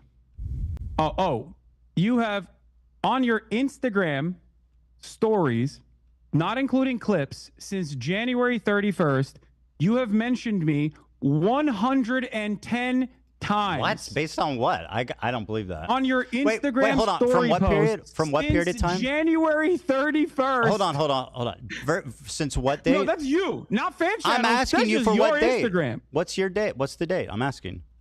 January 31st. 2023? Since January 31st on your Instagram stories. What year? Not including what clips. What year? You have mentioned what year? me. 2025. So you're saying I storied about you 100 times this year? That's an absolute fucking lie. Show me the evidence of that. Show me your evidence. I've got pictures. What do you got? I talked about you 110 times. Show me. Clips. You have basically 1.2 posts per day about me, 9 stories per week. Where are you? Show me the evidence. We tabulated it. Hold on. Let me see if I can find the dump. Oh, no. Son, it's shocking. It shocked you, it seems. Sure, yeah. But this isn't a... somehow, by the way, this doesn't surprise you. 66 videos about me in the last 2 months. They're not my channels. They operate with your approval, under your direction. It's part of your disinfo campaign to avoid responsibility. It's so obvious. Within the context. It's almost always within the context of you literally fucking Hostweet. When are we in agreement? Hassan, you say called me stupid, and I said my video is bad. You're streaming it, but bro. wait. You're streaming the hate videos. You're streaming. This is what you stream. I make a story. Your entire fucking stream is a hate video. What are you talking about? Your entire subreddit is a hate subreddit against me, which is fine. You want to do that, you can do that. That's precisely the reason why Reddit literally got back to you when you fucking cried to them about the snark channels and said, what are you talking about? You basically have a harassment channel on Reddit. How are you complaining about this? Not only that, but you also tried to sue anonymous Redditors to dox them. When did I try to sue? Whoa. You wanted to dox them to their families. What? This is on your frivolous lawsuits to Redditors, to anonymous Redditors, knowing full well that they would be scared into submission. You also posted about that on your Instagram stories Can anonymous Redditors defame you and harass you? Can anonymous posters who literally posted fake, they doctored posts, posted it on our subreddit saying I was banning people who are wishing a happy Ramadan. Okay, and that went viral. I don't even know what the deal was. I don't even know what the fuck that was about. Well, it's an outright lie. Hold on, dude. Let me respond. Did you or did you not get your lawyer? You need to stop because I'm going to. Did you or did you not get your lawyer to try to bully, extort people? There are anonymous Redditors. Who's extorting? They said some shit about you. Bro, let me answer. Are you just going to fucking get? Okay, you want to make this interview unwatchable? Is that your goal? Yeah, go on. Kind of, right? So let me talk. These anonymous posters, okay, were showing pictures of the front of our office, organizing to meet there. They were... What? I know you haven't seen it, but it's true. They have documented... I have proof of them faking a post saying I was banning people wishing Ramadan that was posted to Snark, that went viral in your community, was picked up by people in your community, leftist Twitter, TikTok, etc. It was an outright lie. It was defamation. And by the way, fuck yeah, those people should be held accountable. You can find one instance where I've talked about you, Ramadan, whatever the fuck. I'm explaining the context, dude. You're accusing me of something. I'm explaining this moment. What are you talking about? Bro, you're unreal. I'm explaining the context. How is that weird? You accuse me of something. I'm explaining why. Because you're saying that I'm responsible for this I have no fucking clue. No, I'm not. What you're talking about. I only saw the litigation. Hassan, is it ever okay to sue a random Redditor for a reason? Is there ever a good reason? There could be. Okay, very good. Well, they were fucking. Do you think? Okay. About this great. Instance, it's not that crazy then. One of the Redditors that you sued. I didn't sue anyone. Not only did you sue for copyright infringement, but in the process, you are absolute. Hold on, you're lying. So in you the have to stop. process of suing them for copyright infringement, your lawyer demanded such insane things. Your only option to avoid litigation, you provide our office with all correspondence you've had with the moderators of H3 Snark. You provide our office with all correspondence you've had with other H3 Snark users. You provide our office with all correspondence you have had with Reddit. Why? What does that mean? Do you know why? You provide our office with information regarding the identities of H3 snark moderators. Do you know why? What does that mean? And then your I'm lawyer trying to says, tell you. if You just asked me, not- what does it mean, bro? If you do not or cannot satisfy all 5 conditions, TEI will sue you for copyright infringement and misrepresentation. Okay, so first of all, does your lawyer think let that me you can just like answer. make people dance? All right. If they Do you got him on a want copyright to have claim? a conversation, or do you want to just talk uninterrupted? I mean, that's what you do every day. Let's have a conversation. Okay. All right. This is do you know such why we a- sent them that letter? I don't. Well, well, I mean, do you think that the context might be important? It's like watching a fucking boxing match. Okay, but, so then like, what the fuck are you doing? Fucking. I'm listening. I'm waiting for you to explain. Just like you didn't explain why you had 110 Instagram stories, by the way. Which was This shocking person, to even you. By the way, these people were committing continual copyright infringement. They were posting clips with the stated intention, Hassan, of stealing views from us. This person, we took down the DMC post, and they erroneously. Views from you how? By I'm posting... sorry. Do you want me to respond? This person stealing views from you how? Because they by say posting it on Reddit. Yes, duh. What the fuck are you talking about? Really? So you're admitting that you literally filed a fucking frivolous, really are stupid. A frivolous copyright infringement lawsuit. Do you know what a law? Fair use. Do you know the Ethan difference between a Klein letter and a lawsuit? Filed a frivolous lawsuit to not try frivolous. and stop people from criticizing you on Reddit. Did I say? Do you know how many people criticize me on my Reddit? I didn't say Do you know criticize. how many people criticize me on your Oh Reddit? my god, this is so Imagine pointless. if I was fucking suing them. Bro, how you- much would you talk about that? You know what? The point that Sand is making is basically like the videos are being they're being like they're like fucking 7-second clips. They're not like the video. They're not stealing views. And they're short little clips that's like, or sometimes they're 30 seconds or 2 minutes, but like it's just like the thing they want to criticize, and then they're writing their criticism as a part of the post, and that's like that's what Hassan's getting at here, and what Ethan is very purposefully mischaracterizing. Like, this is very obviously intentionally disingenuous. Ethan's stressing me the fuck out. I'm not gonna lie. I want to ask you something. They're posting Wait, paywall. hold They were on, posting hold on. paywalled content and saying, "Watch it here so that you don't Hold support on Ethan." now. Okay, Hold on spare now. me. Now let me ask you a question because this is fucking dumb. Okay, you always say that whenever. First of all, let me give you a stat. Mr. You've watched 11 hate videos about me since this has started. Do you know how many I've watched about you on stream? Your whole stream is Zero. a hate video. Zero. I have had zero people hold my hand through some obscene hate videos. You've watched 11 of them. Now let me ask you this: whenever I make a response to these videos, for example, the content cop, you say you don't have time because you need to get to the news, which is something important. Then how the fuck do you have 19 hours straight, uninterrupted, to watch 11 hate videos, but you're not willing to show my response? Don't you think that's a bit cowardly? No, I don't. Wow, Because what's well, cowardly is ducking me for the past Ducking you? I'm 4 sitting in front of months. you. When you dropped the content nuke, I said I'm willing to talk to you, and you knew it Oh wasn't my going to look God, good, bro. as So stupid. today has demonstrated. I said just and watch that's the- precisely why you tried to add said additional watch the qualifications video. to it, like, oh, just watch my video, just watch my Yeah, video. That's super reasonable. Why the fuck would I have a conversation with you about a video you haven't seen? Because it's me. I'm speaking. I It's know not the a clips biography. You understand that, Ethan, right? can I ask Do you a question understand for the you? difference between a biography and a video that's critical of your positions? Do you understand the difference? Hold on. Do you understand? Because I'm not sure you understand. What's interesting, it's for not all a the people who are biography, tuning in Hassan. right It's not now- about the points in your life, about your mom and your dad and growing up with your family. I'm making specific arguments that I've articulated that you have not seen. So how the Very fuck? poorly, by the How way. do you know that? You haven't watched it. Because I'm talking to you. Because I've watched And 11 you hate haven't- videos. And you haven't articulated a single good point yet. But By the way, I also, said I would I'll debate tell you if you why. watched it. It's very simple. I'll tell you why. You were dodging I'll tell as you why. fuck. Because I responded to your context nuke before the nuke came out. What you can't provide, by the way. There is a video on my channel. There's a video on my channel that I urge all of you who are interested to go and watch. It is sitting at like, what, 600,000 views? Not that many people watch it as opposed to the content nuke, okay?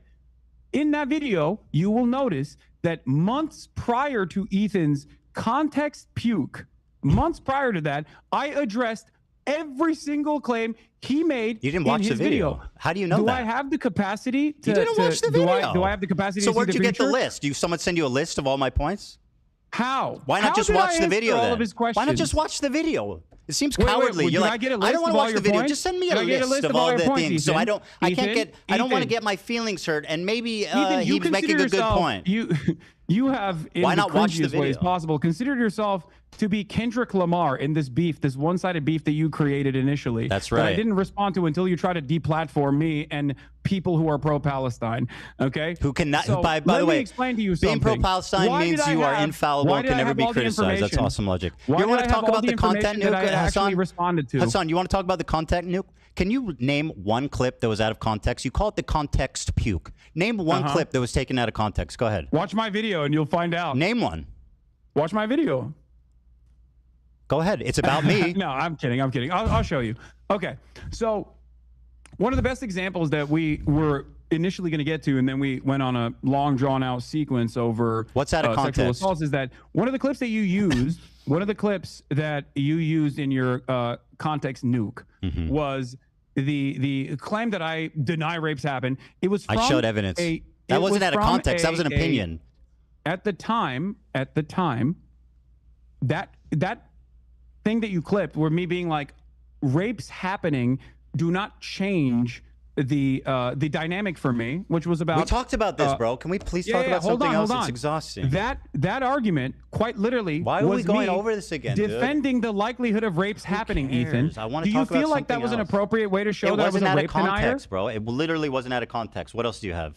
I Do you showed. feel like? Wait, what do you mean? You can't just say that wasn't out of context. How was That it is out of the context? How was it out of context? Because that was an argument that I was having with a chatter who was saying, why don't you deny that rapes have happened? And I was saying, there is a What about all the other likelihood ones? that they might have happened What because about all the rapes other are ones? actually What rapes about all are the other actually ones? commonplace. Sexual assault is commonplace What in about all the other conflicts in clips? general. So without evidence, I am not going to immediately dismiss these What? Okay, claims. so here. Do you feel like that was sufficient to show that I was actually that I was actually at that moment saying, I think I like, showed oh, sufficient no. evidence, yes. But the video's an hour and 40 minutes long. It's very long. Wait, That's so- one so you do example. That's recognize one that small. was out of context? What else is out of context? Go on. Okay, great. All right. Let me give you the master list, okay? If you want to watch the context of it, we can also go through these videos as well, or you can just take my word for it, up to you. What do you want to do? You want to go through the videos one by one, or do you want to... Give me examples that was out of context. Okay.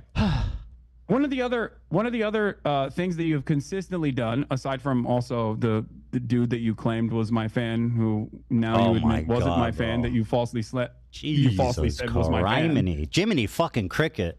Okay. Was This guy is such the a usage of the fucking term liar. inbred. There's nothing to I really- use inbred as Nothing a to say. wait, This guy's so whoa. hollow.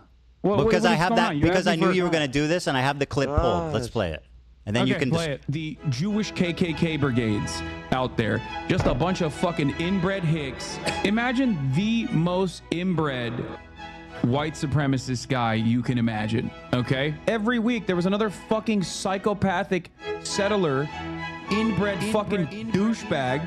Oh, these inbred fucking douchebags in the back. Those inbreds are destroying fucking aid. Background, dude. A nation entirely comprised of messianic, inbred, ultra-orthodox psychopaths. That these inbred don't understand. Educated, inbred, fundamentalist hicks. Calling us in the middle of campus, calling us inbred, that we have no culture. One of them grabbed my friend's Israeli flag in the middle of campus, carried it to a mob by the gate that were communicating with the angry mobs outside of campus. Untrained, inbred asses shipped into southern Lebanon, telling us that we are all inbred and that we have no culture. You want to... You gotta watch these clips. Inbred, inbred,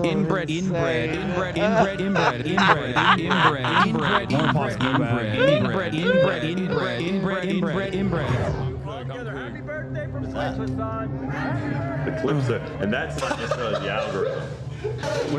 Okay, so yeah, go ahead and defend.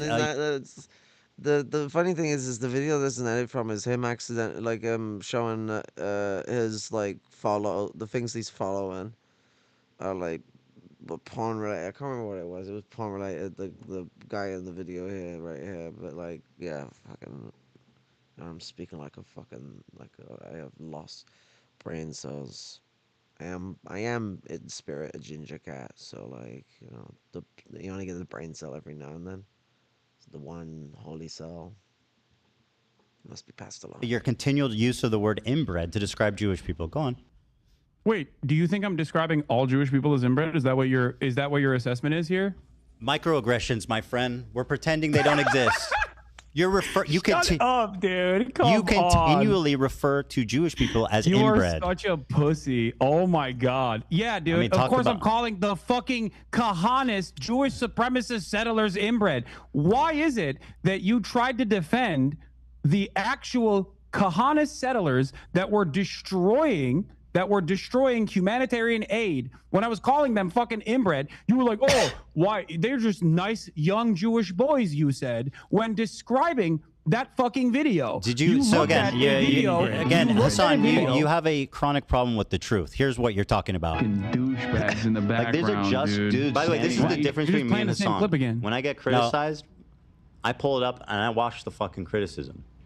Hassan opens Comrade KC tweets and snark posts and reads their interpretation of my video. Talk about being a pussy. You need people to hold your hands. Let's fucking be real here. Yeah, I'm so scared of you. That's why I wanted to debate you. And this is an ongoing like joke with this community. These are just fucking benign dudes. Just I don't know what the fuck they're doing. It looks like they're doing charity or something. It looks like they've got water or boxes or something, like they're helping.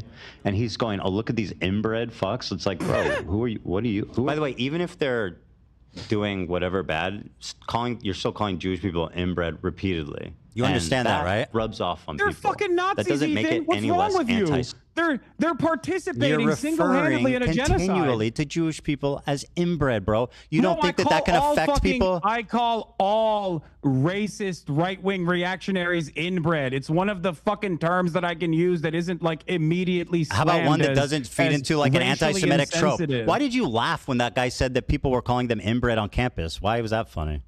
What do you mean? Because it's a fucking crybaby claiming that he was a victim He was of walking harassment. through campus. What? He was walking through campus. How is he a crybaby? No, he's a crybaby for going on Fox to be like, I was under attack. I was victimized once again. What was the bully aspect? What do you mean? When someone to be a crybaby, there needs to be a bully aspect. Where's the bully aspect? Have you literally left your goddamn Bel Air mansion for a second and looked at the news? Do you know what's going on?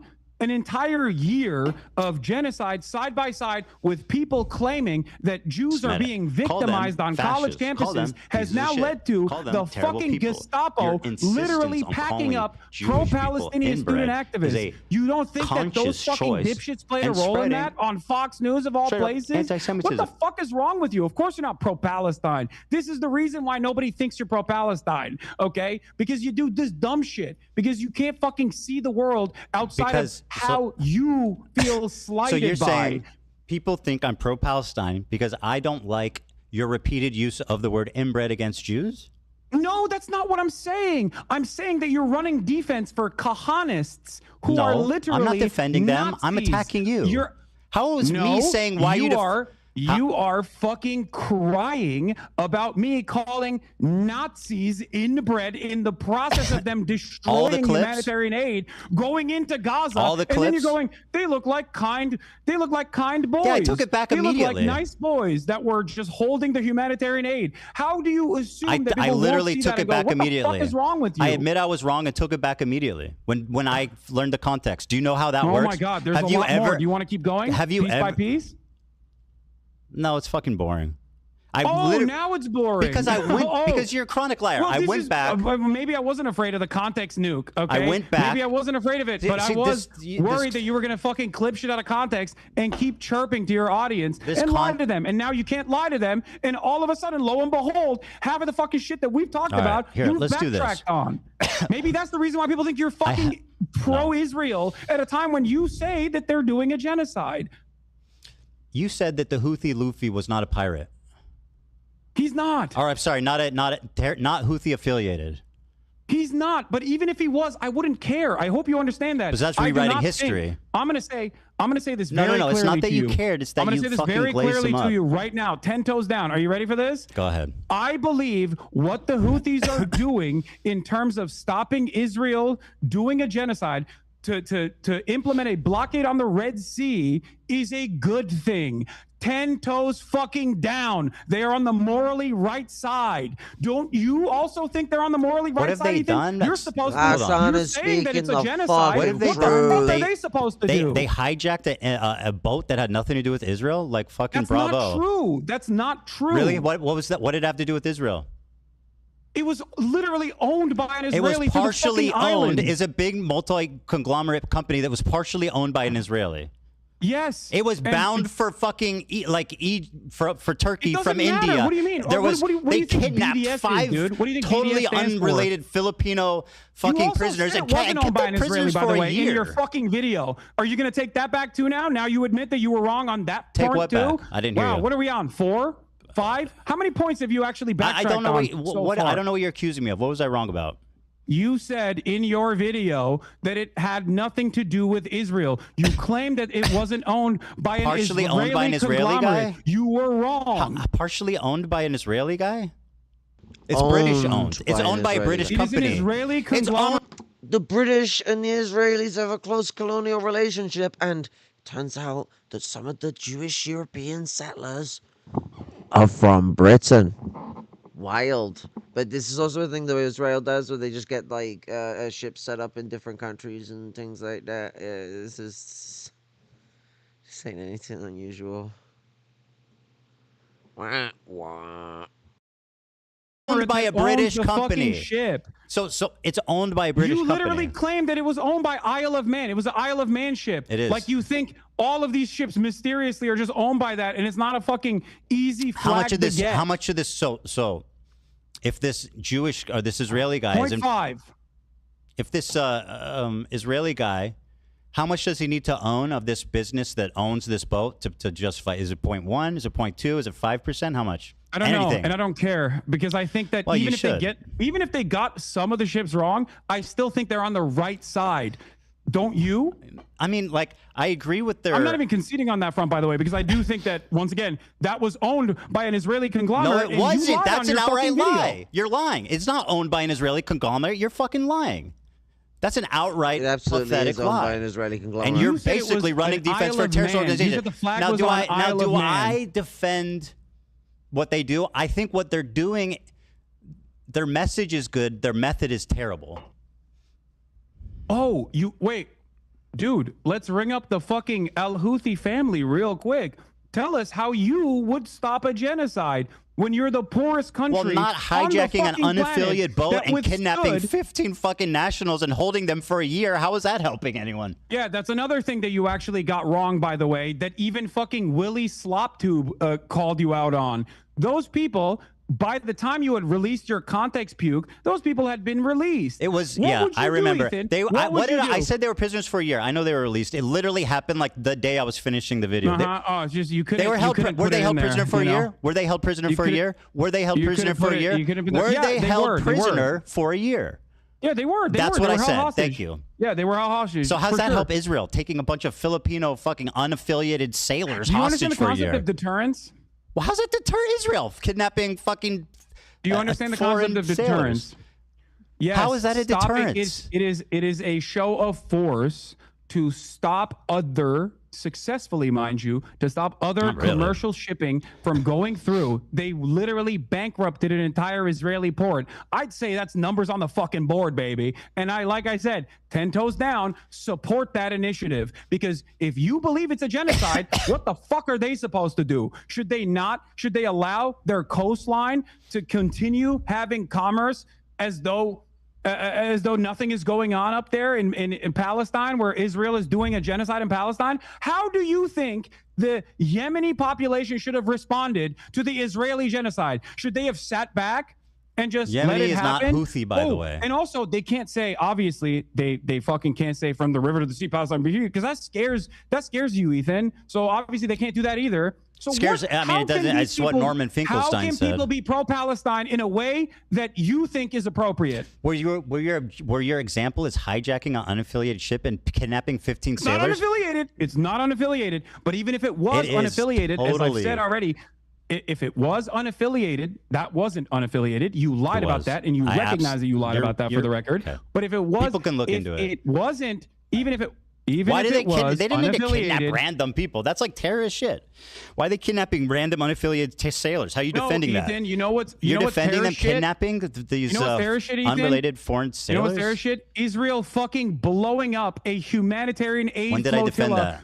that? 1,002. No, I'm not saying you're defending that. I'm just explaining to you what actual terrorism looks Well, like. you are defending Israel, terrorism, as though. of this conversation And taking you've done place, it many Israel times during last this night conversation. literally drone striked a fucking humanitarian aid ship that was headed for Gaza off the coastline of Malta. That's real fucking terrorism. What the Houthis are doing, on the other hand, is resistance. So and it's do you- not only do you moral, but think- it's just. Very and good. if- You're right. if- You're so righteous. If justice is Do you served, think that the Filipino hostages who were held there for a year agree that that was an awesome, that was an awesome act of probably resistance? not. Probably not. Right? Probably not. Can you explain to me what you would do? What would you do? I think. Well, first of all, I think that like there's something to be said for stopping the cargo in that strait, but they're doing it insanely fucking stupid. They're stopping unaffiliated ships and they're kidnapping unaffiliated people. How is that good? This is the wild thing we're in, they decimated a fucking aid flotilla. It's like we really need a movement for Occupy for the freedom of Palestine, like the Occupy Wall Street, but like without the part where the Occupy movement gave up. We don't want that part. We just want the part where we fight.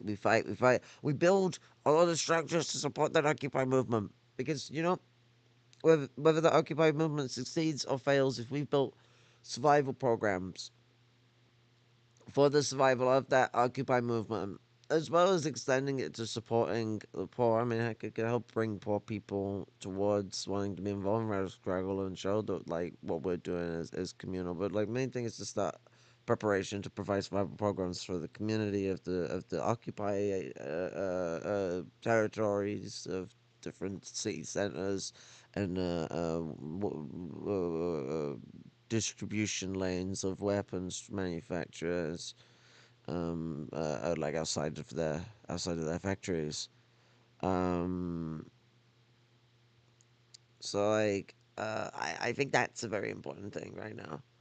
I think we need to advance towards that kind of level of struggle, otherwise we're never going to get an end to the situation. The protests don't mean nothing, but like given that most protests end up being these pre-prescribed routes that the police allow you to go through, you can kind of see that protests at the moment are way too dominated by oh god, what's the fucking respectability politics. Fucking hell. I had to use all levels of my vocabulary there. Fucking it is 1 a.m. But yeah, respectability politics needs to be sort of knocked down in this regard. We need to take a much more ferocious approach towards the Palestinian liberation struggle, as well as like educating the people who are homeless or lumpen or proletarian about the connections that we have with our Palestinian brothers and sisters and MBs, from the perception and perspective of principled working class internationalists. They're Damn, doing it dude. bad. It's not an unaffiliated ship, by the way. But even then, You won't the explain how entire it's point is affiliated. to You said it's stop owned by commerce. an The Israeli entire point conglomerate. is That to is an make- outright lie. Hold on, you're doing disinformation right now. It was not owned by Wait, an what? Israeli conglomerate. You said that. Yes, it was a lie. Galaxy Leader is a vehicle carrier that was owned by a British company, operated by a company connected. It was connected. It wasn't even. He didn't even own it. It was connected to an Israeli businessman. It was co-owned by a business that this Israeli guy was involved in. Yeah, co-owned by Abraham Ongar. So what? You know his name. What do you mean? It's co-owned by an Israeli. What are we talking about? No, it's co-owned by a company that has an Israeli dude affiliated with it. Well, you asked me how it's It's connected. owned I'm by a telling you how British it's connected. company. You asked me how it's connected. I'm telling you how it's Well, connected. you're lying and about now how you it's don't like that connected. connection. No, you're lying. That's what I don't like. What do you? I'm not lying. The You said- ship info is readily Okay. available, Ethan. Yeah, I agree. You know what I mean? It doesn't matter anyway. The problem for me, really, it doesn't. Oh, it doesn't matter. Well, Okay, so that's the point number larger 5 that you also presented falsely Very on good. your context The, puke. the problem is more the Someone's gotta be kidnapped keeping tally sailors. somewhere. I just don't understand you can justify kidnapping a bunch of unaffiliated sailors. I don't, Ethan. You are. You Ethan, You go. Ethan. Have you ever heard of deterrent? Yeah, walk with me through this carefully. Yeah, please. I asked Please you explain to me what how it's you would do, justifiable to Ethan. kidnap 15 What would sailors. you do, Ethan? What would you do? You Go have ahead. you have a better way to do it. I think we're gonna figure it out. Well, like I said, you can do it without kidnapping During unaffiliated, the holding them for a Holocaust, year. There were militancy, resistance, okay, that cut off supply lines, okay, supply lines for the Nazis, or even sometimes supply lines that actually impacted the civilians, okay, impact the civilians. Do you feel like that kind of resistance was unwarranted? It's completely irrelevant. Why did they hold them for a year? I don't know. Okay, because they're terrorists. What? Because they're terrorists. Yeah, they're terrorists. They kidnap innocent civilians. Are they? So Filipino people guys? the people that are resisting against the Israeli genocide that What you did those call a sailors have to do with genocide that? are actually terrorists because you don't agree with Kidnapping their innocents? fucking methods. But you have no way. You Kidnapping have innocents. no alternative. You have no alternative. That's not You call true. it a I say just genocide, don't they're kidnap supposed to innocent sit around. people. Nothing else. It's easy. Just don't kidnap innocent people. They could have done that, right? They could have taken the boat. They could have commandeered the boat and not kidnapped people, Ethan, right? Oh, is that possible? Okay, fair. Do you think that warrants the standard of saying that one of the only groups that is doing militancy against and resisting against Israel's genocide, which they stopped, by the way, they literally stopped when Israel actually followed through on a ceasefire. If they were just, erroneously and randomly fucking trying to claim ships because they're pirates, they want to live the pirate life, then obviously they wouldn't have stopped doing that, don't you think? And they only started their blockade after Israel started starving Gaza again, and then That's also great. turned What does that have to do around. with innocent sailors? Ethan, I don't think you want to go down this route. I'm ready. What do you Kidnapping mean? innocent people is terrorism. Is Israel terrorist? Is the IDF terrorist? I mean, you could characterize it that way. Is the IDF terrorist? I mean, it's an army, so it's a different thing. It's like Why is it a different thing? You think the Well, the Ansar Allah movement Houthis- doesn't have a standing army? They have an army. The Houthis are to like a hostile takeover of like a portion of Yemen. They're at odds with the government. It's different. They also own slaves, by the way. We're going to talk about the Ansar Allah movement's history. I'll say yeah. Israel, the IDF is hold terrorist. on. Yes, the IDF Hold is on. terrorism. Hold on. Talk to me about how the Ansar Allah movement actually came to power without getting any notes from your Discord or anything like that. Explain to me the process in which Ansar Allah actually came to power. I don't know. What? I do not know. Oh, you don't know? Yeah, you should That's try really saying that interesting sometimes. because in your video you also used a lot of Saudi outlets to be like, Oh these guys my are actually God, doing bro. slavery. Give me and one. it turned out that actually Give me the Saudi outlets. The videos that you used did not even suggest that it was Ansar Allah that was doing slavery in the fucking poorest country on the planet. Okay? The Houthis Literally have the poorest slaves. country on the That's not planet. even contested. They weren't the ones who were doing the slavery according to your own fucking video, but you still used it. The and you Houthis used have slaves, Saudi undisputed. propaganda papers that at a time when I just Saudi don't understand Arabia why you're was doing defending a the fucking Houthis genocide. for having slaves and kidnapping innocents. It's just so unnecessary. What are you talking Just about? acknowledge dude? that they do the terrible shit. Saudi-backed government was the one that was actually doing slavery. No, well, if they did, then the Houthis also have slaves. That's just a statement of fact. No, the Houthis don't have shit. Okay, it's They don't have shit. They don't have shit. slaves. They don't even have slaves. They don't even have food. Like, what are you talking about? That's not the point I'm making. They are the poorest country on the planet that just came out of a and how's that famine blockade, by the way, helping the Saudi country? Arabia How is and the blockade UAE. helping the Why famine did in you Yemen? use- How's the blockade helping the famine in Yemen? And Britain and America. There is, as far as I understand, there's no longer a famine in Yemen. I'm talking about before, because you talked about how you were a regional expert. What is blockading and doing for the poorest country on earth? Ansar Allah and their violent takeover of Yemen. So I was like trying to figure out what you know about this. Maybe you know something that I don't know. So I was trying to pick your brain a little bit. So explain on to this me why it issue, but matters. It seems like you don't know shit. Sure, I don't know about this specific thing. Tell me why it matters.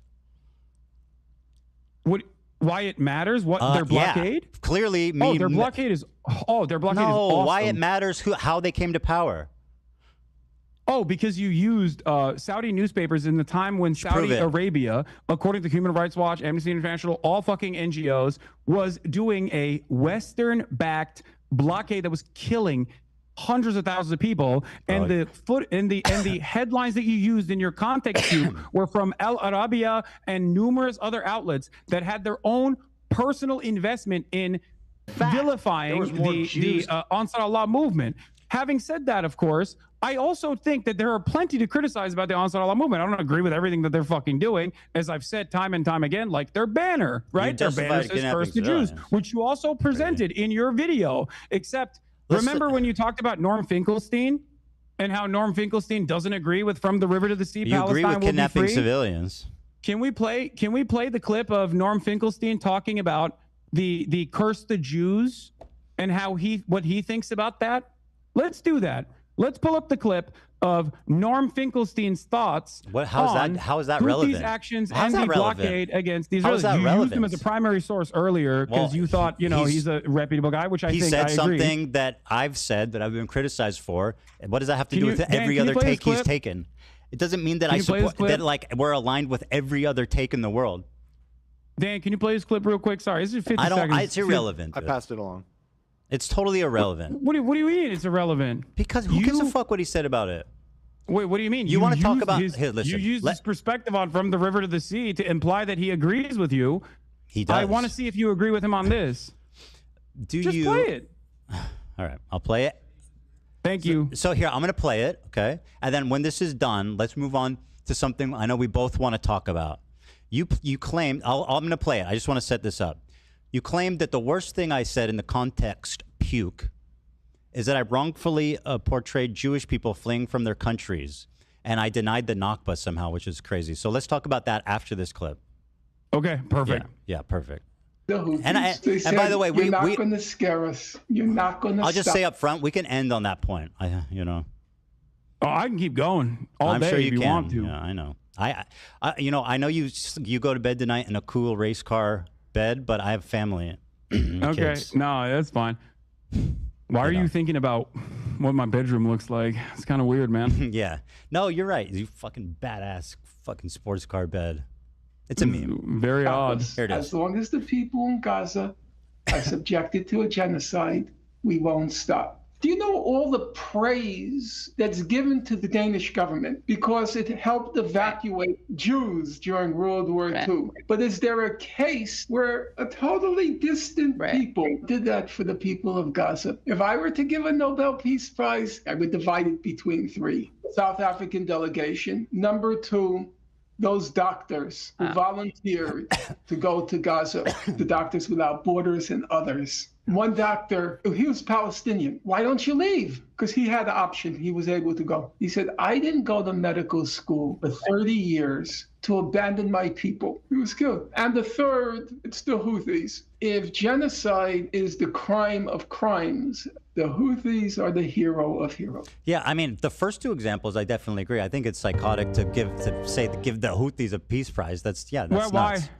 Because what the fuck have they done for peace other than kidnap innocent civilians? What have they done for their own populace? This is, as you said, the poorest country on earth. Port. That is what a are they direct doing for material. peace? The Houthis have What does this have to do with the river to the direct sea? material consequences for Israel as it has implemented a genocide. All right, let's give them a peace prize. Whatever, I don't care. Let's give them a peace prize. I think they deserve it. Yes, absolutely, without a doubt. Yeah. Wait, also, don't ask the unaffiliated prisoners who were held for a year, though, if they do. No, I don't. I think you're missing the broader point here. You're missing the forest for the trees. Right. Here, I'll give you a great example of this, by the way, because you spent a lot of time being like, the Houthis are bad. They're homophobic. I'm like, I'm sure they are. Holy shit. Also, Dan, it keeps switching back to me on my end. Sorry. Let's talk about the issue of the Nakba and stuff. Okay. Hold on. I know you keep saying, "Oh, it doesn't matter. This is boring." Whenever you come across a it's point irrelevant, that you have to admit and is you wrong. just talk but and listen, talk and talk. It makes the video unwatchable. You said the Houthis are barbaric. They're homophobic. They hate women. All this shit, right? And I'm sure a lot of that is correct. Of course it is. It is the fucking poorest nation on the planet, and all it is known is fucking death and destruction. This doesn't justify having that sort of opinion, of course, but it certainly understands, don't you think? Certainly is part of the point, part of the problem. And the best possible way to probably get them to have a civil rights movement to give gays rights would probably be to stop fucking bombing them, as Joe Biden did and as Donald Trump has done. Yeah, that wasn't my chief criticism. Man, again, my criticism is that they are kidnapping civilians. Yeah, I know. You don't like their methods, but you have no alternative method. I said just do it without kidnapping civilians, dude. It's not rocket science. Let's get back to the IDF. You said the IDF is maybe not a terror organization. But the IDF is a terror organization. I didn't say that. Wrong. Through and through. Wrong. Again, a liar. Okay, so you think the IDF is a terror organization? I said yes. You believe the IDF is a terror? I think it's fair to characterize them that way. Okay. Your wife was in the IDF. Yeah. Do you believe your wife is a terrorist? Of course not.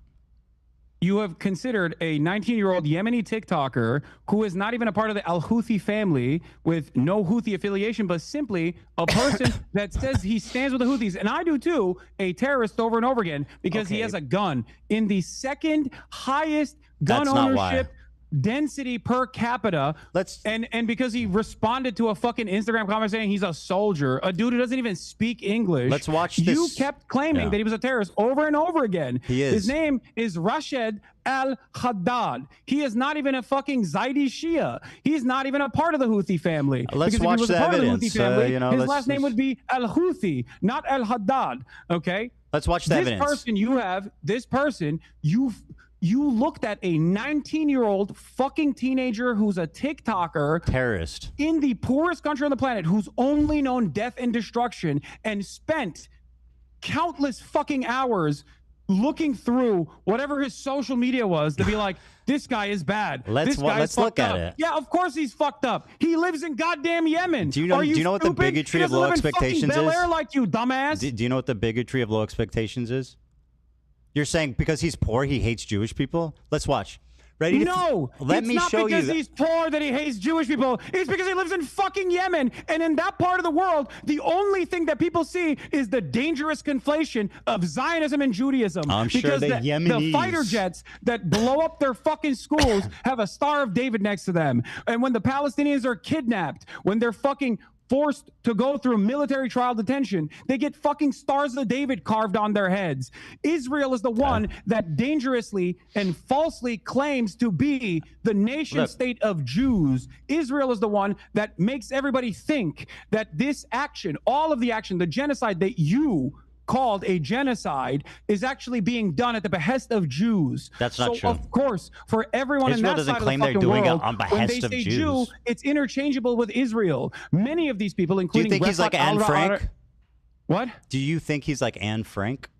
Oh, of course, absolutely. He has withstood genocide. He has withstood genocide by the Saudi government. Of course I do. I think that but my point that I was fucking presenting, Anne Frank is famous for being a pacifist and seeing the good in people despite a fucking Holocaust that took every member of her family but her dad. That's why she's inspiring. This guy went on Twitter and said, fuck Jewish would you think people. Anne Frank would be less inspiring if she somehow was able to get out? If she was like, I want to kill Germans and hang them, yeah. And took up arms against the Nazis? Would you say that Anne Frank is bad for that? Say Anne Frank is bad for that, Ethan. For something that didn't happen? Anne Frank would be bad if she took up arms against the violent Nazi occupation. Say it. It wouldn't be the same, for sure. She's, it wouldn't be the same. She's Why wouldn't famous it be? for being a pacifist and seeing the good in people despite living through a Holocaust. You understand that? That's not what. Let me show you. Let me show you. Do you think that if Israel Anne isn't Frank, do you think that if Anne Frank took up arms against the Nazi occupation, Israel you would isn't call her a occupying bad Yemen person? anyway. What? Israel's not occupying Yemen. Israel isn't. But for every single country in this region, American imperialism is all You say the they have Saudis. known. You said this. Why don't they say death to Saudi Arabia on their flag? Why is it Jews? Why is it damn Because the they're directly Jews? fighting Saudi Arabia. Oh, but what I thought, are you talking you see about? the Star of David. Of course they hate Jews. What about their? Why does their flag say death to fucking Israel and damn the Jews? Their flag says death to America, death to Israel, a curse upon the Jews. Damn the which Jews, I have curse said upon time the and time Jews. again is kind of gauche, not acceptable, not That's appropriate nice. by Western standards. But if you listen Why to does it say Norm Saudi has Arabia? a clip on that too.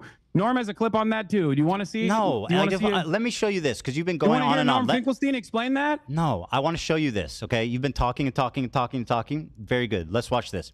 Do you condemn the Warsaw Ghetto Uprising, Ethan? You got to stop. Do you condemn the Warsaw Ghetto Uprising? I'm going to play this video. Okay.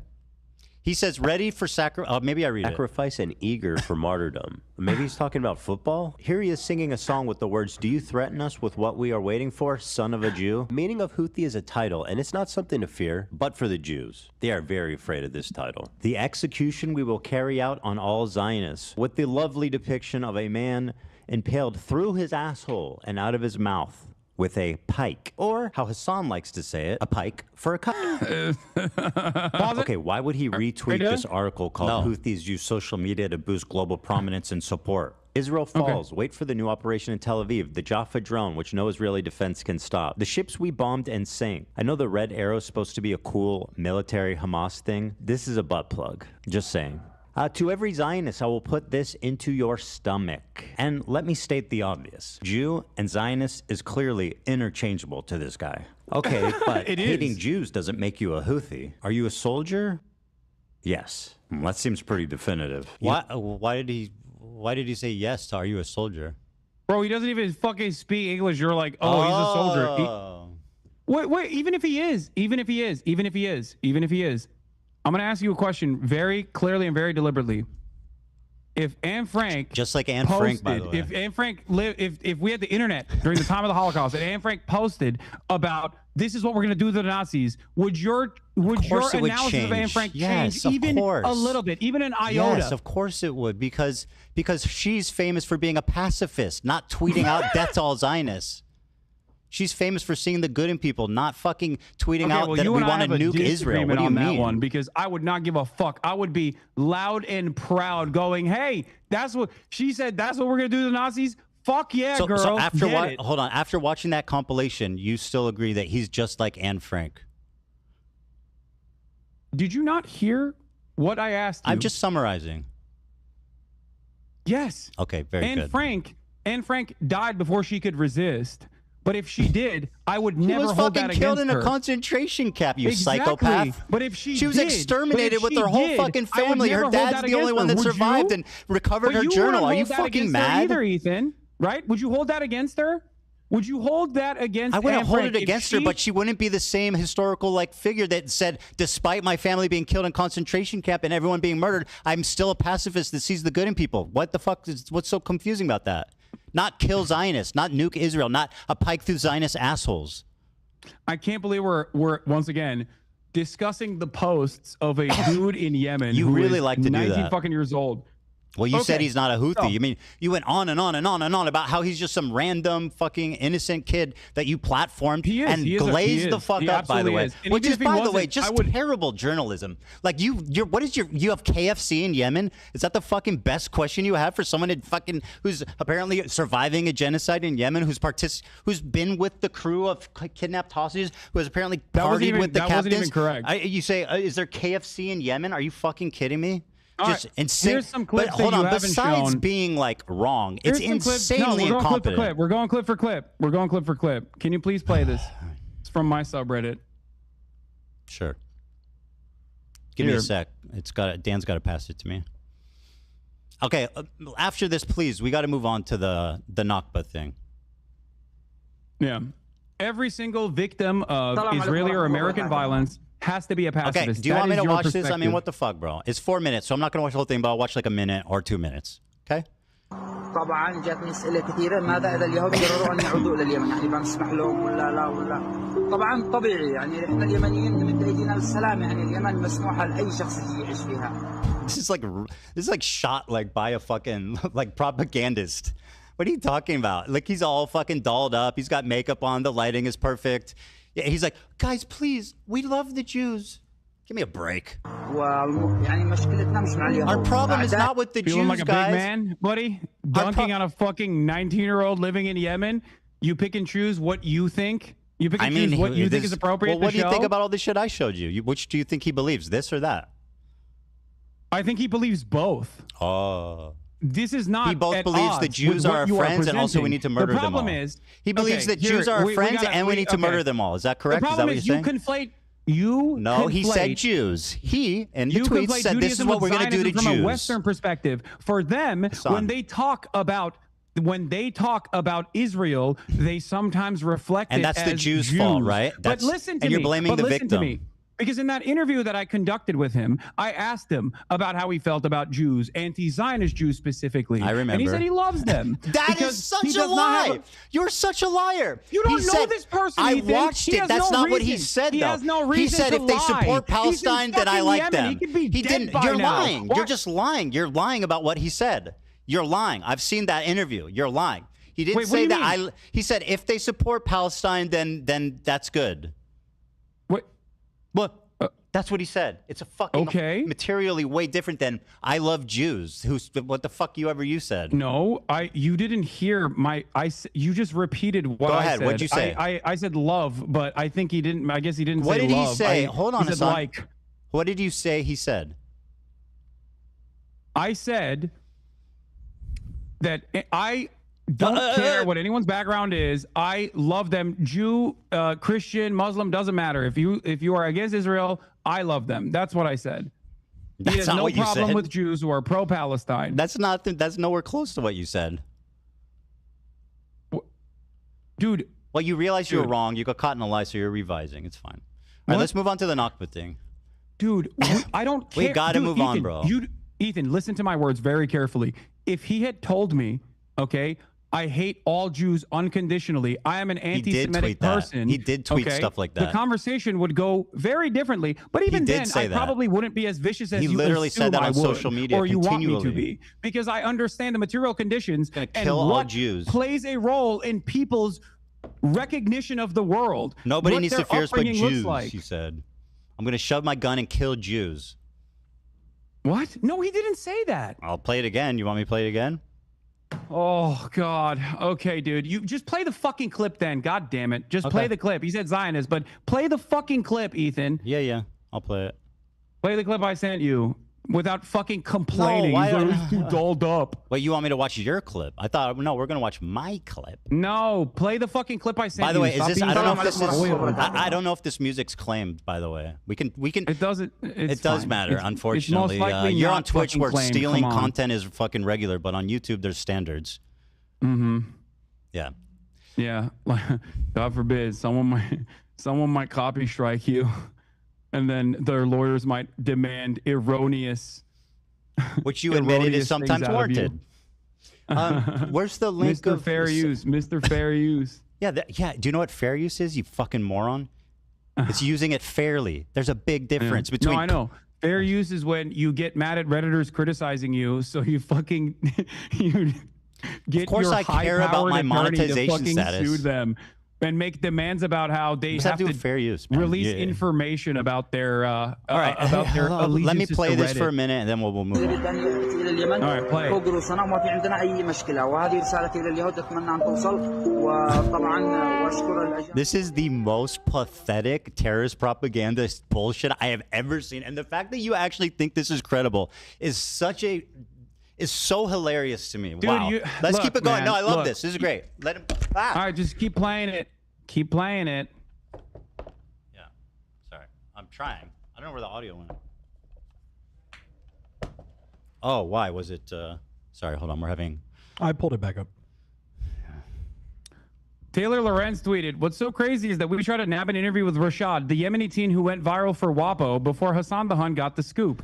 Ethan continues to chastise Hassan for legitimate journalism and an interview that half the MSM was chasing." Well, first of all, Taylor Lorenz is a fucking hack loser who's obsessed with you, okay? Of course she would say that. She, by the way, what was legitimate? Name one question you asked him that represents legitimate journalism. Okay. One question. Great question. What do you feel about anti-Zionist Jews leading many of the anti-Israel protests in the United States of America? That's your most important journalistic question, which he basically said they're cool. You asked me one. I gave you one. I don't think that. I mean, I find that to be insignificant, especially considering his answer. No follow-up questions. There's an international intifada Why don't you ask him going if he? Why don't you ask a follow-up question like, Ethan, do you not care if they're Zionist Jews? That they're Israeli Jews that support you? I don't give a fuck if he cares if there's Zionist Jews or not. What about what? Do you think? What was the about? hard-hitting part about asking if he likes One Piece? Was that hard-hitting journalism? No, it was called humanizing. That was called cringe as fuck, glazing, pathetic. Yeah, because you don't like when a fucking brown person gets a little bit of airspace Is that and right? they look like a human being. So you're resorting to and not calling me a fucking racist now. barbaric By the way, this monster. dude's white as Because you're fuck. What are you talking Islamophobic, about? Ethan. This dude's whiter than I am. What the fuck are you talking about, let's get back to dipshit? the IDF. Hold on, you So accuse said me of the being IDF could racist. be Are you talking about declared this a guy? terrorist organization, Are you talking about and this your guy? wife is a part of the IDF. Give Do me a you think break, it's dude. appropriate to call your wife a terrorist? I think you do. No, I don't. You don't think it's appropriate? No. Okay. You have stated time and time again that you believe, to show how pro-Palestine you are, that you believe settlers are valid military targets. Right. Who do you think is protecting the settlers who you claim The are IDF valid is military protecting them, and targets? it's fucking insane. In the Yeah, process, it's horrible. in the process Was of my their wife out there pogroms that protecting? they're doing. Sorry, was Ela out there protecting settlers?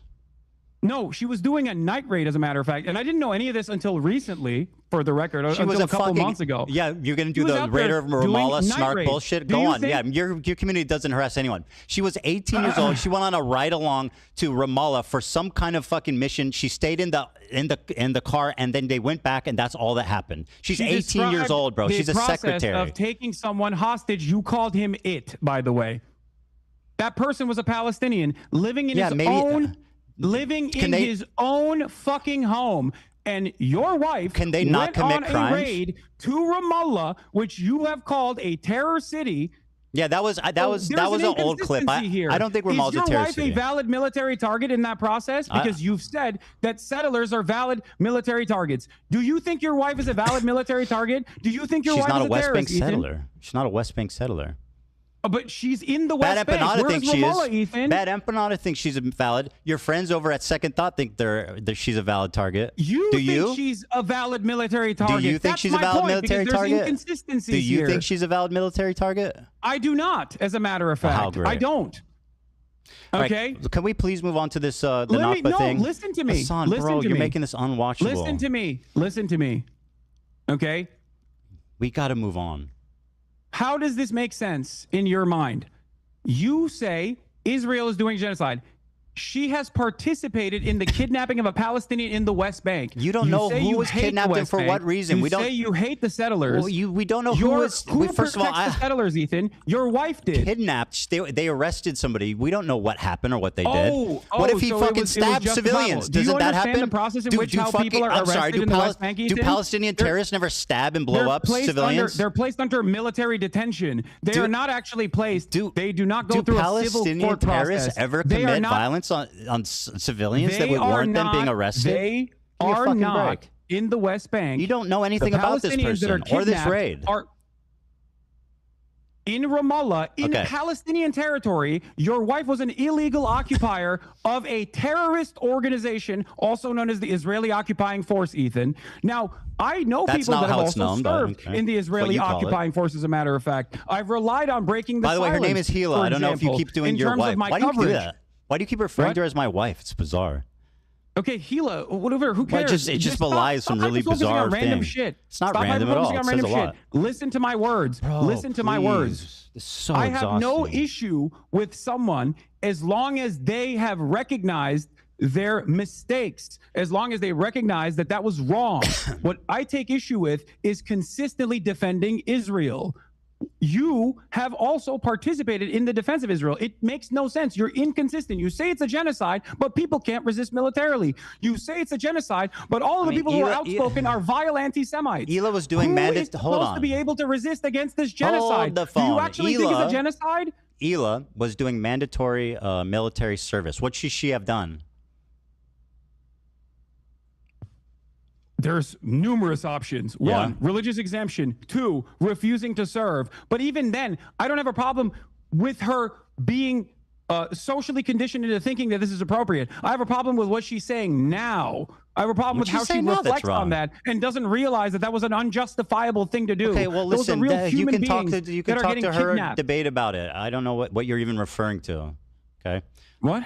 I don't even know what the fuck you're referring to. You're just calling my wife a terrorist. Like, what? Give me a break, dude. No. She did mandatory. She has talked Let me on ask your you a podcast. question, Hassan. She's please, talked on your you gotta podcast let me about talk. how she went on a raid. You have she to was let bored. me She had a talk. The fact secretary that you're job. just It's talking mandatory over me conscription. and It was an being adventure louder for does not her. mean you're right. I promise. What? Being louder and talking more does not mean you're right. Okay, it's good volunteered. to listen to what I have to say. She's part Okay. of Is it a mandatory lie? conscription. Did Gila You're- not volunteer? Did Gila not volunteer to go to the West Bank on a raid because she was bored? In Ramallah. Yeah, she's 18. It's understandable. We don't know Okay. what that guy did, though. We don't know what the Oh, so raid he was could have for. been he could have been a What if he vicious killed terrorist people? monster. Is Yeah. what, you're What if he saying. killed people? Of course. If he killed people, of course he would be Ethan- worthy of being arrested. Ethan, is Ramallah a part of Israeli territory? I mean, it's complicated, right? It's under occupation. No, I don't think so, but it's under occupation, right? Okay, so why was your wife in Ramallah? Maybe are getting a terrorist that killed civilians. She sat in a car. It's not complicated. She sat in a Ethan. car It's and not didn't even complicated leave at it all. and never did it again. Your wife participated in an illegal raid according to international human rights. That is the reality. Now, Are you I upset if this understand the person importance of killed like social a conditioning. child? If she Would you be were- upset if this if person she they were to arrested talk like about- stabbed people? Like you don't know what you're if talking she about. were to talk about Okay, how fine. My fucked wife's a up that terrorist, was- bro. What the fuck? It's so boring. No, stop. Listen to my words. No, If she my were to wife talk is about a how terrorist. fucked up that Very is, good. as many former IDF vets have on breaking the silence. If she talked about the night raid that she participated in the same way that Just like Frogan former says, IDF only vets I don't hate that are only a the part ones of that breaking the regret silence it. talk about, I would have no Do you issue with her. do you hope she gets You wanna know why? PTSD Because I too? understand people can change. I'm not. Okay? I don't condone the raid, but I mean, see, we neither of us have any information about like what actually happened. You know what I mean? There is no. You don't understand. If she is illegally there, Okay, she is not she's a supposed to be there. terrorist. It does not matter. does. Her and her entire brigade was not supposed to be there. That I is don't an think act she of knew terror. what they were And doing. as a matter of fact, what I don't think she knew what they participated were doing or where they were going. What she participated I don't in think she is knew called where a they night were raid. going or what they were What doing. she participated in Okay, is she's a called terrorist, bro. night raid. Please, we got to move on. This is The like reason just why so... the reason why the Israeli occupying force, the reason why the God, Israeli dude. occupying force People wanna watch participates in this. these night raids in the West You're making Bank this unwatchable. is Let's to create just- a constant feeling of terror. Hassan, talking more does not make you right. Okay, you got to understand The that. reason why the Israeli occupying force You're repeating yourself. participates in night raids is to create a constant sense of terror. We upon don't the condone it. Palestinians She was who are 19. She there was doing in their military own land. conscription. She Listen didn't to know where me. they were going or what they were Listen to doing. me. Okay, Listen thank to you. me. I'm Listen listening, to me. but you just keep repeating yourself. This is what you The reason do. why You the got to reason move why on. I want to have know a, the reason why I know Hassan, that. Do you want to gotta know why I stop. know that? Do you want this to be wanna know why I know unwatchable? Is that what you want? What? Do you want this to be unwatchable? The reason why I know that, Ethan, I'm is take that because as a of yes. Breaking the silence veterans who have come out and spoken out against this practice. That's why I know that. Hassan, you say that Ela could have gone to jail and done a conscientious objection instead of joining the army. Why do you pay taxes? What? Why do you pay taxes to the United States This government? is your big argument, Ethan? Answer the question. That I pay taxes and I'm morally culpable? I know. That's why I try to fucking Why don't fight you go to against this jail? goddamn government Well, doing why this don't you shit every stand up day. for your? Hold on. Why don't you stand up for your principles and go to jail for it? Because it would not actually stop, okay? It would not actually stop. The reason why I'm saying, What wouldn't stop? I don't take issue with Gila's fucking actions then, as long as, just like you said, she was just 19 years old. I take issue with the fact that she still defends it on principle. What did she says say? the Israeli occupying force is not a terror organization. You have a disagreement with him. Well, I think or her, I sorry. think I can see it from her perspective too, which is like, you know, the problem with you is that Yeah. everything's black Well, and white. you can't see it from Rashid al-Haddad's perspective. Yeah, and he's you a know fucking for a terrorist fucking who fact says he that wants your to kill audience Jews. also doesn't see That it. you said it's and like that's Anne why Frank. you can fucking constantly claim that he is a terrorist. Oh my whereas God, your bro! wife, Please, well, we it's got. I want this complicated. to be watchable. Okay, let's move on, please. Oh, Thank you. okay. You made your point. You Got made your it. point. Okay. So specifically, He always keeps saying this. I want this to be you said watchable. this, which is you said This in the has been context the most- puke. This has been the most unwatchable, frustrating, stressful, and like irritating debates I have watched since. God. Caleb Lumpen versus Jason Unruh, maybe. I don't know, like, cause the way Caleb was behaving in that one was actually maybe not even as bad as Ethan. It was pretty bad. He treated Jason like shit, but like, yeah, this is the way Ethan's been treating Hassan has been so fucking disgusting. This is a sickly guy. Like this guy needs help. SOS. You said this was the worst thing I did, so let me play it, okay? And then we can discuss. More Jews displaced than Palestinians. Let me go back in the just 1948 yeah, countries just to give that the whole context. expelled them in massive amounts following the 1948 war. In fact, there was more Jews displaced than Palestinians. This was one of the during worst pieces of misinformation I've seen in the fucking context puke. For the record, it was crazy. This specific. So Mike, again, nicely done. Let this guy hold your hand and formulate your opinions, but he's not here to help you, okay? So you tell me what was wrong with what was misinformation about saying that 900,000 Jews were displaced? You make a comparison between Planned Dalit, which is a planned ethnic cleansing campaign, to one, horrify Palestinians inside of villages that had actually no arms whatsoever because they had specific peace agreements that they've done with Jewish villages. What was the exaggeration? By killing them, No, and no, including this isn't a by comparison massacring them. What was and the then, fucking hell, and then bro? You are letting incapable survivors of tell the answering tale. anything. You asked me a question and I can't even fucking you're not answer it. What are we answering doing? it. You're not. You're just going on and on. I am answering it. What was the exaggeration? Ethan, about sit the fuck the down historical and listen to the fact history of lesson. Okay, you're gonna learn a little bit right now. Okay, Deir Yassin is Tantura. These are two very famous massacres that took place.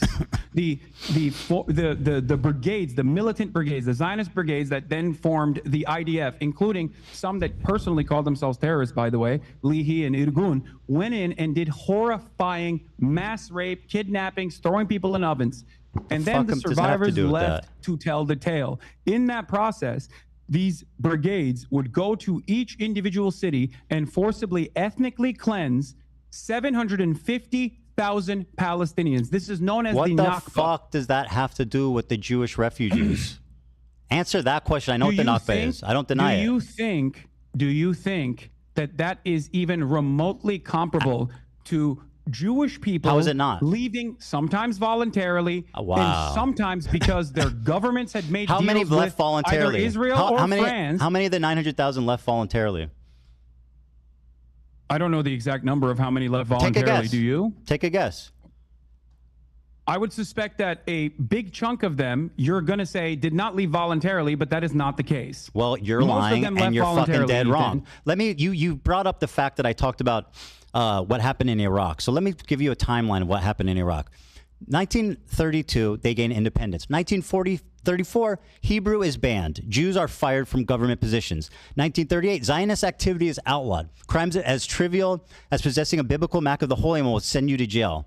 The Farhud pogrom, inspired by neo-Nazis, Rashid al-Khalini killed 180 Jews. Hundreds were injured. Widespread looting, property damage. 1947, Jews were banned from immigrating because they didn't want them to go strengthen the state of Israel, and they wanted to hold them prisoners against Israel and the West. In 1948, the war begins. Jewish banks were forbidden to transact with foreign countries. Jews were arrested for Zionist activity, for economic crimes. They were fines that were paid to the Ministry of Defense.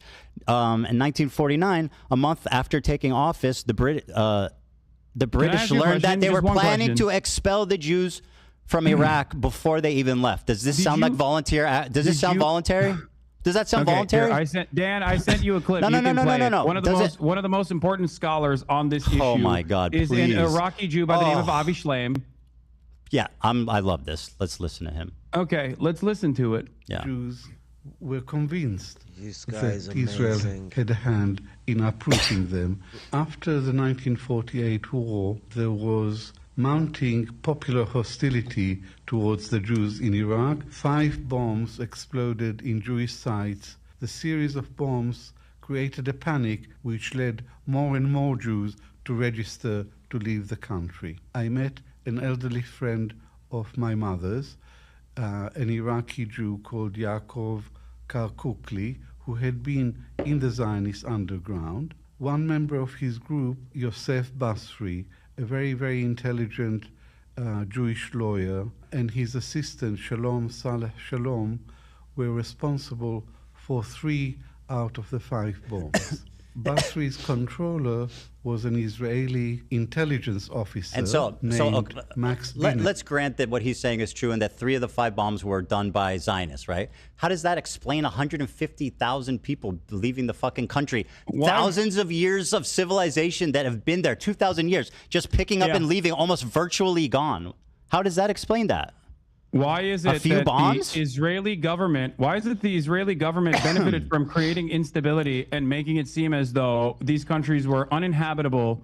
And why do you think that, despite the fact that Iraq and numerous other countries have offered Israelis or Jews a right to return, because they were being failed on the Israeli front for numerous reasons? Let me tell you an inconvenient fact for you, Hassan. Arrive at that conclusion. Let me tell you an inconvenient fact. I wonder why that happened. Why does Israel was being established? Before the bombs went off, 100,000 of the 125 Jews were already registered to leave. Do you want to explain that? Yes. Jews wanted to go to Israel, Ethan. They liked the great. idea So let of me hear what going to Avi. Okay, Israel. so You like Israel. Yeah, you're What a do you liar. mean? You're a disgusting fucking propagandist liar. Here's what Avi Shleim actually My said. research, I established Scumbag. that one bomb was lobbed, one hand grenade was lobbed by a young activist in the Istiklal party, which wanted to expel the Jews from Iraq and confiscate the properties. And another bomb another hand grenade was lobbed into the Masouda Shem Tov synagogue, and there 4 people were killed. And he was a criminal who had a grudge against the Jews, and it had nothing to do with the Mossad. Did you hear that? The first 2 had nothing to do with the Mossad. But let's continue to listen to the respected scholar, Avi Shleim, you fucking liar. Hold on. Nope, you listen to this fucking historian. Yes, you said they left by choice. They left because of Zionism. They left because they were being threatened. Let's hear what your respected historian has to say, you liar. That's right. Wait, even if all this is true, the main reason for the exodus was not the bombs, it was persecution by the government. And I concede that. It's not part of my argument that the bombs were the main reason for the liquidation of this community. But my answer to my Zionist critics is, even if I knew for certain that not a single Iraqi Jew left Iraq to go to Israel because of the bombs, I would still think this is a real indictment of the state of Israel, because Israel was created to provide a safe haven for Jews, not to be harassing and threatening Jews in other countries.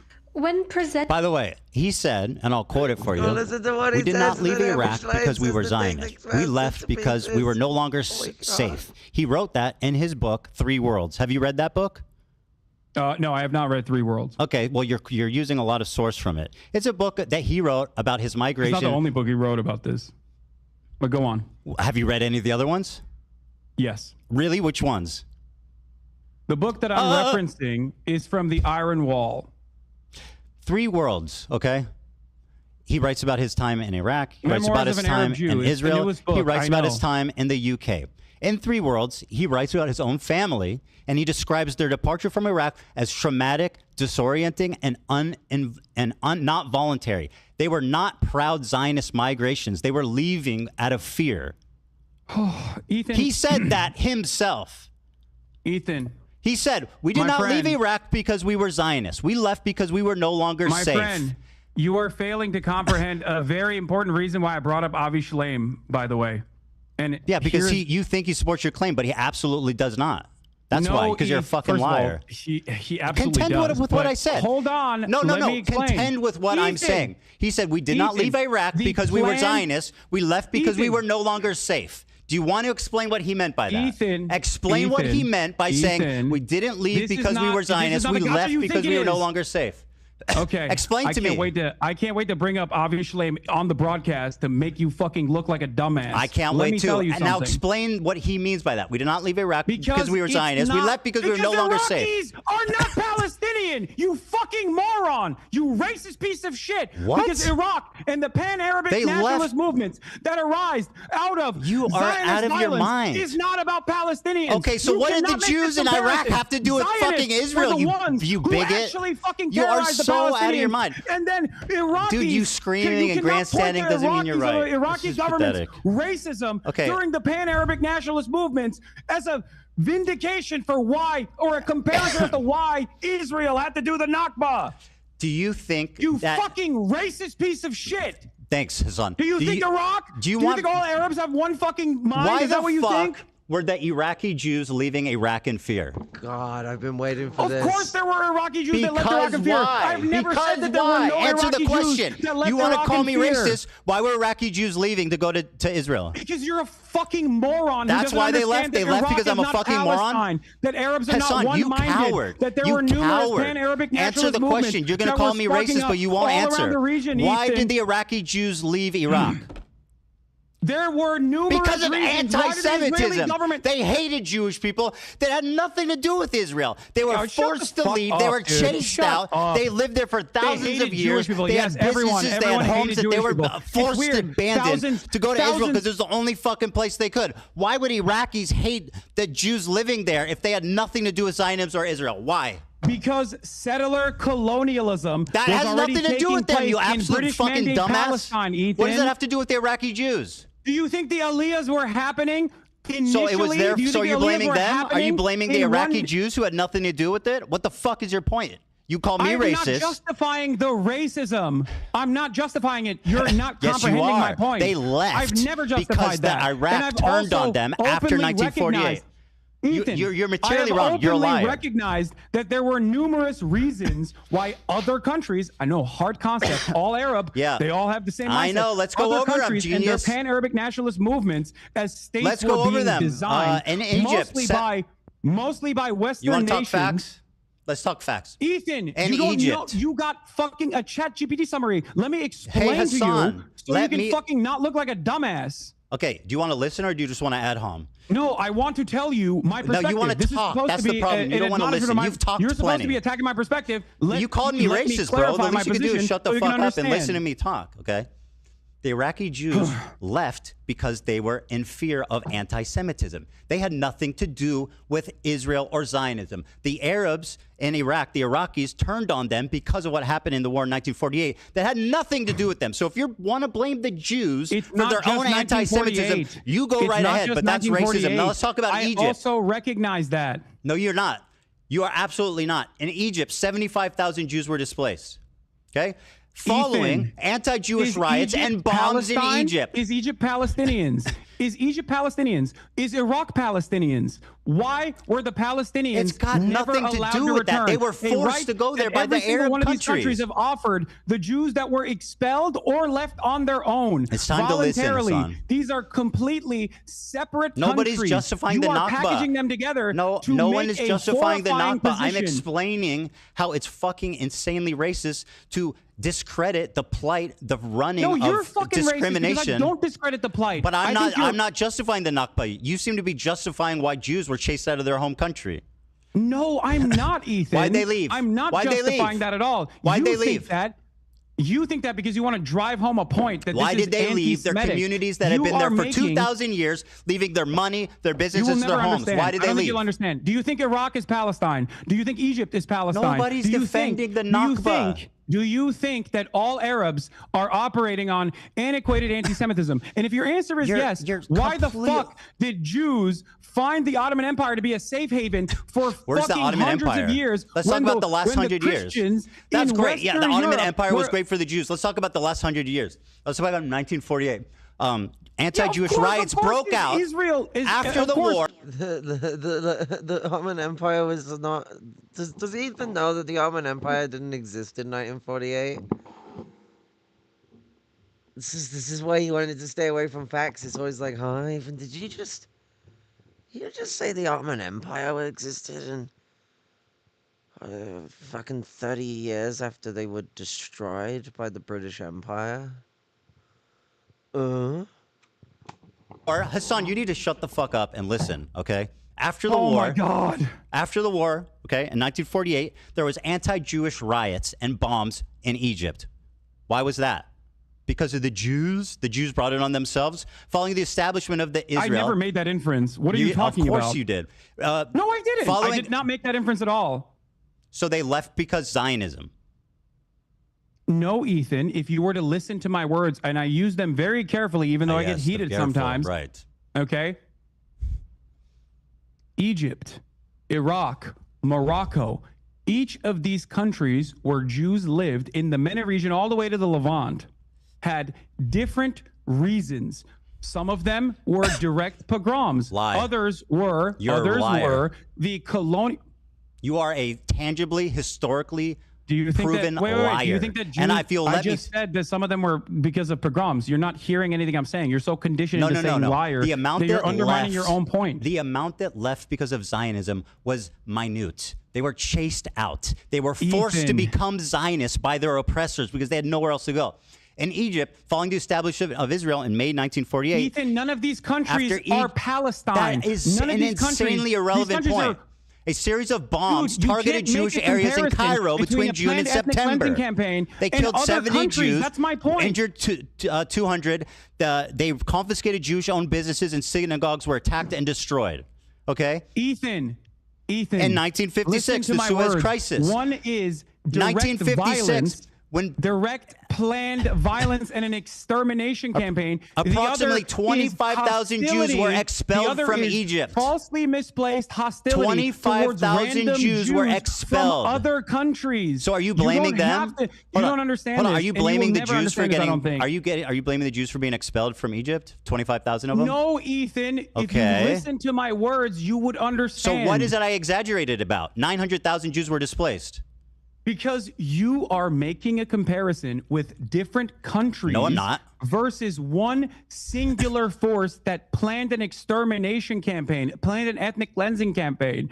Other countries and their reaction to it, or other countries and the previous hostility towards Jews have nothing to do with Palestinians. So Of making course this not. That's why it's comparison is anti-Semitic. gross. That's why it's anti-Semitic. It has nothing to do with Palestine, but they still got kicked out for being Jewish. That's Dude, literally what Ethan, anti-Semitism. I don't think you understand. A It's like thousand Jews in saying- Egypt it's like were arrested and claiming detained that without the charges. Holocaust is The government similar. seized It's like claiming the 500 Holocaust is Jewish-owned similar. businesses and froze bank accounts. The expelled Ethan. Jews were compelled to sign a declaration donating their property to the Egyptian state and were allowed to take only minimal personal belongings. In Algeria, 130,000 Jews were expelled. Upon the independence... That's not Palestine. They're not. They're Dude, just Arabs. They're not okay, the same right. fucking So people. my point is very simple. They were expelled from their homes because of anti-Semitism. Ethan, you used Egypt Sorry, as an example. what is wrong about Half that? of these countries What that is you're wrong with pointing what I to in just the said? They were time when Jews expelled. were leaving They were literally Hassan, please, controlled you've got to by fucking answer a English question. and French, by They the were- English and French They were colonial expelled. occupations. What are you talking They about? were expelled because of anti-Semitism. What did I say wrong? Go ahead. My God. Go ahead. Algeria was under French occupation. It is the design where the French occupied Algeria did not squash the attempts of expelling Jews. I'm not saying that there wasn't. Most Algerians were French citizens and went to France. That caused Jews to feel unsafe, Ethan. 95% of Algeria's 140,000 Jewish population. Individual, often, sometimes Western powers and what they allowed in those countries on the Palestinian plight when you make this comparison. That's what I'm saying. Is it anti-Semitic for Jewish people to get kicked out of their home? The Armenian genocide, right? The Turkish, the Ottoman Empire and the forces and the Ottoman genocide that they conducted, a mass extermination campaign, is because other fucking random countries where Armenians Iraq happened after independence and as a equally dispelled, or Turks were getting dispelled in other countries. The pogrom happened as a direct the same fucking thing that that's the way that it was taught in the past. That it was a by the way, did you say necessary voluntary migration? By the way, did you? Oh my God, bro! Did you say Anne Frank died before she could resist? I don't know if that was a fever dream. Wait, I'm saying that like. Would you have an issue with Anne Frank if she actually was able to I just thought it was an insane thing to say. I'm not trying to litigate it. And Tripoli, anti-Jewish rights broke out amid post-war unrest. Synagogues were burned. Jewish institutions were shut down. What's your point about Anne Frank? Why are you trying to deflect away from what I'm saying here? No, I just think that statement was insane.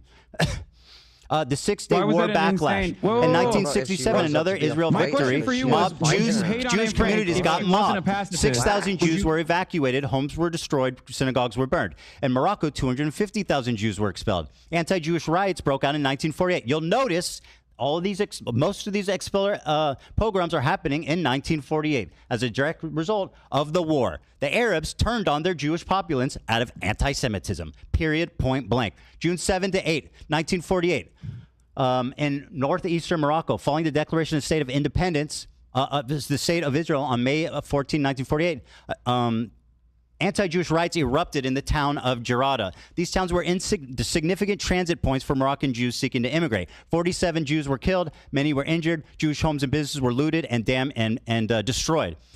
In 1950, 1960, harassment and immigration. The year following 1948 riot, Moroccan Jews faced increased pressure. These factors contributed to a significant immigration of Jews from Morocco. Immigration to Israel was banned in 1959. But before that, 274,000 Moroccan Jews immigrated primarily to Israel. Yemen and Aden. Remember when you said you weren't a Zionist? 50,000. Remember when you said you weren't a Zionist?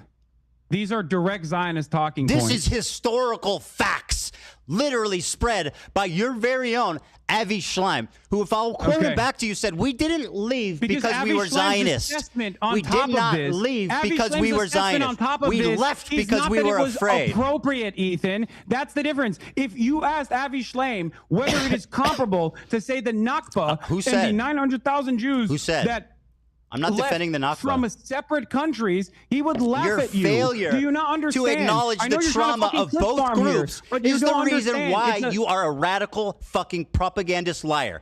Both trauma needs to be acknowledged by both groups. There's two things that need to be true for this ever to be resolved peacefully. You're right. Palestinian self-determination and the Israelis' right to have secure borders. Zionism as long as you ignore that, there will always be war. Palestinians will always die, and you will continue to make money from it. Operation Magic Carpet. Jews were secretly airlifted to Israel due to rising hostility. 50,000. It's so interesting 50,000 were relocated. In Tunisia, 130,000 after as a matter of fact. The PLO did recognize that, and they wanted those countries to actually do a right to return for all Jews. Why did Israel stop that from happening, Ethan? Don't you think that Zionism is the problem here? Avi Schleim said, what happened? They didn't fucking send you that clip? They didn't send you that fucking piece of information? Dude, so the Avi PLO, Schleim, Yasser Arafat, the people that don't care about Jewish plight, actually did see the guy who oversaw the second Intifada. What the fuck are you on about? To be able to go back and do a right to return if they wanted to do so into their nation of origin. I'm talking about the flights, and yet bro. Israel was the one who didn't want that to happen. You deny the flight of Middle Eastern Jews. Case, Ethan? No, you deny the flight. You deny the trauma of Middle Eastern Jews. I don't deny the flight, Ethan. You absolutely deny the trauma. You are attributing. No, you deny that they left by. You've tried to say that they left by choice. That is a gross historical inaccuracy. No, there are Jews that left by choice. Yes, that is some true. did. Of the 900,000, the vast majority left because they were afraid. Because they were being discriminated against. That is a historical fact. 6-day war aftermath. Have you ever actually listened to a clip of me talking about this? What? Oh my God! You have no idea what my perspective on this is. You're just fucking yelling at nothing. Well, what are you doing right now? What are you wasting time for, buddy? This is the reason why you're No, I have repeating heard you shit that I talk about have not it time and time the shit again. that I don't actually believe. Bro, you are continually, okay, not acknowledging my the God. trauma of Middle Eastern Jews. Oh my you God. characterize it like they You left. Have you by, ever listened? Yes, I've seen it. Have you ever listened to anything that's not 30 seconds long? Bro. That's from so me? ironic Have that you? you're saying that as you I'm misquote literally Avi in front Schleim, of you who right said now, he and I'm trying to fled describe because my he was position afraid that I have and made not because clear of Zion. Here's numerous the clip. times over and over Here's the again, clip. but you're too busy trying to Here's get a the clip. gotcha here, so you can Here's the fucking clip. farm a clip. But everyone's still gonna think you're a fucking loser, Here's the dude. clip. I'm sorry. Just shut up and listen if you want to Here's the actually hear clip. my perspective. I'm shutting up and listening to you. Iraq. Okay, thank for you. the Iraqi Jews. Because when anti-Semitism increases in the West, Israel sees that as a complementary tool to This its is not the Zionist fucking project, clip that I'm the Zionist talking about, ambition by the way. of bringing either all Jews to Israel or at least make Jews in the Western world that are outside of Israel, Jews in diaspora, support Israel, because it gives additional credence to the argument. It gives additional credence to the argument that no Jew is ever safe if there is no Jewish state. That is the underpinning of the Zionist project in general. Why did you not mention the anti-Semitism? You exclusively talk about Zionism being the reason for forcing them out. Why do you deny that they were expelled by force, the vast majority of them? Ethan, Like, if you think that that is the entirety of my perspective on this matter, illuminate me. You please need to stop talking and listen to the amount of times that I've talked about this. Bro, just explain yourself. 5 hours ago. I'm trying. I just watched a clip of you being pretty dismissive about the flight. And by the way, you've done it this whole time. You say that Zionism was the main force. No, I'm dismissive about the aspect that this is beneficial to the Zionist project across the board, because Israel wants all Jews to be constantly fucking terrified in any other country that's not Israel, so that they can actually go and either support Israel if they're not in Israel or just move to Israel. That is the entire point. That is what Jabotinsky wanted. That is what Herzl wanted. And that is precisely what Benjamin Netanyahu wants as well. So in terms of my explanation, or what I come across as dismissive, is precisely the role that Israel itself played in this process. Which was minuscule. Because it was a mutually beneficial relationship. Minuscule. That anti-Semitic pogroms Minuscule. What you place. fail to acknowledge is that the Jews were forced to become Zionists, not by choice, but by necessity, because the Arab countries turned on them after the war and forced them to go to the only state that they could go to. It's a necessity for Israel to exist, which is what your position is, right? No, it's not about what was allowed or not. The Arabs created a million Zionists because they're anti-Semitic after the war of 1948 and fucking the rise of Arab nationalism. The Arabs. You are talking about a massive culture of multiple ethnicities. Arabic is kind of like what Celtic is, where it's an umbrella of multiple ethnicities that share a common culture. That's what Arabic, peoples are. So it's like the Arabs, talking across from, Algeria to Saudi Arabia. You got a lot of different ethnicities of people. God, you could say some of them are white Arabs and black Arabs and brown Arabs, if you want to put them into the racial categories that we use through colorism. Not all Arabs are in the same pecking order of things. When it came to the Arab Empire, there was a lot of colonialism that went down, but there's when you're talking about all these different Arab countries, they're not homogenous and all hive-minded. Even if they were way more related than they are. I mean, and they are very related. I mean, the integration into local cultures by the Arab settlers from when their empire expanded was actually way less fucked than any shit you see from the European colonizers and settlers and things like that. So the Arab Empire is a complicated beast. But to turn around and look at the Arabs that sprawl across all the different parts of Africa and West Asia, and to lump them all into one group and treat them all in a very ham-fisted, the Arabs hate the Jews kind of shit is fucked up. It's fucked up and it's fucking racist. Do you deny that? You brought up the. You brought Do up. you Morocco deny as an what I just said? Wait, say Do it again. you I wasn't deny listening. what I just said? What were you? Say it again. I wasn't listening. 900,000 Jews, approximately 700 to 900,000, were forced to become Zionists, not by choice, but because they were forced out. The vast majority went to the fucking Arabs. The anti-Semitic There you Arabs. go. There you go. There you go. What? That's my point. Are you okay? I rest my case. Okay, well, I mean, you can. No, you're too fucking delusional to realize what kind of racist nonsense That's you're fucking chirping on. That was bro. my entire It's point. historic. Thank you. I mean, it's historical. You don't know anything of what you're talking about. Avi Schleim, once again, because you don't want to contend, you like to use him when it's convenient. He left not because they were Zionists. They left because they were afraid. Yeah, fucking Arabs. What was Avi Schleim, by the way? Yeah, he was an Arab Jew. They didn't see him that way. They kicked his ass out. I'm not saying fucking Arabs. There's a reason for it. There was a rise in Arab nationalism following the 1948 war. They blamed their own Jewish populace for what Israel did. That's anti-Semitism. They had nothing to do. Do you think the Iraqi Jews left their 2,000-year-old communities, left their businesses, left their houses because they wanted to go to Israel? Are you fucking mad? Ethan, you remember deny. a while back I tweeted and you got really mad when I said that there's a double standard between Islamophobia There's and absolutely a anti-Semitism? double standard, and you exhibit it, my friend. And you're participating in it right now without even It's recognizing that historical. you're doing so. I mean, I'm just telling you Yeah, literally no, what it's just happened. historical racism. All Arabs They were are not racist. responsible. Do people never get racist? Do people never be I'm explaining why. I'm not blaming anyone, but I'm just explaining why. After the 1948 dude, you war, don't understand. the That's rise not of even the Arab point of nationalism contention here. You're created having a a hard time lot comprehending what I'm of saying. anti-Semitism, and that's why the vast majority of the Jews, the 900,000 of them, were forced to immigrate. Ethan. That's a fact. That is a historical fact.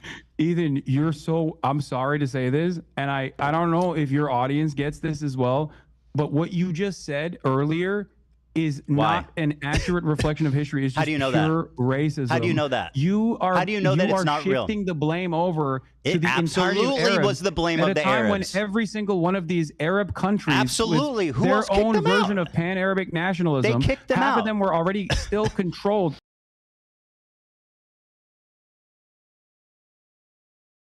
I lost where I was. Fuck. Okay.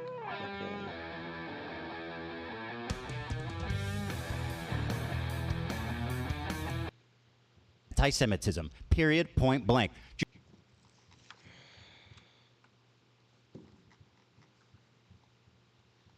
No transcript. Okay, we just go. We can find where we were. June 7 to 8, 1948, in northeastern Morocco, following the declaration of state of independence, they had nothing to do. Right? Do you think the Iraqi Jews,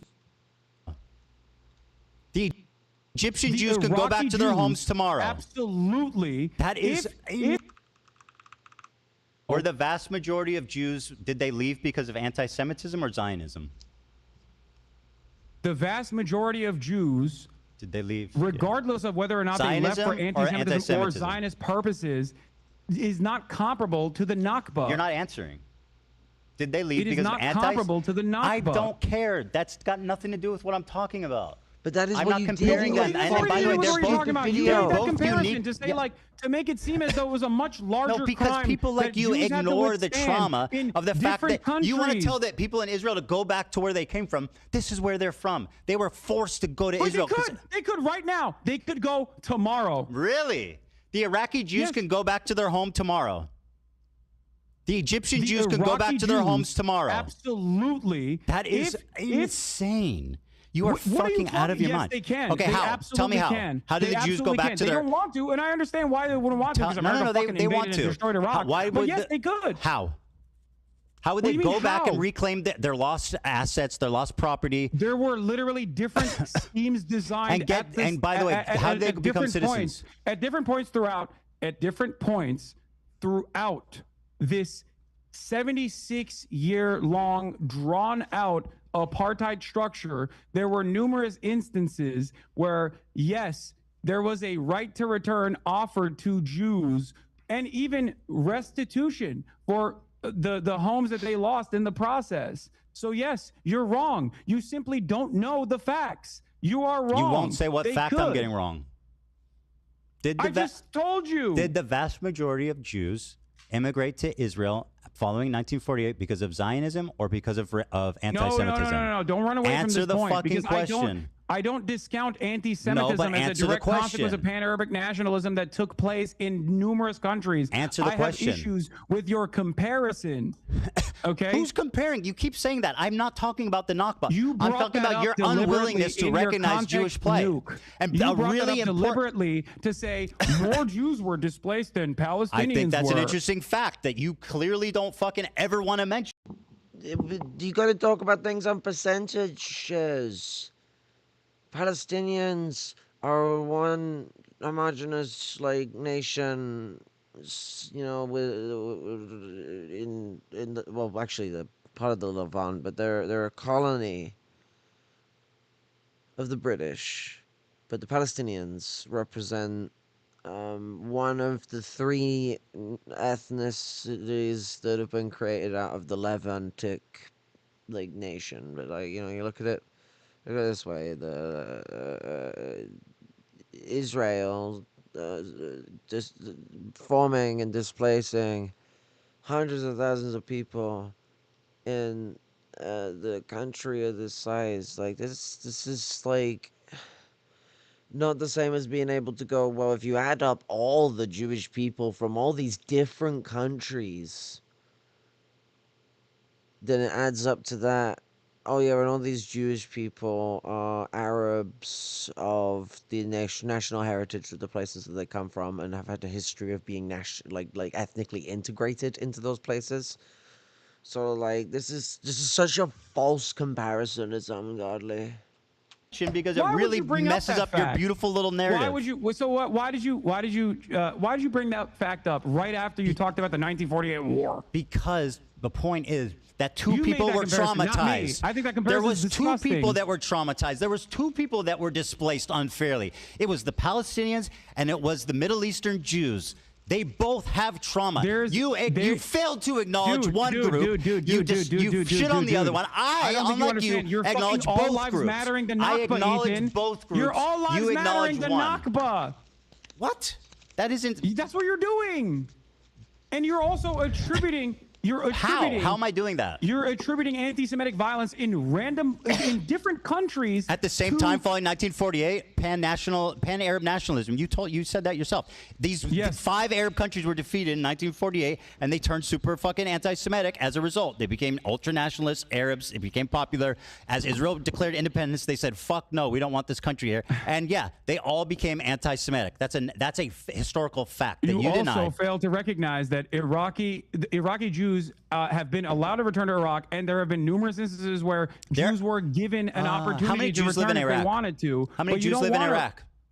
What? How many Jewish I don't know. I think people? It's 0 right now, but they can. How many Jews live in the Middle East outside of Israel? Why would it? Virtually none. Where'd they go? Why would Iraqi if it was Jews so not want to fucking go? great for Why them? would Iraqi Jews not want to go to Iraq, you think, right now?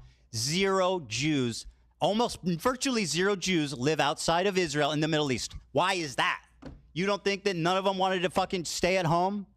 I don't know. Maybe because there was a religious ethno-supremacist state that was backed by a lot of Western states as a direct destabilizer in the fucking region, with mass migration happening, especially, of course, mass migration happening, and then in the aftermath of the Holocaust with a shit ton more refugees coming in, was a much more viable state for them. Here's the problem. The viability of said state, of course, is partially a consequence of the other countries and the hostility that people felt towards Jewish people. You don't want to blame the Arabs. But this in and of itself, is the heart of the problem, because people conflate Zionism with Judaism, and that's what the Arabs did when they kicked them all out.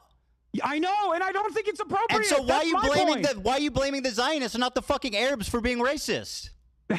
Why do you deny the Jewish trauma? Why do you deny the 900,000 traumatized Jews that were forced? including, Ethan, by the let me way, ask you a question. what you keep ignoring, Here, Avi Schleim. Avi Schleim said we didn't leave Iraq because we were Zionists. We left because we were afraid. Are you hearing that? Ethan, do you blame the English for the Holocaust? No. Who did the Holocaust, Ethan? Just fucking make your point. I'm not playing this silly game. Come on, who did the Holocaust? Just say it. Make your point, dude. I'm not a fucking... Why not? I'm asking you a question. It's a super simple question. Avi Schleim said we left Iraq because... I asked you who was responsible for the Holocaust. Why would I answer such a stupid rhetorical question? Just make your point. Wait, you know the answer to this, right? Like, come on, what are you looking at on your fucking computer? Like, which country is responsible for the Holocaust? Anytime you want to make your point. I would appreciate if Wait, you... What is happening? Dude, when you already... Okay, here, whatever. You said I would appreciate if you would just listen to one thing I would say. You already said that it wasn't the English, right? It's not the responsibility of the British that the Holocaust happened, right? You understand that. You recognize that, right? Well, I would say the nation most directly guilty for the Holocaust was probably Nazi Germany. Okay. Did you just read that from your laptop? No, I'm eloquent, unlike your dumbass. I mean, yes, it is. Okay. Notice how you don't actually I'm fabulous, bitch. Put every single fucking country. There was plenty of anti-Semitism in England too. Notice how you don't fucking say all Europe. All of Europe is responsible for the Holocaust. Concentration camps in the UK? But you say all Arabs? Okay. The point is... There's no Jews in the Middle East. None. Anti-Semitic...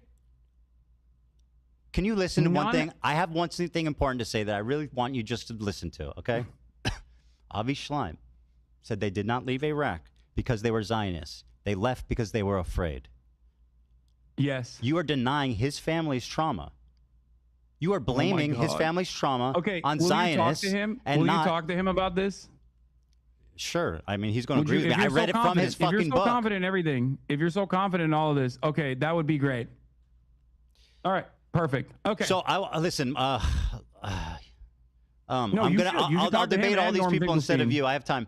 Unfortunately, like I said, it's getting late, so I just want to make one last point before we go, which is that always remember, Hassan, that when people criticize me, I watch it on my stream by myself live, unlike a bitch-made coward like yourself, who needs someone to hold your hand, make all the excuses in the world to avoid any single criticism, any response. You might. You didn't watch my content, Nuke. My man's so fucking heartbroken that his little content puke didn't get watched. Cry, Ethan, cry. My friend, are a coward, and I am the fucking legend that responded to it live with zero hesitation. But you know why? Because I'm not a liar. I don't have to think about the shit that I say and justify it. You lie. That's why you can't do it, because you'll get caught in those lies. Our endeavor made you look good, then congratulations. You don't think you don't think it was good that you don't think that it was a supreme confidence that I responded to it immediately live? Ethan, it took you 4 months to actually entertain the notion of having a conversation with me. I don't give a fuck about watching YouTube videos. I don't know why you think that I'm afraid of watching your fucking YouTube video. You watch 11 hate videos on your channel. 11 hate videos. I've watched 0 about you, Hassan. Do you want to actually discuss who's the coward? You made the hate videos, dumbass! Your fucking community is the hate community. Why the fuck would you have to watch hate videos or whatever? You are the one who's doing it. When criticism comes, I confront it. Well, thank you for backtracking on at least 7 of the points. Maybe we should go through the context puke one more time so we can if you want to watch it, continue this conversation later. Listen, if you want to watch it, I'll hold your hand through all the other dumb shit that you said in it. It's not because I'm afraid. It's because you were crying. No, it is definitely because you're afraid. Why is it you didn't pull? Why is it you love Ban Empanada, but when he makes a video criticizing you, you say I'm not watching that? Because I think it's. You want to know why? Because I think it's fucking unproductive to watch criticism of me, you fucking coward.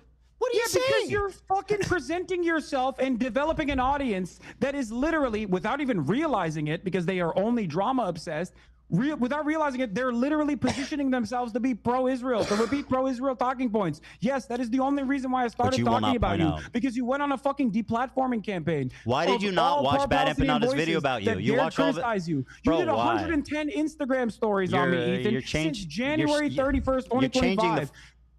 24 hours, bro. That you didn't even recognize. You need to at least admit that it's reciprocal. I am not upset. You made 24 hours of nonstop content, bro. Ethan, 24 hours in the last 2 months. Just on your own personal We've Instagram talked about each other equally as much, bro. January 31st. 2025, 110 stories. It was so insane, you didn't believe it.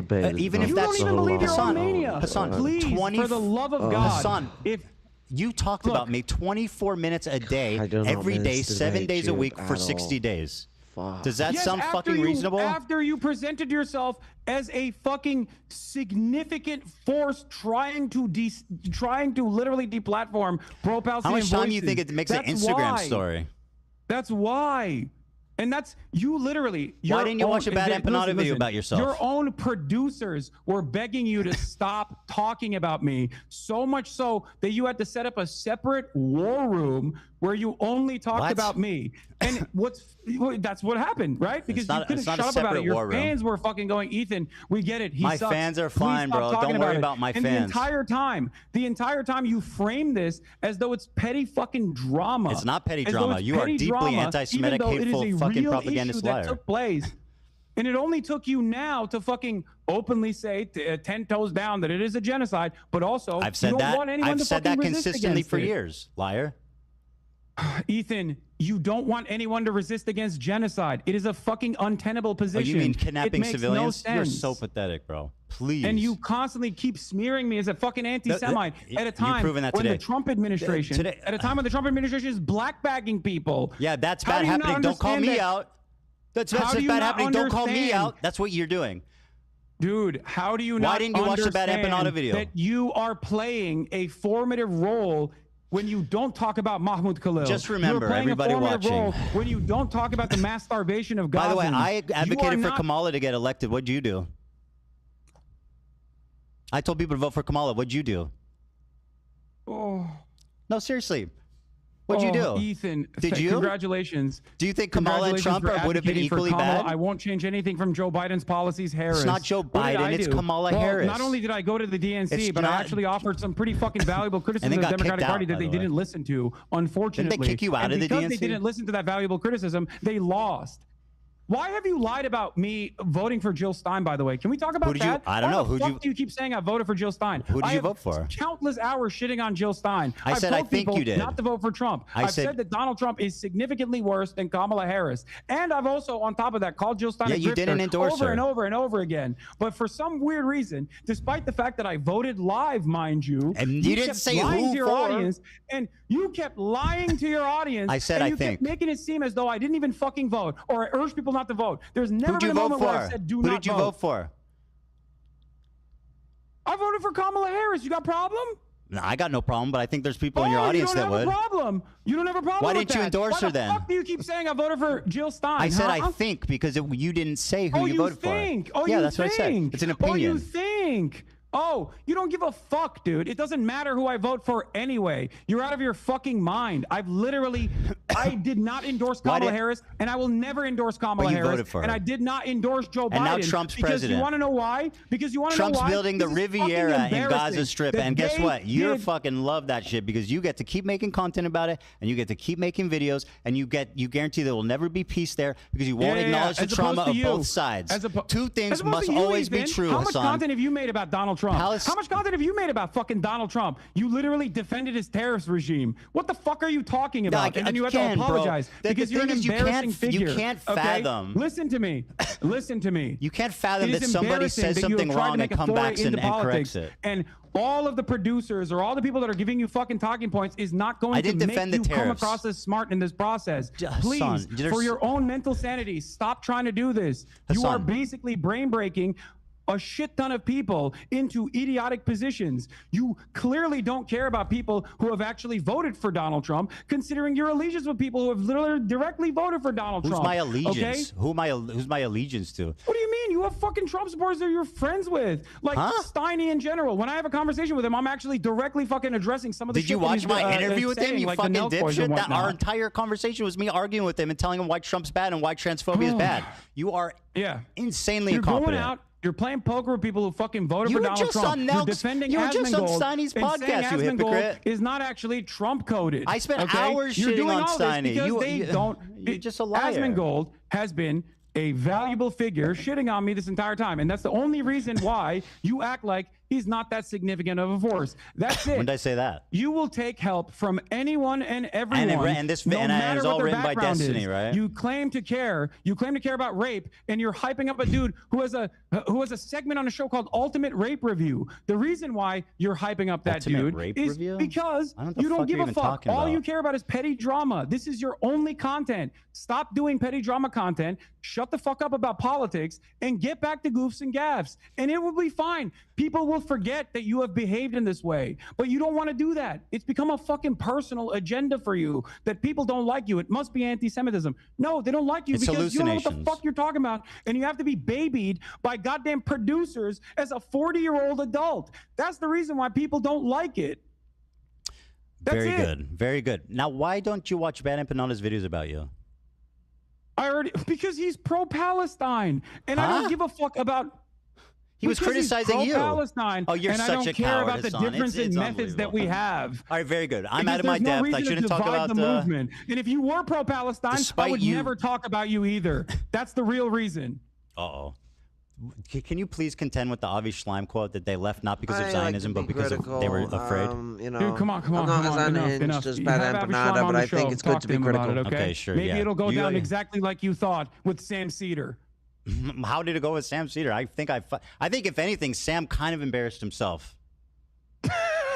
I genuinely do. I hate to say it because I like dude, Sam. a 40-year-old like, man who needs a fucking button when he has like a Did I little button? oopsie moment Did I button? is actually the one who's talking about Sam Seder embarrassing Did I himself. button He during did. that debate? He lowered himself to talk to you man to man and tried to That's what you explain to you what was wanted. going on. That's what you asked for. Why would you want to wanted that lower his conversation to be status? private, Ethan. I Why wanted that did you conversation to be lower his private status? because I thought you could be convinced. I didn't realize you were this fucking drama obsessed. Drama obsessed. We had an argument about fucking South Africa apartheid. What's drama about that? What? You're fucking dude. Listen, I can't enjoy, hear what you said. What did you say? It doesn't matter. Just remember, when it comes to criticism, I watch it. Yes, You yes. ignore Nelson it. It's so Mandela. important. Nelson Mandela was actually peaceful because you're gonna clip chimp the fucking shit that Loner Box told you. Why and was then it- you're gonna what? say the violent things that Hassan. the violent things that the ANC did were in the Truth and How many- Reconciliation Committee attributed to. Hassan, how and many dealt civilians with. died in the 20 years in the ANC during the ANC's? It was like 200, I think. Less than or 100. 1,000. How many people did Hamas kill on one day? Nelson Mandela, which I'll read you a quote from his trial. I'll read you a quote. Are you comparing the apartheid structure in South Africa to 76 years of colonial occupation? Don't you do that all the time?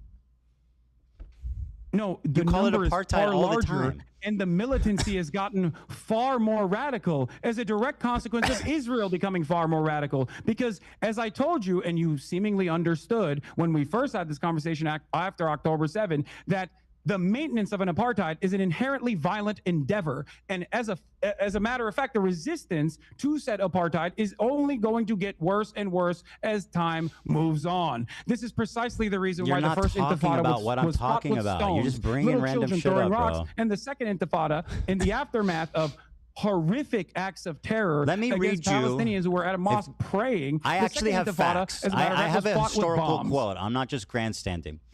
Mandela, from his trial in 1960, said, and I quote, "There were 4 forms of violence that were possible. One was sabotage, one was guerrilla warfare, one was terrorism, and then there was open revolution. We chose to adopt the first method as it exhausted it before taking any other decision.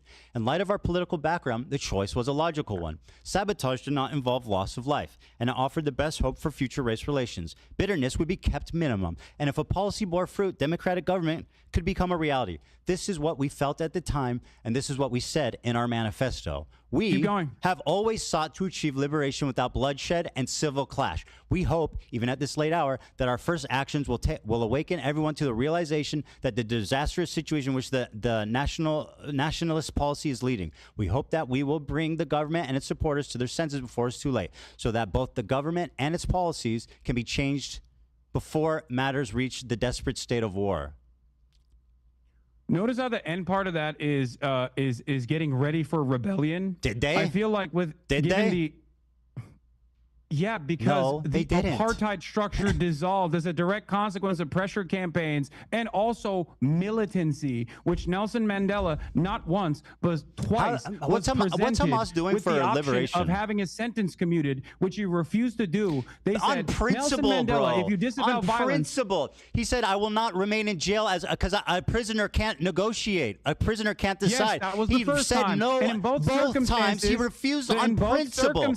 Less than 100 people died during the 20-year period. They never, anyone that attacked civilians, they were disavowed. The ANC repeatedly apologized and disavowed violence against civilians. When did they do that? Less than 100 civilians died. When did Hamas they do that? killed 1,000 civilians on one fucking day. 1,000 civilians? Yeah. The poor civilian Israeli soldiers that died in their military bases. No, there was like, bro, you're so dumb. 300. What do you mean I'm so dumb? Okay, These how many numbers civilians matter. died? How many civilians died? I believe the total number of casualties in October 7 was 1,200, with 800 being civilians, which is completely unacceptable, mind you, and 400 being military I was members. off by 100. Oh my God, dude! I can't believe the historical inaccuracies. Well, you You're just an made idiot. a big. You're the one who's bringing up numbers here, Ethan. And yes, I was do think it's virtually important correct. to recognize something here that you are seemingly failing to recognize. Nelson Mandela was thrown in prison because he went and trained with the FLN in Algeria. The reason why he stayed in fucking prison was because he refused to disavow violence, because he understood that as long as Sabotage is peaceful violence. revolution I didn't say is he's a pacifist. impossible, I never said that he's a violent pacifist. revolution is inevitable. Yeah, and I never said he's a violent revolution pacifist. They did do. You know what's funny? In terms of the death and destruction on the apartheid structure, by the way, Nelson it is Mandela incomprehensible Zionist? to compare that to Israel's violence against the Palestinians. Was Nelson what Israel has done to the Mandela a Palestinians is far Zionist? worse. And by the way, that's not my assessment. What Israel has done to the Palestinians for the past 76 years is infinitely worse. Well, let's ask someone that lived my through assessment, apartheid. by the way. That is the assessment of Mandela. And for all the, for all of the moments that he was You able think to fucking Mandela see. said what's happening is worse than what we went through? That's bullshit. Why would he say that? That's on your liar. Why would he say that? Because it's true, Ethan. Okay. That's why. Is Nelson Mandela a Zionist? Yes, Nelson Mandela. Are you going to say in 1999 he said Israel has a legal right to exist? More in than that that. same He speech said more that you're than going to that. fucking clip, champ. Remember that you called this guy a neo-Nazi, not fit to be a dog catcher. That's what you Who? said about What? Nelson Mandela. Wait, No, what are you Yeah, talking about? What? Whoa, you're jumping off like a million different points. The right What? of Israel to exist as a state legally.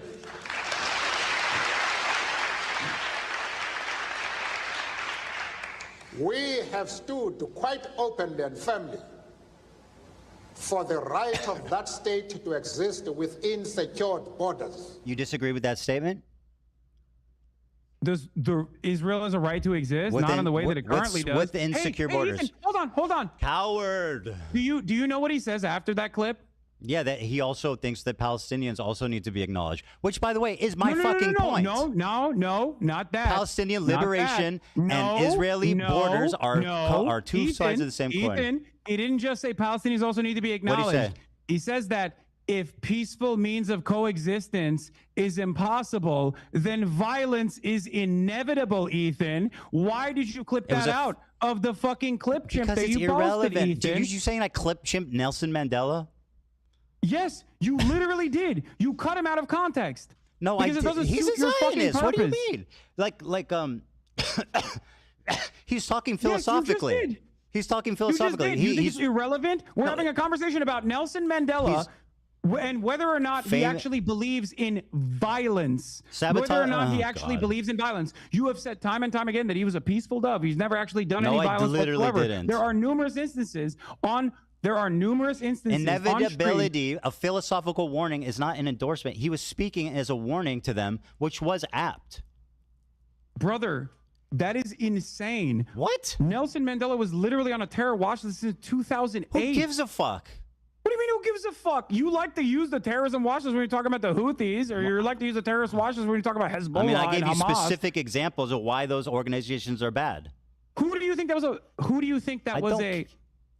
you think the philosophical point that he was making? The guy who was in prison for violent resistance, by the way, who trained violent resistance? You mean sabotage? Ready for rebellion, by the way. Sabotage and give government infrastructure. Was a warning to? Do you think that was a warning to Palestinians, or do you think that was a warning to the fact Israel? That you are because so that willing. same Nelson Mandela has time and time again also repeated that no one is free until Palestine is free. That same Nelson Mandela that you're trying to fucking use in this situation has said that this is a united struggle, that Israel's actions against the Palestinians are abhorrent, that it is akin to what they have experienced in apartheid South Africa, if not worse. So the idea that you can make this comparison because you think it's to be free, my friend, argument is so stupid. And the only way you can do that is by cutting it out of context. No, I just explained why.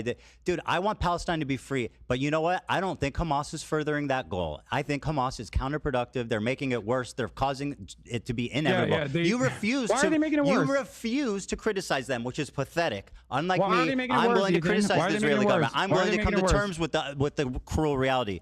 Hamas. Walk through it. Why are they making it worse? Well, what was the fucking objective there on October 7th, genius?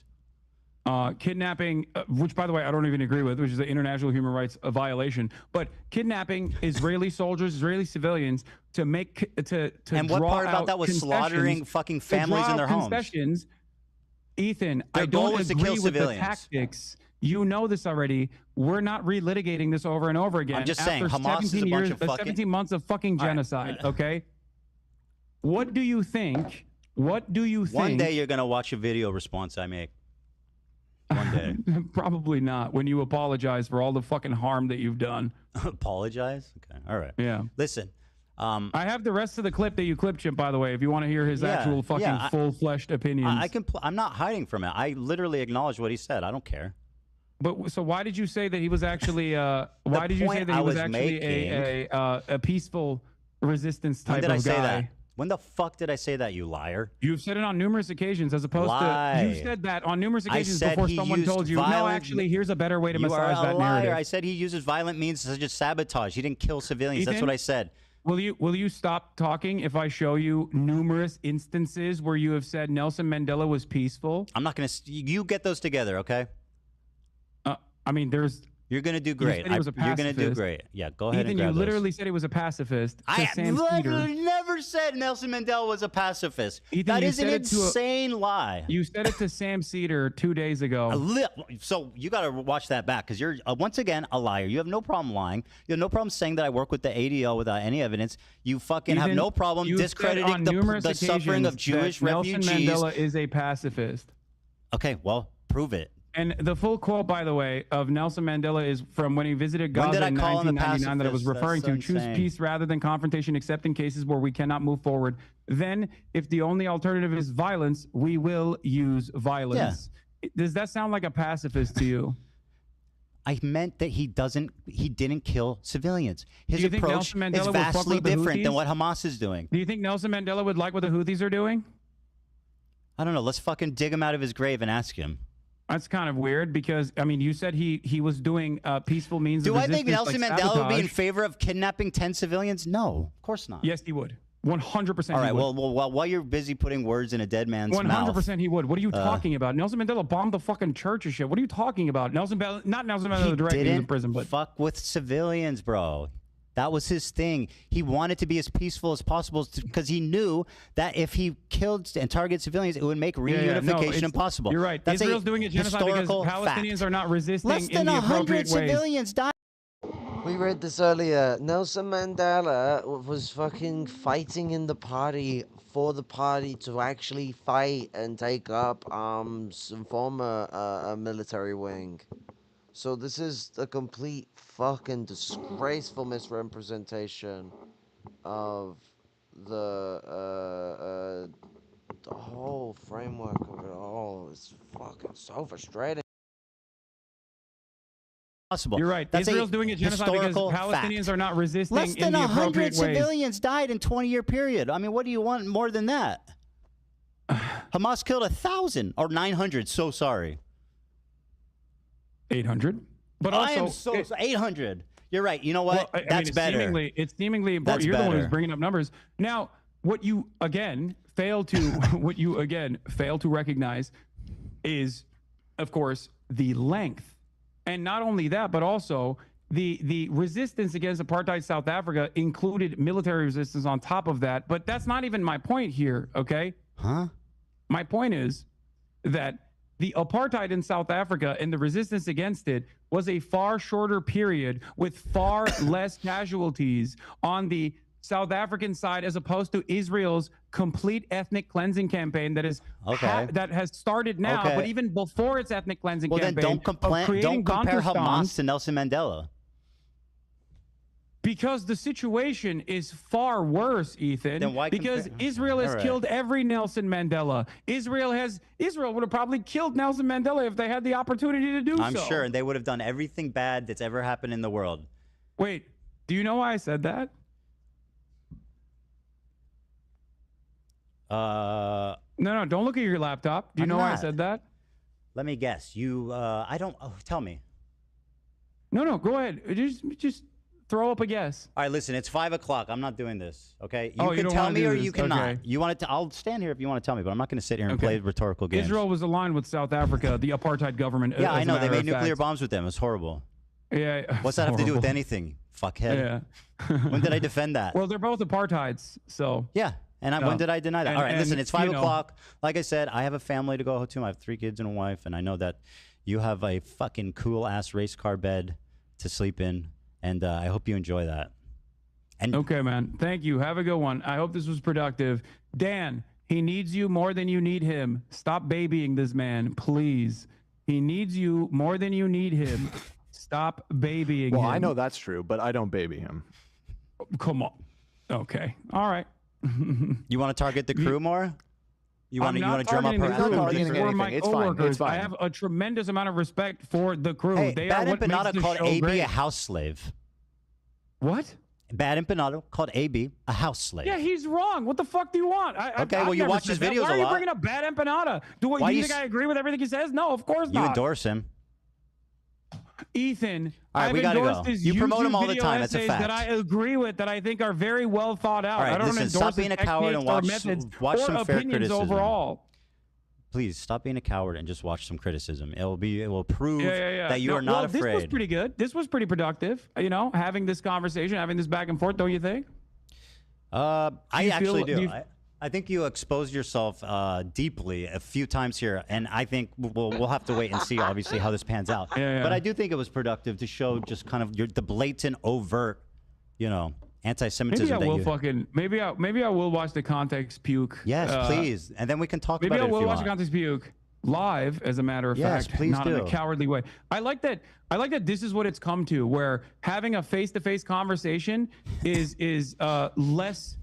Is somehow less fucking is more cowardly than like actually watching a YouTube video that you made. It is. No, dude. What's cowardly is you fucking constantly crying and refusing to actually look for context and putting together putting together shit that you saw on fucking subreddits to be like, this is my argument. I'm destroying him. Watch it and tear it up and show how out of context it was. I'd love that. Don't worry. Maybe I'll actually do that to fundraise for the charities that you are actively targeting by trying to undermine and celebrate with Creator Clash 3, which is, I don't know if you know this, but last year they lost $250,000. To be charitable, you actually have to give money to charity. You fucking hate everybody that has even lightly fucking criticized you or stayed out of. Are you surprised that I didn't like Ian's video? What? No, dude. Dude, if you want to own me, listen, Hassan. If you want to own me by donating to charity, I think that's fantastic. You're gloating that a fucking charity event is actually like you're trying to undermine a charity event deliberately. You have to give money to be charity. It's like a slush fund for them. God, that's so gross, man. I mean, what happened last year? How much money did they make? Did they do charity last year? I don't know. They lost $250,000. Will you debate me again, Ethan, if you keep chirping in the future? Yeah, of course. Perfect. But if you, I think it would be good if you watch the content puke, Maybe I will. puke, and then we can discuss it. Maybe I'll do that. The fundraise for Creator Clash. Yes, I think it's awesome. If you want to own me by donating to charity, I think that's sick as fuck. Yeah, maybe you should do that too. You know, donate some pro-Palestinian charities. I'll feel so fucking owned. Let's own each other and donate to charity. All right. I know you guys I know you guys hate each other, but the views were crazy. It was? How many? I never just looked. Saying, think about it. What was the views at? I never looked. They're pretty good on both ends, like 100K. Whose was higher? Don't ask that question. Hassan's was higher? Hassan's was higher. Yeah. Not by much, but it was higher. That's not good. We got to do something. I mean, I had 120,000. I don't know what you guys had over there. I wasn't looking, but we got up to about 100K. So well, we're gonna have to do. These people are clearly have some kind of brain disease, and we need to do something about it. No, for sure, Ethan. Please keep up the energy as though you feel that there is a genocide going on, because your output is what matters here, and that is what I was trying to get across to you and get across to your audience. If you think that I acknowledge that I acknowledge that I could talk about it more, and I should make more of an effort to talk about it. Okay, thank you. Instead of going after, and you should try not to be a fucking raging anti-Semite for a day. What? If you can try not to be a raging anti-Semite for a day, then we can shake hands. Ethan, I don't think you actually believe that I'm anti-Semitic. I think you're hysterical. You should watch back the first part of this interview. What? You should watch back the first part of this interview. That is. I don't think that makes you look good. Okay, well, I guess we'll wait and see.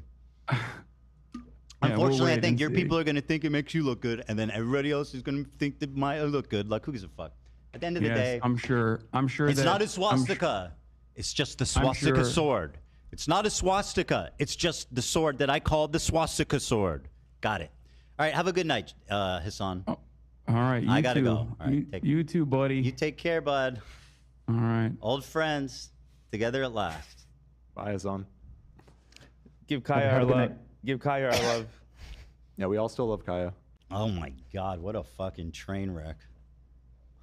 I was hoping that I shouldn't have hoped that he would have been more open to listening, but I guess that's what it was meant to be.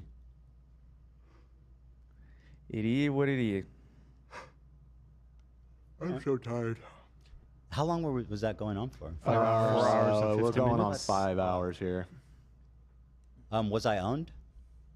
I need to process everything that just happened. My head's spinning. Another fucking fever dream. I was starting to lose, like, at the end tail. That it's like, dude, I can't. I could tell you were fading a little bit. I think I got him. Honestly, I think I got him pretty good. The way that he was like denying obvious, blatant shit and being like, no, that's not. No, you're insane. You're hallucinating it. It's like, bro, that's crazy talk. I also liked how he like, whatever. People will analyze this. Yeah, I'd say both sides got the clips they wanted. That's the end. That's kind of the thing, right? Is like anything. Both sides declare victory, and nothing really changes. So, what can you do? Just keep doing it, because the views are great, right, Hassan? Hassan's got to eat. I'm just saying. He's got to pay. He's got to pay for that chicken and someone to make it for him too. All right, everybody. Well, thanks for watching. Thank you to the awesome, loyal, genius, caring 100,000 that watched on our stream, not Hassan's. So important. And I appreciate.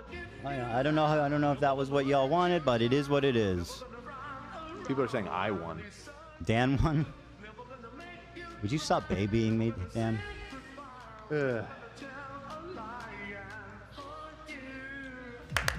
All right. Alrighty. It's Friday. It is Friday. Have a good night. Thank goodness. Have a blessed evening. TGIF. Ta for now, and we'll see you guys on Monday. Bye bye. Have a good weekend. And Glenn's gonna run away home.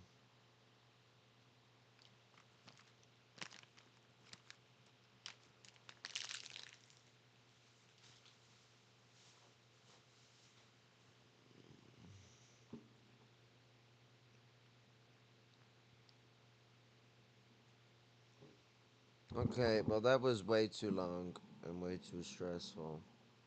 But Ethan Klein, everybody.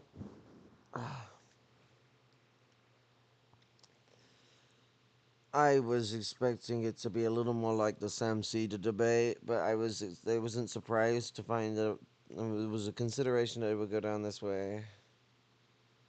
And ew, my head is spinning from all the fucking bullshit that's been slung around this fucking debate. Like, this was so fucking stupid. Ethan is a narcissistic piece of shit.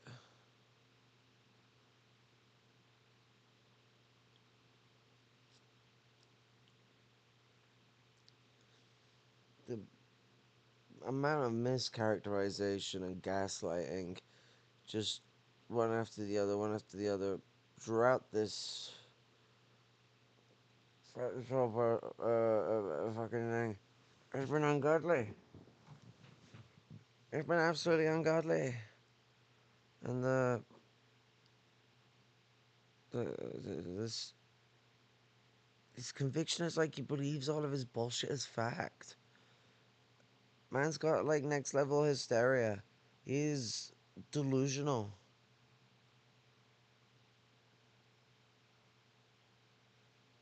The Tower of Cards of a narcissist. That's what this is. This is the Tower of Cards of a narcissist.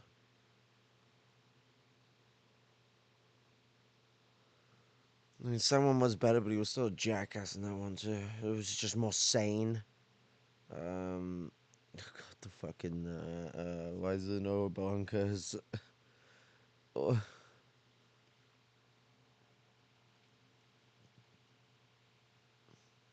Why did Hamas not building public shelters in Gaza for bombs? Bunker busters are being dropped on towns that don't even have any fucking villages, any fucking tunnels, or any fucking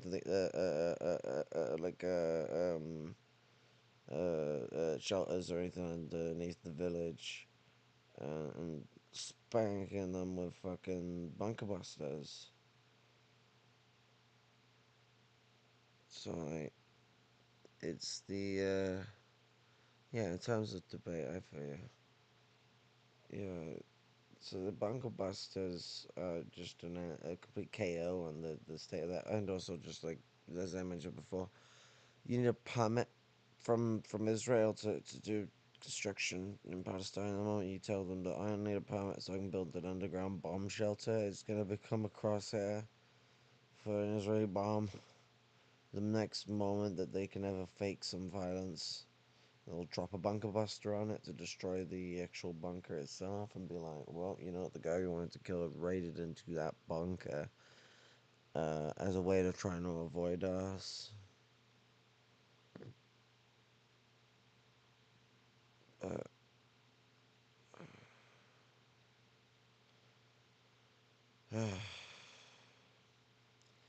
I think, I see, I was gonna read Mahmoud Khalil's letter to I guess his message.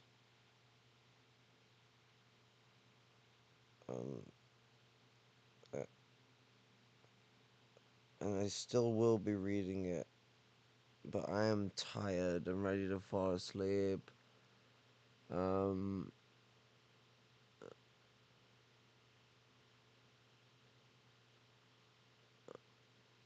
Yeah, I'm sure. Like the open air dev campus, like the budget for extensive bunkerage all over the place, and also the idea that having bunkers would justify Israel's genocidal bullshit is laughable. But yeah, I'm I'm a drowsy git. I actually did fall asleep for, I think, like 20 minutes during the stream. I'm gonna fuck off to bed. I love you all so much. Love and solidarity. Stay fucking radical. Stay revolutionary. And keep your heart at the forefront of everything you do as a revolutionary. Empathy is the gold heart of how we operate as a collective group of people, but also as individuals. Empathy is central to our work as communists. Love and solidarity. Chuck Ferrara. Our